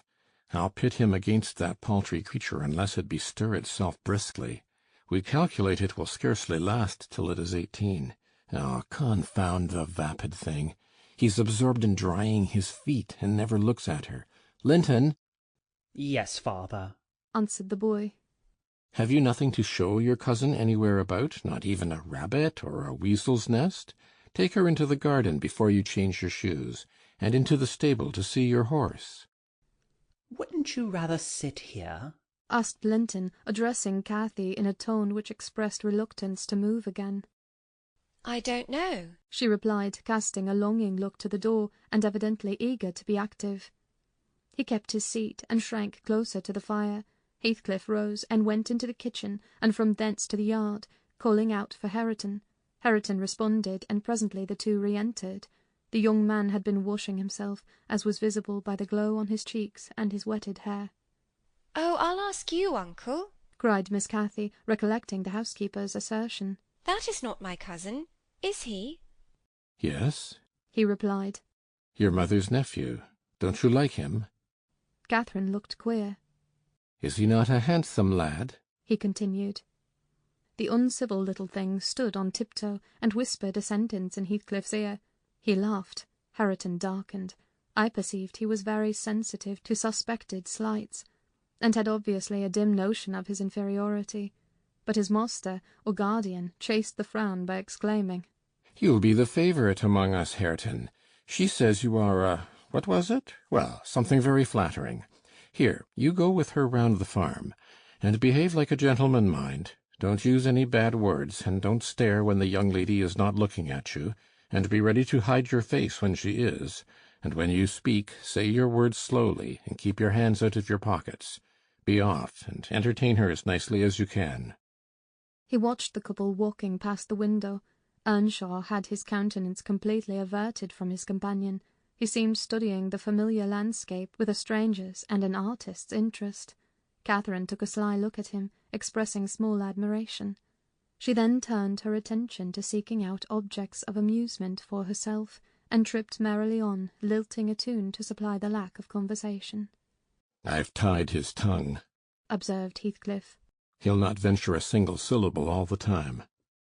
Nelly, you recollect me at his age, nay, some years younger. Did I ever look so stupid, so gaumless, as Joseph calls it?" "Worse," I replied, "because more sullen with it." "I've a pleasure in him," he continued, reflecting aloud. "He has satisfied my expectations. If he were a born fool, I should not enjoy it half so much. But he's no fool, and I can sympathize with all his feelings, having felt them myself.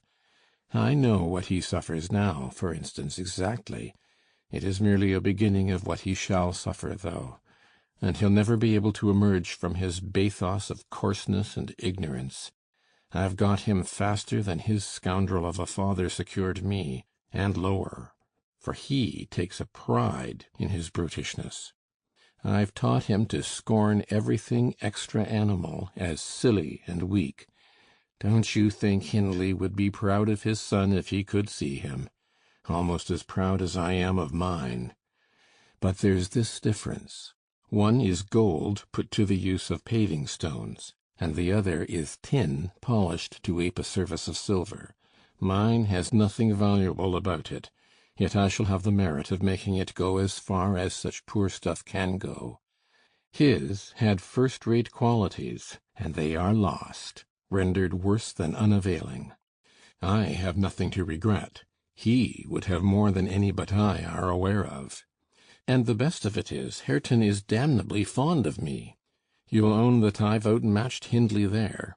If the dead villain could rise from his grave to abuse me for his offspring's wrongs, I should have the fun of seeing the said offspring fight him back again, indignant that he should dare to rail at the one friend he has in the world."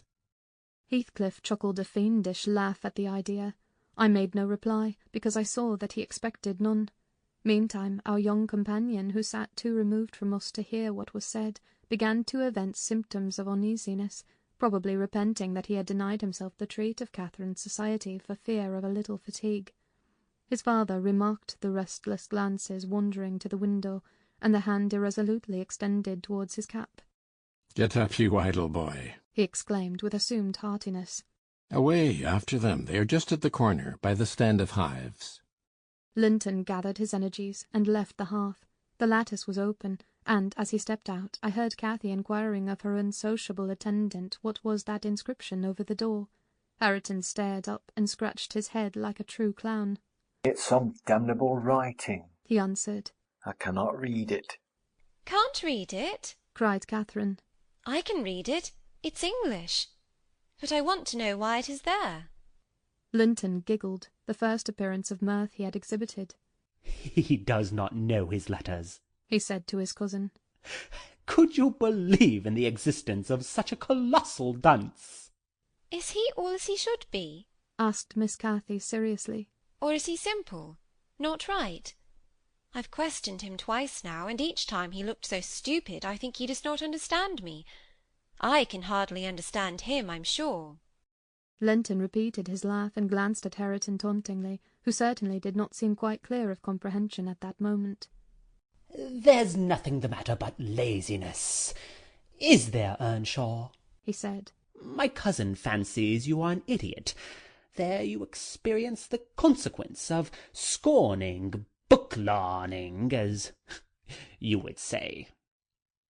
Have you noticed, Catherine, his frightful Yorkshire pronunciation?" "Why, where the devil is the use on't?" growled Hareton, more ready in answering his daily companion.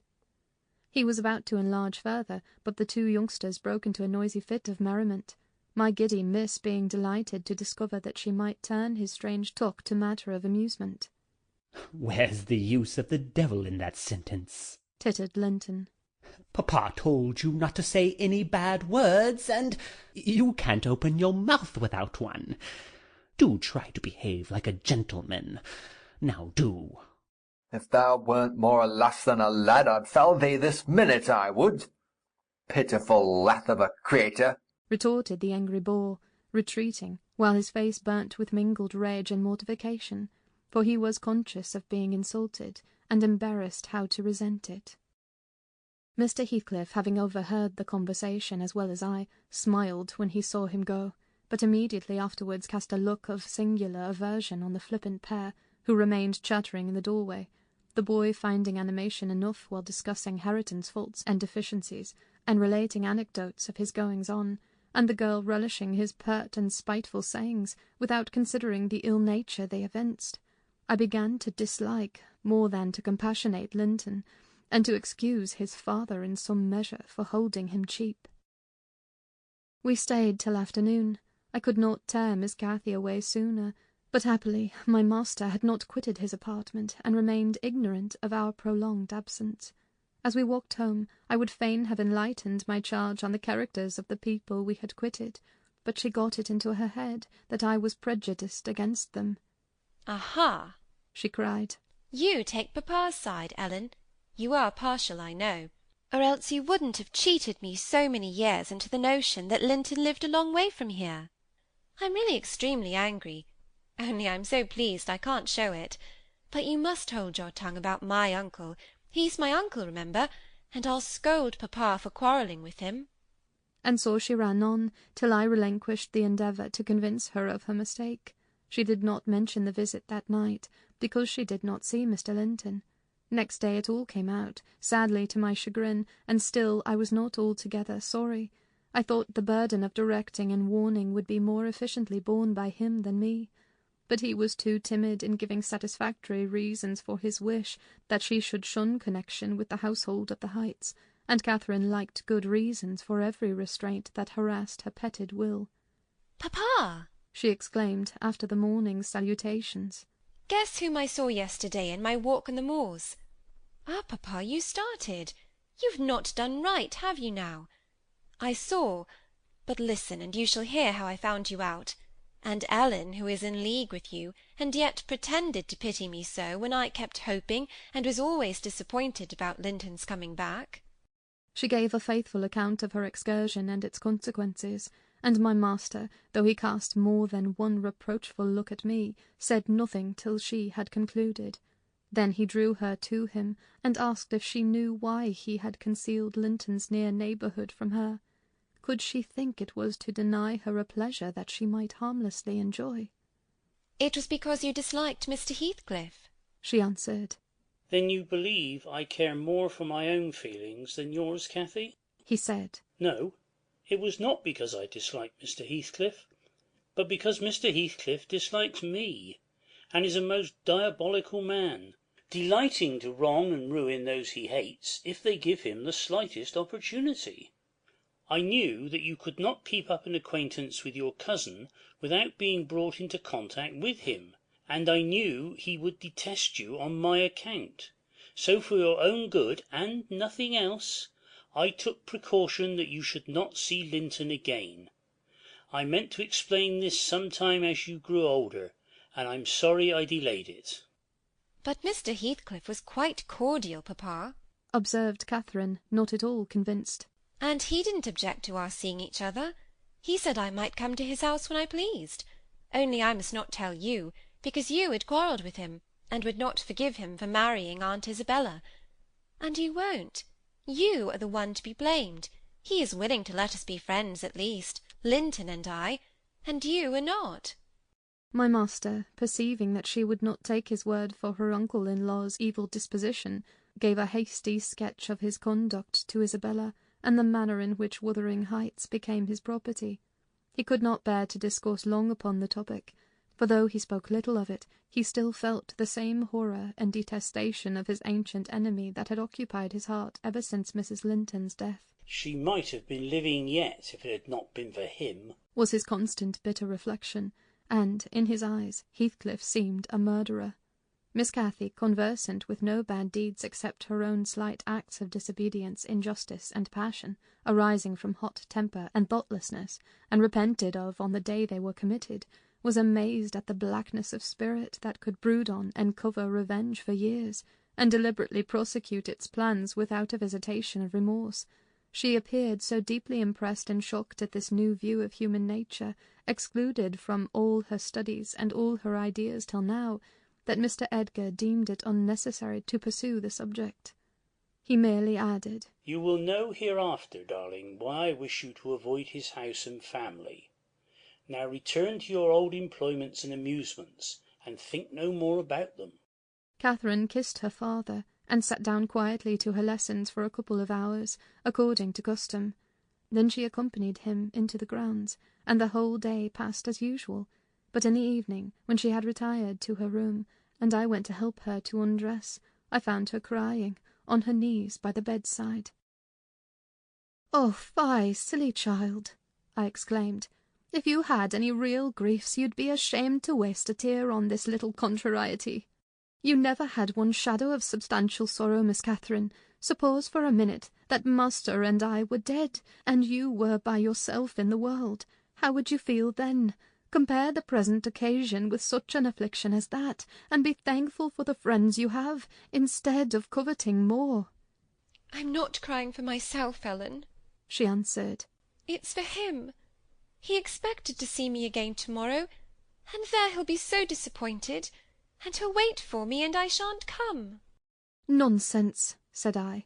"Do you imagine he has thought as much of you as you have of him? Hasn't he Hareton for a companion? Not 1 in 100 would weep at losing a relation they had just seen twice, for 2 afternoons. Linton will conjecture how it is, and trouble himself no further about you." "But may I not write a note to tell him why I cannot come?" she asked, rising to her feet. "And just send those books I promised to lend him. His books are not as nice as mine, and he wanted to have them extremely, when I told them how interesting they were. May I not, Ellen?" "No, indeed, no, indeed," replied I with decision. "Then he would write to you, and there'd never be an end of it. No, Miss Catherine, the acquaintance must be dropped entirely, so papa expects, and I shall see that it is done." "But how can one little note—" she recommenced, putting on an imploring countenance. "Silence!" I interrupted. "We'll not begin with your little notes. Get into bed." She threw at me a very naughty look, so naughty that I would not kiss her good night at first. I covered her up, and shut her door, in great displeasure, but, repenting half-way, I returned softly, and lo, there was Miss standing at the table with a bit of blank paper before her, and a pencil in her hand, which she guiltily slipped out of sight on my entrance. "You'll get nobody to take that, Catherine," I said, "if you write it, and at present I shall put out your candle." I set the extinguisher on the flame, receiving as I did so a slap on my hand and a petulant "Cross thing!" I then quitted her again, and she drew the bolt in one of her worst, most peevish humours. The letter was finished, and forwarded to its destination by a milk-fetcher who came from the village, but that I didn't learn till some time afterwards. Weeks passed on, and Cathy recovered her temper, though she grew wondrous fond of stealing off to corners by herself, and often, if I came near her suddenly while reading, she would start and bend over the book, evidently desirous to hide it, and I detected edges of loose paper sticking out beyond the leaves. She also got a trick of coming down early in the morning and lingering about the kitchen, as if she were expecting the arrival of something, and she had a small drawer in a cabinet in the library, which she would trifle over for hours, and whose key she took special care to remove when she left it. One day, as she inspected this drawer, I observed that the playthings and trinkets which recently formed its contents were transmuted into bits of folded paper. My curiosity and suspicions were roused. I determined to take a peep at her mysterious treasures, so, at night, as soon as she and my master were safe upstairs, I searched and readily found among my house keys one that would fit the lock. Having opened, I emptied the whole contents into my apron, and took them with me to examine at leisure in my own chamber, though I could not but suspect, I was still surprised to discover that they were a mass of correspondence, daily almost it must have been, from Linton Heathcliff, answers to documents forwarded by her. The earlier, dated, were embarrassed and short. Gradually, however, they expanded into copious love-letters, foolish as the age of the writer rendered natural, yet with touches here and there which I thought were borrowed from a more experienced source.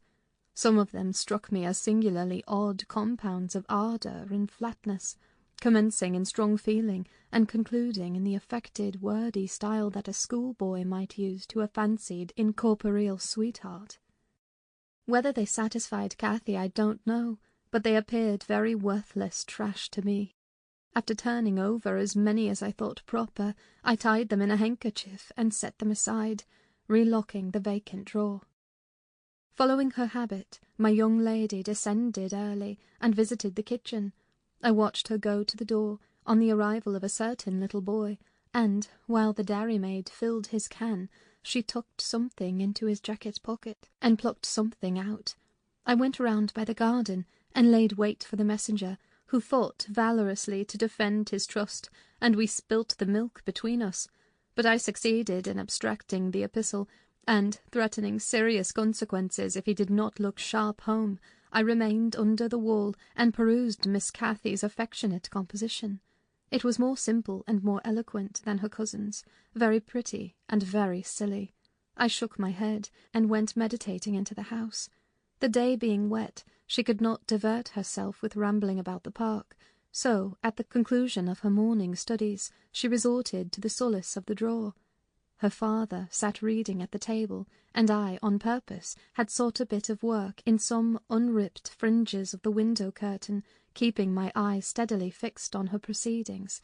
Never did any bird flying back to a plundered nest, which it had left brimful of chirping young ones, express more complete despair, in its anguished cries and flutterings, than she by her single. Oh! And then the change that transfigured her late happy countenance. Mr. Linton looked up. "What's the matter, love? Have you hurt yourself? he said.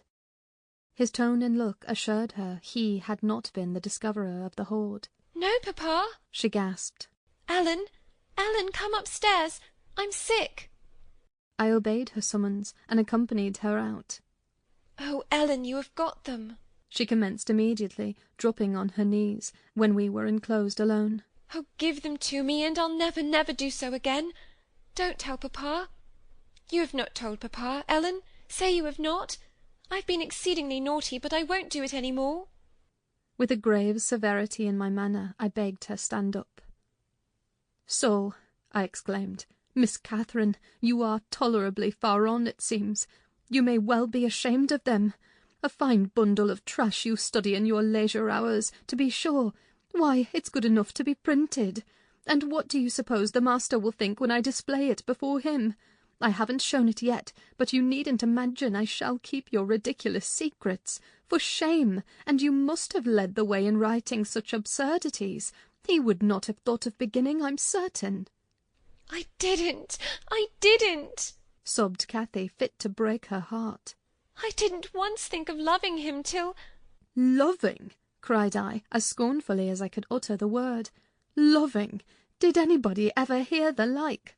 I might just as well talk of loving the miller who comes once a year to buy our corn. Pretty loving indeed, and both times together you have seen Linton hardly 4 hours in your life. Now, here is the babyish trash. I'm going with it to the library, and we'll see what your father says to such loving. She sprang at her precious epistles, but I held them above my head, and then she poured out further frantic entreaties that I would burn them, do anything rather than show them, and being really fully as much inclined to laugh as scold, for I esteemed it all girlish vanity, I at length relented in a measure, and asked, If I consent to burn them, will you promise faithfully neither to send nor receive a letter again, nor a book? For I perceive you have sent him books, nor locks of hair, nor rings, nor playthings. We don't send playthings, cried Catherine, her pride overcoming her shame. Nor anything at all, then, my lady, I said. Unless you will, here I go. I promise, Ellen, she cried, catching my dress. Oh, put them in the fire, do. But when I proceeded to open a place with the poker, the sacrifice was too painful to be borne. She earnestly supplicated that I would spare her 1 or 2. 1 or 2, Ellen, to keep for Linton's sake. I unknotted the handkerchief and commenced dropping them in from an angle, and the flame curled up the chimney. I will have 1, you cruel wretch, she screamed, darting her hand into the fire and drawing forth some half-consumed fragments at the expense of her fingers. Very well, and I will have some to exhibit to Papa, I answered, shaking back the rest into the bundle and turning anew to the door. She emptied her blackened pieces into the flames and motioned me to finish the immolation. It was done. I stirred up the ashes and interred them under a shovelful of coals, and she mutely, and with a sense of intense injury, retired to her private apartment. I descended to tell my master that the young lady's qualm of sickness was almost gone, but I judged it best for her to lie down a while. She wouldn't dine, but she reappeared at tea, pale and red about the eyes, and marvellously subdued in outward aspect. Next morning I answered the letter by a slip of paper, inscribed, Master Heathcliff is requested to send no more notes to Miss Linton, as she will not receive them. And henceforth the little boy came with vacant pockets. Chapter 22. Summer drew to an end, and early autumn. It was past Michaelmas, but the harvest was late that year, and a few of our fields were still uncleared. Mr. Linton and his daughter would frequently walk out among the reapers. At the carrying of the last sheaves they stayed till dusk, and the evening happening to be chill and damp, my master caught a bad cold that settled obstinately on his lungs, and confined him indoors throughout the whole of the winter, nearly without intermission. Poor Cathy, frightened from her little romance, had been considerably sadder and duller since its abandonment, and her father insisted on her reading less and taking more exercise. She had his companionship no longer. I esteemed it a duty to supply its lack, as much as possible, with mine, an inefficient substitute, for I could only spare 2 or 3 hours from my numerous diurnal occupations to follow her footsteps, and then my society was obviously less desirable than his. On an afternoon in October, or the beginning of November, a fresh watery afternoon, when the turf and paths were rustling with moist withered leaves, and the cold blue sky was half hidden by clouds, dark grey streamers rapidly mounting from the west and boding abundant rain, I requested my young lady to forego her rambling, because I was certain of showers. She refused, and I unwillingly donned a cloak, and took my umbrella to accompany her on a stroll to the bottom of the park, a formal walk, which she generally affected if low-spirited, and that she invariably was when Mr. Edgar had been worse than ordinary, a thing never known from his confession, but guessed both by her and me from his increased silence and the melancholy of his countenance. She went sadly on. There was no running or bounding now, though the chill wind might well have tempted her to race, and often from the side of my eye I could detect her raising a hand and brushing something off her cheek. I gazed round for a means of diverting her thoughts. On one side of the road rose a high rough bank, where hazels and stunted oaks, with their roots half exposed, held uncertain tenure. The soil was too loose for the latter, and strong winds had blown some nearly horizontal. In summer, Miss Catherine delighted to climb among these trunks and sit in the branches, swinging 20 feet above the ground, and I, pleased with her agility and her light, childish heart, still considered it proper to scold every time I caught her at such an elevation, but so that she knew there was no necessity for descending. From dinner to tea she would lie in her breeze-rocked cradle, doing nothing except singing old songs, my nursery lore, to herself, or watching the birds, joint tenants, feed and entice their young ones to fly, or nestling with closed lids, half thinking, half dreaming, happier than words can express. "Look, miss," I exclaimed, pointing to a nook under the roots of one twisted tree. "Winter is not here yet. There's a little flower up yonder, the last bud from the multitude of bluebells that clouded those turf steps in July with a lilac mist. Will you clamber up and pluck it to show papa?" Cathy stared a long time at the lonely blossom, trembling in its earthy shelter, and replied at length, "No, I'll not touch it. But it looks melancholy, does it not, Ellen?" "Yes," I observed, "about as starved and suckless as you. Your cheeks are bloodless. Let us take hold of hands and run. You're so low, I dare say I shall keep up with you." "No," she repeated, and continued sauntering on, pausing at intervals to muse over a bit of moss, or a tuft of blanched grass, or a fungus spreading its bright orange among the heaps of brown foliage, and ever and anon her hand was lifted to her averted face. "Catherine, why are you crying, love?" I asked, approaching and putting my arm over her shoulder. "You mustn't cry because papa has a cold. Be thankful it is nothing worse." She now put no further restraint on her tears. Her breath was stifled by sobs. "Oh, it will be something worse," she said. "And what shall I do when papa and you leave me, and I am by myself? I can't forget your words, Ellen. They are always in my ear. How life will be changed! How dreary the world will be when papa and you are dead!" "None can tell whether you won't die before us," I replied. "It's wrong to anticipate evil. We'll hope there are years and years to come before any of us go. Master is young, and I am strong, and hardly 45. My mother lived till 80, a canty dame to the last, and suppose Mr. Linton was spared till he saw 60. That would be more years than you have counted, miss. And would it not be foolish to mourn a calamity above 20 years beforehand?" "But Aunt Isabella was younger than papa," she remarked, gazing up with timid hope to seek further consolation. "Aunt Isabella had not you and me to nurse her," I replied.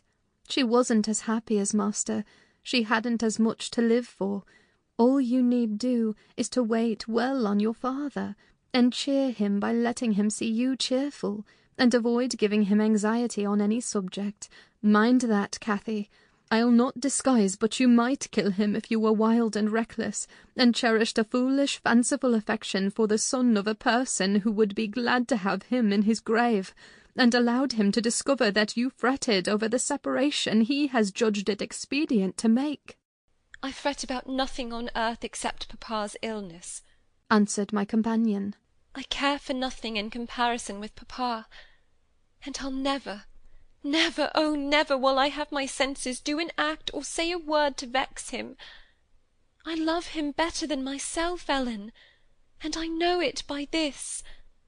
I pray every night that I may live after him, because I would rather be miserable than that he should be. That proves I love him better than myself. Good words, I replied, but deeds must prove it also, and after he is well, remember you don't forget resolutions formed in the hour of fear. As we talked, we neared a door that opened on the road, and my young lady, lightening into sunshine again, climbed up and seated herself on the top of the wall, reaching over to gather some hips that bloomed scarlet on the summit branches of the wild rose trees shadowing the highway side. The lower fruit had disappeared, but only birds could touch the upper, except from Cathy's present station. In stretching to pull them, her hat fell off, and as the door was locked, she proposed scrambling down to recover it. I bid her be cautious lest she got a fall, and she nimbly disappeared. But the return was no such easy matter. The stones were smooth and neatly cemented, and the rose-bushes and blackberry stragglers could yield no assistance in reascending. I, like a fool, didn't recollect that, till I heard her laughing and exclaiming, Ellen, you'll have to fetch the key, or else I must run round to the porter's lodge. I can't scale the ramparts on this side. Stay where you are, I answered. I have my bundle of keys in my pocket. Perhaps I may manage to open it. If not, I'll go. Catherine amused herself with dancing to and fro before the door, while I tried all the large keys in succession. I had applied the last and found that none would do. So, repeating my desire that she would remain there, I was about to hurry home as fast as I could, when an approaching sound arrested me. It was the trot of a horse. Cathy's dance stopped also. "Who is that?" I whispered. Ellen, I wish you could open the door, whispered back my companion anxiously.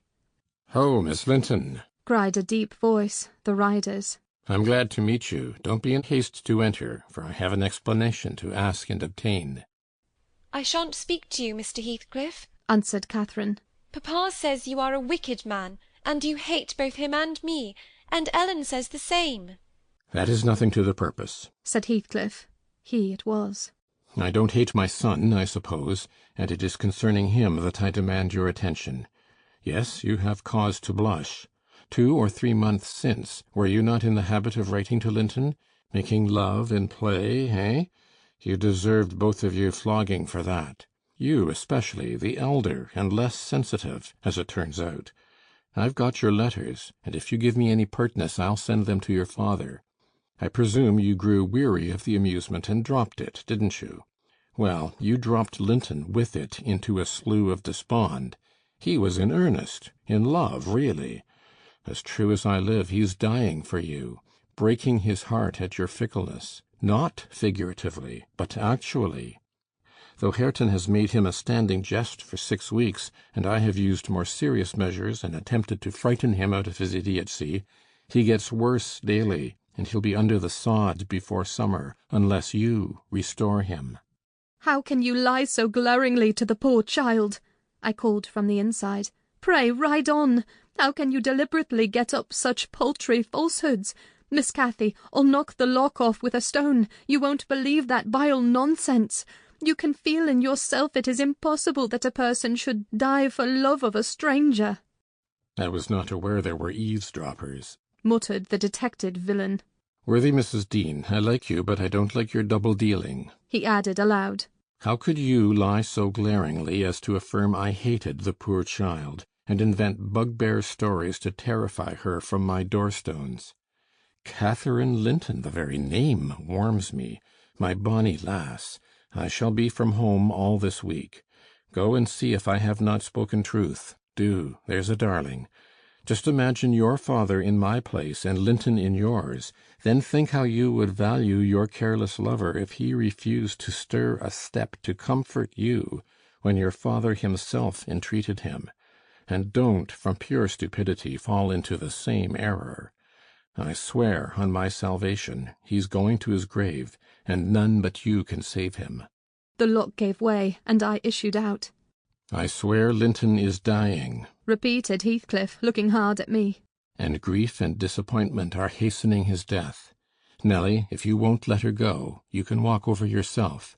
But I shall not return till this time next week, and I think your master himself would scarcely object to her visiting her cousin. Come in, said I, taking Cathy by the arm and half forcing her to re-enter, for she lingered, viewing with troubled eyes the features of the speaker, too stern to express his inward deceit. He pushed his horse close, and, bending down, observed, Miss Catherine, I'll own to you that I have little patience with Linton, and Hareton and Joseph have less. I own that he's with a harsh set.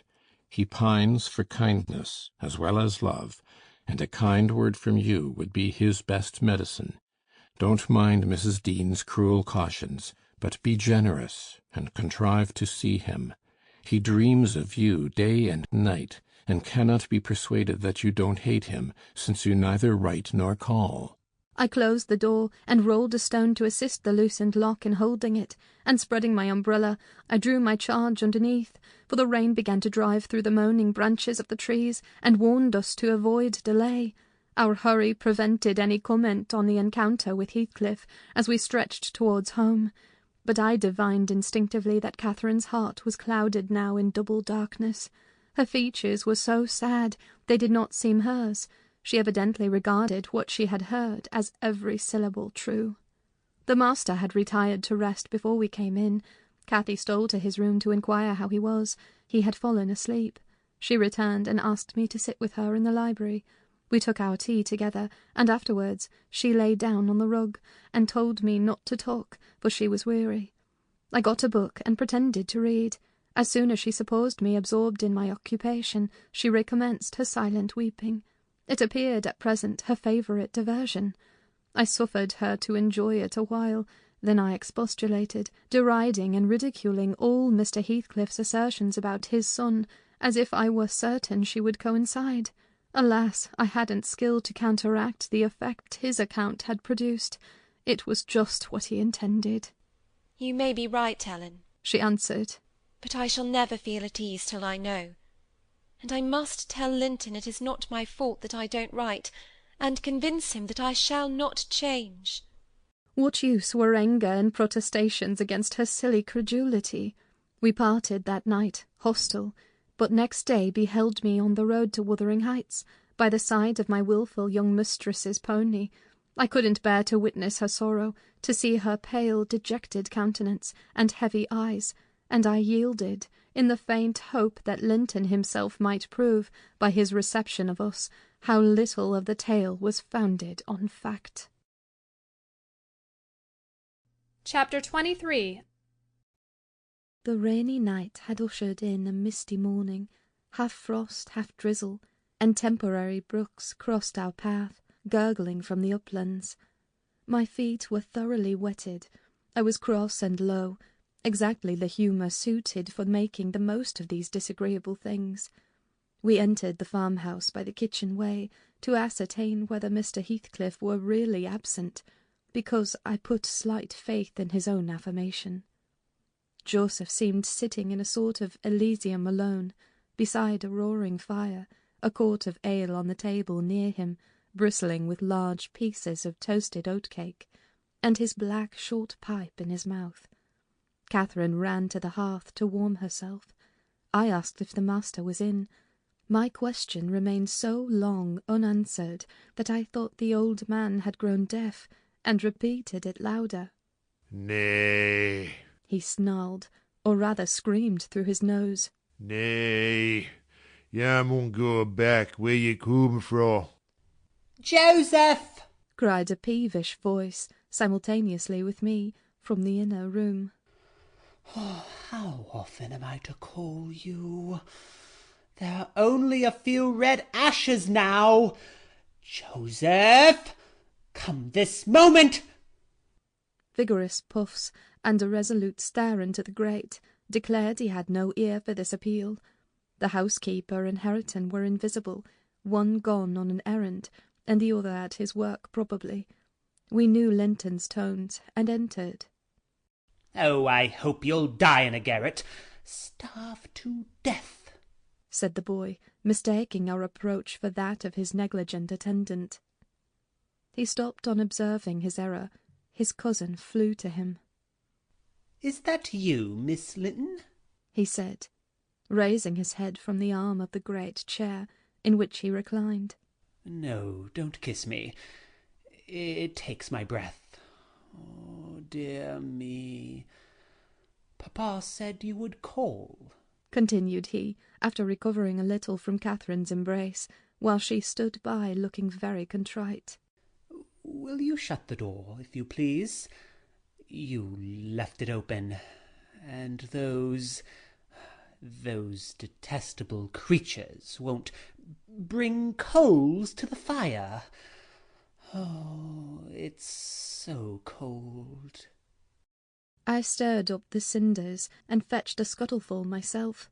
The invalid complained of being covered with ashes, but he had a tiresome cough and looked feverish and ill, so I did not rebuke his temper. "Well, Linton," murmured Catherine, when his corrugated brow relaxed. "are you glad to see me? Can I do you any good?" "Why didn't you come before?" he asked. "You should have come instead of writing. It tired me dreadfully writing those long letters.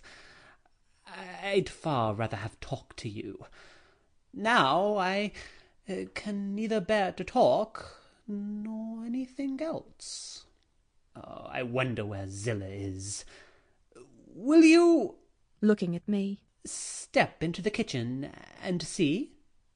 I had received no thanks for my other service, and being unwilling to run to and fro at his behest, I replied, "Nobody is out there but Joseph." "I want to drink," he exclaimed fretfully, turning away. "Zillah is constantly gadding off to Gimmerton since Papa went. It's miserable, and I'm obliged to come here. They resolved never to hear me upstairs." "Is your father attentive to you, Master Heathcliff?" I asked, perceiving Catherine to be checked in her friendly advances. "Attentive? He makes them a little more attentive, at least," he cried. "Oh, the wretches! Do you know, Miss Linton, that brute Hareton laughs at me. Oh, I hate him. Indeed, I hate them all. They are odious beings." Cathy began searching for some water. She lighted on a pitcher in the dresser, filled a tumbler, and brought it.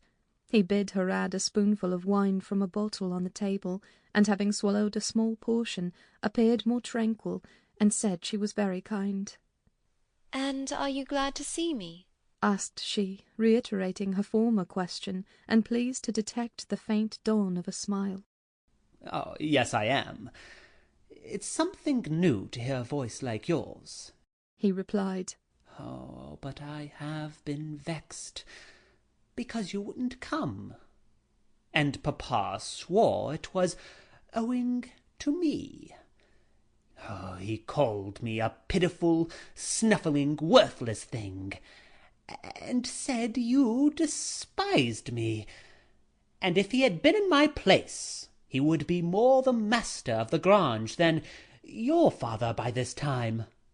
But you don't despise me, do you, Miss—" "I wish you would say Catherine, or Cathy," interrupted my young lady. "Despise you?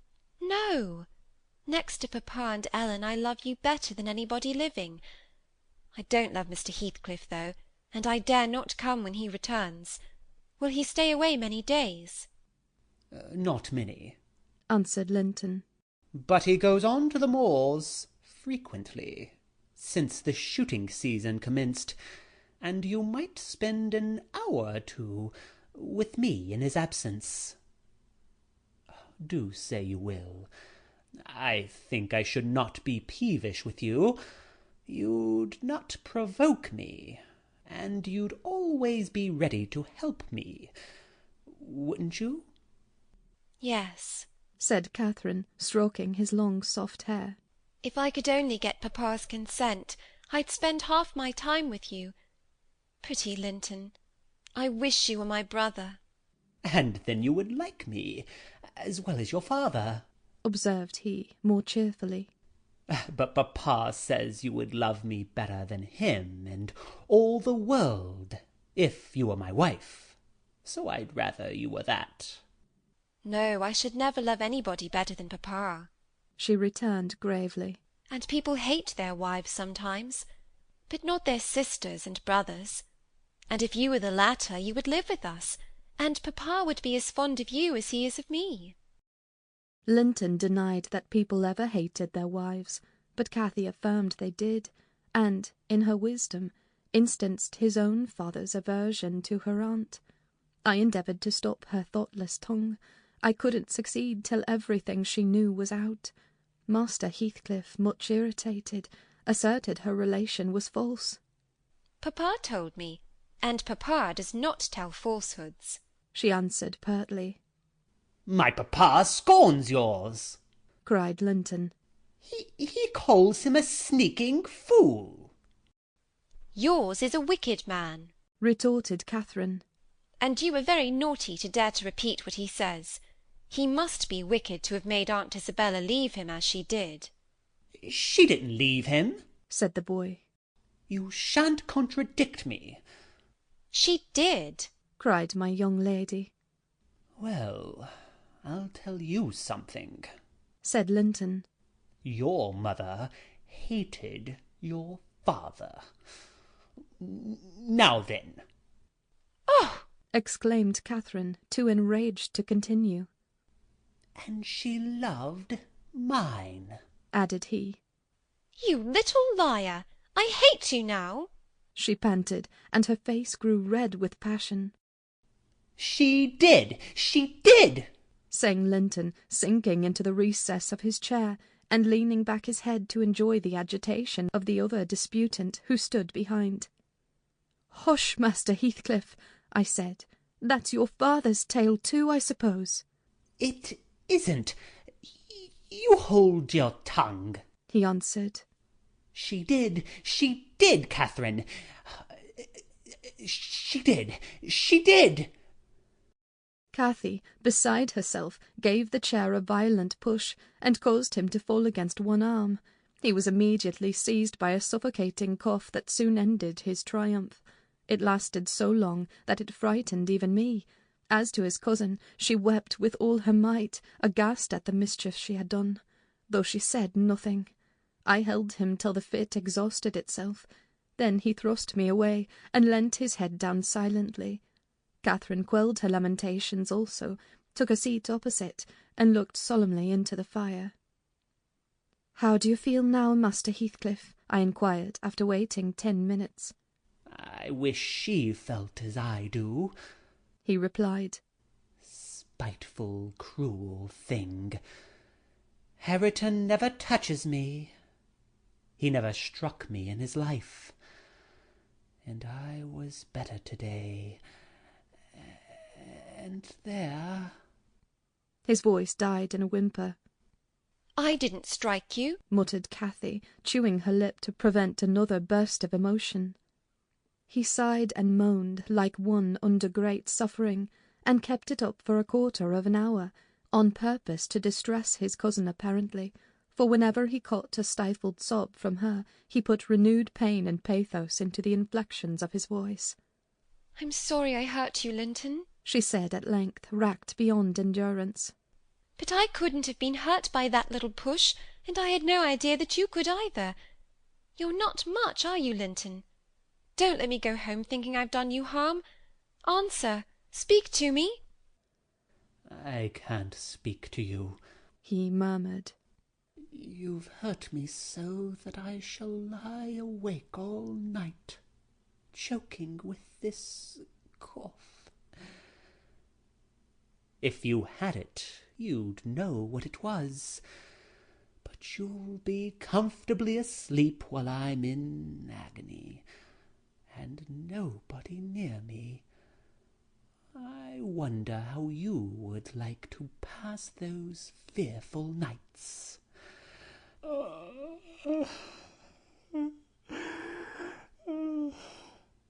And he began to wail aloud for very pity of himself.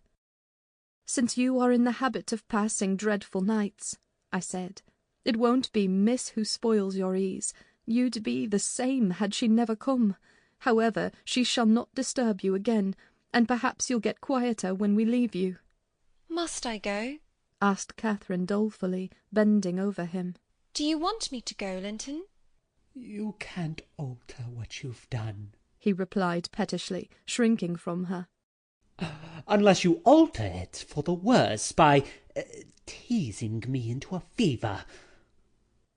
"Well, then, I must go," she repeated. "Let me alone, at least," said he. "I can't bear your talking." She lingered and resisted my persuasions to departure a tiresome while. But as he neither looked up nor spoke, she finally made a movement to the door, and I followed. We were recalled by a scream. Linton had slid from his seat on to the hearthstone, and lay writhing in the mere perverseness of an indulged plague of a child, determined to be as grievous and harassing as it can. I thoroughly gauged his disposition from his behaviour, and saw at once it would be folly to attempt humouring him. Not so my companion. She ran back in terror, knelt down and cried and soothed and entreated, till he grew quiet from lack of breath, by no means from compunction at distressing her. "I shall lift him on to the settle," I said, "and he may roll about as he pleases. We can't stop to watch him. I hope you are satisfied, Miss Cathy, that you are not the person to benefit him, and that his condition of health is not occasioned by attachment to you. Now then, there he is. Come away. As soon as he knows there is nobody by to care for his nonsense, he'll be glad to lie still." She placed a cushion under his head and offered him some water. He rejected the latter and tossed uneasily on the former, as if it were a stone or a block of wood. She tried to put it more comfortably. "I can't do with that," he said. "It's not high enough." Catherine brought another to lay above it. "That's too high," murmured the provoking thing. "How must I arrange it, then?" she asked despairingly.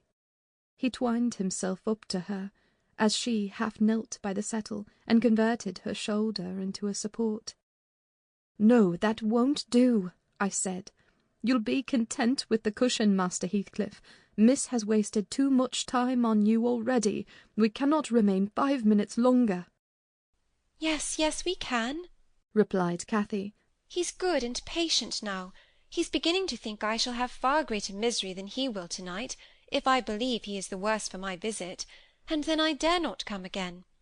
Tell the truth about it, Linton, for I mustn't come if I have hurt you."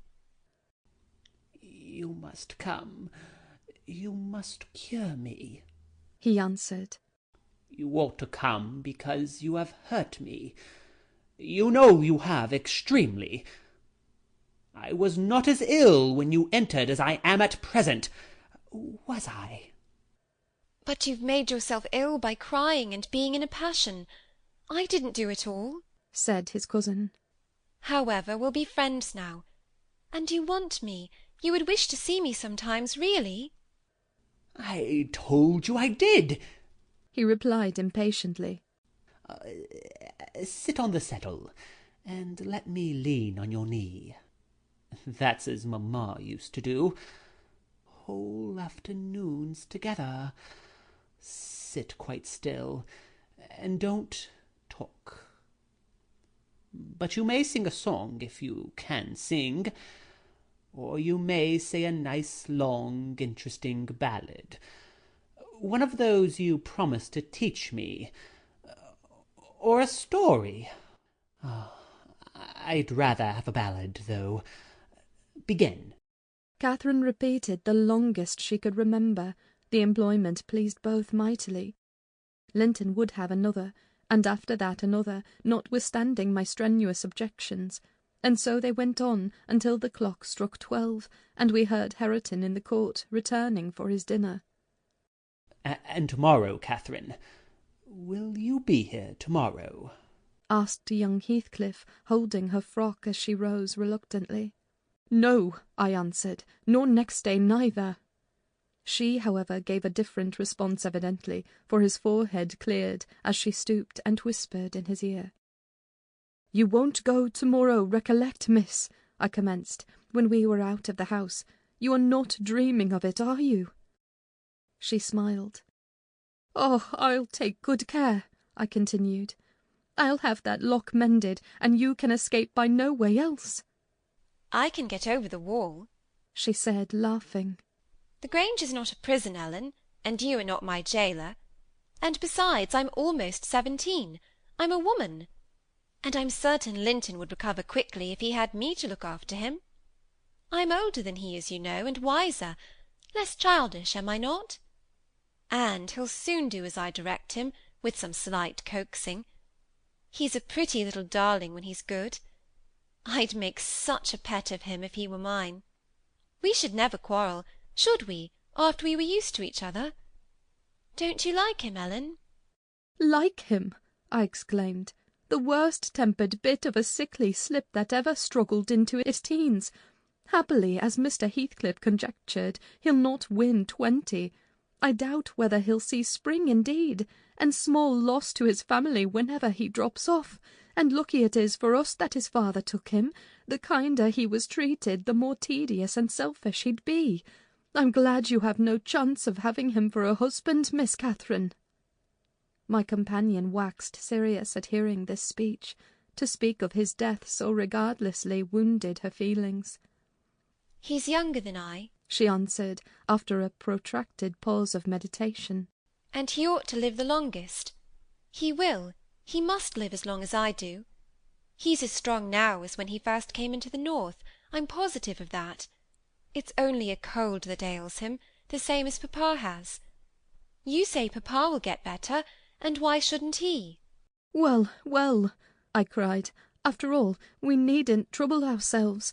For listen, miss, and mind, I'll keep my word. If you attempt going to Wuthering Heights again, with or without me, I shall inform Mr. Linton, and, unless he allow it, the intimacy with your cousin must not be revived." "It has been revived," muttered Cathy sulkily. "Must not be continued, then," I said. "We'll see," was her reply, and she set off at a gallop, leaving me to toil in the rear. We both reached home before our dinner-time. My master supposed we had been wandering through the park, and therefore he demanded no explanation of our absence. As soon as I entered, I hastened to change my soaked shoes and stockings, but sitting such a while at the Heights had done the mischief. On the succeeding morning I was laid up, and during 3 weeks I remained incapacitated for attending to my duties, a calamity never experienced prior to that period, and never, I am thankful to say, since. My little mistress behaved like an angel in coming to wait on me and share my solitude. The confinement brought me exceedingly low. It is wearisome to a stirring, active body, but few have slighter reasons for complaint than I had. The moment Catherine left Mr. Linton's room she appeared at my bedside. Her day was divided between us, no amusement usurped a minute. She neglected her meals, her studies, and her play, and she was the fondest nurse that ever watched. She must have had a warm heart, when she loved her father so, to give so much to me. I said her days were divided between us, but the master retired early, and I generally needed nothing after 6 o'clock. Thus the evening was her own. Poor thing! I never considered what she did with herself after tea, and though frequently, when she looked in to bid me good night, I remarked a fresh colour in her cheeks and a pinkness over her slender fingers, instead of fancying the line borrowed from a cold ride across the moors, I laid it to the charge of a hot fire in the library. Chapter 24.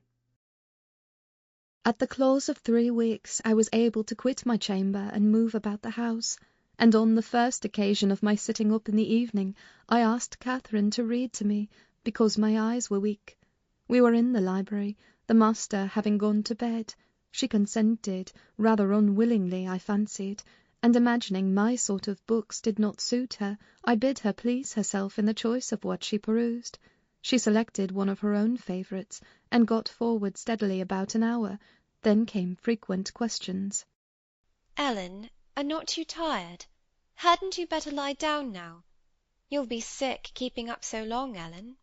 "No, no, dear, I'm not tired," I returned continually. Perceiving me immovable, she essayed another method of showing her disrelish for her occupation. It changed to yawning and stretching, and "Oh, Ellen, I'm tired." "Give over, then, and talk," I answered. That was worse. She fretted and sighed, and looked at her watch till 8, and finally went to her room, completely overdone with sleep. Judging by her peevish, heavy look, and the constant rubbing she inflicted on her eyes. The following night she seemed more impatient still, and on the 3rd from recovering my company she complained of a headache, and left me. I thought her conduct odd, and having remained alone a long while, I resolved on going and inquiring whether she were better, and asking her to come and lie on the sofa, instead of upstairs in the dark. No Catherine could I discover upstairs, and none below. The servants affirmed they had not seen her. I listened at Mr. Edgar's door. All was silence. I returned to her apartment, extinguished my candle, and seated myself in the window.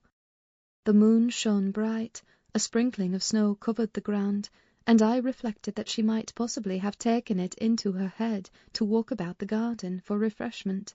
I did detect a figure creeping along the inner fence of the park, but it was not my young mistress. On its emerging into the light, I recognized one of the grooms.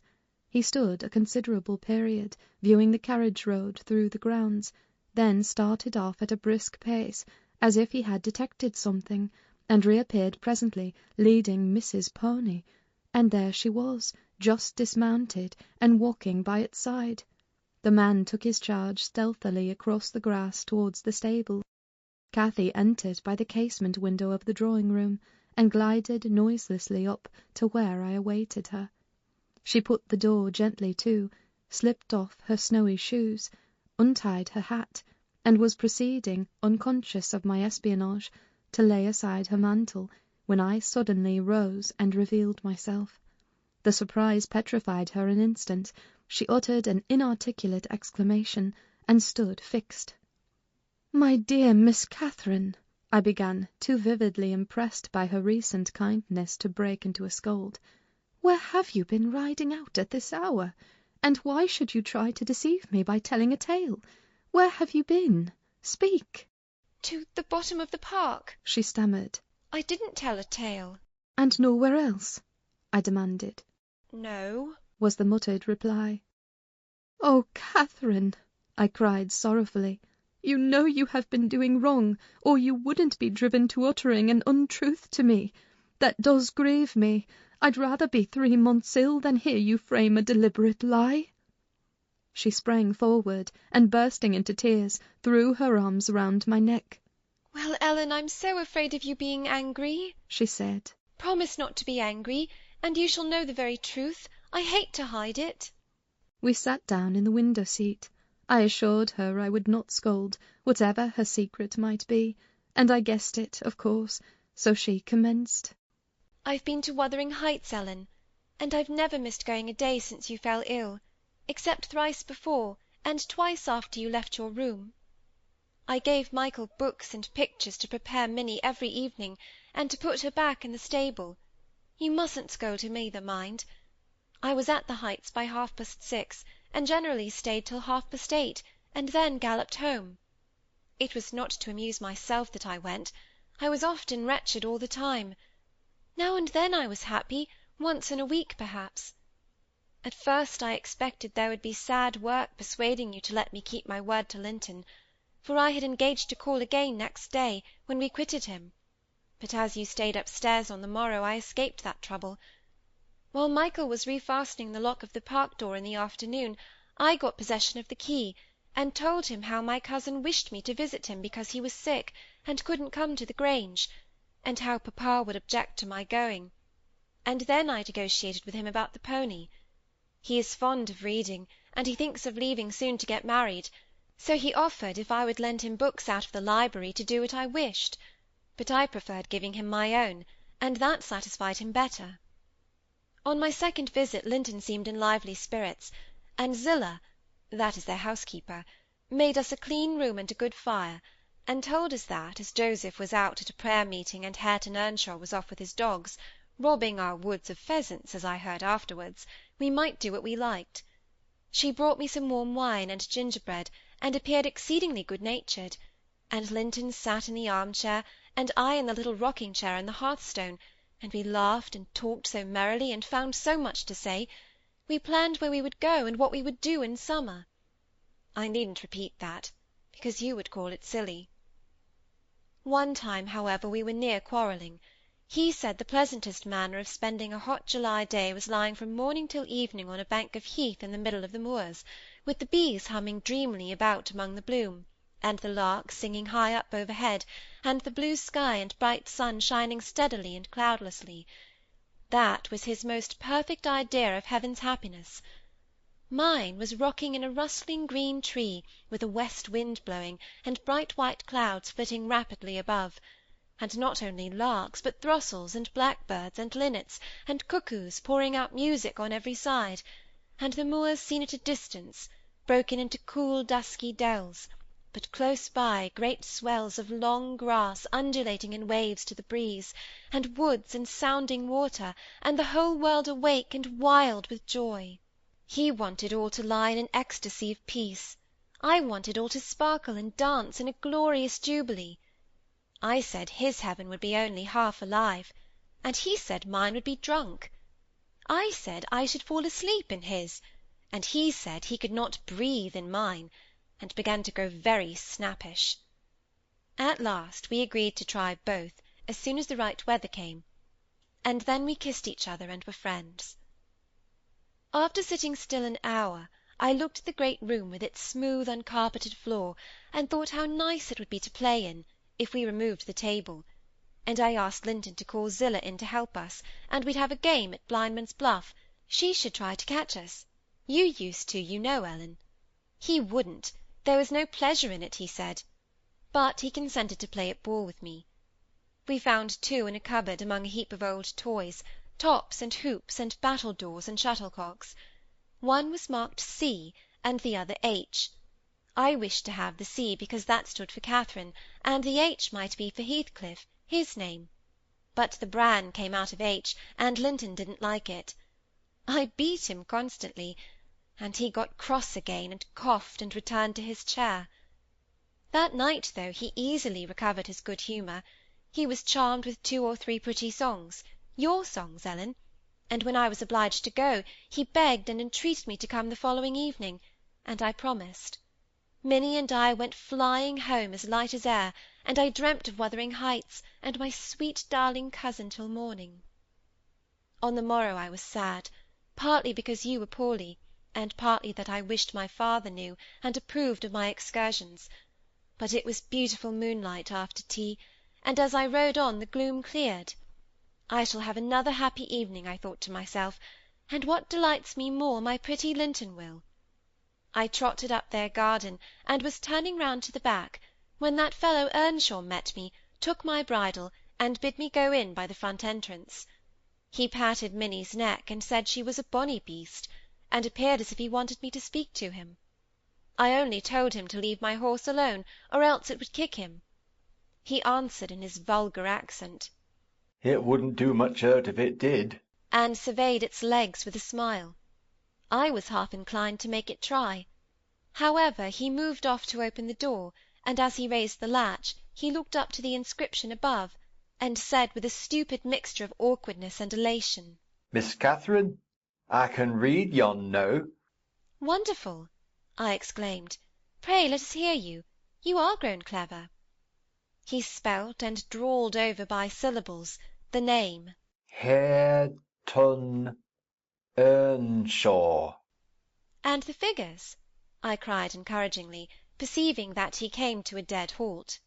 "I cannot tell them yet," he answered. "Oh, you dunce!" I said, laughing heartily at his failure.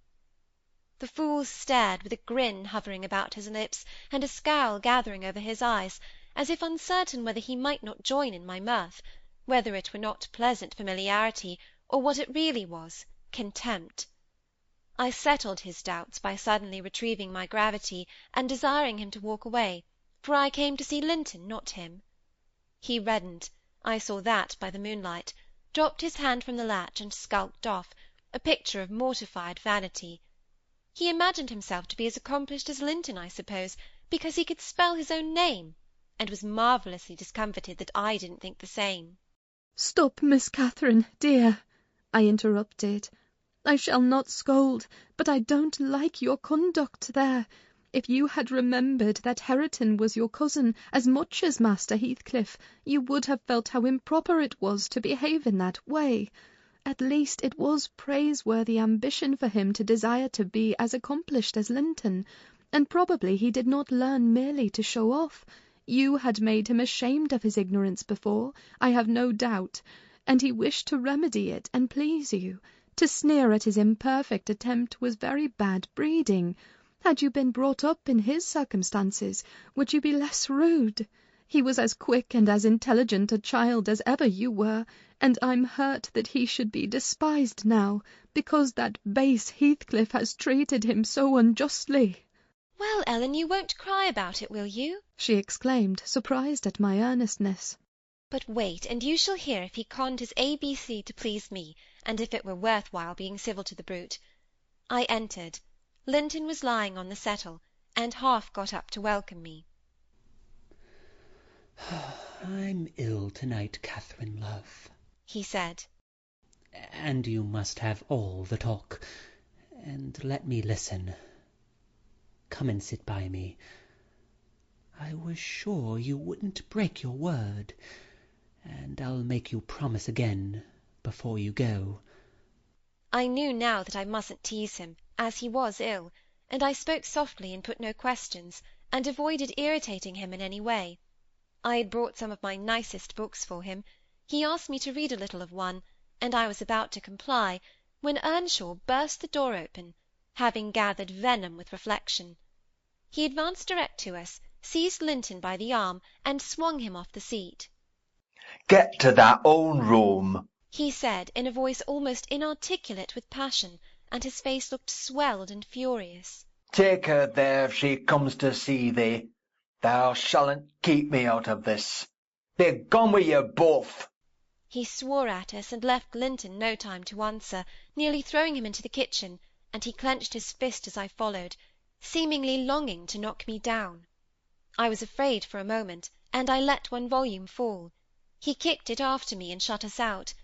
I heard a malignant crackly laugh by the fire, and, turning, beheld that odious Joseph standing rubbing his bony hands and quivering. "I was sure he'd sarve ye out.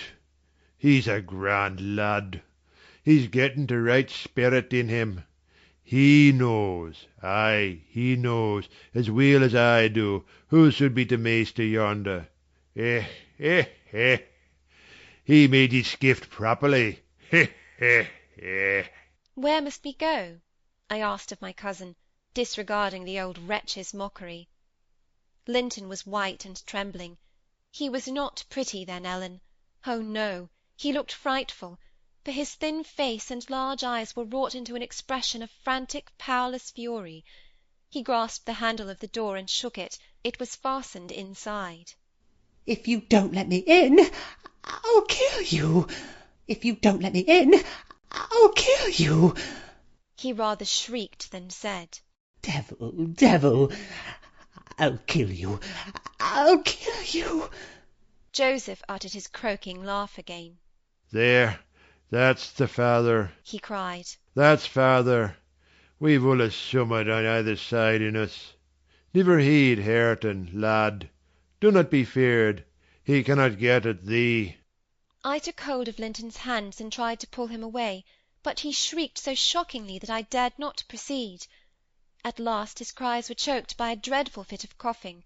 Blood gushed from his mouth, and he fell on the ground. I ran into the yard, sick with terror, and called for Zillah as loud as I could. She soon heard me, She was milking the cows in a shed behind the barn, and hurrying from her work, she inquired what there was to do. I hadn't breath to explain. Dragging her in, I looked about for Linton. Earnshaw had come out to examine the mischief he had caused, and he was then conveying the poor thing upstairs. Zillah and I ascended after him, but he stopped me at the top of the steps, and said I shouldn't go in. I must go home. I exclaimed that he had killed Linton, and I would enter. Joseph locked the door, and declared I should do no sich stuff, and asked me whether I were bound to be as mad as him. I stood crying till the housekeeper reappeared. She affirmed he would be better in a bit, but he couldn't do with that shrieking and din, and she took me and nearly carried me into the house. Ellen, I was ready to tear my hair off my head. I sobbed and wept so that my eyes were almost blind, and the ruffian you have such sympathy with stood opposite, presuming every now and then to bid me whisht, and denying that it was his fault, and finally, frightened by my assertions that I would tell papa, and that he should be put in prison and hanged, he commenced blubbering himself, and hurried out to hide his cowardly agitation. Still I was not rid of him. When at length they compelled me to depart, and I had got some 100 yards off the premises, he suddenly issued from the shadow of the roadside, and checked Minnie, and took hold of me. Miss Catherine, I'm ill grieved, he began. But it's rather too bad. I gave him a cut with my whip, thinking perhaps he would murder me. He let go, thundering one of his horrid curses, and I galloped home more than half out of my senses. I didn't bid you good night that evening, and I didn't go to Wuthering Heights the next. I wished to go exceedingly, but I was strangely excited, and dreaded to hear that Linton was dead sometimes, and sometimes shuddered at the thought of encountering Hareton. On the 3rd day I took courage, at least I couldn't bear longer suspense, and stole off once more. I went at 5 o'clock and walked, fancying I might manage to creep into the house, and up to Linton's room unobserved. However, the dogs gave notice of my approach. Zillah received me, and saying, "The lad was mending nicely," showed me into a small, tidy, carpeted apartment, where, to my inexpressible joy, I beheld Linton laid on a little sofa, reading one of my books. But he would neither speak to me, nor look at me, through a whole hour, Ellen. He has such an unhappy temper. And what quite confounded me, when he did open his mouth, it was to utter the falsehood that I had occasioned the uproar, and Hareton was not to blame. Unable to reply, except passionately, I got up and walked from the room.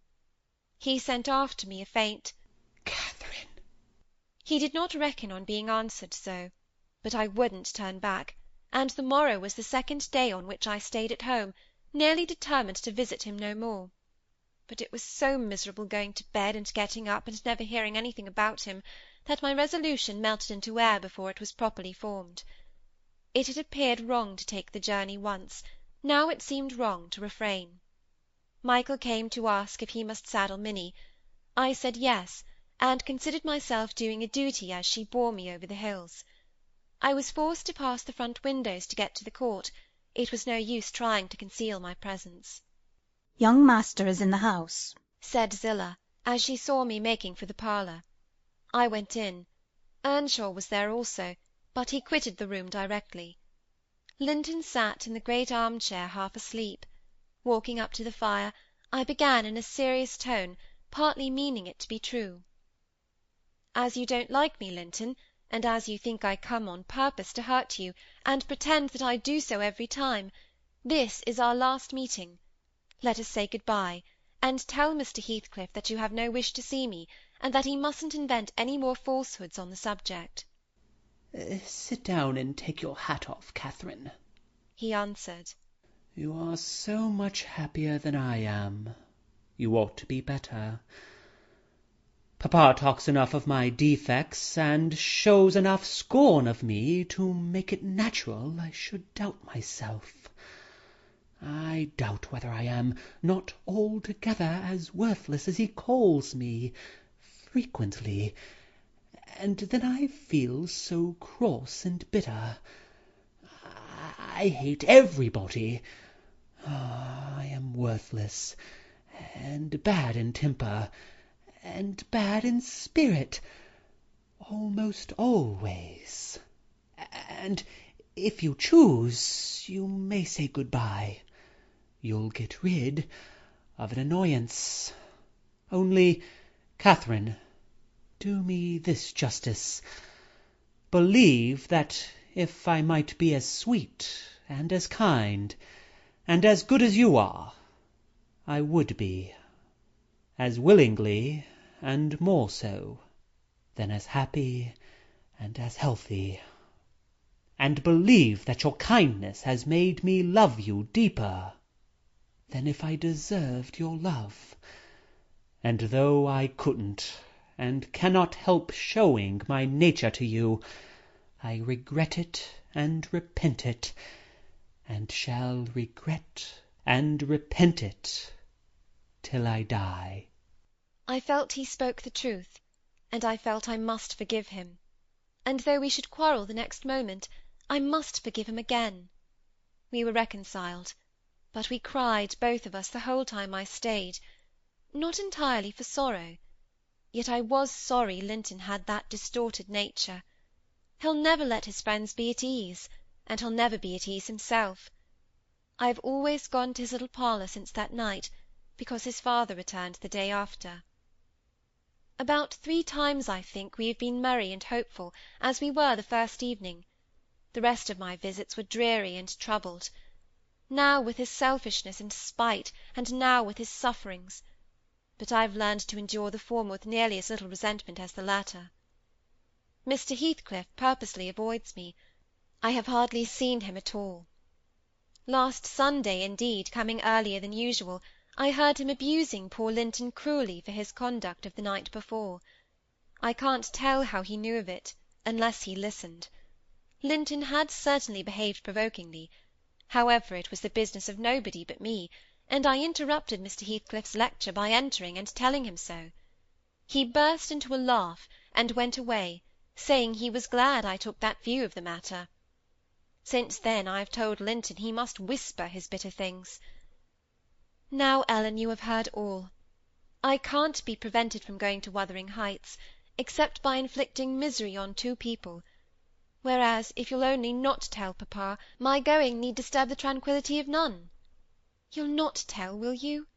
It will be very heartless if you do. I'll make up my mind on that point by tomorrow, Miss Catherine, I replied. It requires some study, and so I'll leave you to your rest, and go think it over. I thought it over aloud, in my master's presence, walking straight from her room to his, and relating the whole story, with the exception of her conversations with her cousin, and any mention of Hareton. Mr. Linton was alarmed and distressed, more than he would acknowledge to me. In the morning Catherine learnt my betrayal of her confidence, and she learnt also that her secret visits were to end. In vain she wept and writhed against the interdict, and implored her father to have pity on Linton. All she got to comfort her was a promise that he would write and give him leave to come to the Grange when he pleased, but explaining that he must no longer expect to see Catherine at Wuthering Heights. Perhaps, had he been aware of his nephew's disposition and state of health, he would have seen fit to withhold even that slight consolation. Chapter 25. These things happened last winter, sir, said Mrs. Dean. Hardly more than a year ago. Last winter I did not think, at another 12 months' end, I should be amusing a stranger to the family with relating them. Yet who knows how long you'll be a stranger? You're too young to rest always contented living by yourself, and I some way fancy no one could see Catherine Linton and not love her. You smile, but why do you look so lively and interested when I talk about her? And why have you asked me to hang her picture over your fireplace? And why— "Stop, my good friend," I cried. "It may be very possible that I should love her, but would she love me? I doubt it too much to venture my tranquillity by running into temptation. And then, my home is not here. I am of the busy world, and to its arms I must return. Go on. Was Catherine obedient to her father's commands?" She was, continued the housekeeper. Her affection for him was still the chief sentiment in her heart, and he spoke without anger. He spoke in the deep tenderness of one about to leave his treasure amid perils and foes, where his remembered words would be the only aid that he could bequeath to guide her. He said to me a few days afterwards, "I wish my nephew would write, Ellen, or call. Tell me sincerely what you think of him. Is he changed for the better? Or is there a prospect of improvement as he grows to a man?" "He's very delicate, sir," I replied, "and scarcely likely to reach manhood. But this I can say, he does not resemble his father. And if Miss Catherine had the misfortune to marry him, he would not be beyond her control, unless she were extremely and foolishly indulgent. However, master, you will have plenty of time to get acquainted with him and see whether he would suit her. It wants 4 years and more to his being of age." Edgar sighed, and, walking to the window, looked out towards Gimmerton Kirk. It was a misty afternoon, but the February sun shone dimly, and we could just distinguish the 2 fir trees in the yard and the sparely scattered gravestones. "I've prayed often," he half soliloquized, "for the approach of what is coming, and now I begin to shrink and fear it. I thought the memory of the hour I came down that glen a bridegroom would be less sweet than the anticipation that I was soon, in a few months, or possibly weeks, to be carried up and laid in its lonely hollow. Ellen, I've been very happy with my little Cathy. Through winter nights and summer days she was a living hope at my side. But I've been as happy musing by myself among these stones, under that old church, lying, through the long June evenings, on the green mound of her mother's grave, and wishing, yearning for the time when I might lie beneath it. What can I do for Cathy? How must I quit her?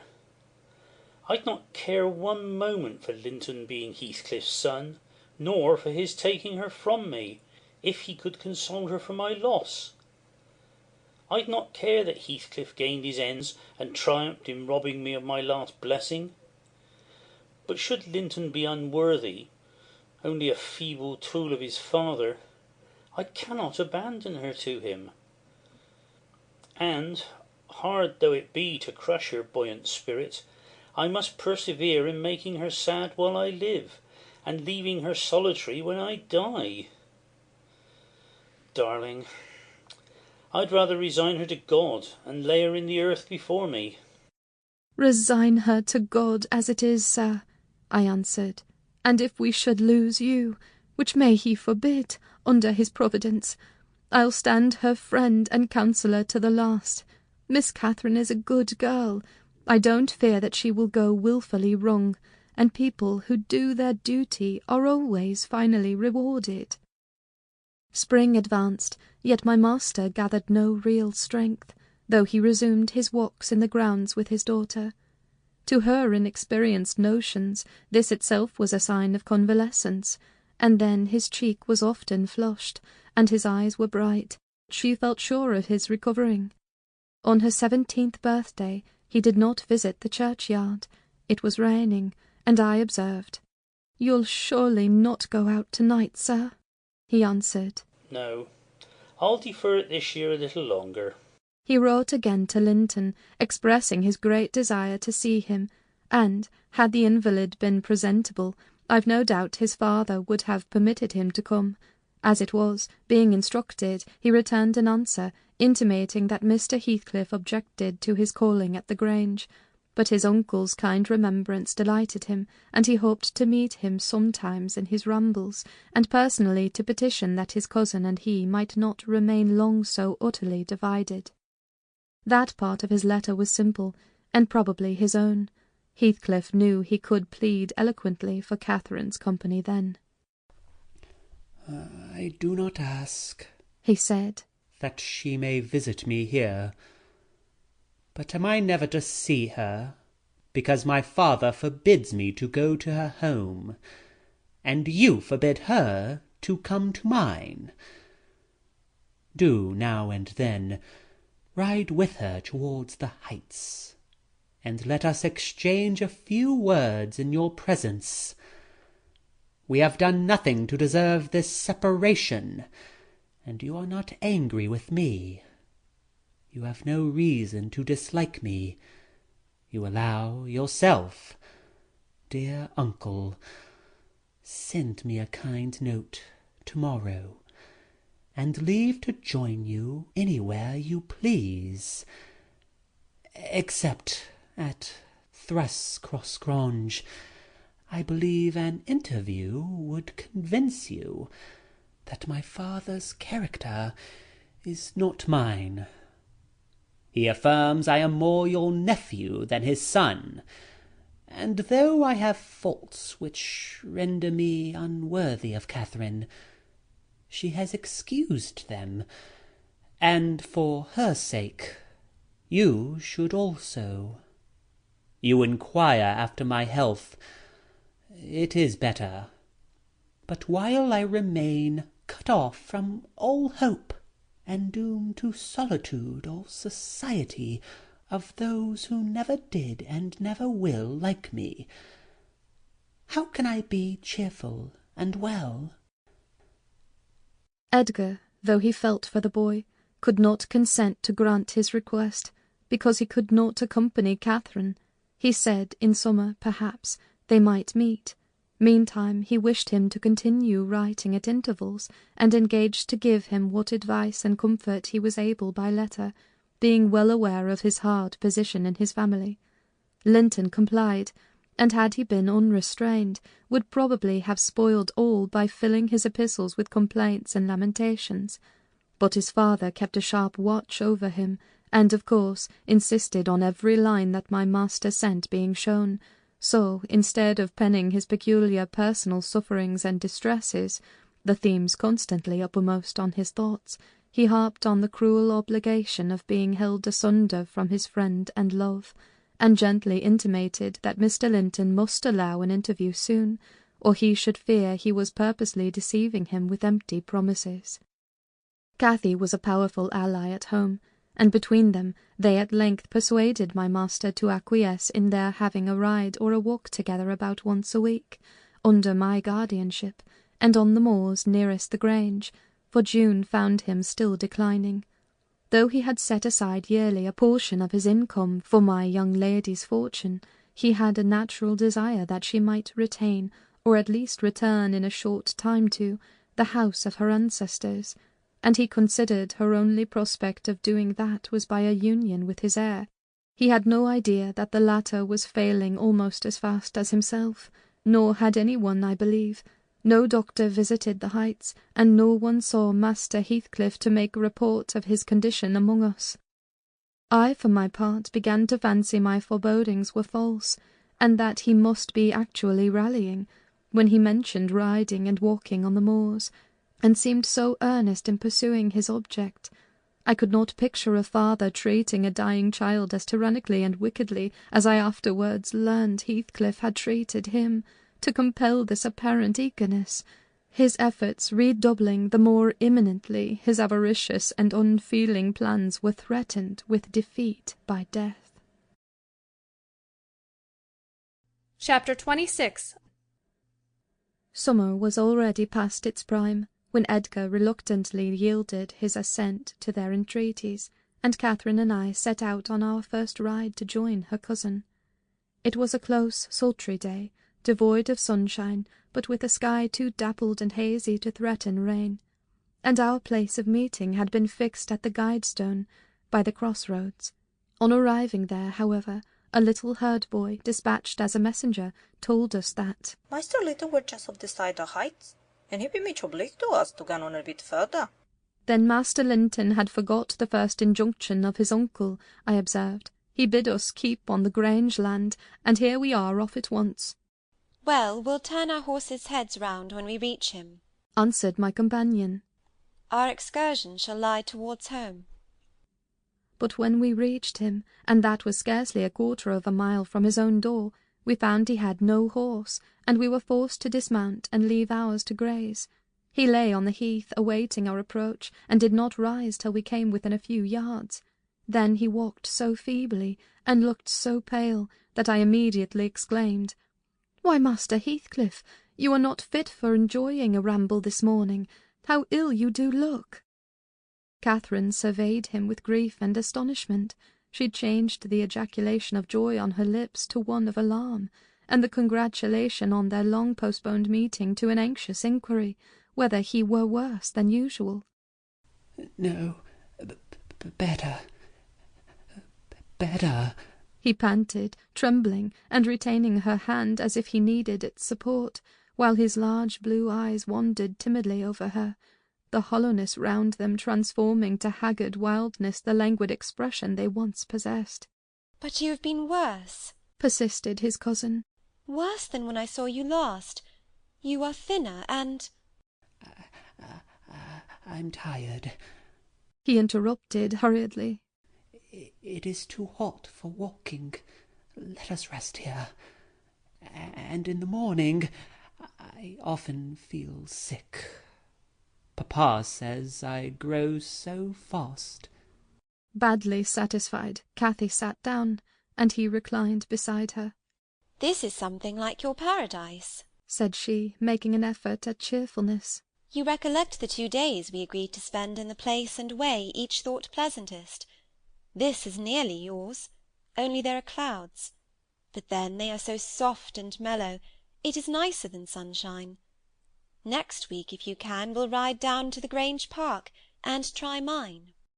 Linton did not appear to remember what she talked of, and he had evidently great difficulty in sustaining any kind of conversation.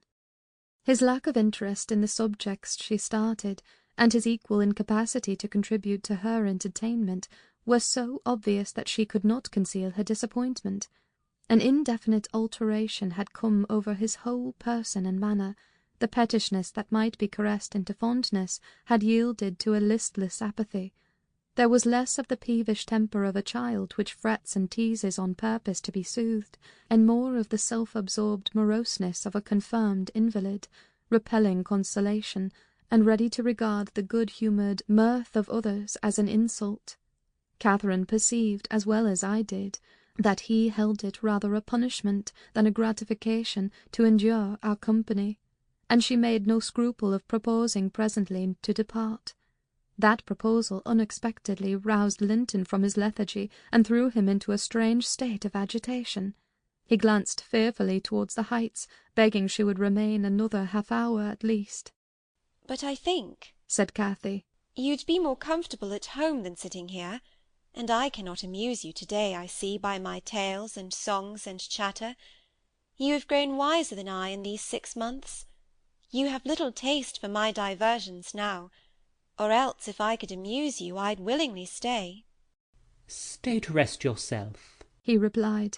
"And, Catherine, don't think or say that I'm very unwell. It is the heavy weather and heat that makes me dull, and I walked about before you came. A great deal for me.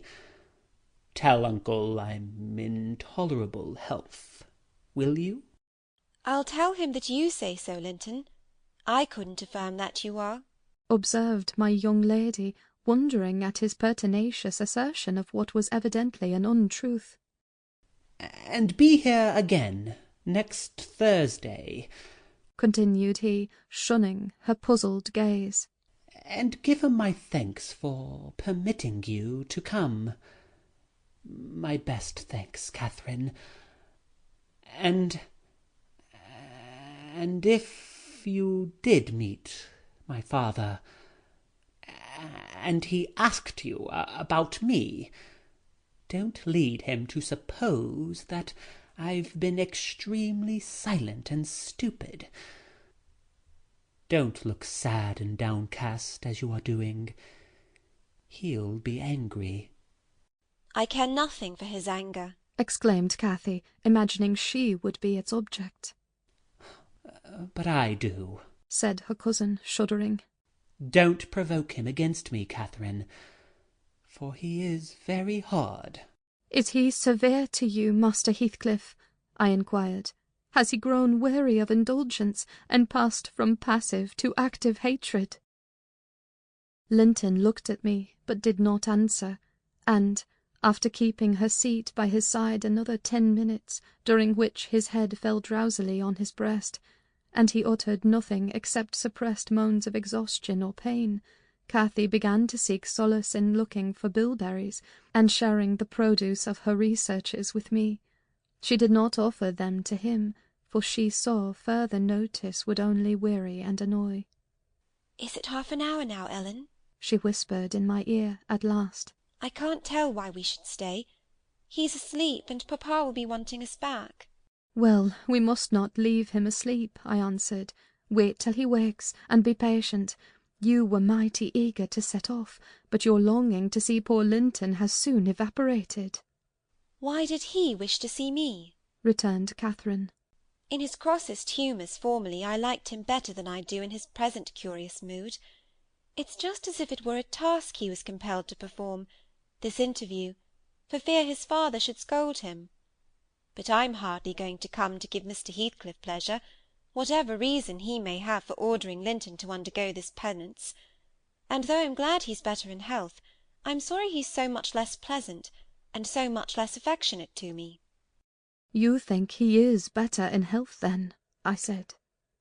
"Yes," she answered. "because he always made such a great deal of his sufferings, you know. He is not tolerably well, as he told me to tell papa, but he's better, very likely." "There you differ with me, Miss Cathy," I remarked. "I should conjecture him to be far worse."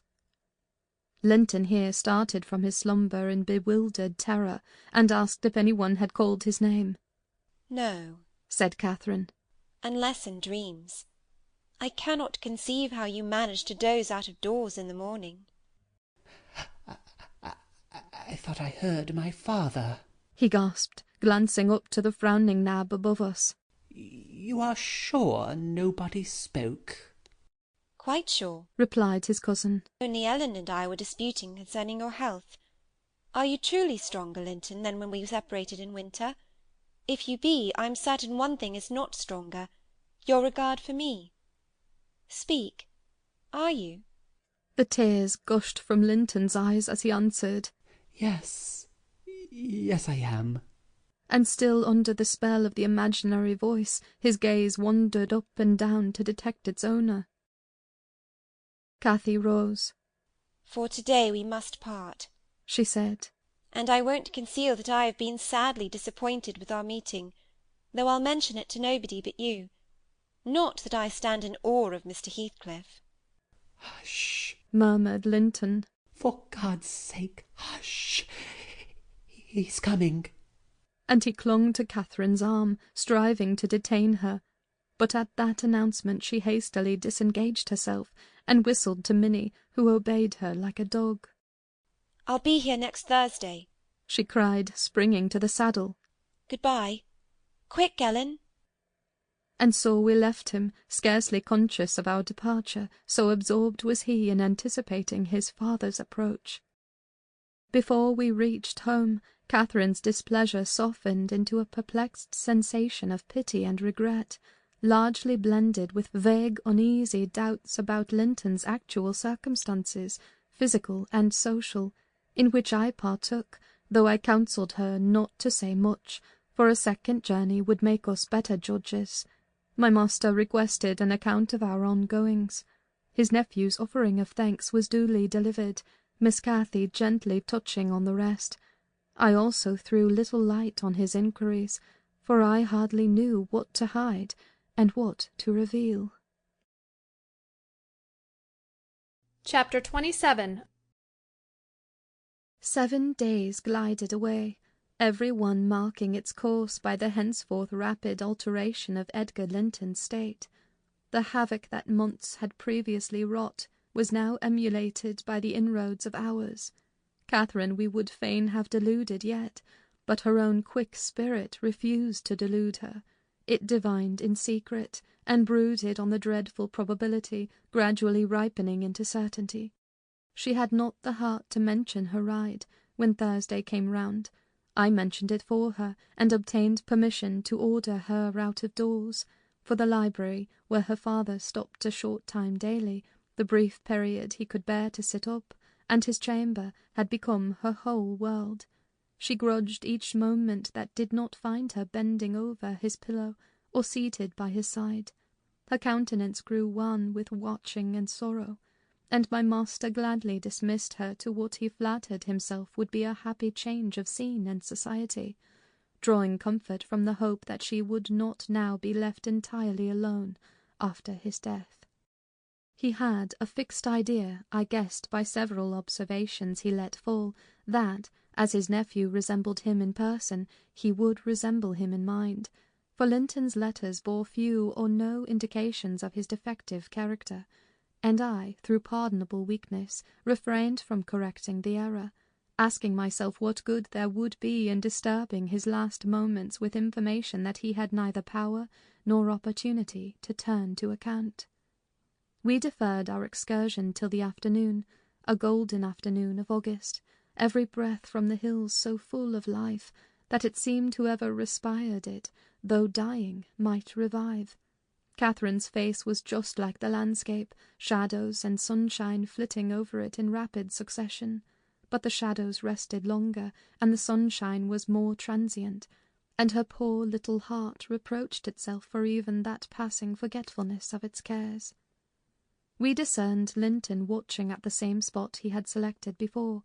My young mistress alighted, and told me that, as she was resolved to stay a very little while, I had better hold the pony and remain on horseback, but I dissented. I wouldn't risk losing sight of the charge committed to me a minute, so we climbed the slope of heath together. Master Heathcliff received us with greater animation on this occasion, not the animation of high spirits, though, nor yet of joy. It looked more like fear. "It is late," he said, speaking short and with difficulty. "Is not your father very ill? I thought you wouldn't come." "Why won't you be candid?" cried Catherine, swallowing her greeting. "Why cannot you say at once you don't want me? It is strange, Linton, that for the second time you have brought me here on purpose, apparently to distress us both, and for no reason besides." Linton shivered and glanced at her, half supplicating, half ashamed, but his cousin's patience was not sufficient to endure this enigmatical behaviour. "My father is very ill," she said. "And why am I called from his bedside? Why didn't you send to absolve me from my promise, when you wished I wouldn't keep it? Come, I desire an explanation. Playing and trifling are completely banished out of my mind, and I can't dance attendance on your affectations now." "My affections," he murmured. "What are they? For heaven's sake, Catherine, don't look so angry. Despise me as much as you please. I am a worthless, cowardly wretch. I can't be scorned enough, but I'm too mean for your anger. Hate my father, and spare me for contempt." "Nonsense!" cried Catherine in a passion. "Foolish, silly boy! And there he trembles, as if I were really going to touch him. You needn't bespeak contempt, Linton. Anybody will have it spontaneously at your service. Get off! I shall return home. It is folly dragging you from the hearthstone and pretending—what do we pretend? Let go my frock. If I pitied you for crying and looking so very frightened, you should spurn such pity. Ellen, tell him how disgraceful this conduct is. Rise and don't degrade yourself into an abject reptile. Don't!" With streaming face and an expression of agony, Linton had thrown his nerveless frame along the ground. He seemed convulsed with exquisite terror. "Oh!" he sobbed. "I cannot bear it. Catherine, I'm a traitor too, and I dare not tell you. But leave me, and I shall be killed. Dear Catherine, my life is in your hands, and you have said you loved me, and if you did, it wouldn't harm you. You'll not go, then? Kind, sweet, good Catherine, and perhaps you will consent, and he'll let me die with you." My young lady, on witnessing his intense anguish, stooped to raise him. The old feeling of indulgent tenderness overcame her vexation, and she grew thoroughly moved and alarmed. "Consent to what?" she asked. "To stay? Tell me the meaning of this strange talk, and I will. You contradict your own words, and distract me. Be calm and frank, and confess at once all that weighs on your heart. You wouldn't injure me, Linton, would you? You wouldn't let any enemy hurt me if you could prevent it? I'll believe you are a coward for yourself, but not a cowardly betrayer of your best friend." "But my father threatened me," gasped the boy, clasping his attenuated fingers. "And I dread him. I dread him. I dare not tell." "Oh, well," said Catherine with scornful compassion. "Keep your secret. I'm no coward. Save yourself. I'm not afraid." Her magnanimity provoked his tears. He wept wildly, kissing her supporting hands, and yet could not summon courage to speak out. I was cogitating what the mystery might be, and determined Catherine should never suffer to benefit him or anyone else by my good will, when, hearing a rustle among the ling, I looked up and saw Mr. Heathcliff almost close upon us, descending the heights. He didn't cast a glance towards my companions, though they were sufficiently near for Linton's sobs to be audible, but, hailing me in the most hearty tone he assumed to none besides, and the sincerity of which I couldn't avoid doubting, he said, "It is something to see you so near to my house, Nelly. How are you at the Grange? Let us hear. The rumour goes," he added in a lower tone, "that Edgar Linton is on his deathbed. Perhaps they exaggerate his illness?" "No, my master is dying," I replied. "It is true enough. A sad thing it will be for us all, but a blessing for him." "How long will he last, do you think?" he asked. "I don't know," I said. "Because," he continued, looking at the two young people, who were fixed under his eye. Linton appeared as if he could not venture to stir or raise his head, and Catherine could not move on his account. "Because that lad yonder seems determined to beat me, and I'd thank his uncle to be quick and go before him. Hallo, has the whelp been playing that game long? I did give him some lessons about snivelling. Is he pretty lively with Miss Linton generally?" "Lively? No, he has shown the greatest distress," I answered. "To see him, I should say that instead of rambling with his sweetheart on the hills, he ought to be in bed, under the hands of a doctor." "He shall be in a day or two," muttered Heathcliff. "But first, get up, Linton, get up," he shouted. "Don't grovel on the ground there. Up this moment." Linton had sunk prostrate again in another paroxysm of helpless fear, caused by his father's glance towards him, I suppose. There was nothing else to produce such humiliation. He made several efforts to obey, but his little strength was annihilated for the time, and he fell back again with a moan. Mr. Heathcliff advanced and lifted him to lean against a ridge of turf. "Now," said he, with curbed ferocity, "I'm getting angry, and if you don't command that paltry spirit of yours, damn you, get up directly." "I will, father," he panted. "Only let me alone, or I shall faint. I've done as you wished, I'm sure. Catherine will tell you that I have been cheerful. Ah, keep by me, Catherine. Give me your hand." "Take mine," said his father. "Stand on your feet. There now, she'll lend you her arm. That's right, look at her. You would imagine I was the devil himself, Miss Linton, to excite such horror. Be so kind as to walk home with him, will you? He shudders if I touch him." "Linton, dear," whispered Catherine, "I can't go to Wuthering Heights. Papa has forbidden me. He'll not harm you. Why are you so afraid?" "I can never re-enter that house," he answered. "I'm not to re-enter it without you." "Stop," cried his father. "We'll respect Catherine's filial scruples. Nelly, take him in, and I'll follow your advice concerning the doctor without delay." "You'll do well," replied I, "but I must remain with my mistress. To mind your son is not my business." "You are very stiff," said Heathcliff. "I know that, but you'll force me to pinch the baby and make it scream before it moves your charity. Come then, my hero, are you willing to return escorted by me?" He approached once more, and made as if he would seize the fragile being, but, shrinking back, Linton clung to his cousin, and implored her to accompany him, with a frantic importunity that admitted no denial. However, I disapproved. I couldn't hinder her. Indeed, how could she have refused him herself? What was filling him with dread we had no means of discerning, but there he was, powerless under its grip, and any addition seemed capable of shocking him into idiocy. We reached the threshold. Catherine walked in, and I stood waiting till she had conducted the invalid to a chair, expecting her out immediately, when Mr. Heathcliff, pushing me forward, exclaimed, "My house is not stricken with the plague, Nelly, and I have a mind to be hospitable to-day. Sit down, and allow me to shut the door." He shut and locked it also. I started.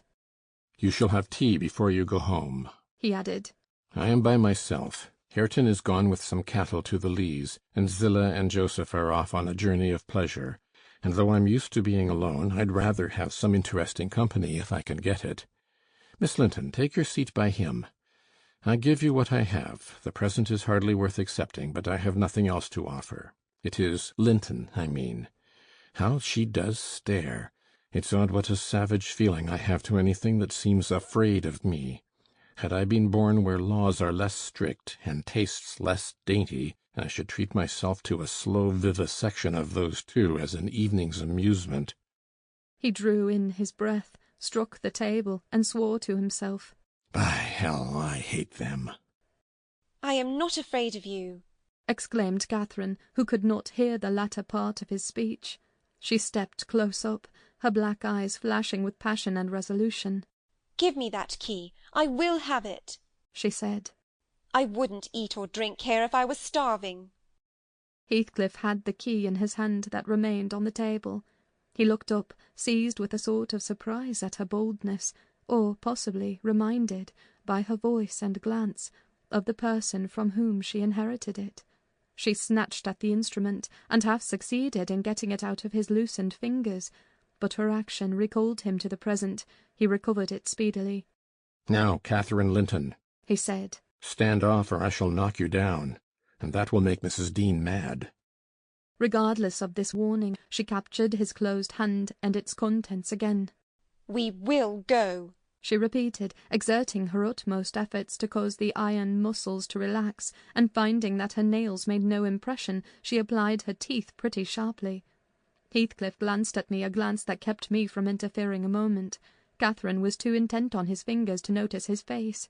He opened them suddenly, and resigned the object of dispute, but, ere she had well secured it, he seized her with the liberated hand, and, pulling her on his knee, administered with the other a shower of terrific slaps on both sides of the head, each sufficient to have fulfilled his threat, had she been able to fall.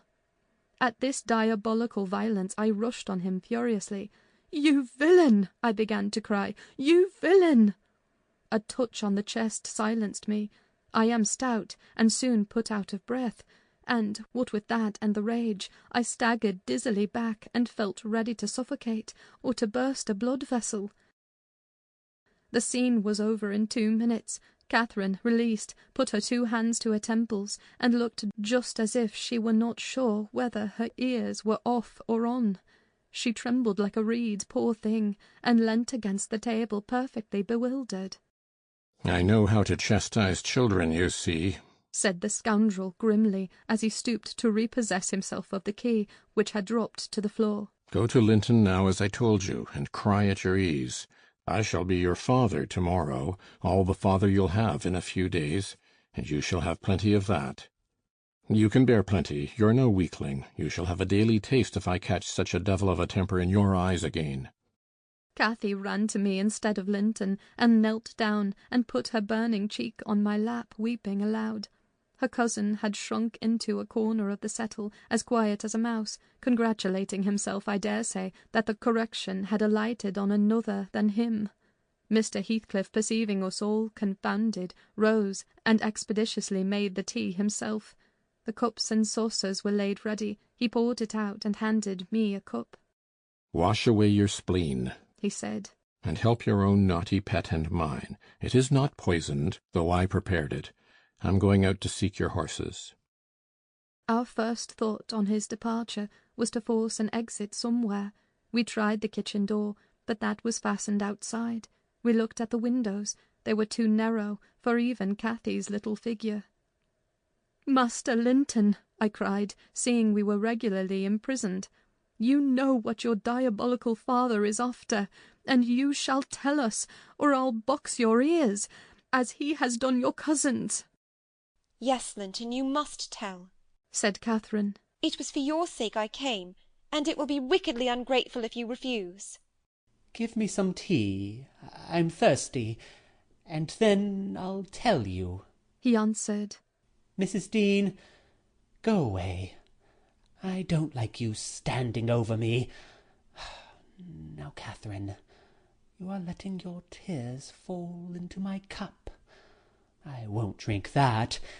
Give me another." Catherine pushed another to him and wiped her face. I felt disgusted at the little wretch's composure, since he was no longer in terror for himself. The anguish he had exhibited on the moor subsided as soon as ever he entered Wuthering Heights, so I guessed he had been menaced with an awful visitation of wrath if he failed in decoying us there, and that accomplished, he had no further immediate fears. "Papa wants us to be married," he continued, after sipping some of the liquid. "and he knows your papa wouldn't let us marry now. And he's afraid of my dying if we wait.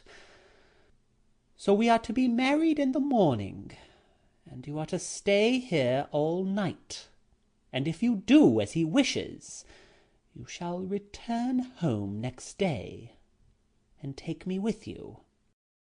"Take you with her, pitiful changeling!" I exclaimed. "You marry!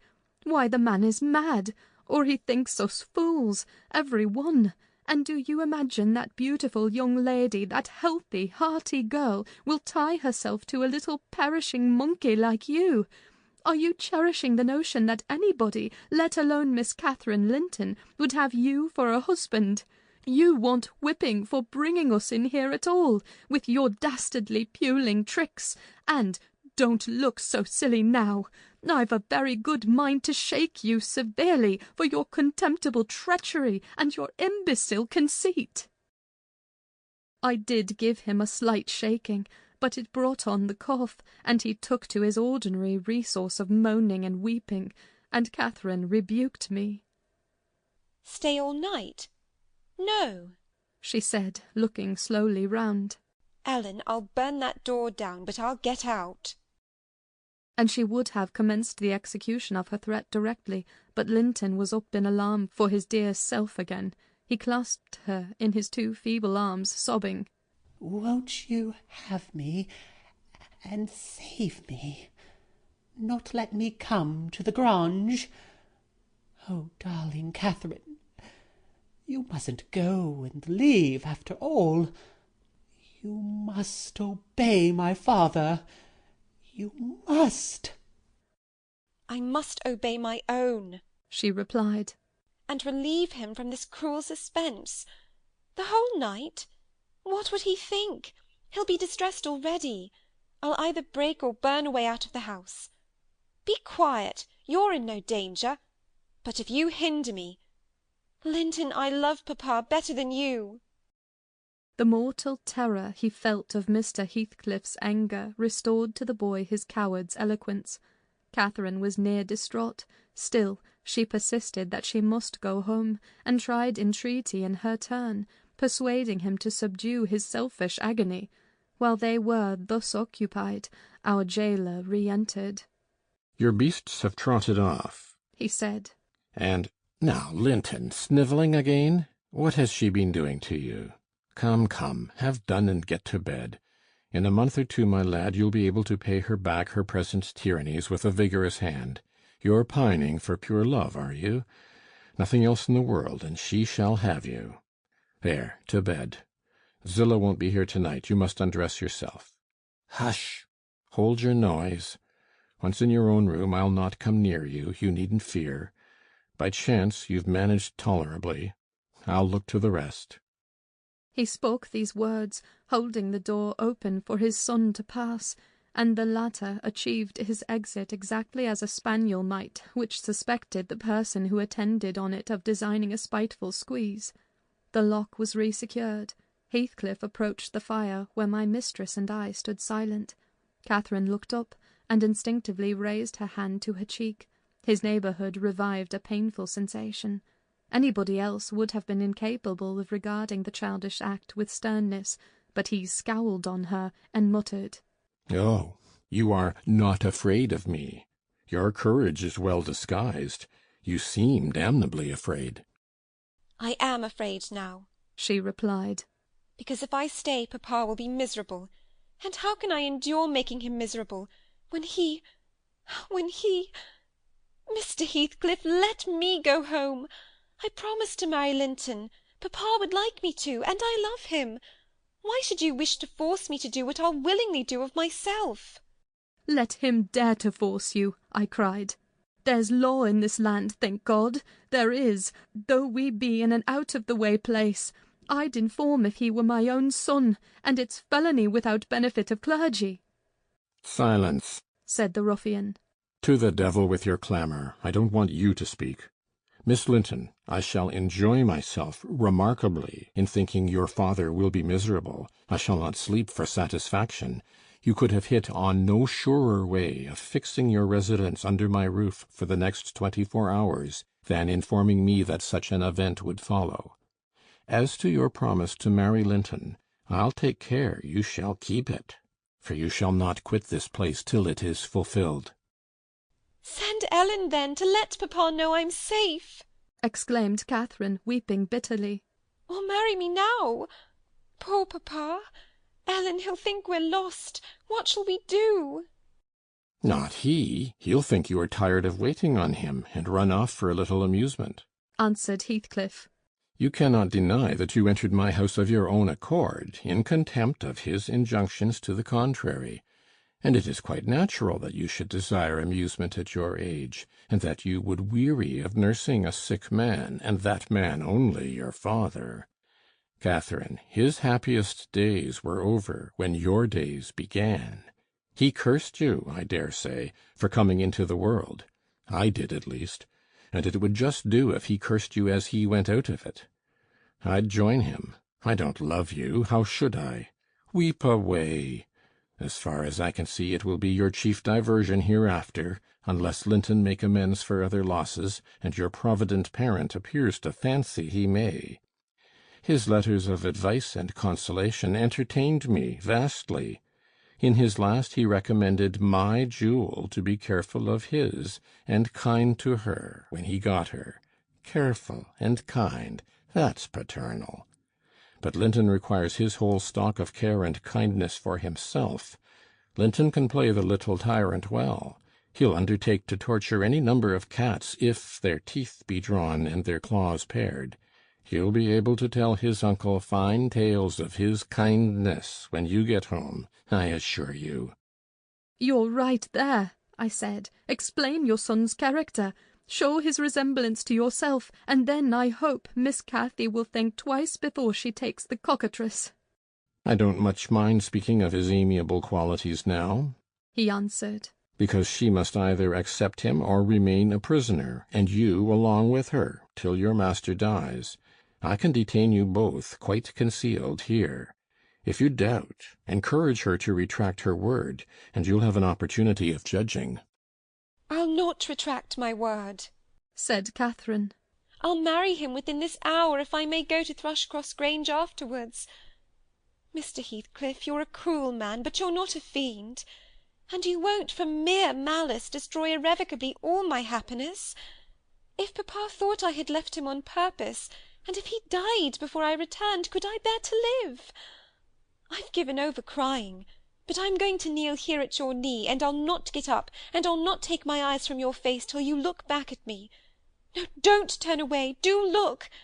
You'll see nothing to provoke you. I don't hate you. I'm not angry that you struck me. Have you never loved anybody in all your life, uncle? Never? Oh, you must look once. I'm so wretched, you can't help being sorry and pitying me. Keep your F's fingers off, and move, or I'll kick you, cried Heathcliff, brutally repulsing her. I'd rather be hugged by a snake. How the devil can you dream of fawning on me? I detest you. He shrugged his shoulders, shook himself indeed, as if his flesh crept with aversion, and thrust back his chair, while I got up and opened my mouth to commence a downright torrent of abuse.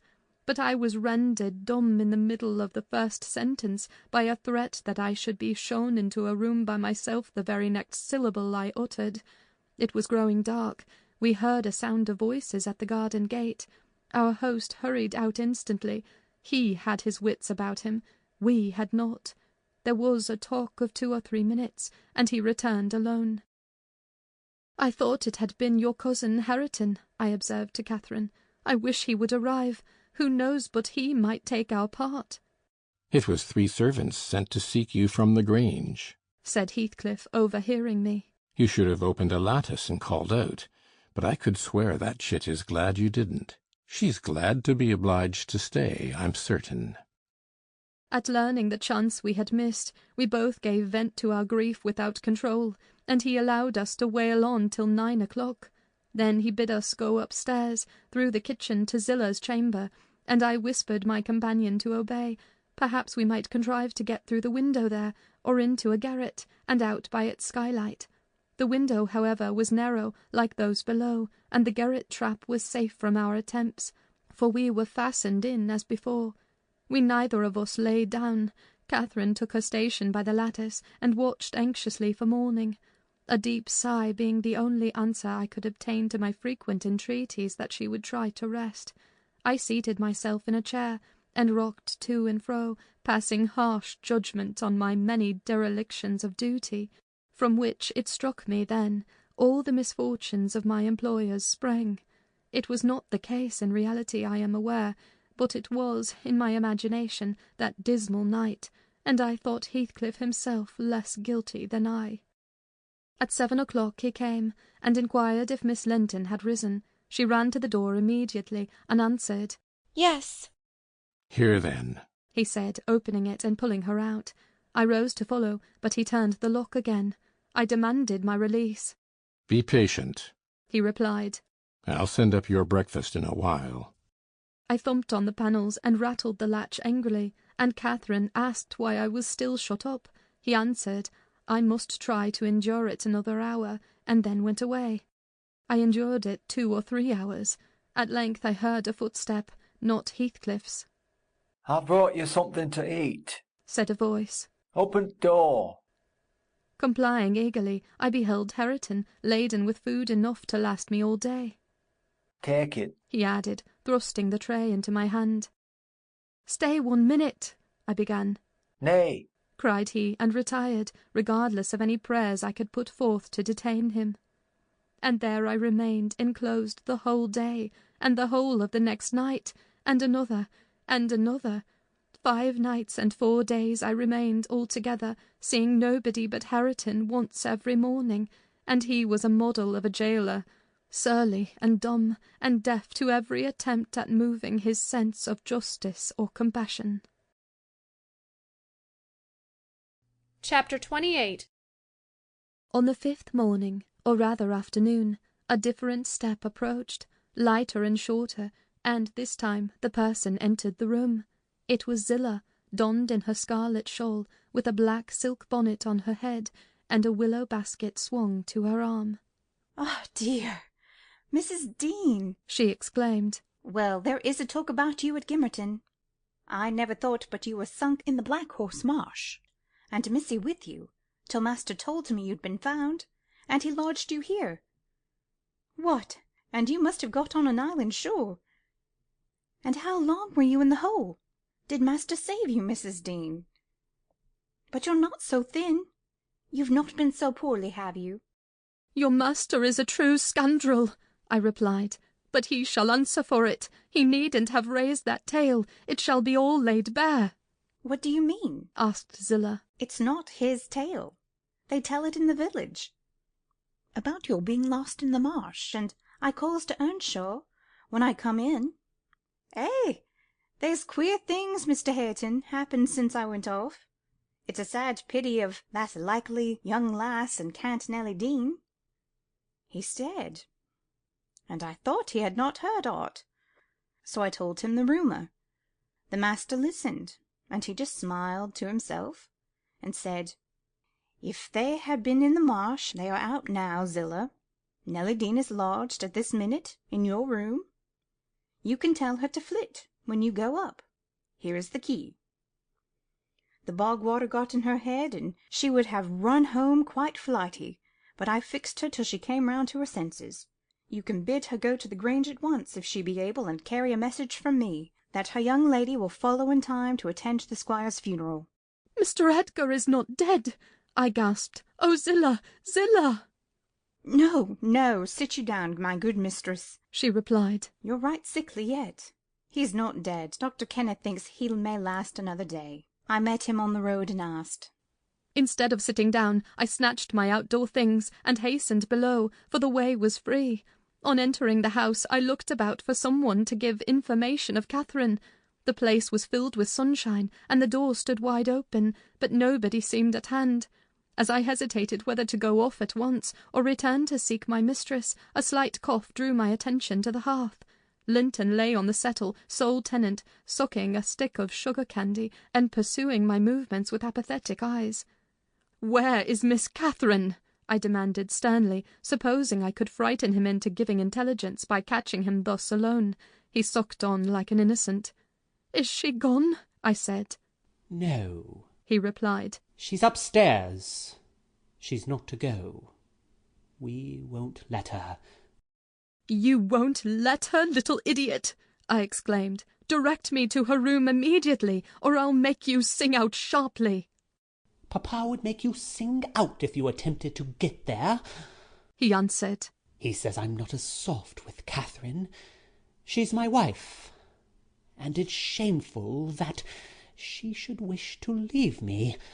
She says she hates me, and wants me to die, that she may have my money. But she shan't have it, and she shan't go home. She never shall. She may cry and be sick as much as she pleases." He resumed his former occupation, closing his lids as if he meant to drop asleep.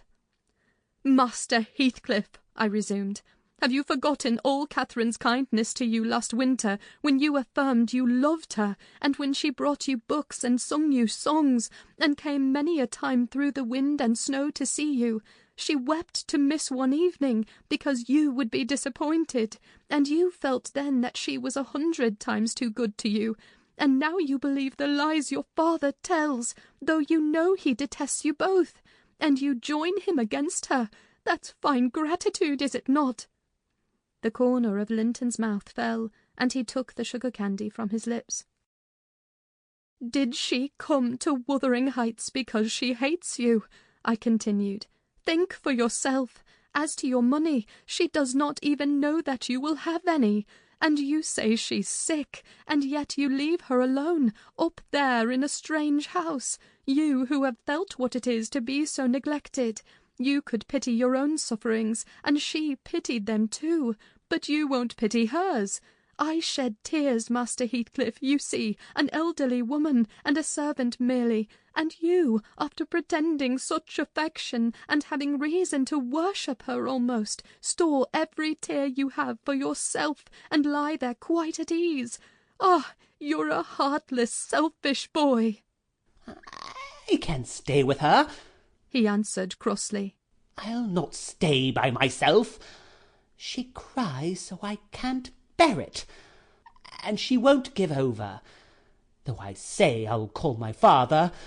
I did call him once, and he threatened to strangle her if she was not quiet. But she began again the instant he left the room, moaning and grieving all night long. though I screamed for vexation that I couldn't sleep. "Is Mr. Heathcliff out?" I inquired, perceiving that the wretched creature had no power to sympathise with his cousin's mental tortures. "He's in the court," he replied, "talking to Uncle Kenneth, who says Uncle is dying, truly at last. I'm glad, for I shall be master of the Grange after him. Catherine always spoke of it as her house.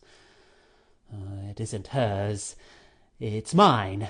Papa says everything she has is mine. All her nice books are mine. She offered to give me them, and her pretty birds, and her pony, Minnie, if I would get the key of our room, and let her out. But I told her she had nothing to give. They were all mine. And then she cried, and took a little picture from her neck, and said I should have that. 2 pictures in a gold case. On one side her mother, and on the other Uncle, when they were young. That was yesterday. I said they were mine too, and tried to get them from her. The spiteful thing wouldn't let me. She pushed me off, and hurt me. I shrieked out. That frightened her. She heard Papa coming, and she broke the hinges and divided the case, and gave me her mother's portrait. The other she attempted to hide, but Papa asked what was the matter, and I explained it. He took the other I had away, and ordered her to resign hers to me. She refused, and he struck her down, and wrenched it off the chain, and crushed it with his foot. "And were you pleased to see her struck?" I asked, having my designs in encouraging his talk. I winked, he answered. I wink to see my father strike a dog or a horse. He does it so hard. Yet I was glad at first. She deserved punishing for punishing me.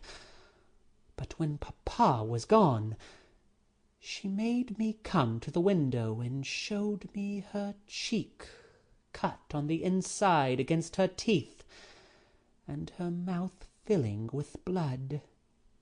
And then she gathered up the bits of the picture, and went and sat down with her face to the wall, and she has never spoken to me since. And I sometimes think she can't speak for pain. I don't like to think so, but she's a naughty thing for crying continually, and she looks so pale and wild. I'm afraid of her. "And you can get the key if you choose," I said. "Yes, when I am upstairs," he answered. "But I can't walk upstairs now." "In what apartment is it?" I asked. "Oh," he cried, "I shan't tell you where it is. It is our secret. Nobody, neither Hareton nor Zillah, is to know. There, you've tired me. Go away. Go away." And he turned his face on to his arm, and shut his eyes again. I considered it best to depart without seeing Mr. Heathcliff, and bring a rescue for my young lady from the Grange. On reaching it, the astonishment of my fellow servants to see me, and their joy also, was intense, and when they heard that their little mistress was safe, 2 or 3 were about to hurry up and shout the news at Mr. Edgar's door, but I bespoke the announcement of it myself. How changed I found him, even in those few days! He lay an image of sadness and resignation, awaiting his death. Very young he looked, though his actual age was 39. One would have called him 10 years younger at least. He thought of Catherine, for he murmured her name. I touched his hand and spoke. "Catherine is coming, dear master," I whispered. She is alive and well, and will be here, I hope, tonight." I trembled at the first effects of this intelligence. He half rose up, looked eagerly round the apartment, and then sank back in a swoon.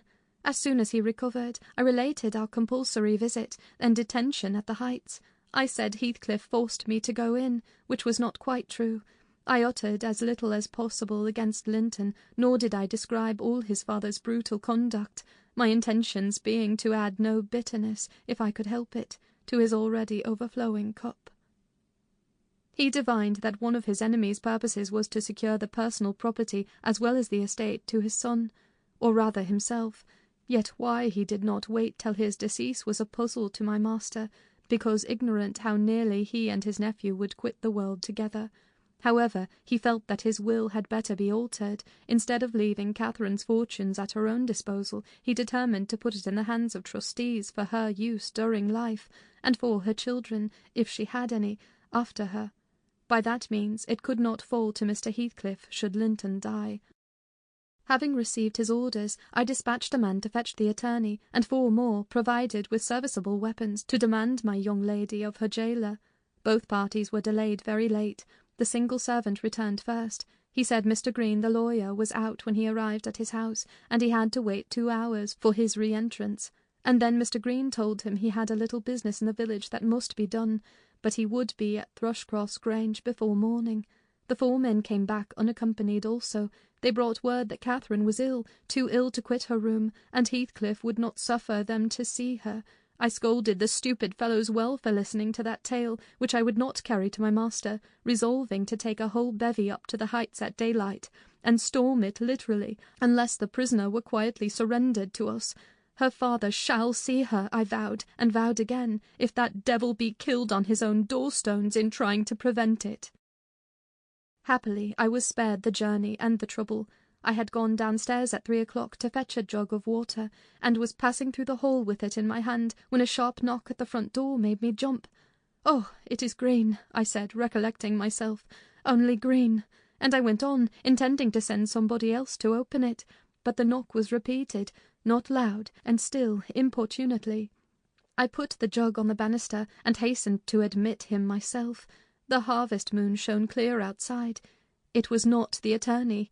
My own sweet little mistress sprang on my neck, sobbing. "Ellen! Ellen! Is Papa alive?" "Yes," I cried. "Yes, my angel, he is. God be thanked, you are safe with us again." She wanted to run, breathless as she was, upstairs to Mr. Linton's room, but I compelled her to sit down on a chair, and made her drink, and washed her pale face, chafing it into a faint colour with my apron. Then I said I must go first, and tell of her arrival, imploring her to say she should be happy with young Heathcliff. She stared, but soon comprehending why I counselled her to utter the falsehood, she assured me she would not complain. I couldn't abide to be present at their meeting. I stood outside the chamber door 1/4 of an hour, and hardly ventured near the bed then. All was composed, however. Catherine's despair was as silent as her father's joy. She supported him calmly, in appearance, and he fixed on her features his raised eyes that seemed dilating with ecstasy.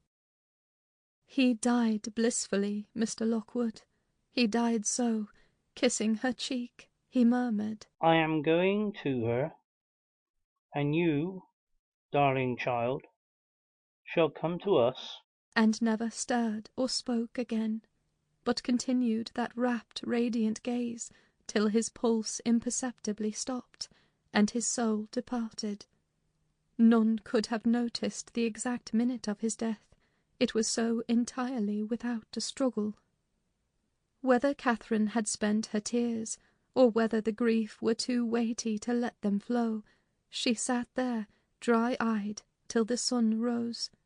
She sat till noon, and would still have remained brooding over that death-bed, but I insisted on her coming away, and taking some repose. It was well I succeeded in removing her, for at dinner-time appeared the lawyer, having called at Wuthering Heights to get his instructions how to behave. He had sold himself to Mr. Heathcliff. That was the cause of his delay in obeying my master's summons. Fortunately, no thought of worldly affairs crossed the latter's mind to disturb him, after his daughter's arrival. Mr. Green took upon himself to order everything and everybody about the place. He gave all the servants but me notice to quit. He would have carried his delegated authority to the point of insisting that Edgar Linton should not be buried beside his wife, but in the chapel with his family. There was the will, however, to hinder that, and my loud protestations against any infringement of its directions. The funeral was hurried over. Catherine, Mrs. Linton Heathcliff now, was suffered to stay at the Grange till her father's corpse had quitted it. She told me that her anguish had at last spurred Linton to incur the risk of liberating her. She heard the men I sent disputing at the door, and she gathered the sense of Heathcliff's answer. It drove her desperate. Linton, who had been conveyed up to the little parlour soon after I left, was terrified into fetching the key before his father reascended. He had the cunning to unlock and relock the door without shutting it, and when he should have gone to bed, he begged to sleep with Hareton, and his petition was granted for once. Catherine stole out before break of day. She dared not try the doors, lest the dogs should raise an alarm. She visited the empty chambers and examined their windows, and, luckily, lighting on her mother's, she got easily out of its lattice and on to the ground by means of the fir tree close by. Her accomplice suffered for his share in the escape, notwithstanding his timid contrivances. Chapter 29. The evening after the funeral, my young lady and I were seated in the library, now musing mournfully, one of us despairingly, on our loss, now venturing conjectures as to the gloomy future. We had just agreed the best destiny which could await Catherine could be a permission to continue resident at the Grange, at least during Linton's life, he being allowed to join her there, and I to remain as housekeeper. That seemed rather too favourable an arrangement to be hoped for, and yet I did hope, and began to cheer up under the prospect of retaining my home and my employment, and, above all, my beloved young mistress, when a servant, one of the discarded ones, not yet departed, rushed hastily in, and said, "That devil Heathcliff was coming through the court, should he fasten the door in his face." If we had been mad enough to order that proceeding, we had not time. He made no ceremony of knocking or announcing his name. He was master, and availed himself of the master's privilege to walk straight in, without saying a word. The sound of our informant's voice directed him to the library. He entered, and motioning him out, shut the door. It was the same room into which he had been ushered as a guest 18 years before. The same moon shone through the window, and the same autumn landscape lay outside. We had not yet lighted a candle, but all the apartment was visible, even to the portraits on the wall, the splendid head of Mrs. Linton and the graceful one of her husband. Heathcliff advanced to the hearth. Time had little altered his person either. There was the same man, his dark face rather sallower and more composed, his frame a stone or two heavier, perhaps, and no other difference. Catherine had risen with an impulse to dash out when she saw him. "Stop," he said, arresting her by the arm. "No more runnings away. Where would you go? I'm come to fetch you home, and I hope you'll be a dutiful daughter and not encourage my son to further disobedience. I was embarrassed how to punish him when I discovered his part in the business. He's such a cobweb, a pinch would annihilate him. But you'll see by his look that he has received his due. I brought him down one evening, the day before yesterday, and just set him in a chair, and never touched him afterwards. I sent Hareton out, and we had the room to ourselves. In 2 hours I called Joseph to carry him up again, and since then my presence is as potent on his nerves as a ghost, and I fancy he sees me often though I am not near. Hareton says he wakes and shrieks in the night by the hour together, and calls you to protect him from me. And whether you like your precious mate or not, you must come. He's your concern now. I yield all my interest in him to you." "Why not let Catherine continue here?" I pleaded, "and send Master Linton to her. As you hate them both, you'd not miss them. They can only be a daily plague to your unnatural heart." "I'm seeking a tenant for the Grange," he answered, "and I want my children about me, to be sure. Besides, that lass owes me her services for her bread. I'm not going to nurture her in luxury and idleness after Linton is gone. Make haste and get ready now, and don't oblige me to compel you." I shall, said Catherine. Linton is all I have to love in the world, and though you have done what you could to make him hateful to me, and me to him, you cannot make us hate each other. And I defy you to hurt him when I am by, and I defy you to frighten me. You are a boastful champion, replied Heathcliff. But I don't like you well enough to hurt him. You shall get the full benefit of the torment as long as it lasts. It is not I who will make him hateful to you. It is his own sweet spirit. He's as bitter as gall at your desertion and its consequences. Don't expect thanks for this noble devotion. I heard him draw a pleasant picture to Zillah of what he would do if he were as strong as I. The inclination is there, and his very weakness will sharpen his wits to find a substitute for strength. I know he has a bad nature, said Catherine. He's your son. But I'm glad I've a better to forgive it, and I know he loves me, and for that reason I love him. Mr. Heathcliff, you have nobody to love you, and however miserable you make us, we shall still have the revenge of thinking that your cruelty arises from your greater misery. You are miserable, are you not? Lonely, like the devil, and envious like him. Nobody loves you. Nobody will cry for you when you die. I wouldn't be you. Catherine spoke with a kind of dreary triumph. She seemed to have made up her mind to enter into the spirit of her future family, and draw pleasure from the griefs of her enemies. You shall be sorry to be yourself presently, said her father-in-law, if you stand there another minute. Begone, witch, and get your things. She scornfully withdrew.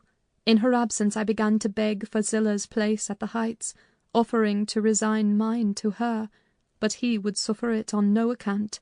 He bid me be silent, and then, for the first time, allowed himself a glance round the room, and a look at the pictures. Having studied Mrs. Linton's, he said, I shall have that home, not because I need it, but...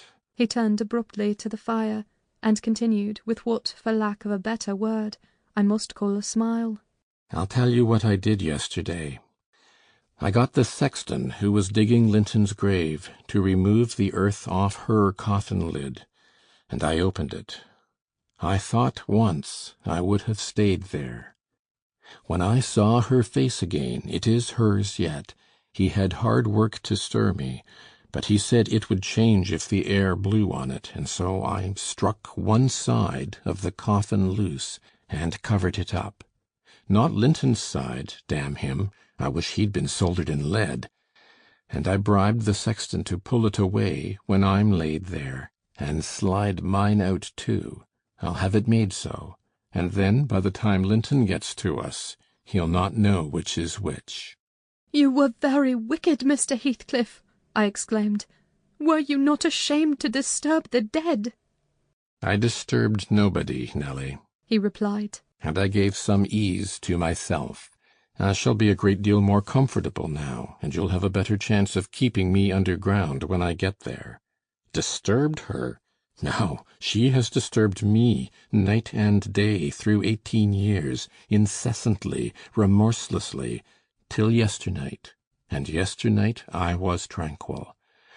I dreamt I was sleeping the last sleep by that sleeper, with my heart stopped, and my cheek frozen against hers. And if she had been dissolved into earth, or worse, what would you have dreamt of then? I said. Of dissolving with her, and being more happy still, he answered. Do you suppose I dread any change of that sort? I expected such a transformation on raising the lid, but I'm better pleased that it should not commence till I share it. Besides, unless I had received a distinct impression of her passionless features, that strange feeling would hardly have been removed. It began oddly. You know I was wild after she died, and eternally, from dawn to dawn, praying her to return to me her spirit. I have a strong faith in ghosts. I have a conviction that they can and do exist among us.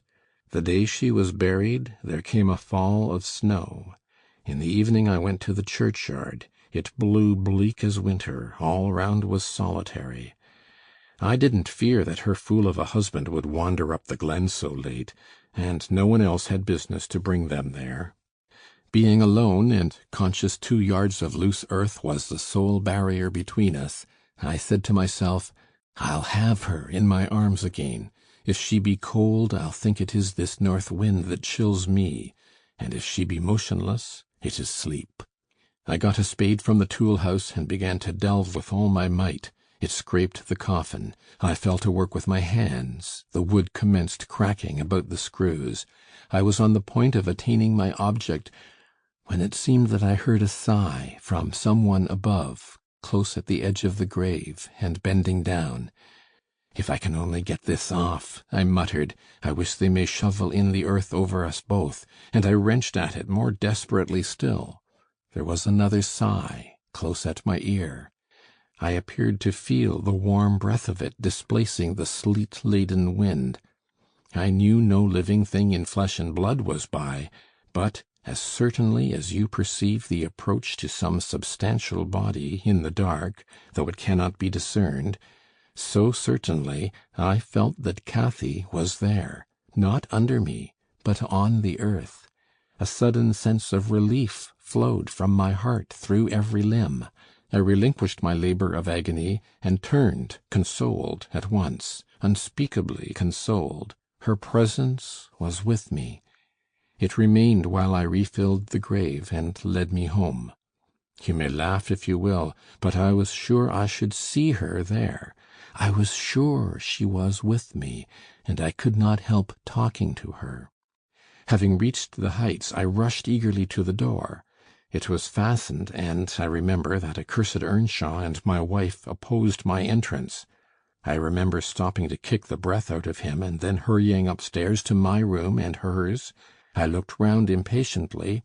I felt her by me. I could almost see her, and yet I could not. I ought to have sweat blood then from the anguish of my yearning, from the fervour of my supplications to have but one glimpse. I had not one. She showed herself, as she often was in life, a devil to me. And since then, sometimes more and sometimes less, I've been the sport of that intolerable torture. Infernal! Keeping my nerves at such a stretch that if they had not resembled catgut they would long ago have relaxed to the feebleness of Linton's. When I sat in the house with Hareton, it seemed that on going out I should meet her. When I walked on the moors I should meet her coming in. When I went from home I hastened to return. She must be somewhere at the Heights, I was certain. And when I slept in her chamber, I was beaten out of that. I couldn't lie there. For the moment I closed my eyes, she was either outside the window, or sliding back the panels, or entering the room, or even resting her darling head on the same pillow as she did when a child, and I must open my lids to see. And so I opened and closed them 100 times a night, to be always disappointed. It racked me. I've often groaned aloud, till that old rascal Joseph no doubt believed that my conscience was playing the fiend inside of me. Now, since I've seen her, I'm pacified, a little. It was a strange way of killing, not by inches, but by fractions of hairbreadths, to beguile me with the spectre of a hope through 18 years. Mr. Heathcliff paused and wiped his forehead. His hair clung to it, wet with perspiration. His eyes were fixed on the red embers of the fire, the brows not contracted, but raised next the temples, diminishing the grim aspect of his countenance, but imparting a peculiar look of trouble, and a painful appearance of mental tension towards one absorbing subject. He only half addressed me, and I maintained silence. I didn't like to hear him talk. After a short period he resumed his meditation on the picture, took it down, and leant it against the sofa to contemplate it at better advantage, and when so occupied Catherine entered, announcing that she was ready, when her pony should be saddled. "Send that over tomorrow," said Heathcliff to me. Then turning to her, he added, "You may do without your pony. It is a fine evening, and you'll need no ponies at Wuthering Heights. For what journeys you take, your own feet will serve you. Come along. Good-bye, Ellen, whispered my dear little mistress. As she kissed me, her lips felt like ice. Come and see me, Ellen. Don't forget. Take care you do no such thing, Mrs. Dean, said her new father. When I wish to speak to you, I'll come here. I want none of your prying at my house. He signed her to precede him, and casting back a look that cut my heart, she obeyed. I watched them, from the window, walk down the garden. Heathcliff fixed Catherine's arm under his, though she disputed the act at first, evidently, and with rapid strides he hurried her into the alley, whose trees concealed them. Chapter 30. I have paid a visit to the Heights, but I have not seen her since she left. Joseph held the door in his hand when I called to ask after her, and wouldn't let me pass. He said Mrs. Linton was thrang, and the master was not in. Zillah had told me something of the way they go on, otherwise I should hardly know who was dead and who was living. She thinks Catherine haughty, and does not like her. I can guess by her talk. My young lady asked some aid of her when she first came, but Mr. Heathcliff told her to follow her own business, and let his daughter-in-law look after herself, and Zillah willingly acquiesced, being a narrow-minded, selfish woman. Catherine evinced a child's annoyance at this neglect, repaid it with contempt, and thus enlisted my informant among her enemies, as securely as if she had done her some great wrong. I had a long talk with Zillah about 6 weeks ago, a little before you came, one day when we foregathered on the moor, and this is what she told me. The first thing Mrs. Linton did, she said, on her arrival at the Heights, was to run upstairs, without even wishing good evening to me and Joseph. She shut herself into Linton's room and remained till morning. Then, while the master and Earnshaw were at breakfast, she entered the house, and asked, all in a quiver, if the doctor might be sent for. Her cousin was very ill. We know that, answered Heathcliff. But his life is not worth a farthing, and I won't spend a farthing on him. But I cannot tell how to do, she said, and if nobody will help me, he'll die. Walk out of the room, cried the master, and let me never hear a word more about him. None here care what becomes of him. If you do, act the nurse. If you do not, lock him up and leave him. Then she began to bother me, and I said I had enough plague with the tiresome thing. We each had our tasks, and hers was to wait on Linton. Mr. Heathcliff bid me leave the labour to her. How they managed together I can't tell. I fancy he fretted a great deal, and moaned hizzling night and day, and she had precious little rest, one could guess by her white face and heavy eyes. She sometimes came into the kitchen all wildered like, and looked as if she would fain beg assistance.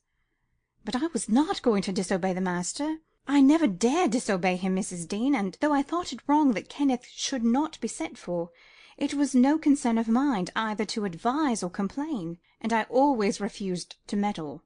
Once or twice after we had gone to bed, I happened to open my door again and see her sitting crying on the stairs top, and then I shut myself in quick, for fear of being moved to interfere. I did pity her then, I'm sure. Still, I didn't wish to lose my place, you know. At last, one night, she came boldly into my chamber and frightened me out of my wits by saying, "Tell Mr. Heathcliff that his son is dying. I'm sure he is this time. Get up instantly and tell him." Having uttered this speech, she vanished again. I lay a quarter of an hour listening and trembling. Nothing stirred. The house was quiet. She's mistaken, I said to myself. He's got over it. I needn't disturb them. I began to doze. But my sleep was marred a second time by a sharp ringing of the bell, the only bell we have, put up on purpose for Linton, and the master called me to see what was the matter, and informed them that he wouldn't have that noise repeated. I delivered Catherine's message. He cursed to himself, and in a few minutes came out with a lighted candle, and proceeded to their room. I followed. Mrs. Heathcliff was seated by the bedside, with her hands folded on her knees.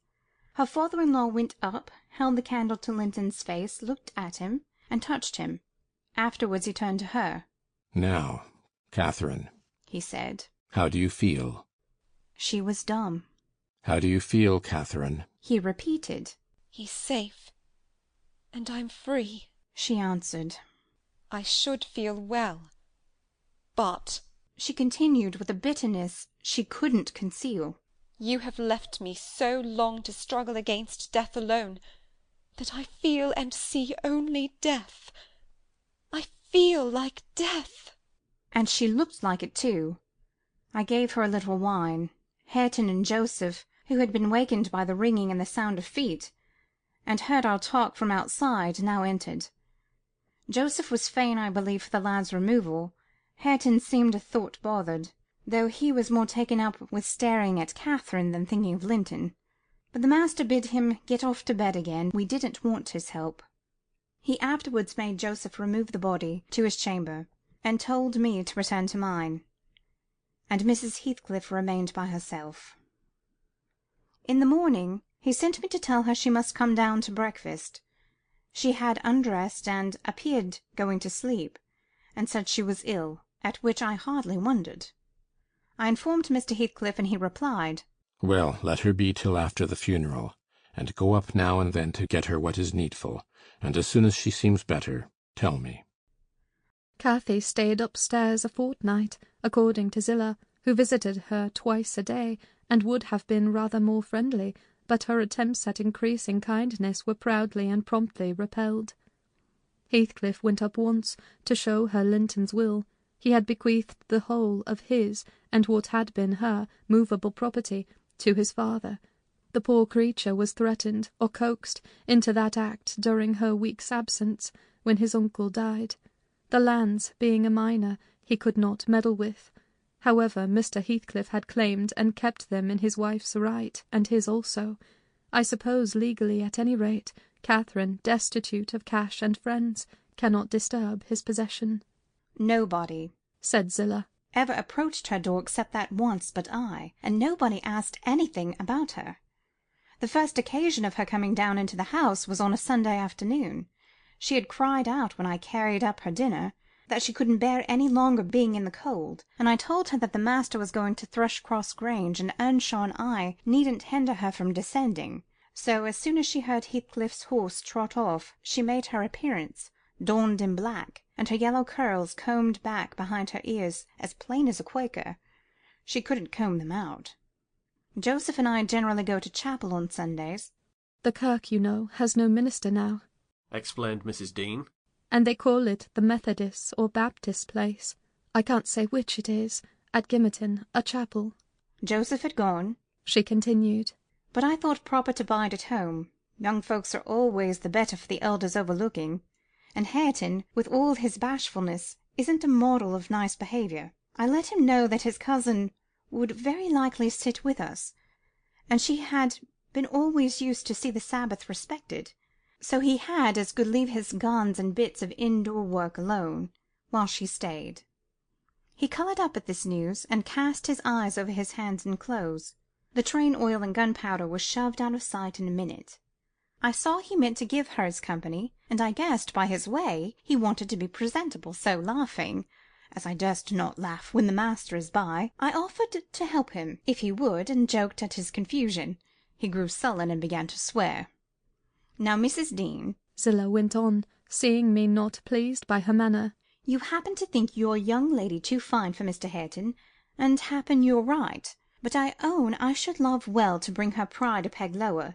And what will all her learning and her daintiness do for her now? She's as poor as you or I, poor, I'll be bound. You're saying, and I'm doing my little all that road. Hareton allowed Zillah to give him her aid, and she flattered him into a good humour. So, when Catherine came, half forgetting her former insults, he tried to make himself agreeable by the housekeeper's account. Mrs. walked in, she said, as chill as an icicle, and as high as a princess. I got up and offered her my seat in the armchair. No, she turned up her nose at my civility. Earnshaw rose too, and bid her come to the settle, and sit close by the fire. He was sure she was starved.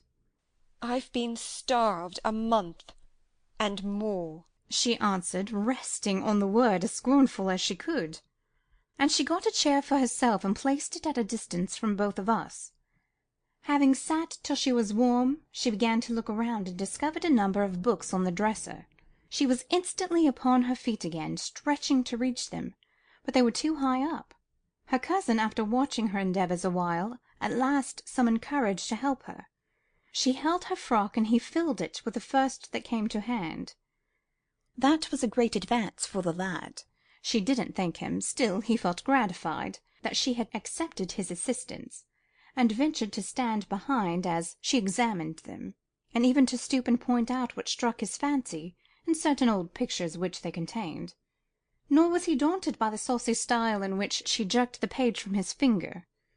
He contented himself with going a bit farther back and looking at her instead of the book. She continued reading or seeking for something to read. His attention became by degrees quite centred in the study of her thick silky curls. Her face he couldn't see, and she couldn't see him, and perhaps not quite awake to what he did, but attracted like a child to a candle. At last he proceeded from staring to touching. He put out his hand and stroked one curl as gently as if it were a bird. He might have struck a knife into her neck, she started round in such a taking. "Get away this moment! How dare you touch me? Why are you stopping there?" she cried in a tone of disgust. "I can't endure you. I'll go upstairs again if you come near me." Mr. Hareton recoiled, looking as foolish as he could do. He sat down in the settle very quiet, and she continued turning over her volumes another half hour. Finally Earnshaw crossed over and whispered to me. "Will you ask her to read to us, Zillah? I'm stalled of doing naught, and I could like to hear her. Do not say I wanted it, but ask of yourseln." "Mr. Hareton wishes you would read to us, ma'am," I said immediately. "He'd take it very kindly. He'd be much obliged." She frowned, and looking up, answered, "Mr. Hareton, and the whole set of you, will be good enough to understand that I reject any pretence at kindness you have the hypocrisy to offer. I despise you, and will have nothing to say to any of you. When I would have given my life for one kind word, even to see one of your faces, you all kept off. But I won't complain to you. I'm driven down here by the cold, not either to amuse you or enjoy your society." "What could I ha' done?" began Earnshaw. "How was I to blame?" "Oh, you are an exception," answered Mrs. Heathcliff. "I never missed such a concern as you." "But I offered more than once, and asked," he said, kindling up at her pertness. "I asked Mr. Heathcliff to let me wake for you." "Be silent. I'll go out of doors or anywhere, rather than have your disagreeable voice in my ear," said my lady. Hareton muttered she might go to hell for him, and unslinging his gun, restraining himself from his Sunday occupations no longer, he talked now freely enough, and she presently saw fit to retreat to her solitude. But the frost had set in, and in spite of her pride she was forced to condescend to our company more and more. However, I took care there should be no further scorning of my good nature ever since. I've been as stiff as herself, and she has no lover or liker among us, and she does not deserve one. Let them say the least word to her, and she'll curl back without respect of any one. She'll snap at the master himself as good as dares him to thrash her, and the more hurt she gets, the more venomous she grows." At first, on hearing this account from Zillah, I determined to leave my situation, take a cottage, and get Catherine to come and live with me. But Mr. Heathcliff would as soon permit that as he would set up Hareton in an independent house, and I can see no remedy at present, unless she could marry again, and that scheme it does not come within my province to arrange." Thus ended Mrs. Dean's story. Notwithstanding the doctor's prophecy, I am rapidly recovering strength, and though it be only the second week in January, I propose getting out on horseback in a day or two, and riding over to Wuthering Heights, to inform my landlord that I shall spend the next 6 months in London, and if he likes, he may look out for another tenant to take the place after October. I would not pass another winter here for much. Chapter 31. Yesterday was bright, calm, and frosty.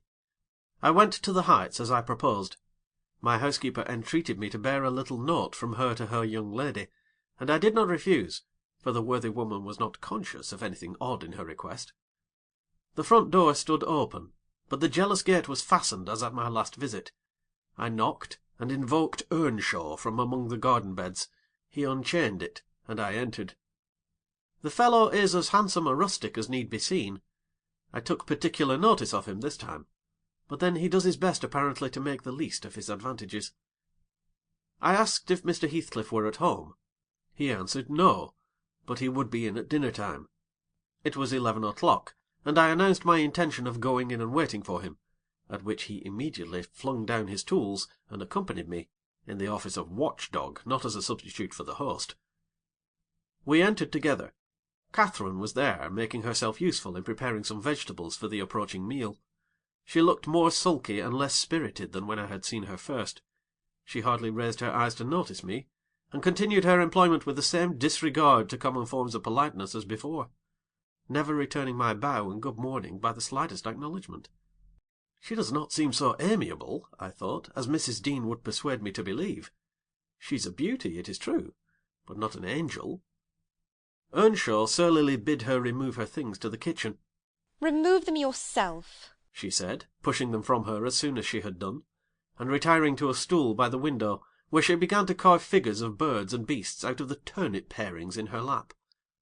I approached her, pretending to desire a view of the garden, and, as I fancied, adroitly dropped Mrs. Dean's note onto her knee, unnoticed by Hareton. But she asked aloud, "What is that?" and chucked it off. "A letter from your old acquaintance, the housekeeper at the Grange," I answered, annoyed at her exposing my kind deed, and fearful lest it should be imagined a missive of my own. She would gladly have gathered it up at this information, but Hareton beat her. He seized and put it in his waistcoat, saying Mr. Heathcliff should look at it first. Thereat Catherine silently turned her face from us, and very stealthily drew out her pocket handkerchief, and applied it to her eyes. And her cousin, after struggling a while to keep down his softer feelings, pulled out the letter and flung it on the floor beside her as ungraciously as he could. Catherine caught and perused it eagerly. Then she put a few questions to me concerning the inmates, rational and irrational, of her former home, and gazing towards the hills, murmured in soliloquy, "I should like to be riding Minnie down there. I should like to be climbing up there. Oh, I'm tired. I'm stalled, Hareton." And she leant her pretty head back against the sill, with half a yawn and half a sigh, and lapsed into an aspect of abstracted sadness, neither caring nor knowing whether we remarked her. "Mrs. Heathcliff," I said, after sitting some time mute, "you are not aware that I am an acquaintance of yours, so intimate that I think it strange you won't come and speak to me. My housekeeper never wearies of talking about and praising you, and she'll be greatly disappointed if I return with no news of or from you, except that you received her letter and said nothing." She appeared to wonder at this speech, and asked, "Does Ellen like you?" "Yes, very well," I replied unhesitatingly. "You must tell her," she continued, "that I would answer her letter, but I have no materials for writing, not even a book from which I might tear a leaf." "No books!" I exclaimed. "How do you contrive to live here without them, if I may take the liberty to inquire? Though provided with a large library, I'm frequently very dull at the Grange. Take my books away, and I shall be desperate." "I was always reading when I had them," said Catherine, "and Mr. Heathcliff never reads, so he took it into his head to destroy my books. I have not had a glimpse of one for weeks. Only once I searched through Joseph's store of theology to his great irritation. And once, Hareton, I came upon a secret stock in your room, some Latin and Greek, and some tales and poetry, all old friends. I brought the last here, and you gathered them as a magpie gathers silver spoons for the mere love of stealing. They are of no use to you, or else you concealed them in the bad spirit that as you cannot enjoy them, nobody else shall. Perhaps your envy counselled Mr. Heathcliff to rob me of my treasures? but I've most of them written on my brain and printed in my heart, and you cannot deprive me of those." Earnshaw blushed crimson when his cousin made this revelation of his private literary accumulations, and stammered an indignant denial of her accusations. "Mr. Hareton is desirous of increasing his amount of knowledge," I said, coming to his rescue. "He is not envious, but emulous of your attainments. He'll be a clever scholar in a few years." "And he wants me to sink into a dunce meantime," answered Catherine. "Yes, I hear him trying to spell and read to himself, and pretty blunders he makes. I wish you would repeat Chevy Chase as you did yesterday. It was extremely funny. I heard you, and I heard you turning over the dictionary to seek out the hard words, and then cursing because you couldn't read their explanations." The young man evidently thought it too bad that he should be laughed at for his ignorance, and then laughed at for trying to remove it. I had a similar notion, and remembering Mrs. Dean's anecdote of his first attempt at enlightening the darkness in which he had been reared, I observed, "But, Mrs. Heathcliff, we have each had a commencement, and each stumbled and tottered on the threshold. Had our teachers scorned instead of aiding us, we should stumble and totter yet." "Oh," she replied, "I don't wish to limit his acquirements. Still he has no right to appropriate what is mine, and make it ridiculous to me with his vile mistakes and mispronunciations. Those books, both prose and verse, are consecrated to me by other associations, and I hate to have them debased and profaned in his mouth. Besides of all, he has selected my favourite pieces, that I love the most to repeat, as if out of deliberate malice." Hareton's chest heaved in silence a minute. He laboured under a severe sense of mortification and wrath, which it was no easy task to suppress. I rose, and, from a gentlemanly idea of relieving his embarrassment, took up my station in the doorway, surveying the external prospect as I stood. He followed my example, and left the room, but presently reappeared, bearing half a dozen volumes in his hands, which he threw into Catherine's lap, exclaiming, "Take them. I'll never want to hear or read or think of them again." "I won't have them now," she answered. "I shall connect them with you, and hate them." She opened one that had obviously been often turned over, and read a portion in the drawling tone of a beginner, then laughed and threw it from her. "And listen," she continued provokingly, commencing a verse of an old ballad in the same fashion. But his self-love would endure no further torment. I heard, and not altogether disapprovingly, a manual check given to her saucy tongue. The little wretch had done her utmost to hurt her cousin's sensitive though uncultivated feelings, and a physical argument was the only mode he had of balancing the account, and repaying its effects on the inflictor. He afterwards gathered the books, and hurled them on the fire. I read in his countenance what anguish it was to offer that sacrifice to spleen. I fancied that as they consumed, he recalled the pleasure they had already imparted, and the triumph and ever-increasing pleasure he had anticipated from them, and I fancied I guessed the incitement to his secret studies also. He had been content with daily labour and rough animal enjoyments, till Catherine crossed his path. Shame at her scorn, and hope of her approval, were his first prompters to higher pursuits, and instead of guarding him from one and winning him to the other, his endeavours to raise himself have produced just the contrary result. "Yes, that's all the good that such a brute as you can get from them," cried Catherine, sucking her damaged lip, and watching the conflagration with indignant eyes. "You'd better hold your tongue now," he answered fiercely, and his agitation precluded further speech.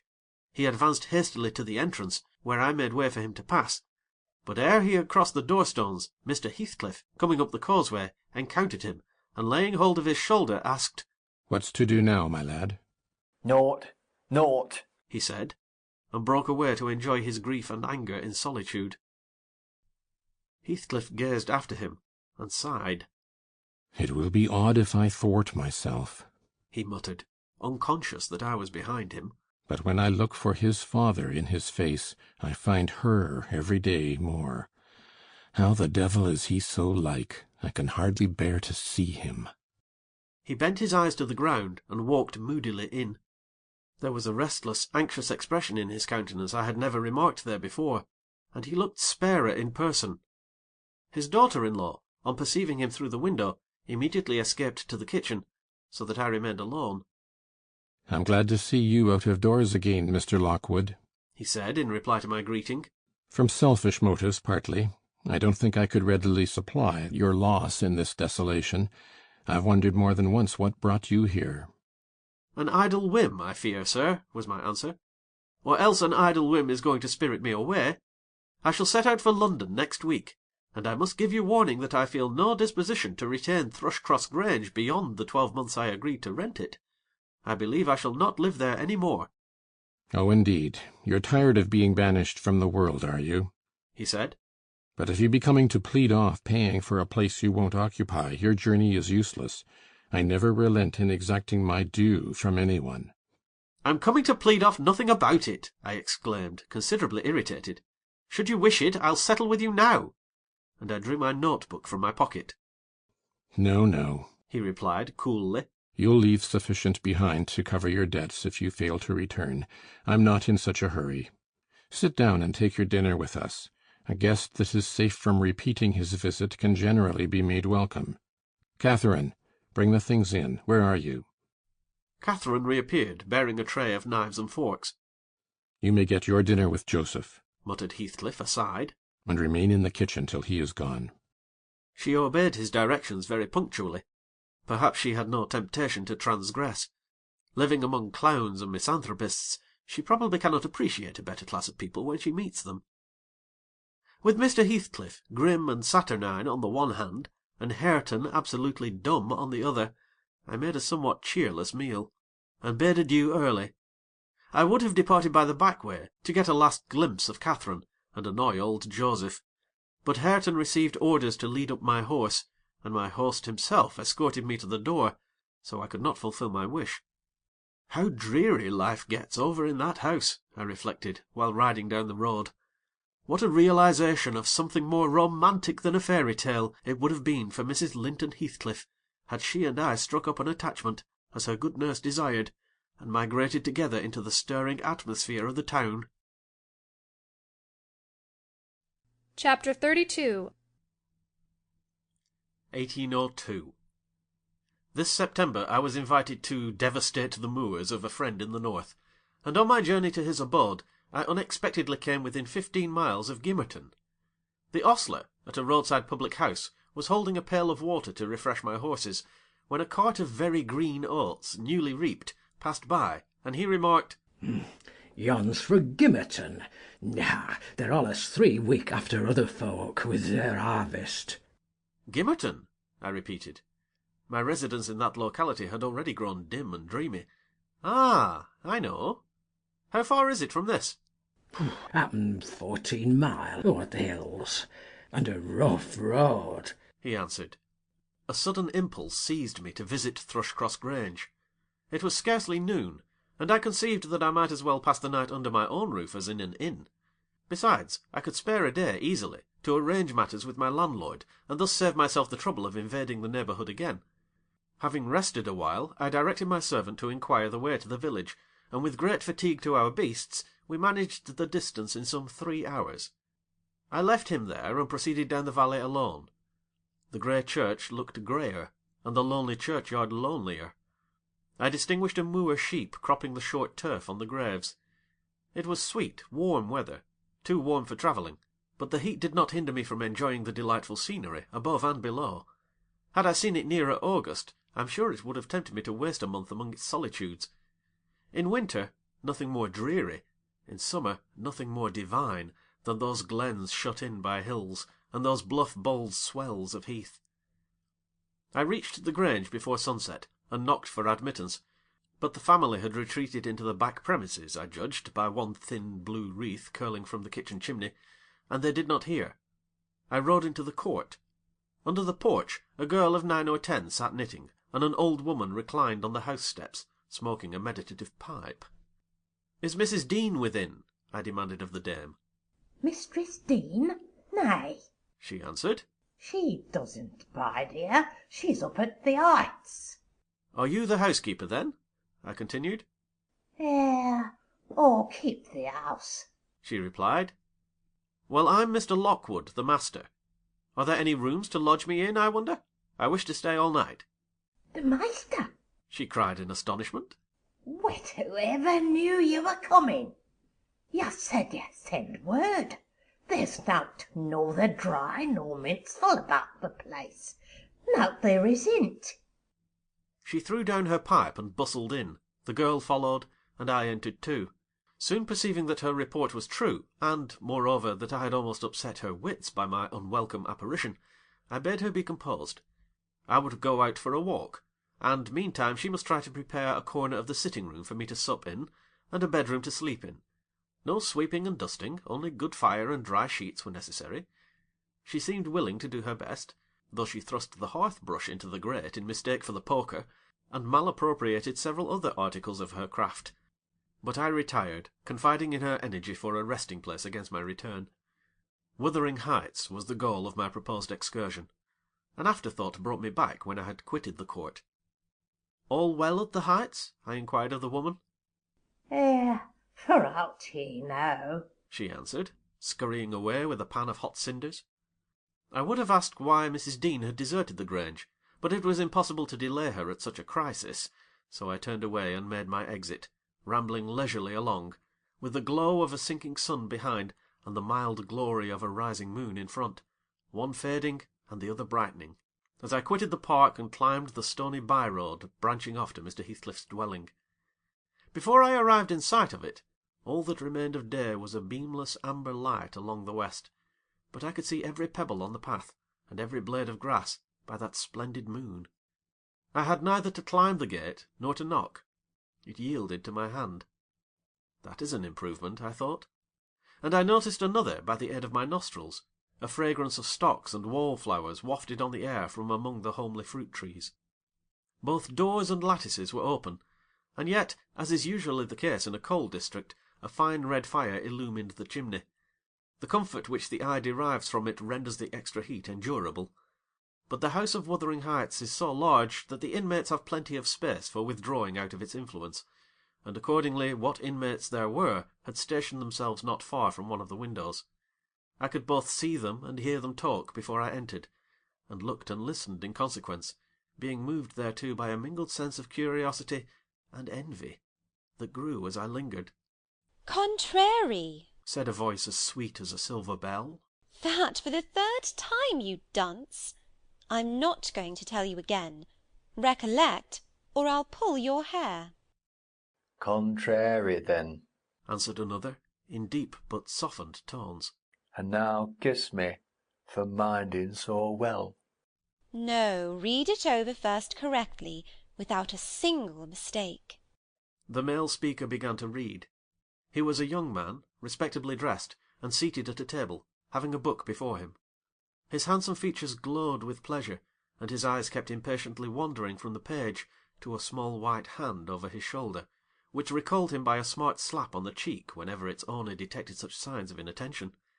Its owner stood behind, her light shining ringlets blending at intervals with his brown locks, as she bent to superintend his studies, and her face, it was lucky he could not see her face, or he would never have been so steady. I could, and I bit my lip in spite at having thrown away the chance I might have had of doing something besides staring at its smiting beauty. The task was done, not free from further blunders, but the pupil claimed a reward, and received at least 5 kisses, which, however, he generously returned. Then they came to the door, and from their conversation I judged they were about to issue out and have a walk on the moors. I supposed I should be condemned in Catherine Earnshaw's heart, if not by his mouth, to the lowest pit in the infernal regions if I showed my unfortunate person in his neighbourhood then, and feeling very mean and malignant, I skulked round to seek refuge in the kitchen. There was unobstructed admittance on that side also, and at the door sat my old friend Nelly Dean, sewing and singing a song, which was often interrupted from within by harsh words of scorn and intolerance, uttered in far from musical accents. "I'd rather, by the hoof, have 'em swearing in me lugs from morn to neet. No hearken, ye half-siver," said the tenant of the kitchen, in answer to an unheard speech of Nelly's. "It's a blazing shame that I cannot open the blessed book, but you set up them glories to Satan, and all to flaysome wickednesses that ever were born in the world. Oh, you're a right nowt, and shoe's another, and that poor lad will be lost atween ye. Poor lad," he added with a groan. "He's witched, I'm sartin on't. O Lord, judge 'em, for there's neither law nor justice among where rulers. No, or we should be sitting in flaming faggots, I suppose, retorted the singer. But wisht, old man, and read your Bible like a Christian, and never mind me.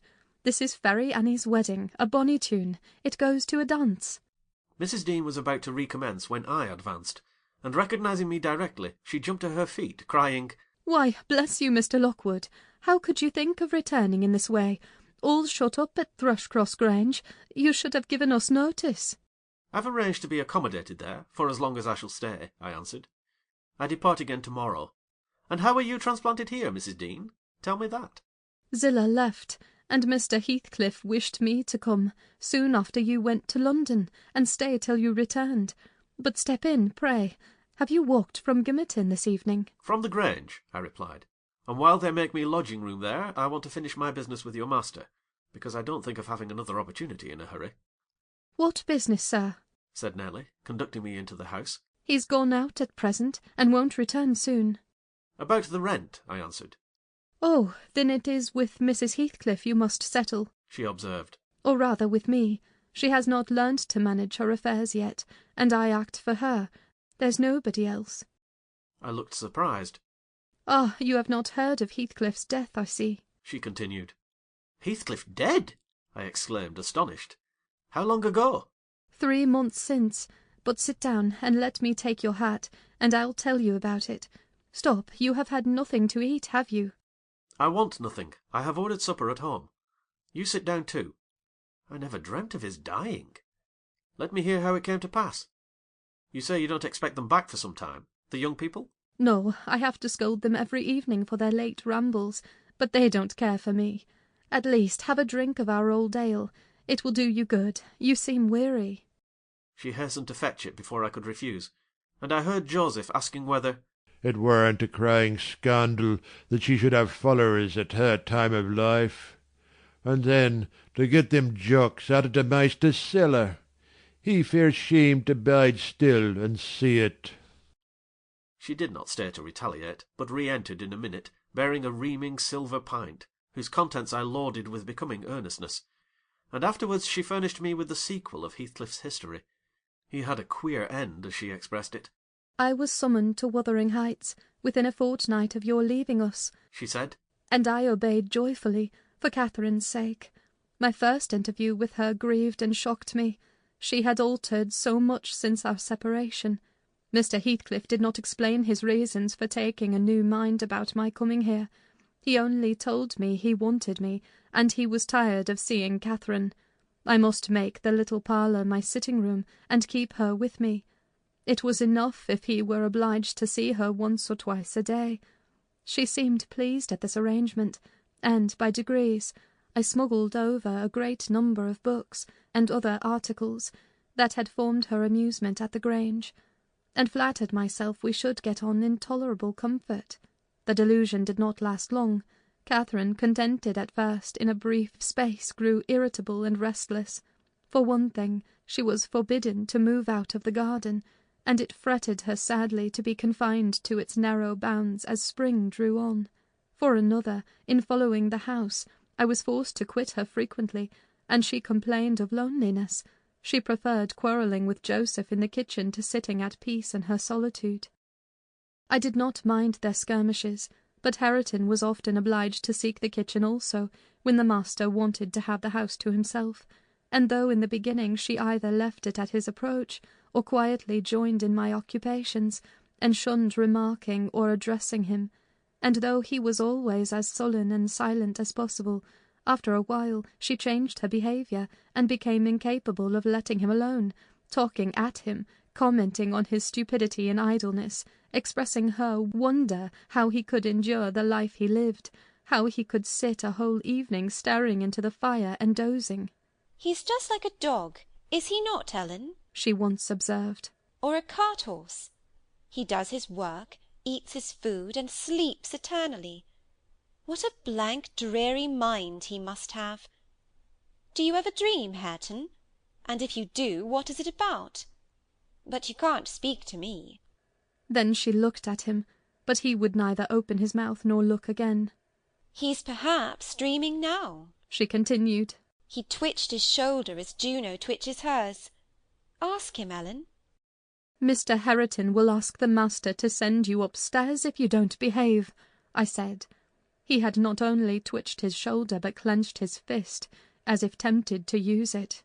I know why Hareton never speaks when I am in the kitchen, she exclaimed on another occasion. He is afraid I shall laugh at him. Ellen, what do you think? He began to teach himself to read once, and because I laughed, he burned his books and dropped it. Was he not a fool? Were not you naughty? I said. Answer me that. Perhaps I was, she went on. But I did not expect him to be so silly. Hareton, if I gave you a book, would you take it now? I'll try. She placed one she had been perusing on his hand. He flung it off, and muttered if she did not give over, he would break her neck. Well, I shall put it here, she said, in the table drawer, and I'm going to bed. Then she whispered to me to watch whether he touched it, and departed, but he would not come near it, and so I informed her in the morning, to her great disappointment. I saw she was sorry for his persevering sulkiness and indolence.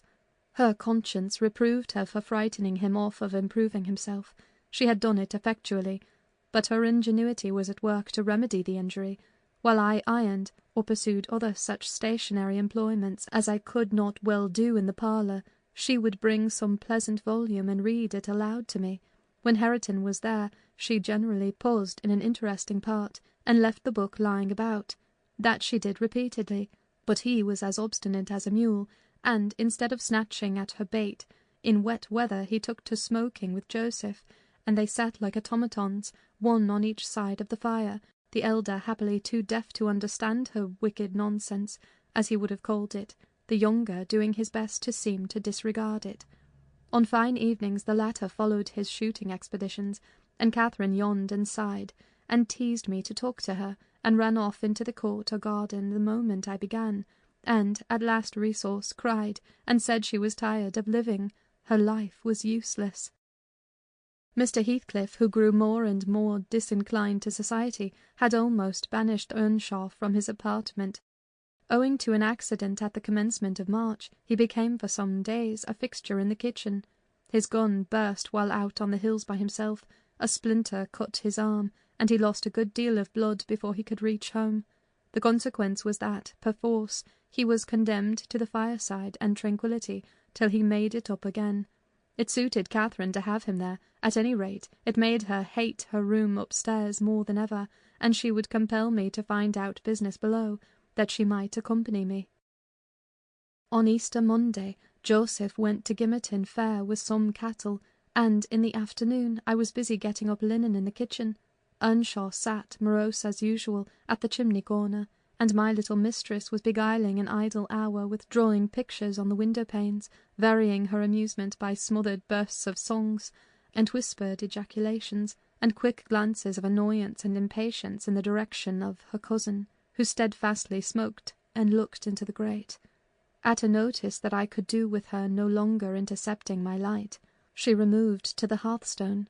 I bestowed little attention on her proceedings, but presently I heard her begin. "I've found out, Hareton, that I'm glad, that I should like you to be my cousin now, if you had not grown so cross to me and so rough." Hareton returned no answer. "Hareton? Hareton? Hareton, do you hear?" she continued. "Get off where ye," he growled with uncompromising gruffness. "Let me take that pipe," she said, cautiously advancing her hand and abstracting it from his mouth.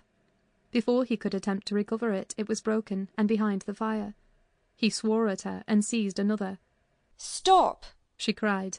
"You must listen to me first, and I can't speak while those clouds are floating in my face." "Will you go to the devil," he exclaimed ferociously, "and let me be?" "No," she persisted. "I won't. I can't tell what to do to make you talk to me, and you are determined not to understand. When I call you stupid, I don't mean anything. I don't mean that I despise you. Come, you shall take notice of me, Hareton. You are my cousin, and you shall own me." I shall have naught to do with you and your mucky pride, and your damn mocking tricks, he answered. I'll go to hell body and soul before I look sideways after you again. Side out at gate now, this minute. Catherine frowned and retreated to the window-seat, chewing her lip and endeavouring, by humming an eccentric tune, to conceal a growing tendency to sob. "You should be friends with your cousin, Mr. Hareton," I interrupted, "since she repents of her sauciness. It would do you a great deal of good. It would make you another man to have her for a companion." A companion? he cried. When she hates me, and does not think me fit to wipe her shoon? Nay, if it made me a king, I'd not be scorned for seeking her good will any more. It is not I who hate you. It is you who hate me, wept Cathy, no longer disguising her trouble. You hate me as much as Mr. Heathcliff does, and more. You're a damned liar, began Earnshaw. Why have I made him angry by taking your part, then, 100 times? And that when you sneered at and despised me, and go on plaguing me, and I'll step in yonder and say you worried me out of the kitchen. I didn't know you took my part, she answered, drying her eyes. And I was miserable and bitter at everybody. But now I thank you, and beg you to forgive me. What can I do besides? She returned to the hearth, and frankly extended her hand. He blackened and scowled like a thundercloud, and kept his fists resolutely clenched, and his gaze fixed on the ground. Catherine by instinct must have divined it was obdurate perversity, and not dislike, that prompted this dogged conduct. For, after remaining an instant undecided, she stooped and impressed on his cheek a gentle kiss. The little rogue thought I had not seen her, and, drawing back, she took her former station by the window, quite demurely. I shook my head reprovingly, and then she blushed and whispered, Well, what should I have done, Ellen? He wouldn't shake hands, and he wouldn't look. I must show him some way that I like him, that I want to be friends. Whether the kiss convinced Hareton, I cannot tell. He was very careful, for some minutes, that his face should not be seen, and when he did raise it, he was sadly puzzled where to turn his eyes. Catherine employed herself in wrapping a handsome book neatly in white paper, and, having tied it with a bit of ribbon, and addressed it to Mr. Catherine Earnshaw, she desired me to be her ambassadress, and convey the present to its destined recipient. And tell him if he'll take it, I'll come and teach him to read it right, she said. And if he refuse it, I'll go upstairs and never tease him again. I carried it, and repeated the message, anxiously watched by my employer. Hareton would not open his fingers, so I laid it on his knee. He did not strike it off either. I returned to my work. Catherine leaned her head and arms on the table, till she heard the slight rustle of the covering being removed. Then she stole away, and quietly seated herself beside her cousin. He trembled, and his face glowed. All his rudeness and all his surly harshness had deserted him. He could not summon courage at first to utter a syllable in reply to her questioning look, and her murmured petition. Say you forgive me, Hareton. Do. You can make me so happy by speaking that little word. He muttered something inaudible. And you'll be my friend? Added Catherine interrogatively. Nay, you'll be ashamed of me every day of your life, he answered. And the more ashamed, the more you know me, and I cannot bide it. So you won't be my friend? She said, smiling as sweet as honey, and creeping close up. I overheard no further distinguishable talk, but, on looking round again, I perceived two such radiant countenances bent over the page of the accepted book, that I did not doubt the treaty had been ratified on both sides, and the enemies were, thenceforth, sworn allies. The work they studied was full of costly pictures, and those and their position had charm enough to keep them unmoved till Joseph came home. He, poor man, was perfectly aghast at the spectacle of Catherine seated on the same bench with Catherine Earnshaw, leaning her hand on his shoulder, and confounded at his favourite's endurance of her proximity, It affected him too deeply to allow an observation on the subject that night. His emotion was only revealed by the immense sighs he drew, as he solemnly spread his large Bible on the table, and overlaid it with dirty bank-notes from his pocket-book, the produce of the day's transactions. At length he summoned Hareton from his seat.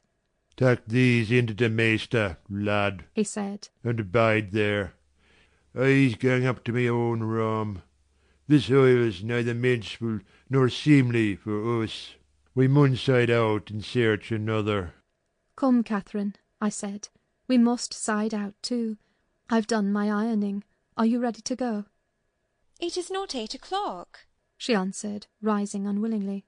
"Hareton, I'll leave this book upon the chimney-piece, and I'll bring some more to-morrow." "Ony books that you leave, I shall take into the house," said Joseph. "It'll be mitch if you can find 'em again. So, ye may please yourseln." Cathy threatened that his library should pay for hers, and, smiling as she passed Hareton, went singing upstairs, lighter of heart, I venture to say, than ever she had been under that roof before, except perhaps during her earliest visits to Linton. The intimacy thus commenced grew rapidly, though it encountered temporary interruptions. Earnshaw was not to be civilized with a wish, and my young lady was no philosopher, and no paragon of patience, but both their minds tending to the same point, one loving and desiring to esteem, the other loving and desiring to be esteemed, they contrived in the end to reach it. You see, Mr. Lockwood, it was easy enough to win Mrs. Heathcliff's heart, but now I am glad you did not try. The crown of all my wishes will be the union of those two. I shall envy no one on their wedding day. There won't be a happier woman than myself in England. Chapter 33. On the morrow of that Monday, Earnshaw being still unable to follow his ordinary employments, and therefore remaining about the house, I speedily found it would be impracticable to retain my charge beside me, as heretofore. She got downstairs before me, and out into the garden, where she had seen her cousin performing some easy work, and when I went to bid them come to breakfast, I saw she had persuaded him to clear a large space of ground from currant and gooseberry bushes, and they were busy planning together an importation of plants from the Grange. I was terrified at the devastation which had been accomplished in a brief half-hour. The black-currant trees were the apple of Joseph's eye, and she had just fixed her choice of a flower-bed in the midst of them. "There, that will be all shown to the master," I exclaimed, "the minute it is discovered. And what excuse have you to offer for taking such liberties with the garden? We shall have a fine explosion on the head of it. See if we don't. Mr. Hareton, I wonder you should have no more wit than to go and make that mess at her bidding." "I'd forgotten they were Joseph's," answered Earnshaw, rather puzzled. "but I'll tell him I did it." We always ate our meals with Mr. Heathcliff. I held the mistress's post in making tea and carving, so I was indispensable at table. Catherine usually sat by me, but to-day she stole nearer to Hareton, and I presently saw she would have no more discretion in her friendship than she had in her hostility. "Now, mind you don't talk with and notice your cousin too much," were my whispered instructions as we entered the room. "It will certainly annoy Mr. Heathcliff, and he'll be mad at you both." "I'm not going to," she answered. The minute after, she had sidled to him, and was sticking primroses in his plate of porridge. He dared not speak to her there, he dared hardly look, and yet she went on teasing, till he was twice on the point of being provoked to laugh. I frowned, and then she glanced towards the master, whose mind was occupied on other subjects than his company, as his countenance evinced, and she grew serious for an instant, scrutinizing him with deep gravity. Afterwards she turned, and recommenced her nonsense. At last Hareton uttered a smothered laugh. Mr. Heathcliff started, his eye rapidly surveyed our faces. Catherine met it with her accustomed look of nervousness and yet defiance, which he abhorred. "It is well you are out of my reach," he exclaimed. "What fiend possesses you to stare back at me continually with those infernal eyes? Down with them, and don't remind me of your existence again. I thought I had cured you of laughing." "It was me," muttered Hareton. "What do you say?" demanded the master. Hareton looked at his plate, and did not repeat the confession. Mr. Heathcliff looked at him a bit, and then silently resumed his breakfast and his interrupted musing. We had nearly finished, and the two young people prudently shifted wider asunder, so I anticipated no further disturbance during that sitting, when Joseph appeared at the door, revealing by his quivering lip and furious eye that the outrage committed on his precious shrubs was detected. He must have seen Cathy and her cousin about the spot before he examined it, for while his jaws worked like those of a cow chewing its cud, and rendered his speech difficult to understand, he began.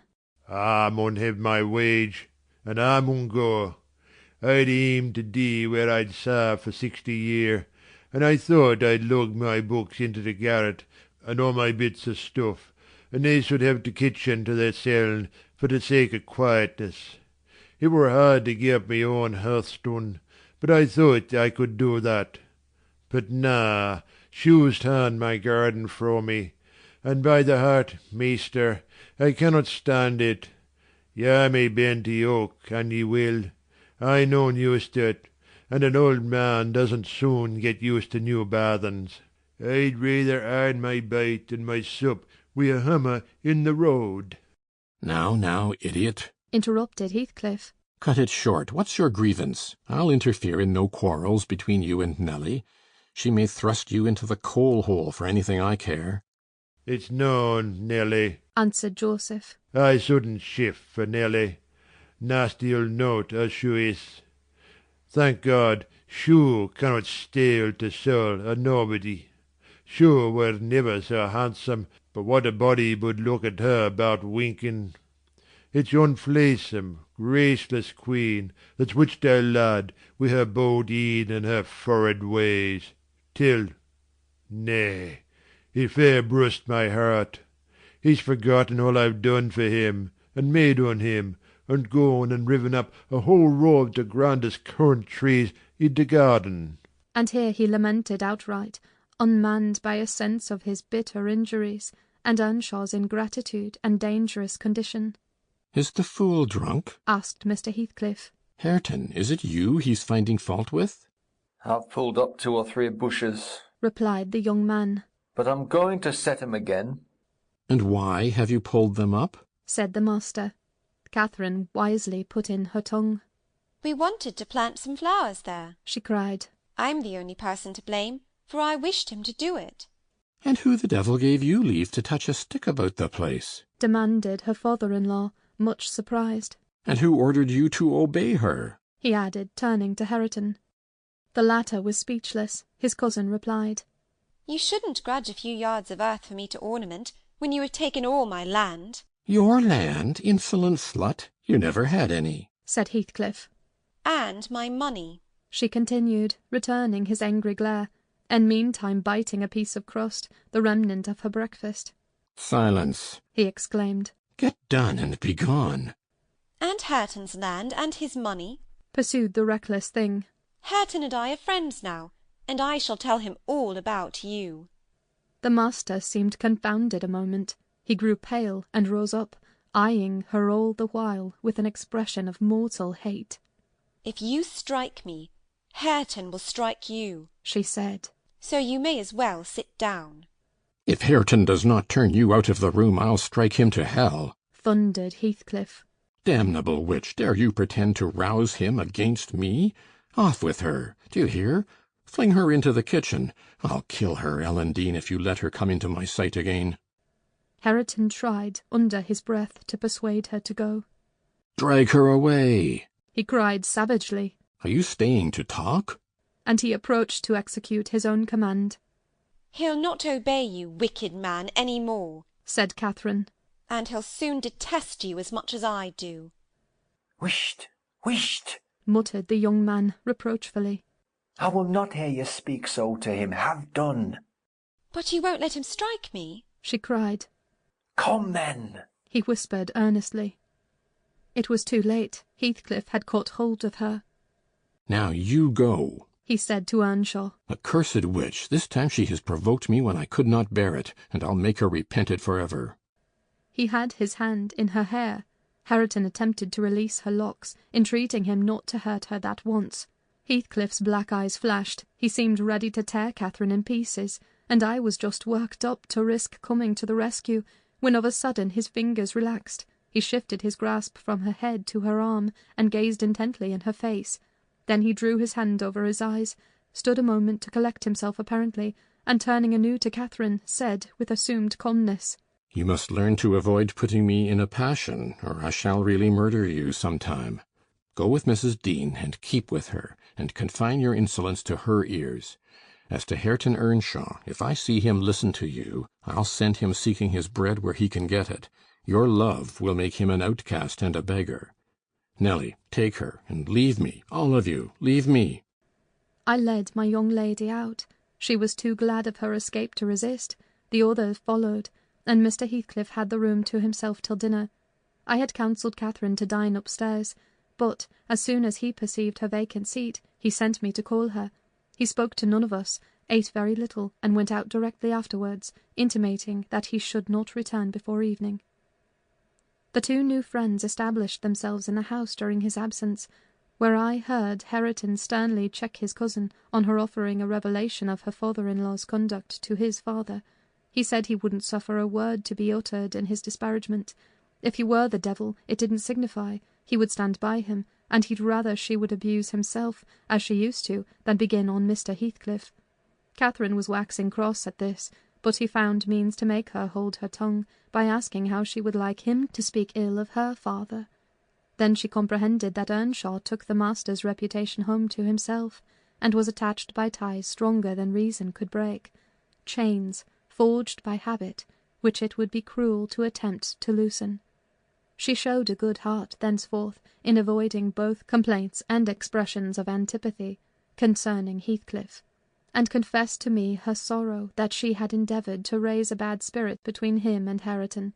Indeed, I don't believe she has ever breathed a syllable in the latter's hearing against her oppressor since. When this slight disagreement was over, they were friends again, and as busy as possible in their several occupations of pupil and teacher. I came in to sit with them, after I had done my work, and I felt so soothed and comforted to watch them that I did not notice how time got on. You know, they both appeared, in a measure, my children. I had long been proud of one, and now I was sure the other would be a source of equal satisfaction. His honest, warm, and intelligent nature shook off rapidly the clouds of ignorance and degradation in which it had been bred, and Catherine's sincere commendations acted as a spur to his industry. His brightening mind brightened his features, and added spirit and nobility to their aspect. I could hardly fancy it the same individual I had beheld on the day I discovered my little lady at Wuthering Heights, after her expedition to the crags. While I admired and they laboured, dusk drew on, and with it returned the master. He came upon us quite unexpectedly, entering by the front way, and had a full view of the whole three, ere we could raise our heads to glance at him. Well, I reflected, there was never a pleasanter or more harmless sight, and it will be a burning shame to scold them. The red firelight glowed on their two bonny heads, and revealed their faces animated with the eager interest of children, for, though he was 23 and she 18, each had so much of novelty to feel and learn, that neither experienced nor evinced the sentiments of sober, disenchanted maturity. They lifted their eyes together to encounter Mr. Heathcliff. Perhaps you have never remarked that their eyes are precisely similar, and they are those of Catherine Earnshaw. The present Catherine has no other likeness to her except a breadth of forehead, and a certain arch of the nostril that makes her appear rather haughty, whether she will or not. With Hareton the resemblance is carried farther. It is singular at all times. Then it was particularly striking, because his senses were alert, and his mental faculties wakened to unwonted activity. I suppose this resemblance disarmed Mr. Heathcliff. He walked to the hearth in evident agitation, but it quickly subsided as he looked at the young man, or, I should say, altered its character, for it was there yet. He took the book from his hand, and glanced at the open page, then returned it without any observation, merely signing Catherine away. Her companion lingered very little behind her, and I was about to depart also, but he bid me sit still. "It is a poor conclusion, is it not?" he observed, having brooded a while on the scene he had just witnessed. "An absurd termination to my violent exertions. I get levers and mattocks to demolish the 2 houses, and train myself to be capable of working like Hercules, and when everything is ready and in my power, I find the will to lift a slate off either roof has vanished. My old enemies have not beaten me. Now would be the precise time to revenge myself on their representatives. I could do it, and none could hinder me. But where is the use? I don't care for striking. I can't take the trouble to raise my hand. That sounds as if I had been laboring the whole time only to exhibit a fine trait of magnanimity. It is far from being the case. I have lost the faculty of enjoying their destruction, and I am too idle to destroy for nothing. Nelly, there is a strange change approaching. I'm in its shadow at present. I take so little interest in my daily life that I hardly remember to eat and drink. Those 2 who have left the room are the only objects which retain a distinct material appearance to me, and that appearance causes me pain, amounting to agony. About her I won't speak, and I don't desire to think, but I earnestly wish she were invisible. Her presence invokes only maddening sensations. He moves me differently, and yet if I could do it without seeming insane, I'd never see him again. You'll perhaps think me rather inclined to become so," he added, making an effort to smile, "if I try to describe the 1,000 forms of past associations and ideas he awakens or embodies. But you'll not talk of what I tell you, and my mind is so eternally secluded in itself, it is tempting at last to turn it out to another. 5 minutes ago, Hareton seemed a personification of my youth, not a human being. I felt to him in such a variety of ways that it would have been impossible to have accosted him rationally. In the first place, his startling likeness to Catherine connected him fearfully with her. That, however, which you may suppose the most potent to arrest my imagination, is actually the least. For what is not connected with her to me, and what does not recall her? I cannot look down to this floor, but her features are shaped in the flags. In every cloud, in every tree, filling the air at night, and caught by glimpses in every object by day, I am surrounded with her image. The most ordinary faces of men and women, my own features, mock me with a resemblance. The entire world is a dreadful collection of memoranda that she did exist, and that I have lost her. Well, Hareton's aspect was the ghost of my immortal love, of my wild endeavours to hold my right, my degradation, my pride, my happiness, and my anguish. But it is frenzy to repeat these thoughts to you, only it will let you know why, with a reluctance to be always alone, his society is no benefit, rather an aggravation of the constant torment I suffer, and it partly contributes to render me regardless how he and his cousin go on together. I can give them no attention any more. "But what do you mean by a change, Mr. Heathcliff?" I said, alarmed at his manner, though he was neither in danger of losing his senses nor dying, according to my judgment. He was quite strong and healthy, and, as to his reason, from childhood he had a delight in dwelling on dark things, and entertaining odd fancies. He might have had a monomania on the subject of his departed idol, but on every other point his wits were as sound as mine. I shall not know that till it comes, he said. I'm only half conscious of it now. You have no feeling of illness, have you? I asked. No, Nelly, I have not, he answered. Then you are not afraid of death? I pursued. Afraid? No, he replied. I have neither a fear, nor a presentiment, nor a hope of death. Why should I? With my hard constitution and temperate mode of living and unperilous occupations, I ought to, and probably shall, remain above ground till there is scarcely a black hair on my head. And yet I cannot continue in this condition.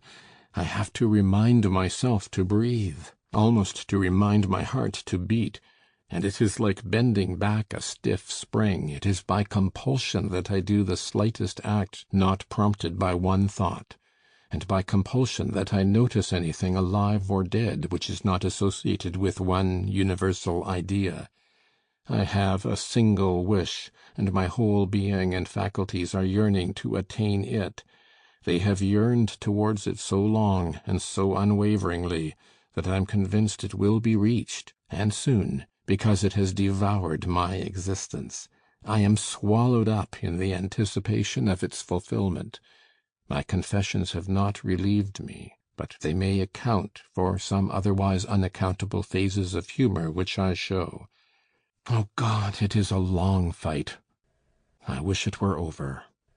He began to pace the room, muttering terrible things to himself, till I was inclined to believe, as he said Joseph did, that conscience had turned his heart to an earthly hell. I wondered greatly how it would end, though he seldom before had revealed this state of mind, even by looks. It was his habitual mood, I had no doubt. He asserted it himself, but not a soul, from his general bearing, would have conjectured the fact. You did not when you saw him, Mr. Lockwood, and at the period of which I speak, he was just the same as then, only fonder of continued solitude, and perhaps still more laconic in company. Chapter 34. For some days after that evening, Mr. Heathcliff shunned meeting us at meals, yet he would not consent formally to exclude Hareton and Cathy.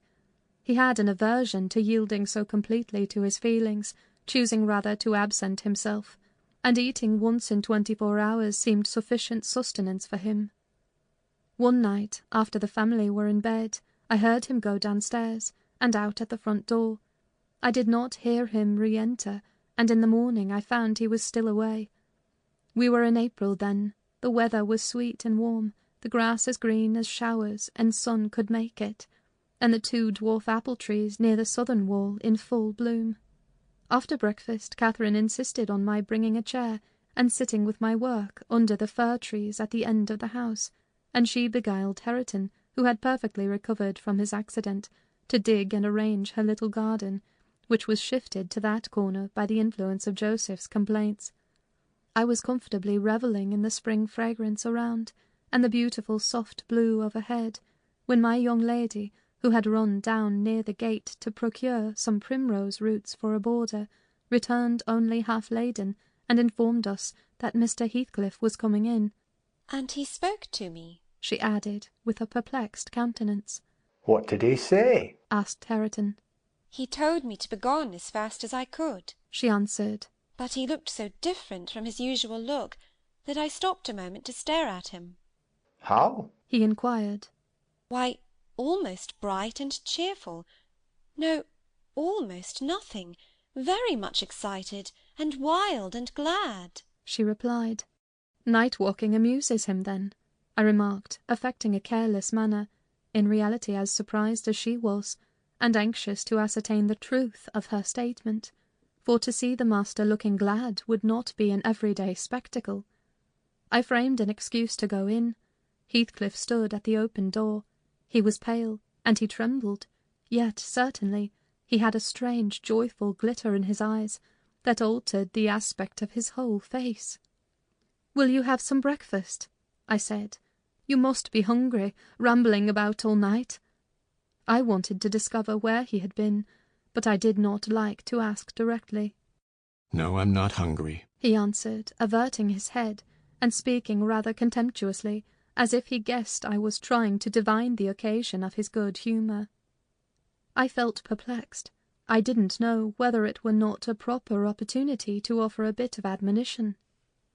"I don't think it right to wander out of doors," I observed, "instead of being in bed. It is not wise, at any rate this moist season. I dare say you'll catch a bad cold or a fever. You have something the matter with you now." "Nothing but what I can bear," he replied. "and with the greatest pleasure, provided you'll leave me alone. Get in, and don't annoy me." I obeyed, and, in passing, I noticed he breathed as fast as a cat. Yes, I reflected to myself, we shall have a fit of illness. I cannot conceive what he has been doing. That noon he sat down to dinner with us, and received a heaped-up plate from my hands, as if he intended to make amends for previous fasting. "I've neither cold nor fever, Nelly," he remarked, in allusion to my morning speech, "and I'm ready to do justice to the food you give me." He took his knife and fork, and was going to commence eating, when the inclination appeared to become suddenly extinct. He laid them on the table, looked eagerly towards the window, then rose and went out. We saw him walking to and fro in the garden, while we concluded our meal, and Earnshaw said he'd go and ask why he would not dine. He thought we had grieved him some way. "Well, is he coming?" cried Catherine, when her cousin returned. "Nay," he answered, "but he's not angry. He seemed rarely pleased indeed, only I made him impatient by speaking to him twice, and then he bid me be off to you. He wondered how I could want the company of anybody else." I set his plate to keep warm on the fender, and, after an hour or two, he re-entered, when the room was clear, in no degree calmer, the same unnatural, it was unnatural, appearance of joy under his black brows, the same bloodless hue, and his teeth visible, now and then, in a kind of smile, his frame shivering, not as one shivers with chill or weakness, but as a tight-stretched cord vibrates, a strong thrilling rather than trembling. I will ask what is the matter, I thought, or who should, and I exclaimed, "Have you heard any good news, Mr. Heathcliff? You look uncommonly animated." "Where should good news come from to me?" he said. "I'm animated with hunger, and seemingly I must not eat." "Your dinner is here," I returned. "Why won't you get it?" "I don't want it now," he muttered hastily. "I'll wait till supper. And, Nelly, once for all, let me beg you to warn Hareton and the other away from me. I wish to be troubled by nobody. I wish to have this place to myself." "Is there some new reason for this banishment?" I inquired. "Tell me why you are so queer, Mr. Heathcliff. Where were you last night? I'm not putting the question through idle curiosity, but—" "You are putting the question through very idle curiosity," he interrupted with a laugh. "Yet I'll answer it. Last night I was on the threshold of hell. Today I am within sight of my heaven. I have my eyes on it, hardly 3 feet to sever me. And now you'd better go. You'll neither see nor hear anything to frighten you if you refrain from prying." Having swept the hearth and wiped the table, I departed, more perplexed than ever. He did not quit the house again that afternoon, and no one intruded on his solitude, till at 8 o'clock I deemed it proper, though unsummoned, to carry a candle and his supper to him. He was leaning against the ledge of an open lattice, but not looking out. His face was turned to the interior gloom. The fire had smouldered to ashes, the room was filled with the damp, mild air of the cloudy evening, and so still that not only the murmur of the beck down Gimmerton was distinguishable, but its ripples and its gurgling over the pebbles, or through the large stones which it could not cover. I uttered an ejaculation of discontent at seeing the dismal grate, and commenced shutting the casements one after another till I came to his. "Must I close this?" I asked, in order to rouse him, for he would not stir. The light flashed on his features as I spoke. Oh, Mr. Lockwood, I cannot express what a terrible start I got by the momentary view. Those deep black eyes, that smile and ghastly paleness. It appeared to me not Mr. Heathcliff, but a goblin, and in my terror I let the candle bend towards the wall, and it left me in darkness. "Yes, close it," he replied, in his familiar voice. "There, that is pure awkwardness. Why did you hold the candle horizontally? Be quick, and bring another." I hurried out in a foolish state of dread, and said to Joseph, The master wishes you to take him a light and rekindle the fire, for I dared not go in myself again just then. Joseph rattled some fire into the shovel and went, but he brought it back immediately, with the supper tray in his other hand, explaining that Mr. Heathcliff was going to bed, and he wanted nothing to eat till morning. We heard him mount the stairs directly. He did not proceed to his ordinary chamber, but turned into that with the panelled bed. Its window, as I mentioned before, is wide enough for anybody to get through, and it struck me that he plotted another midnight excursion, of which he had rather we had no suspicion. "Is he a ghoul or a vampire?" I mused. I had read of such hideous incarnate demons, and then I set myself to reflect how I had tended him in infancy, and watched him grow to youth, and followed him almost through his whole course, and what absurd nonsense it was to yield to that sense of horror. But where did he come from, the little dark thing, harboured by a good man to his bane? Muttered superstition as I dozed into unconsciousness, and I began, half dreaming, to weary myself with imagining some fit parentage for him, and repeating my waking meditations, I tracked his existence over again, with grim variations, at last picturing his death and funeral, of which all I can remember is, being exceedingly vexed at having the task of dictating an inscription for his monument, and consulting the sexton about it, and, as he had no surname, and we could not tell his age, we were obliged to content ourselves with the single word, Heathcliff. That came true. We were. If you enter the kirkyard, you'll read, on his headstone, only that, and the date of his death. Dawn restored me to common sense. I rose and went into the garden as soon as I could see, to ascertain if there were any footmarks under his window. There were none. He has stayed at home, I thought, and he'll be all right today. I prepared breakfast for the household, as was my usual custom, but told Hareton and Catherine to get theirs ere the master came down, for he lay late. They preferred taking it out of doors, under the trees, and I set a little table to accommodate them. On my re-entrance I found Mr. Heathcliff below. He and Joseph were conversing about some farming business. He gave clear, minute directions concerning the matter discussed, but he spoke rapidly, and turned his head continually aside, and had the same excited expression, even more exaggerated. When Joseph quitted the room, he took his seat in the place he generally chose, and I put a basin of coffee before him. He drew it nearer, and then rested his arms on the table, and looked at the opposite wall, as I supposed, surveying one particular portion, up and down, with glittering, restless eyes, and with such eager interest that he stopped breathing during half a minute together. "Come now," I exclaimed, pushing some bread against his hand. "Eat and drink that, while it is hot. It has been waiting near an hour." He didn't notice me, and yet he smiled. I'd rather have seen him gnash his teeth than smile so. "Mr. Heathcliff, master," I cried, "don't, for God's sake, stare as if you saw an unearthly vision." "Don't, for God's sake, shout so loud," he replied. "Turn round and tell me, are we by ourselves?" "Of course," was my answer. "Of course we are." Still I involuntarily obeyed him, as if I was not quite sure. With a sweep of his hand he cleared a vacant space in front among the breakfast things, and leant forward to gaze more at his ease. Now I perceived he was not looking at the wall, for when I regarded him alone, it seemed exactly that he gazed at something within 2 yards distance, and whatever it was, it communicated, apparently, both pleasure and pain in exquisite extremes. At least the anguished yet raptured expression of his countenance suggested that idea.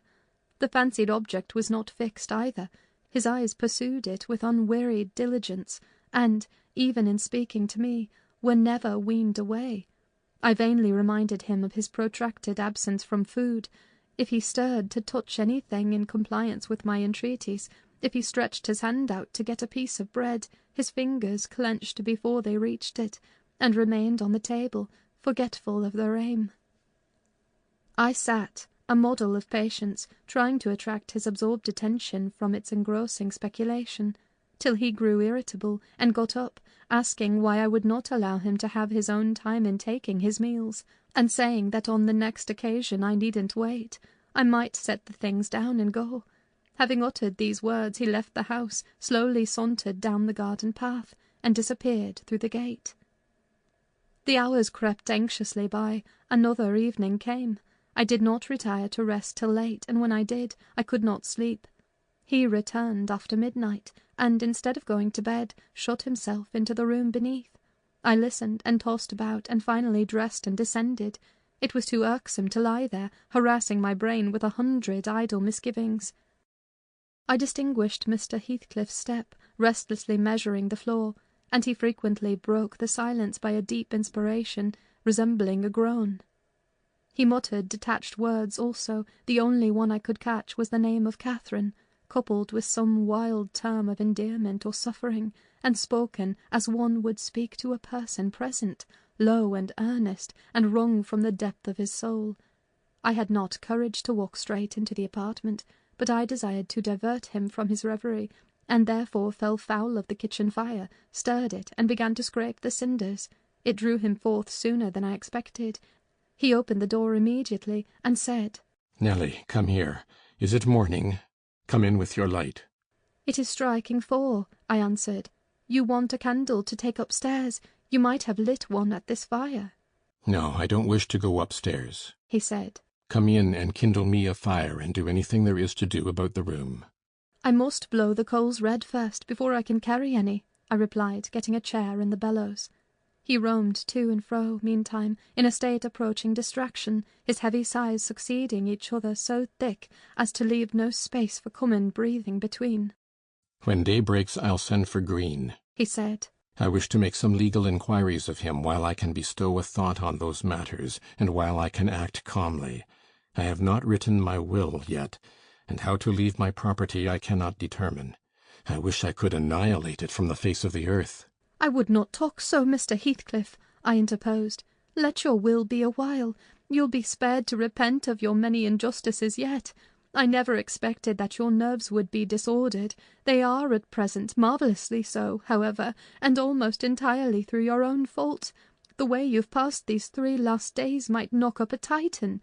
Do take some food and some repose. You need only look at yourself in a glass to see how you require both. Your cheeks are hollow, and your eyes bloodshot, like a person starving with hunger and going blind with loss of sleep." "It is not my fault that I cannot eat or rest," he replied. "I assure you it is through no settled designs. I'll do both as soon as I possibly can. But you might as well bid a man struggling in the water rest within arm's length of the shore. I must reach it first, and then I'll rest. Well, never mind, Mr. Green. As to repenting of my injustices, I've done no injustice, and I repent of nothing. I'm too happy, and yet I'm not happy enough. My soul's bliss kills my body, but does not satisfy itself." "Happy, master!" I cried. "Strange happiness! If you would hear me without being angry, I might offer some advice that would make you happier." "What is that?" he asked. "Give it." "You are aware, Mr. Heathcliff," I said, "that from the time you were 13 years old you have lived a selfish, unchristian life, and probably hardly had a Bible in your hands during all that period. You must have forgotten the contents of the book, and you may not have space to search it now. Could it be hurtful to send for someone, some minister of any denomination, it does not matter which, to explain it and show you how very far you have erred from its precepts, and how unfit you will be for its heaven unless a change takes place before you die?" "I'm rather obliged than angry, Nelly," he said, "for you remind me of the manner in which I desire to be buried. It is to be carried to the churchyard in the evening. You and Hareton may, if you please, accompany me, and mind particularly to notice that the sexton obeys my directions concerning the 2 coffins. No minister need come, nor need anything be said over me. I tell you I have nearly attained my heaven, and that of others is altogether unvalued and uncoveted by me." "And supposing you persevered in your obstinate fast, and died by that means, and they refused to bury you in the precincts of the kirk?" I said, shocked at his godless indifference. "How would you like it?"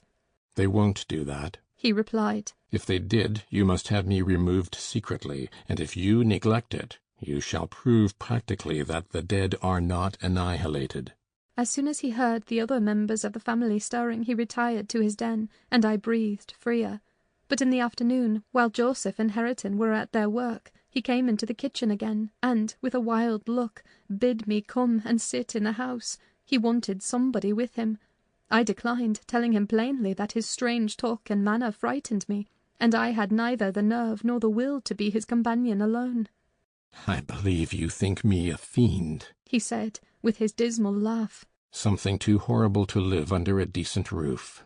Then, turning to Catherine, who was there, and who drew behind me at his approach, he added, half sneeringly, "Will you come, Chuck? I'll not hurt you. No, to you I've made myself worse than the devil. Well, there is one who won't shrink from my company. By God, she's relentless. Oh, damn it! It's unutterably too much for flesh and blood to bear. Even mine." He solicited the society of no one more. At dusk he went into his chamber. Through the whole night and far into the morning we heard him groaning and murmuring to himself. Hareton was anxious to enter, but I bid him fetch Mr. Kenneth, and he should go in and see him. When he came, and I requested admittance and tried to open the door, I found it locked, and Heathcliff bid us be damned. He was better, and would be left alone, so the doctor went away.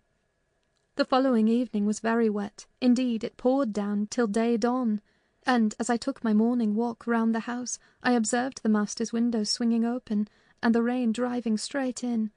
He cannot be in bed, I thought. Those showers would drench him through. He must either be up or out. But I'll make no more ado. I'll go boldly and look. Having succeeded in obtaining entrance with another key, I ran to unclose the panels, for the chamber was vacant. Quickly pushing them aside, I peeped in. Mr. Heathcliff was there, laid on his back. His eyes met mine so keen and fierce, I started, and then he seemed to smile. I could not think him dead, but his face and throat were washed with rain. The bedclothes dripped, and he was perfectly still. The lattice, flapping to and fro, had grazed one hand that rested on the sill. No blood trickled from the broken skin, and when I put my fingers to it, I could doubt no more. He was dead and stark.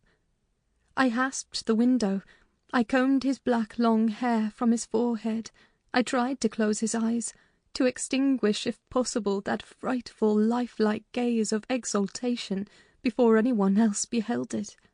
They would not shut. They seemed to sneer at my attempts, and his parted lips and sharp white teeth sneered too. Taken with another fit of cowardice, I cried out for Joseph. Joseph shuffled up and made a noise, but resolutely refused to meddle with him. "The devil's had it off his soul," he cried, "and he may have his carcass into the bargain, for aught I care. What a wicked un he looks, gurning at death." And the old sinner grinned in mockery. I thought he intended to cut a caper round the bed, but suddenly composing himself, he fell on his knees, and raised his hands, and returned thanks that the lawful master and the ancient stock were restored to their rights. I felt stunned by the awful event, and my memory unavoidably recurred to former times with a sort of oppressive sadness. But poor Hareton, the most wronged, was the only one who really suffered much. He sat by the corpse all night, weeping in bitter earnest.